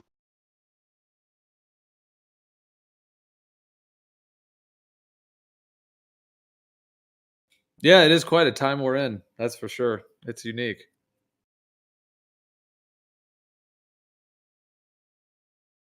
I mean, from the perspective of if you could create infinitely and you could create anything, in terms of like creating what it's like this current situation, I guess if you're gonna try everything once, then I guess it's created all of this to give it a shot here. But it is pretty intense moment just in terms of like it just seems like we're in a state a current cycle of just like a massive revealing, just revealing on multiple levels. It's like they kind of put the blindfold over humanity and they kind of like beat us down a bit, and we were kind of knocked out for a while. Like seemed like ever since the Titanic thing, like we were talking about earlier, because right into the World War I and then the Great Depression, World War II, that was just intense for what was going on during all those times, especially World War II. Wow, that was massive what went on. And everything, and then coming out of that, and then the United Nations and NASA and everything else that comes out, and then this sort of new world that they're trying to build, as it were. But and then it just seems like in the 60s, 70s, 80s, and 90s, it was just like unraveling slowly, and then into the 2000s even more so, and then about 2020, that December 21st, 2012, at the end of 2012, there, I think that was that was like a major cyclical shifting point. And then into like 2013, 14, 15, and then everything that's happening now, which it seems like there is a lot of revealing going on, in terms of just truth coming out more and more so than any of us were even aware. And not that we even know the whole picture yet either. I mean, there's a lot of speculation on the table and a lot of things, but it's like we're just starting to get our bearings. Like in the analogy of like they put a potato sack over our head and beat us down from the 1920s, 30s, 40s, etc. And then now it's sort of like we finally have the potato bag off our head. We're at least looking around. We're still bound up or whatever. There's still a lot of blockages. We can't quite just escape yet, but we at least have our head out. We can see, and we're starting to get a little bit trying to get our bearings. And I will give that to the new generation, bro. Like if nothing else, bro, like they acknowledge what's going on. Like they've named it whatever, like Illuminati, blah, blah, deep state, shadow government. Dude, I could name 4 or 5 more, bro. Like they ain't dumb to what's going on. Like they may just live their life, doopty-doo, but they ain't, they acknowledge it, and they all got their own names for the powers that be. Big brother, call them what you will. It's not a secret anymore, man. That's one thing that's for sure. So yeah, shit's in the balance, man. I think before the majority of people actually understand certain things, they need to first get uncomfortable. I think the biggest lie that, or false presumption out there is to think that truth is something that is going to be making you feel more comfortable, and that's not the truth. Truth will hit you like a rocket launcher. And well, then perhaps it's gonna be really uncomfortable. Must be a well, perhaps at the beginning, if there's like if there's some kind of dissonance process going on within the person, I don't mean only cognitive dissonance, but emotional, whatever, or spiritual, whatever that dissonance is. I hear what you're saying, that truth could be sort of shocking or kind of like a splash of cold water, kind of thing. But in terms of that process that people can go through of that uncomfortableness, would you then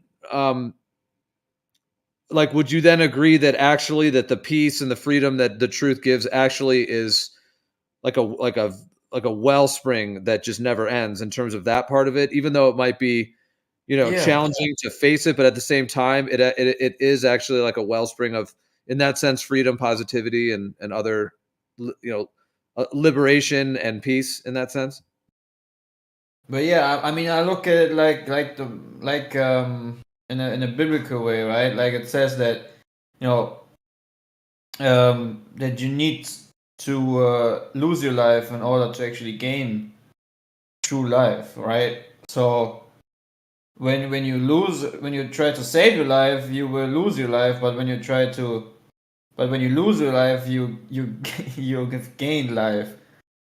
So I'm not trying to put in any spiritual perspective, but I'm just trying to say that as soon as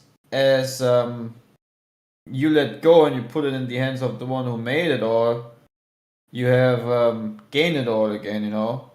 But if you go through life thinking that you need to be your own creator, so to say, right? Because you think the way you going to predict this and that, about your future is the right way, trying to save as much as possible about your life, you will lose your life eventually, right? That's kind of how I look at it, because from personal experience, just talking about my own life, the more I actually let go of these own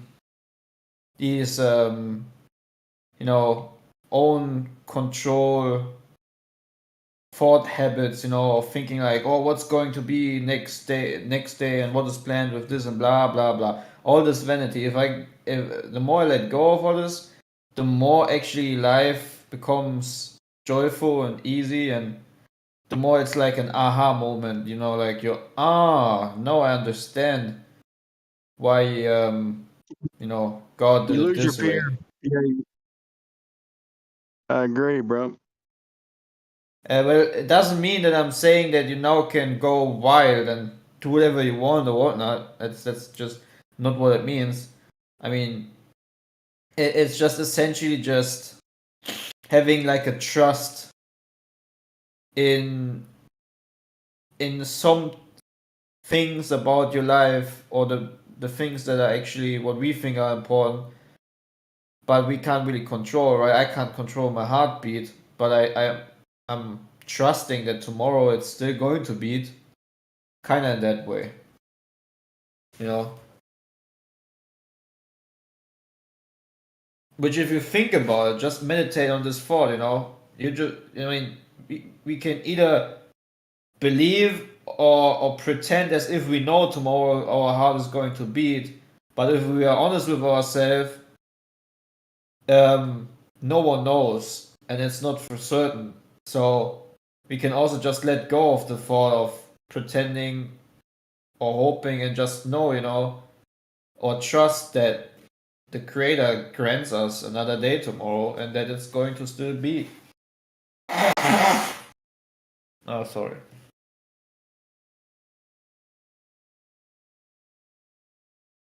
I got a question for you, man. There goes the neighborhood. Let's say we million. This is funny, dude. Really, but it's not provocative, but it is thought provoking, I guess. Yeah. I could put anybody in the middle, but I'll put Geo in the middle of this one, dude. So, what does anybody think? Okay, well, I want to hear a couple opinions. If we got 1 million flat earthers, let's say 100,000 bucket, like in a big stadium, but a one level stadium, and we got Geo in the middle, or somebody who meditates, you know, and we got 100,000 of the most spiritual flat earthers, all kneeling down, like concentrating. Could we make Geo levitate? Or if there was 1 million of us, could we make him levitate if we all put our minds to it? And so did he, and put his hands out, I mean, does anybody think we could do that? Just I'm not curious. sure. I'm not sure. I'm not sure if we could, Brian. But the whole idea sounds uplifting. Yeah. Well, you need to start small. You need to start small. This is like my. Don't be a floater. This is like my. This is like the idea I had of trying to change the random number generator from zeros to ones. If we all just focused on, you know, the number 1 or 0 or something. Mm.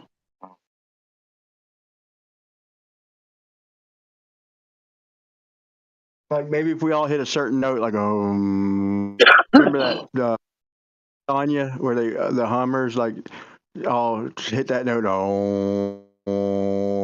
Maybe if we all did that, we could make them float. Like, dude, I feel like where there's a will, but nah, there's a skeptic side of me too, man. Do me a favor. Will you feel your forehead for me? Tell me, is it warm? Say about it.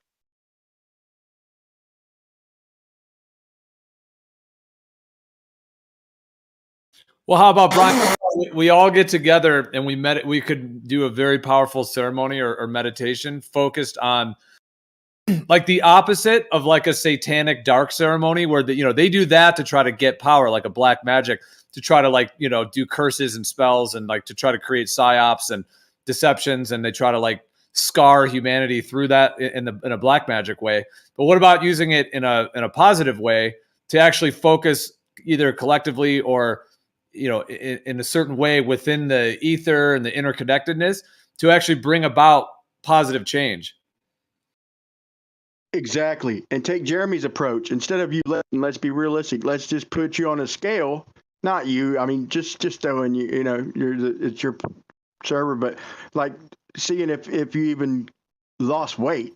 But wow. If you lost a pound even, dude, that would be closer to like the random number generator with a lot of people concentrate. Dude, they've done studies where like praying for yeast, like living yeast at Duke. These are like published papers where they had like 10,000 people or people praying for 10,000 freaking vials of yeast or whatever, but a lot of people praying and dude, they got results, in the random number generators. I've heard that, but the yeast one was pretty interesting to me, man. That Random have number generator. success. So if we could even concentrate and put all our focus, all our focal energy and to one point with somebody, you know, in touch with the spiritual realm, dude. Besides levitating, just even losing weight, dude, would be crazy. Brian, what I think interesting, and you know, my standard is always going to be dependent on what Bible says. And when it says, you know, an offended brother is harder to win than a fortified city, and disputes are like the bars of a castle. And then further, right after that verse, it says, from the fruit of his mouth a man's belly is filled, with the harvest from his lips he is satisfied. And then right after that, life and death are in the power of the tongue, and those who love it will eat its fruit. Isn't that something interesting? Life and death are in the power of the tongue, and those who love it will eat its fruit. That's something to think about, isn't it? I think about more about modern shit, man. Like I read into things and everything, and I respect everybody's point of view. But I think like the modern, it's like, does anybody think like me? Like, y'all know I think deep a lot, and sometimes I make sense that fucking kind of cool, dude. But sometimes I can't get through. But just think of this, like when they things move faster on the ground, they've measured it, they've tested it. Yeah, you dumb fucks. If then everything's getting bigger up there. So if something's moving on the ground and 10 miles above me at the same, they're up higher, they had to have went further. So of course you have to say things are moving faster at the ground, you fucking dude. It's like, does anybody see this obvious horse shittery, dude? It's so obvious when you really look into this. All these claims about things moving faster and a gravity well, dude, it's all just points back to if we go up, like if there's 10,000 of us holding hands, and we climb up a ladder, we're not gonna break the chain, dude, from stepping 5 feet in the air. It's just ridiculous, dude. All these claims they make, if you really think about them, they're down to common sense on a plane, a stationary plane. It's just ridiculous how they make these claims and try and sneak them over us, dude. That's what I think about. Is there obvious horse shit? Things ain't moving faster up there. It's the same size up there as it is down here. If it's bigger up there, yeah, things would have to be moving slower because they're traveling further. But it's not. Y'all get that?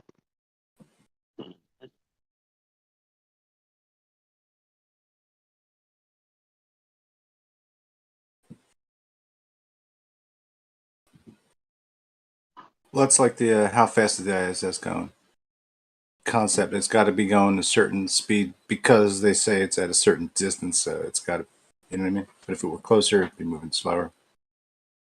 Could move slower. But since it's not, it couldn't be. Oh, sorry. Yeah, that breaks my line of thought. Yeah. Shucks.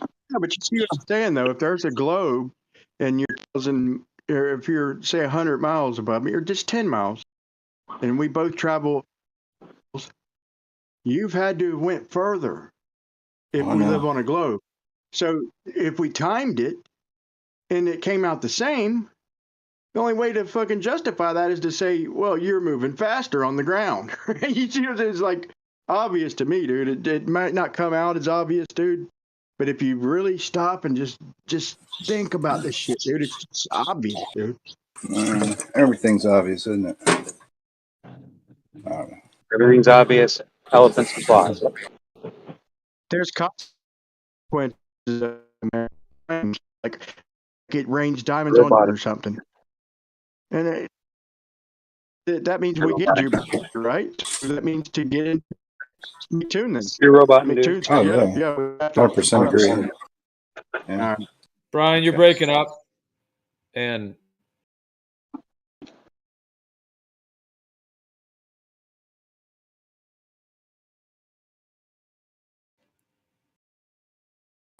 Yeah, every 40 words, Brian will start breaking up.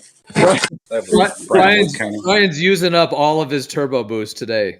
He's just all at once. But I just tuned You know, like I've in had this Mario, when conversation. you've got Mario Kart, when you've got the turbo boost saved up, and you save them all for once. You just go, you hit them all.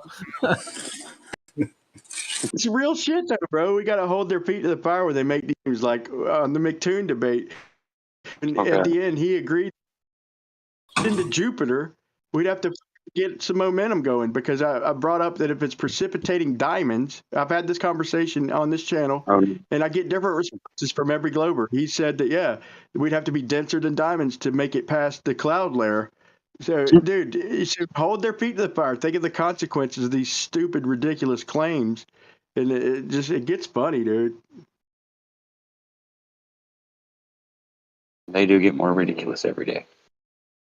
It gets to where a planet that's supposed to ascend because of all its gravity bounce right off of because we're not dense enough to even get in it, dude. It's just a country space. So McToon claimed that we'd have to fire our way in there, right? And if we got down to the middle, we'd be weightless. Kosho will tell you you'd be squashed. Toon will tell you no, you're weightless.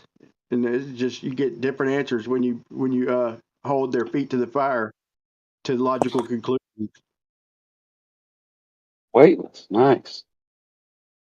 Why doesn't anyone hold anyone's feet to some ice instead of fire? It's not as bad.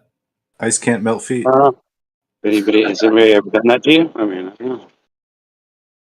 No one's ever held my feet to the fire either, so I don't know. I'm gonna hold your feet to this ice water. Oh please, no. All right, I'll talk. Anything but that. No. Or how about hold your feet to some feathers? Tickle fest. That might be worse. But you might get the sicko too. Better for some, yeah. You don't want to meet them. They'll be like, "Go ahead, tickle me. I dare you." We'll just use the torture to profile people. Know what they're really about. Torture to profile.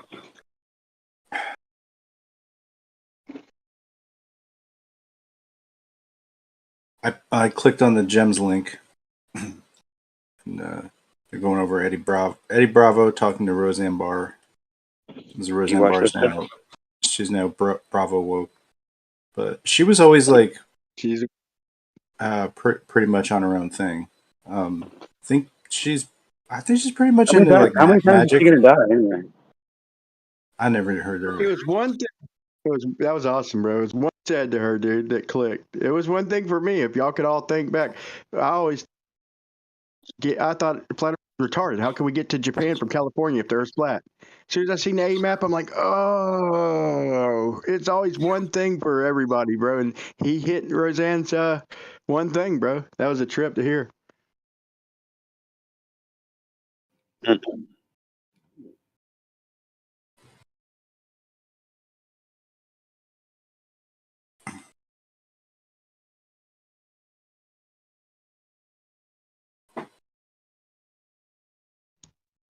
He said on the edge, I think he said that it surrounds us, you know. Could keep going on forever. And then North Pole to Middle, she's like, oh, I get it.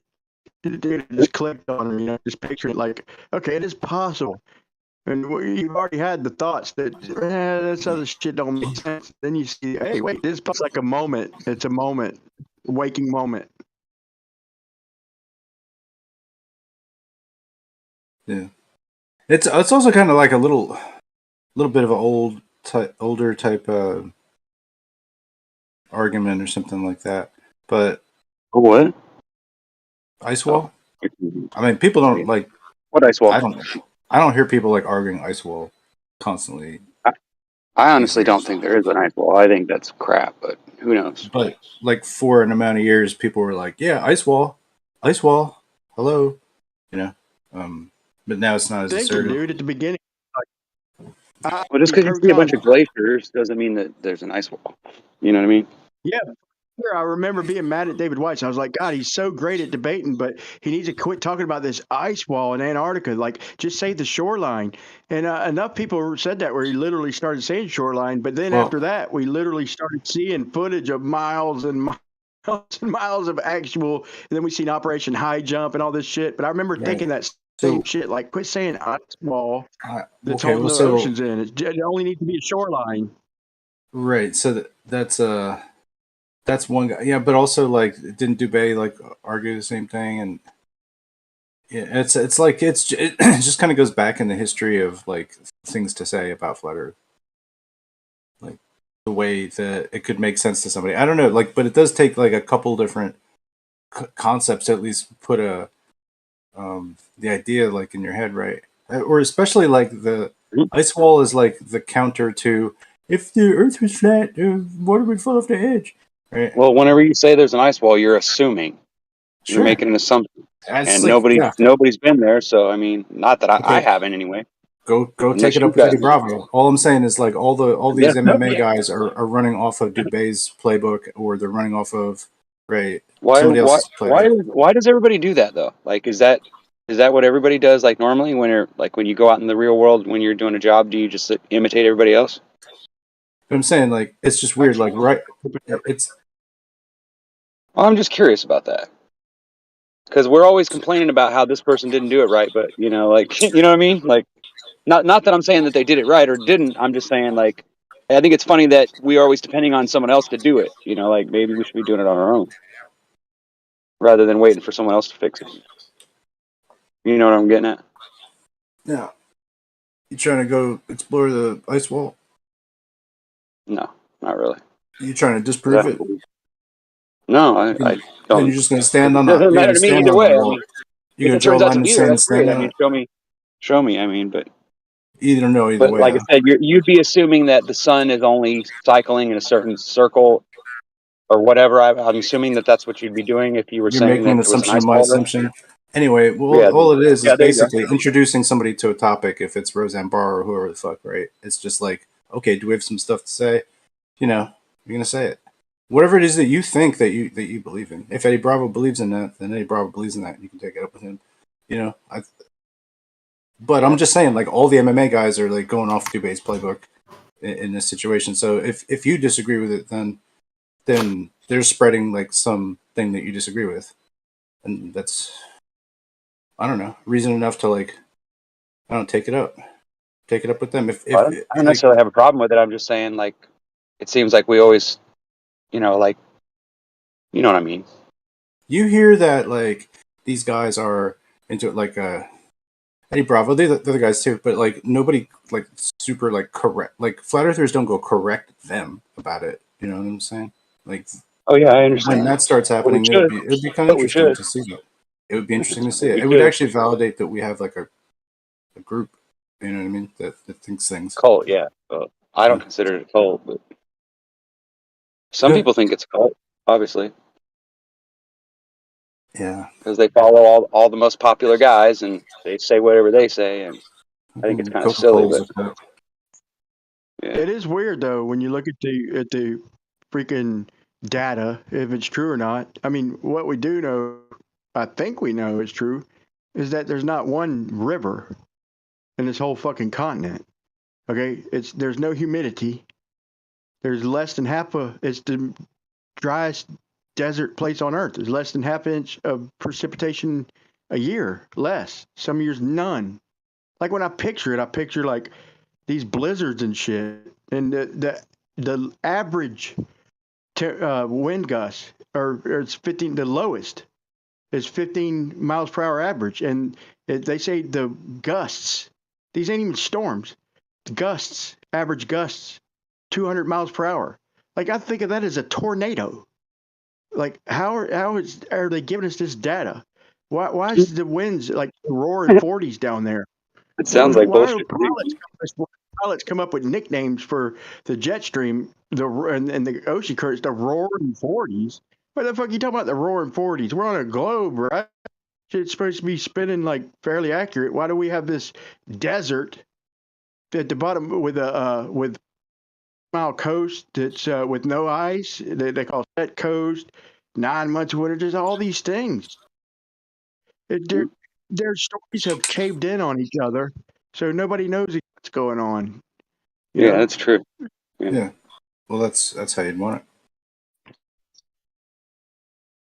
All I know is I see contradictions. Me too. And then yeah, it's frustrating. It's like So yeah, contradictions can be signs of somebody not telling the truth, or else it could be signs that truth is being hidden because you don't have clearance to know it. So somebody that may be in intelligentsia might feel like that's the case, whereas like somebody that isn't might think that, oh, they're just outright just trying to hide everything. I don't know. It's like, yeah, sometimes you can just be too convinced of the bullshit, and you're like, oh yeah, well the bullshit's good, you know. The bullshit helps, yeah, actually. You know what I mean? Just yeah, like turn around because your yeah. Self paycheck comes from bullshitting is somewhere. really good. Yeah. Or yeah, it's like yeah, it just turns you around on the concept, and That's then you why, though. become You for it. gotta admit, that's why. Like, why the planes that go there, the cargo planes and the round trips, why don't they have windows? Like that's a fuck you to me, a fuck me to you, whatever you want to call it. And it's like, why ain't they flying from like if you're gonna go to, why don't they fly from the Antarctic, like the South America base? It should just be like a trip across the United States, 5 hours or so, just to go from the Scott base over to the Australian side. Should be nothing. They should get to Shelter Bay, no problem. What's the big deal with windows? But and then you think if Jarl, if that story's true with the documents, he had a sailboat. I believe he had a motor on it, but he didn't have an icebreaker. He made it down to Shelter Bay where he wasn't welcome, and his buddy got all that whole story. It's just a one contradiction after another, dude. So I like asking why, because when you do and you dig into it, you see a bunch of contradictions It's that like a lot of obviously other people don't recognize. We're like special, maybe. Like just common sense nowadays is special. I guess I'm not trying to say it's like, well, obviously it is fraught with its own dangers, but there does seem to be a lot of like, when like somebody doesn't have a dog and then they put like a There's a sign lot of up that special says be. boys and not enough special people, right? That's what it seems like. If you have a neighbor and then they don't have a dog, but they put up a sign that says "Beware of dog." It's a Well, lot yeah, of why those not? signs. It feels like that. There's a lot of those signs kind of placed throughout this Antarctic thing. You know what I mean? Like we just like shy away from it. We're like, oh yeah, it's like, oh, the military, they called it or whatever. It's too dangerous. Like just all these things that like you basically have to comply with whatever the authoritative sources are going to tell you. They It's said that kind of thing. Apple will sit there and be fine for years. They went back supposedly 17 years later, government documents that the fruit was fresh, didn't rust, nothing rotted and decayed at all. Who the and it's true. Like, It would be why really fun to we need hear to what you talk have to about say if that? you weren't cutting out. No rust? What are you talking about? No rust? What do you no decay? Yeah, so all your food was just the same as you left it 7 years ago. What is it? It sounds a little like a taste to describe that horse shit. I mean, it's worth it. Nothing else.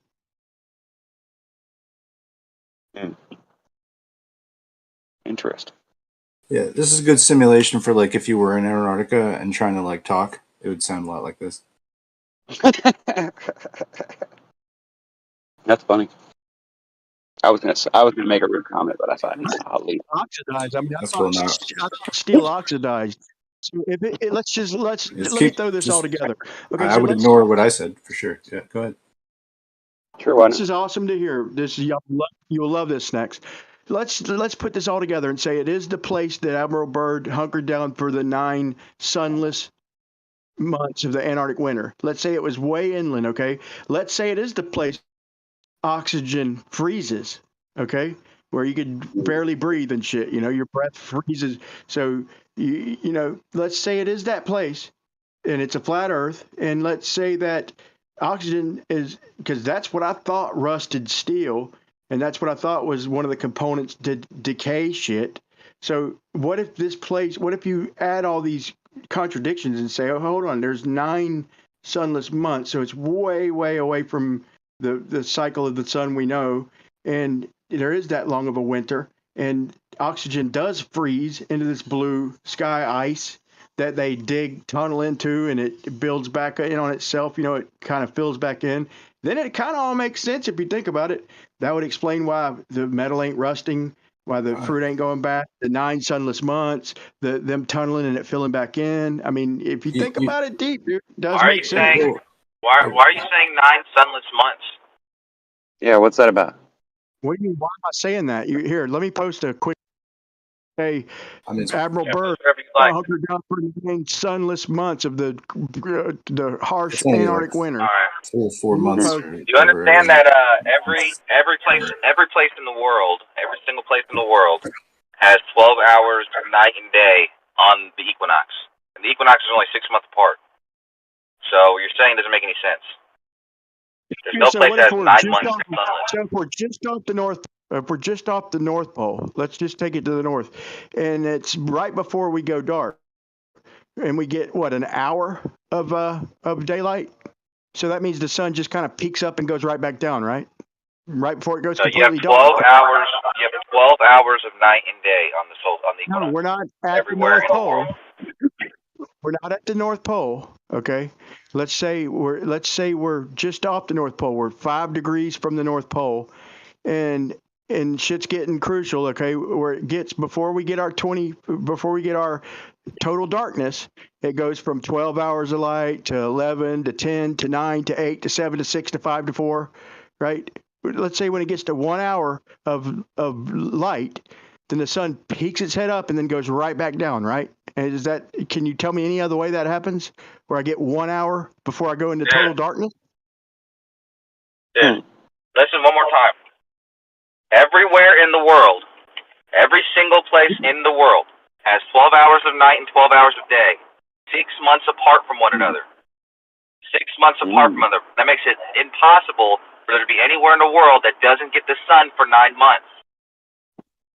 Okay, well, then I wish I could play audio, but I'll post it for you. I mean, I've only posted it for you 1,000 times, but I'll do it 1,001. Hold on. All right, but anyway, you were talking about rusting and food spoilage. Now, 2 things. If it's cold enough where he's at, where these things are observed, like it just means that it's so cold that There's no moisture. Yeah. there's never moisture, so it's just dry, basically in a desert. It's and so dry. It's like dry ice. crystallized. It would just be crystal. Yeah. But that doesn't mean it can't rust. It couldn't, you know. It's the thing, I guess, could be. I don't know, whatever. But Could besides slow that, it down. I mean, things that freeze don't rust as quickly, do they? And until they and then you've start got like defrosting, then they rust faster, right? So I guess that Yeah, I it posted would make sense. I guess I'm just saying logically it would.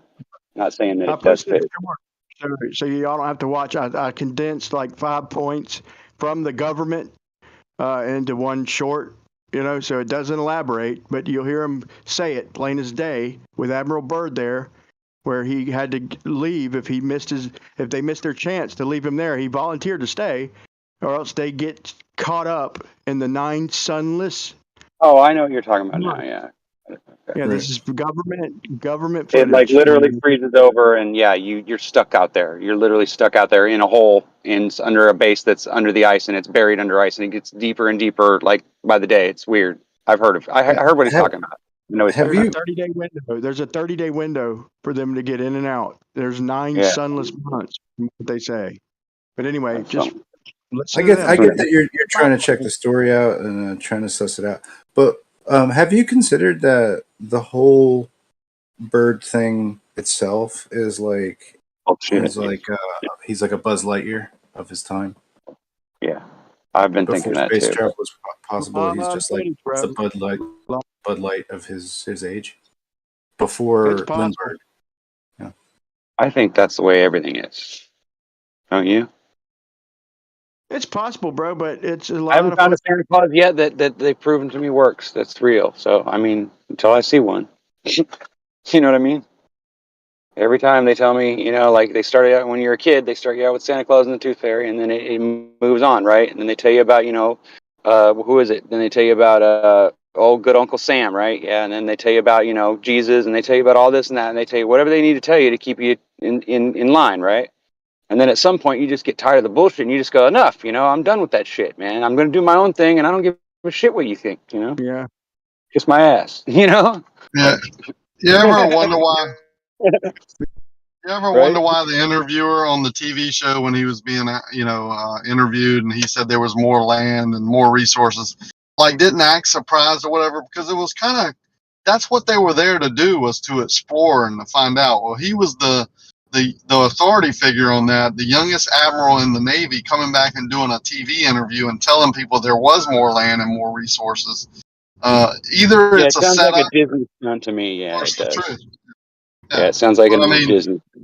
Sure. but it could be possible, right? And they just hit it. Like, so that's why he wasn't doing any more interviews, and you don't hear much about that anymore. And But supposedly there's stuff about supposedly he was, you know, rubbed out after he died or whatever, and they took all his papers and supposedly the Rocky is book right. that he wrote and whatever. Yeah, I know. There's all kinds of crap about it. Hold on, I looked into the chronological order of it, and that interview on the Longines chronoscope was after his 5th expedition down there. Yeah. They were planning on 6th. I thought it was 4. No, it was 5. They used to tell. When he said See, there's this is the part people don't when he said realize is they used to tell us the there's truth. a region of land. When he said there's a region of land, that's after they mapped that motherfucker out 5 expeditions. They did the Yeah, coastline on the first expedition. They did the entire coastline supposedly on the first expedition. So 4 more expeditions after that, and then all of a sudden there's supposed to be a area never seen before by man after his yeah, 5th that expedition. makes sense, because they can only go so far. They prepare to go so far. They go map that out and study it. And on the 5th one, they would go the furthest with the most, ability to research and spend more time in the outer Well, regions, and that's where he found you it. That don't think makes they sense. stopped? Why would they stop? What do you mean? Why would they? Who says they stopped? That's what I mean. It's like you're under the impression that that they've stopped going up there. No, I You're doubt it. misunderstanding what I'm saying. Maybe because Oh, you okay. cut right into my statement, but either way, he did the interview and was an authority figure as an admiral in the Navy, and probably was telling the truth. And I don't think we stopped. I think we're there today. I just think we hide it from the public for whatever reason. Yeah, of course, right. Why do you think we hide that from the public when they publish all the bases that are down there, all the countries? John Kerry was there like 5 years ago. They didn't stop going. They don't say they stopped going. They don't even say that. Well, I don't think John Kerry is telling the public that there's green pastures and mountains and oil and gold and all that down there. I think they're giving the impression that it's a place where you can't inhabit. It's so cold. Yeah, the regions may be where they go, but where Admiral Byrd went on his 5th expedition might have been different, right? Yeah, looking at to change the climate, dude. If you look it up and you wonder how these places are getting powered, it's not coal plants, which would probably be worse. Each one of them has a nuclear power plant. Each one of these bases has a nuclear, I repeat, nuclear power station. Yes, of course. Yeah, it's so dangerous. We can't have them here. What the fuck? We're supposed to be. They save the environment. We can't. How we is a got to put nuclear our power stuff plant back. dangerous? Okay, can I try again? So looking at the old Periscope videos of the documentaries and him actually exploring, like when you see that, they're taking like little mini tanks down there. They're taking all kinds of stuff down there. They could have explored the entire place easily. Yeah, they All had stuff all that kinds we're of not allowed to do Bearcats now. and shit. Yeah. They weren't exploring on the last mission. It was a military mission. The last mission they were going down there, they actually sent, I forget how many. They were going to get the aliens. Yeah, when going you for just see ET, all the man. equipment that they took, there's clearly they could have gone through that entire place easily, and now they prevent any one of us from even taking dogs. Yeah. Hey, you got to carry your own poop out of there. Yeah, that's right. No water. Can't even take a crap. Dogs. Carrying it, whatever you carry in, you got to carry back out with you. Supposedly. I don't believe that either. I think that's all crap too. But who knows? Why you didn't go, man? It could be. Like I said, I want to see it. I really do. That's the kind of person I am. I'm not the guy that's going to say I saw it already. I'm going to say I want to see it. But Go down there I and do go. And if you have real questions, then why don't you just go? I guess it could if I really wanted to put my mind to Kosho it. thinks we can do what Admiral Byrd did. We can't do as the public what Admiral Byrd did. Take airplanes and snowmobiles and all that, and gasoline and dog sleds and big teams down there. You can't do that anymore. I don't know why. Plane down there. You really think that a bunch of 18, 19-year-olds in the military are going to chase you in the middle of fucking nowhere in the snow? Come on, man. No, I don't. If they're told to, they will. You guys think that. If they're ordered to, they will. They chase Well, yeah, people but through the jungles and the swamps. They'll do it in the snow. If they're ordered to, they will. well, yeah, I know, But but they're I'm not saying. ordered. I mean, I don't know. Maybe they do. Maybe they don't. If Kosho is ordered to be here every day and to argue the opposite side of every point that anybody brings up, he will be here every day. Oh yeah. Oh arguing yeah. the opposite I'm quite side of aware of every that. point that everybody brings up. It's his All order. right, so check this out. Check this out. Yeah. You guys Kosho, do where not can have we get evidence. this? You guys. He's a fatalist, yeah. Everything's wrong. There must be something. Wonderful. You've been here a long time. This guy interrupt everybody. And you don't have to interrupt me, okay? It's hard to fucking talk when you guys are in here interrupting everybody, okay? So, remember the fuck I was gonna say. Who's that? Well, then go on mute and get your thoughts together. I don't think that's happening. Maybe you sound really bad, but like I go on mute every time I'm done. That's great, dude. Well, the same guy that was interrupting you was just interrupting me. The same guy you complained about interrupting you is the same guy I'm complaining about. So. Yeah. Let's just try not to have any interruptions and give everyone their mic time, and just wait till they're done to jump in. Yeah. Yeah, just let us know when you get your thoughts together on your point. I wasn't saying you do that. I was just using you as an example. I mean, if I'm ordered to come here every day by my boss, or who, especially if you're in the military, if you take an order, look, this is your job, right? This is what I'm ordering you to do. Then that's what you're going to do. Follow them through the snow, shoot and kill them in the swamps, whatever. Fly across the country, drop out of an airplane with a parachute with 60 pounds of rucksack on you, and shoot the enemy. Yeah, if you're ordered to, that's what most people are going to do. That has to be a lawful order, first of all. Second of all, you guys are just saying that people have orders to do that. Nobody has orders to do that in Antarctica. People go to Antarctica all the time and travel through, as long as they follow the rules, and from their country. Their country is the one that has jurisdiction over them when they do that. They don't get followed by some other military in Antarctica. That's never been the case. It's never been known to happen. But I have plenty of evidence that people travel there. So that's what I'm saying. It doesn't. You guys are just making assumptions that there's no basis of those claims. People go to Antarctica freely. I don't think anyone's assuming you can't travel there. I think quite the opposite. I think I know for sure that people travel there, but I think there's limits to what we can do. And my point was, you can't do what Admiral Byrd did. If you were listening, maybe you were gone. Which is take an expedition team down there with airplanes and multiple airplanes and multiple thousands of gallons of fuel, set up camp somewhere and explore. I don't see where that's possible, because if it was possible, people would be doing it right now. Right now, people do fly down there right now.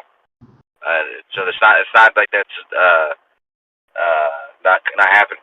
I've seen plenty of videos where people fly down there in private planes. Again, let me reiterate my point, because you might have stepped out again. I know you have girlfriends and things going on. Not just fly there, take planes there and fuel and equipment that you can go explore with that equipment. Not just fly there to the base. So maybe address that. If that's still possible, I'd like to see the person that's doing it right now. Because if that's possible, man would be doing that right now with their updated airplanes and their updated way of getting over the cold and surviving in these areas, and could show us video. Surely they're videoing it, right?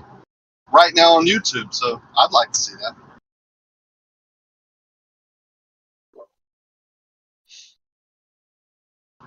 Well, that seems like that into that, but what I've seen of video has been like a staged event where they get on these snowmobiles and fake these accidents and all that.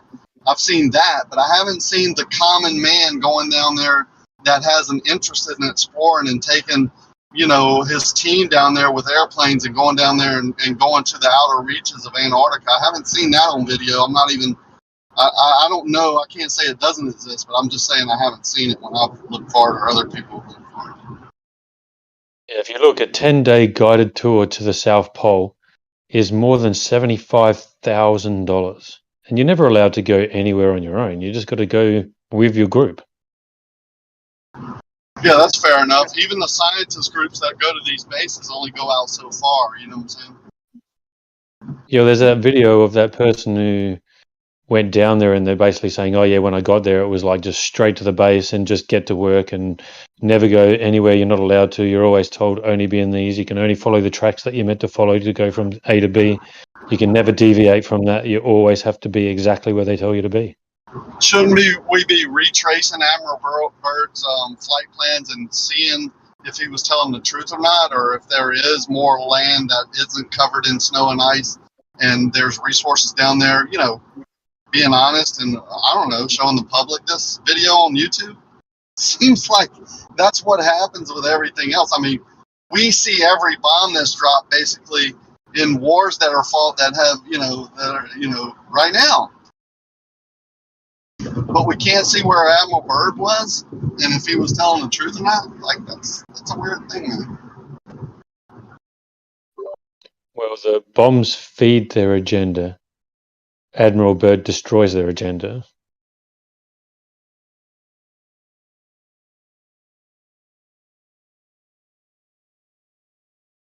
Yeah, so taking a flight to a certain base down in Antarctica is definitely possible, I think. It may be costly, but some people don't care about money. I mean, you know what I'm saying? They have the money to do those things, and I think they do go there and spend time and research and do this, that, and the other, right? Send teams to do scientific research in the areas that they're allowed to. But to repeat what Admiral Byrd did, maybe retrace some of his flight plans and stuff like that and show the areas that he's talking about, I haven't seen that in any history book or on YouTube or anybody recreate that. That's the part I'm saying is strange. Yeah, well, we could pretty much guarantee that there have been people down there, and there's probably people, more than likely people there right now exploring those areas. Or maybe they've been completely explored and they don't need to because they know exactly what's going on there. And maybe they're in contact with outer ponders. Like, we don't know, but like clearly they have been down there and there are people who know 100% what's going on. And they would just be on non-disclosure agreements. They're military. If they say anything, they're going to get not just court-martialed, they'll be in jail forever and God knows what will happen to them. Yeah, and they keep saying it's too dangerous because it's too cold and blah, blah, blah. But there's certain times a year that it can definitely be down there and be prepared for the cold and survive and explore and do all that. If they would allow the resources to be taken down there, it would make it even easier. But I think that's how they're putting the limits on the common person or the common scientific group that wants to go down there and has interest and the funds to do it. They're limited on if they can do it or not. It's my personal outlook on it of what I've heard and seen. Yeah, well, I'm sure if you could do it with 1940s or 50s technology, I'm pretty sure we would be able to explore it. No drama today without too much hassle with the right equipment.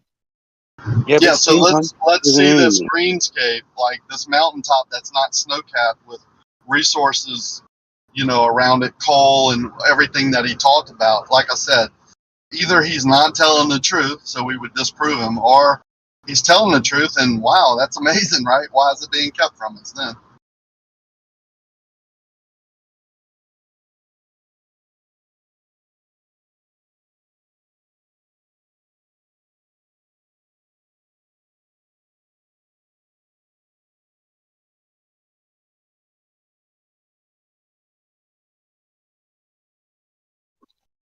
Oh, because we have a quiet moment for a second. So a bunch of people saw my post that I made. But I'm going through Wolfie 6020's Bathurst Lighthouse videos at the moment, all of his observations, and every single one of them, he is not giving accurate information. Every single one of them. Not one of them he's actually given correct information. He just flat out lies and tells you to go, tells you that the lighthouse 14 meters above sea level, and then goes, go check it. Well, I went and checked it. It's actually 18 meters above sea level. Like, the guy's lied about everything. Is that something new? I was gonna ask, Wow, is that Sorry? pictures he's taken or? No, none of them are new. They're all like, I'm going through all of his old things from like up to 6 years ago, looking at all of his observations, and every single one of them, he's deceptive. He sits there and claims like, oh yeah, this is exactly what we would expect to see from the globe, and no, it's not. Every single one of them, there's like, sorry, go. Well, I if was you want just looking at to his promote, Bathurst shit, dude. And I was thinking the same shit, but I'd never measured it. But that's good to hear, dude. It doesn't surprise me, man. if someone wants to promote a deception, what he needs to be deceptive. So, in order to keep a spinning, wobbling, tilted spaceball flame from ever expanding world of darkness while hurtling around other planets, you need to lie to yourself and others in order to keep the deception going. Yeah, exactly. Well, But, if you look at, sorry, you're just I'll be breaking up quick. there. If you look at Soundly's info too, I'm fixing to cross the Lake Pontchartrain is what I'm talking about, but I'm going in front of the power lines. But if you look at most of his pictures that he posts as Earth curve, they're basically all at the same angle next to a parallel object. And then, you can definitely see where the miraging starts if you're honest with yourself. Also, perspective, it goes up, appears to go up, and then it starts to appear to have a mirage and arc over and go back down. But you can look at all his stuff, and it's the same angle, and it's the same type of miraging that happens at a certain distance. He calls it I can Earth back curve. that up too. I can back that up, Rocky, because I showed his a portion where he laid the 7 miles of lanterns, 7 lanterns a mile apart, same height above the wall. In the time lapse, it goes concave, convex, flat, concave, convex, flat. But then he showed one. This is Earth curve. Like, bro, you literally checked out of a time lapse, you idiot. Yeah, that's Whiskey Bay. That's headed towards Lafayette.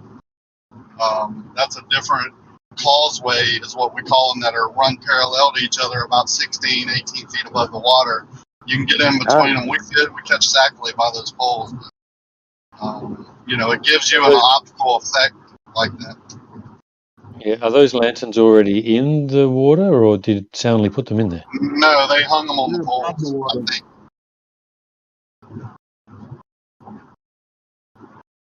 He does a time lapse, and then when you watch his video, if you watch the main part of it and all that, he's going to show you a certain part of it and act like it's proof of Earth curve. That is ridiculous. Like, why didn't you just show me an hour earlier and prove concave Earth, dipshit? Yeah.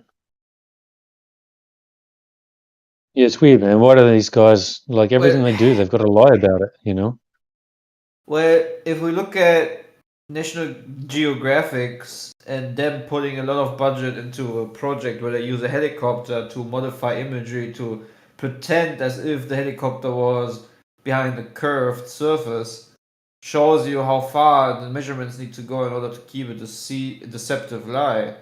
Same with the multiple 24-hour sun videos that have been proven to be manufactured. So, anyways, Yeah, well, it's very suspicious. Yeah, there's another video of Wolfie's where he's got the 5-day supposed 24-hour sun video, and I've got a video already made for that and like debunking it, but I'll just tell you guys what it is. If you actually have a look at that video, you'll see the sun does not change its position the entire way around for all 5 days. It's in the exact same parallel the entire way. But then go look at any video from the Arctic, and you see the sun do this kind of, waving motion. It goes up and it comes back down, and it's quite large. It's a really large up and down motion. But in that 5-day one of Wolfies, it sits there perfectly in the exact same position the entire time. Well, doesn't there need to be symmetry? You can't have one be perfectly level the entire way, and in the one that we know is 100% true, it has this huge swing. Just go look at the videos from the Arctic, you'll see it.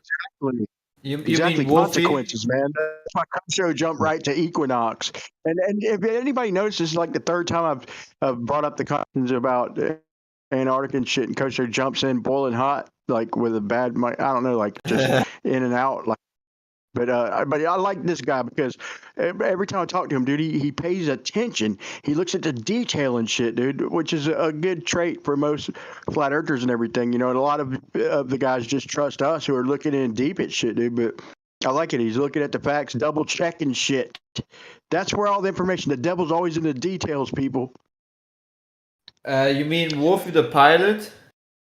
Yeah, the pilot, man. Oh, dude, But I yeah, have collected a lot of imagery proving that he's an extreme deceptive liar, especially regarding you need to look at a video where he literally tries to tell you that his cockpit, his curved cockpit glass is not creating an artificial curve. In the video where he's on ground in the hangar, you see that it's literally if you use the footage, you can make out how it's literally making the fake curve distortion in the same manner as it does 40,000 feet above ground. You know, this guy is like, dude, he is a disgrace to pilots, you know. I love aviation, but this guy is just a pathetic liar. And I will call him out every day because I have enough physical proof, or let's say digital proof, to show and expose what a liar he is indeed. And that's very sad because there's so many globals using this guy as anything, but he's nothing than just a fraud. Like almost everything that is within the heliocentric paradigm. Well, he clearly has to be lying, because why would he sit there in his video and say that the lighthouse is 14 meters above sea level, yet when you go on Google Earth, it'll show you like 100% it's 18 meters above sea level. No, he goes through all the other information. Yeah, you know, he's on Google Earth and he tells you the distance. He does all these things. Why doesn't he show you the actual thing above sea level? He just tells you that instead. So clearly he's lying and deceiving people. Otherwise, he would have shown that information as well. How can you say it's 14 meters when it's actually 18 meters? That's just a blatant lie. Yeah, he is a liar. I mean, look at his background on the on his YouTube channel. I mean, if that's Earth curve, is the Earth curving down and up again at some point? What does it even show? It just shows the distortion of his windows. Must be a big flower. Like everywhere you look, it's so that's the excuse they use. Like from right to left, if we talk about something going across or look at the horizon, they'll say, well, it's the same distance off to the right as it is straight ahead and off to the left. So then, but when they get up high and they want to use this shit as proof of Earth curve, when I asked MC Toon, you know, if it's in front of us a 7-degree drop or whatever, 2-degree drop, and to the left of the frame it's a 2-degree drop, and then to the right it's a 2-degree drop, then where's the Earth curve? And if I turn around 180 degrees, it's also going to be a 2-degree drop, dude. So what do you think, we live on rose petal Earth? Dipshit. It's like, God, dude. They stomp on their own tongues. And who takes the cake with lying is Sean Hawkins puts a video out of me, because I'm always, look at my channel, dude. I'm flat earthers, globe earthers, whatever. I'm always trying to call out lies. That's just a habit of mine. I've always been a stickler with that. Sean Hawkins tries to call me out, plays my video, and this is the one case where I don't even have to make a rebuttal. I'll post his video, and he just lies throughout, dude. It's ridiculous. He's the worst liar of all. It's like I don't even have to make a rebuttal. I'm gonna post against me. It's a joke, dude. It promotes me. He's so, dude. You got to watch it to believe it, dude. This dude is just, he answers his own questions 2 seconds later as he plays my video. Every question he asks, he's a liar. How is this, that? And then 2 seconds later, he hits play and I'm describing exactly this and that. This is one case where I don't even have to make a rebuttal. I can just link you to his own dumbass video. This dude is, boy, I don't know if he's dishonest or retarded or a little bit of both. But he's.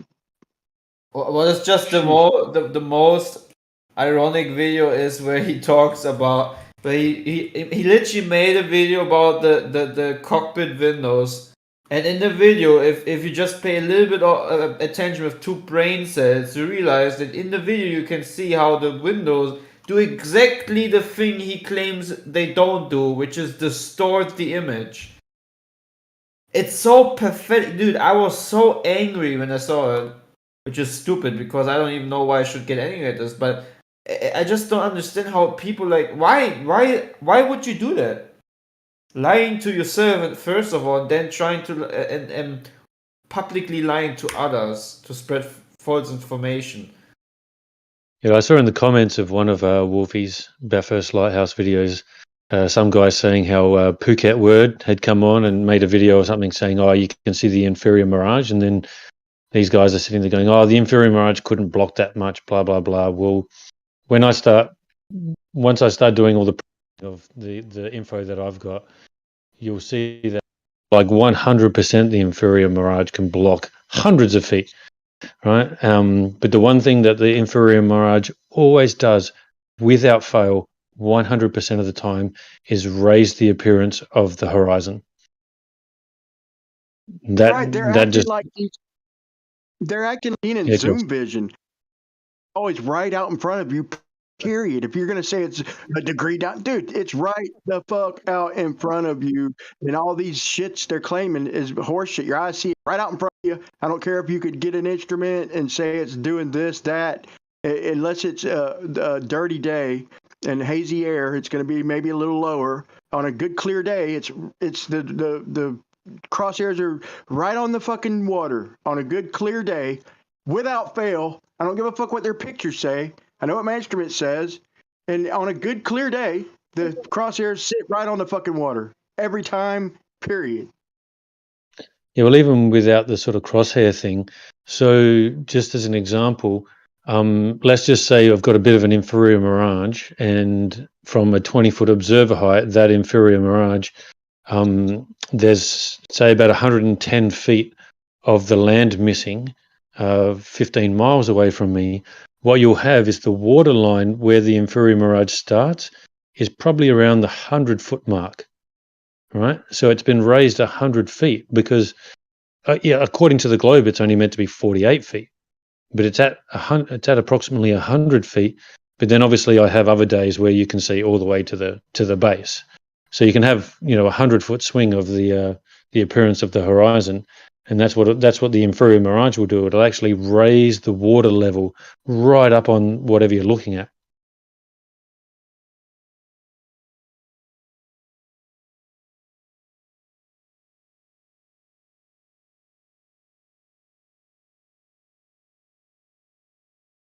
But yeah, and that happens 100% of the time. I don't think I've got any footage where if there's an inferior mirage, the actual water line of the horizon hasn't been raised.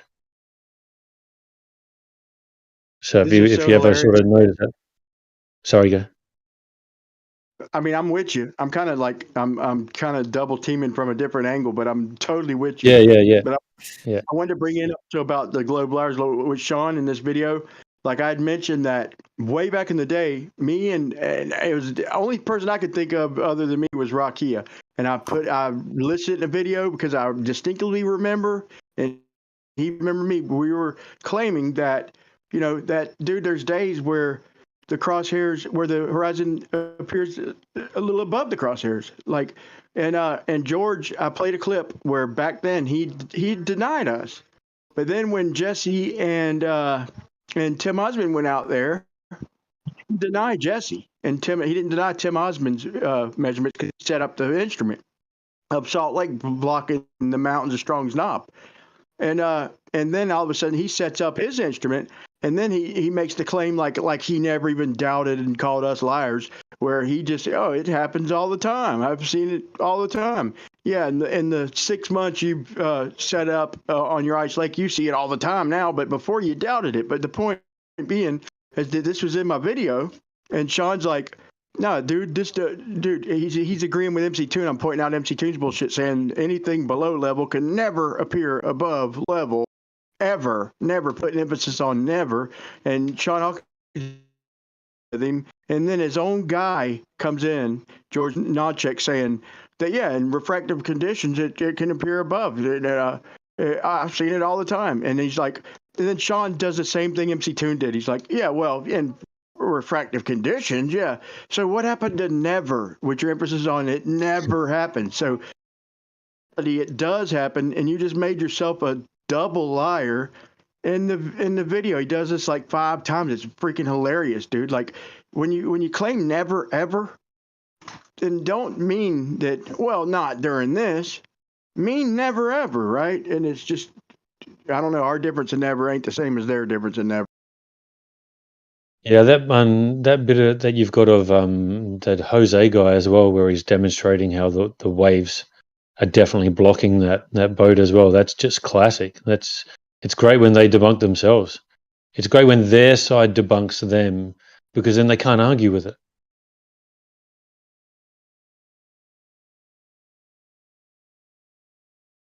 The first deception I was involved with was that Nat Geo, I think, or whatever, where they were shooting the flag on the lake, and then they were saying those 2 girls weren't scientists, but actually they were. Like, they were just saying they were random people. And I get it, it's on TV, it's made to entertain, but they're a scientific program and saying that they're telling the truth about things, and they actually weren't. It's weird. Why would they have to lie? Yeah, definitely.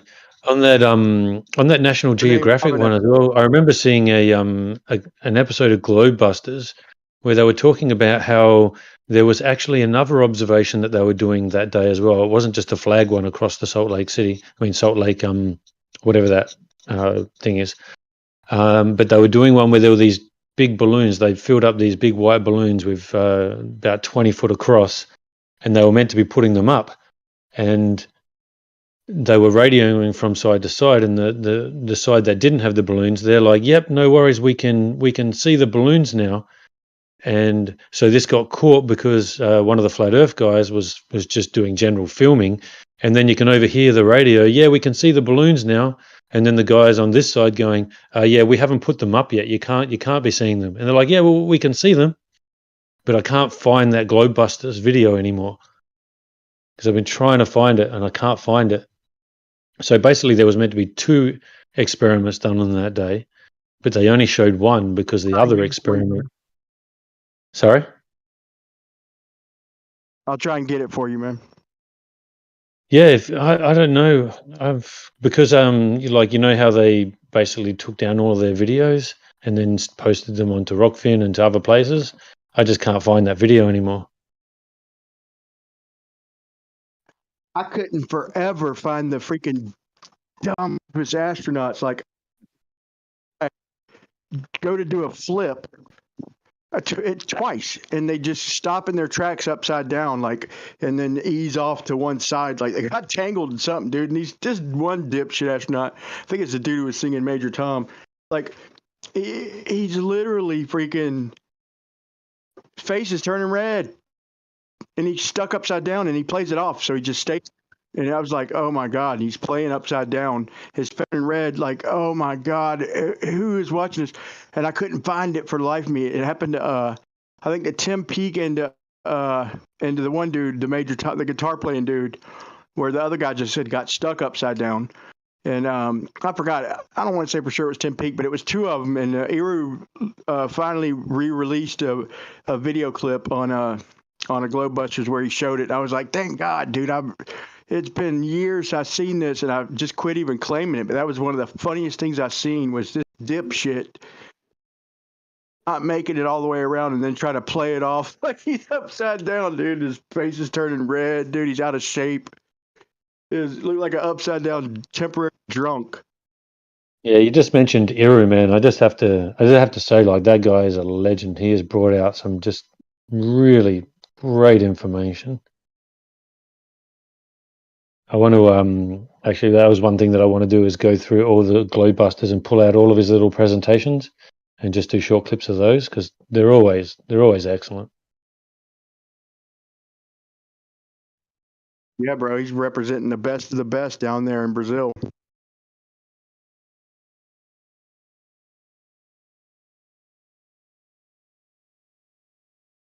Good work Anyway, down nice there. chatting. I got to go, because while I'm talking, I'm too. not while I'm talking and listening, I'm not doing anything else that I should be doing. So take it easy, guys. See you.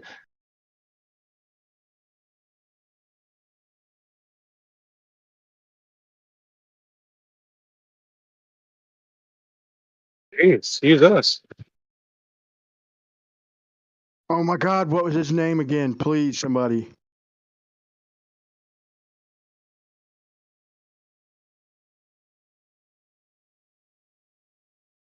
He's been doing some good work, dude. And how he sees it. It's all you can do. But please, somebody know his name. Please, just unmute. This is his name, please. Because he sent me some shit, and I got a lot of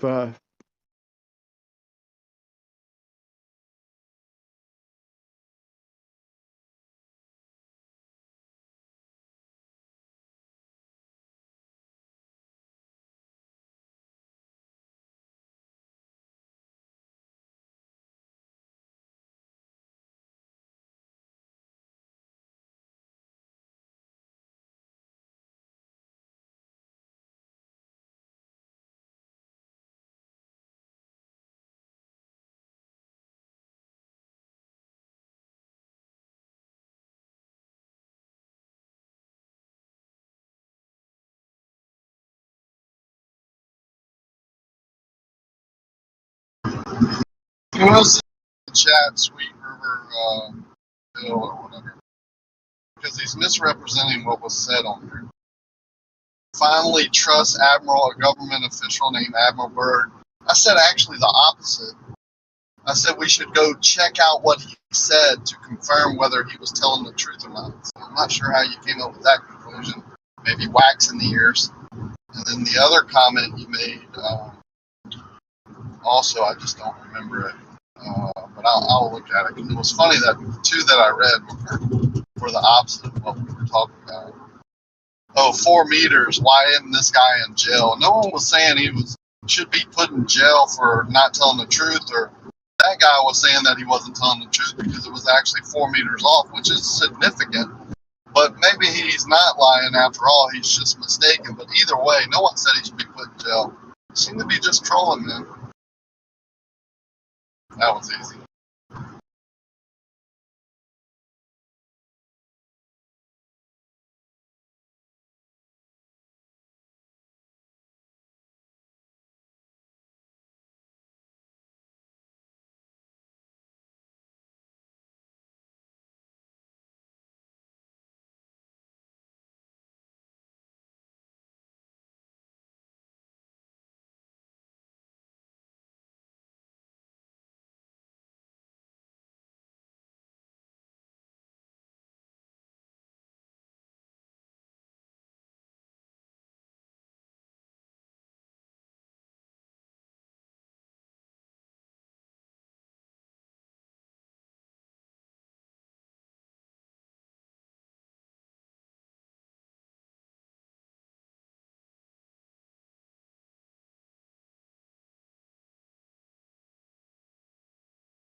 And sorry, guys, I just want to jump in as well. Yeah, I see that thing where he says 4 meters. Why isn't this guy in jail? Well, it's not actually 4 meters. It's actually more like about 8 meters that there's a difference of in that observation, because it's meant to be at 14 meters above sea.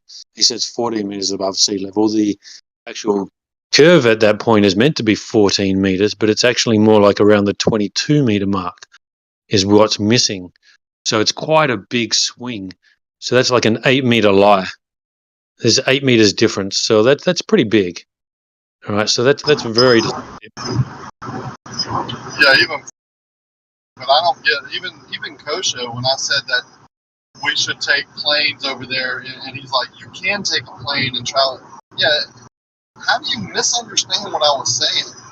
You know, Admiral Byrd, I don't even know if he flew over there. I think he took a ship, but then he had planes that he could offload and go explore and take plane trips into the inner parts of Antarctica, and that's what I was talking about. I'm not sure how you would misunderstand that, but it seems strange like that always happens, how what we're talking about is misrepresented for whatever reason. Like I said, you either are not listening, you're halfway listening, you're busy, I get it, right? You might misinterpret something. Or you're just trying to, like, mislead or deceive, which has been the case a lot that I've found. With the Nat Geo, with the other program, with almost everyone that we talk to here, they constantly misrepresent what we're trying to tell the audience, which may be right or wrong, but they're still trying to mislead. It's a strange thing we're going through. Maybe after all, the Earth isn't a sphere, right? That's why it has to be done. It has to be done that way.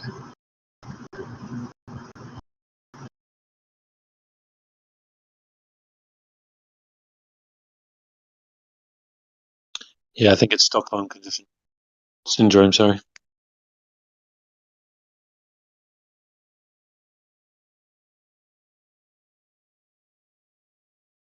What I've done over the last 6-7 years is that they have fooled even me with the reference frame position, right? Like if you move reference frames, how something may appear differently, and they're trying to fool you with that. Like, so anytime the reference frame is mentioned, it's not actual positions or actual speeds.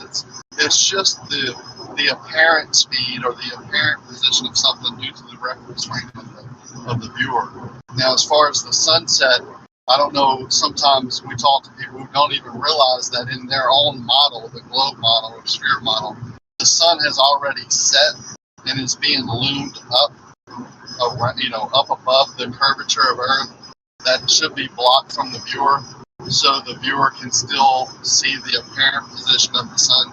Even the sunset in their model is an apparent position.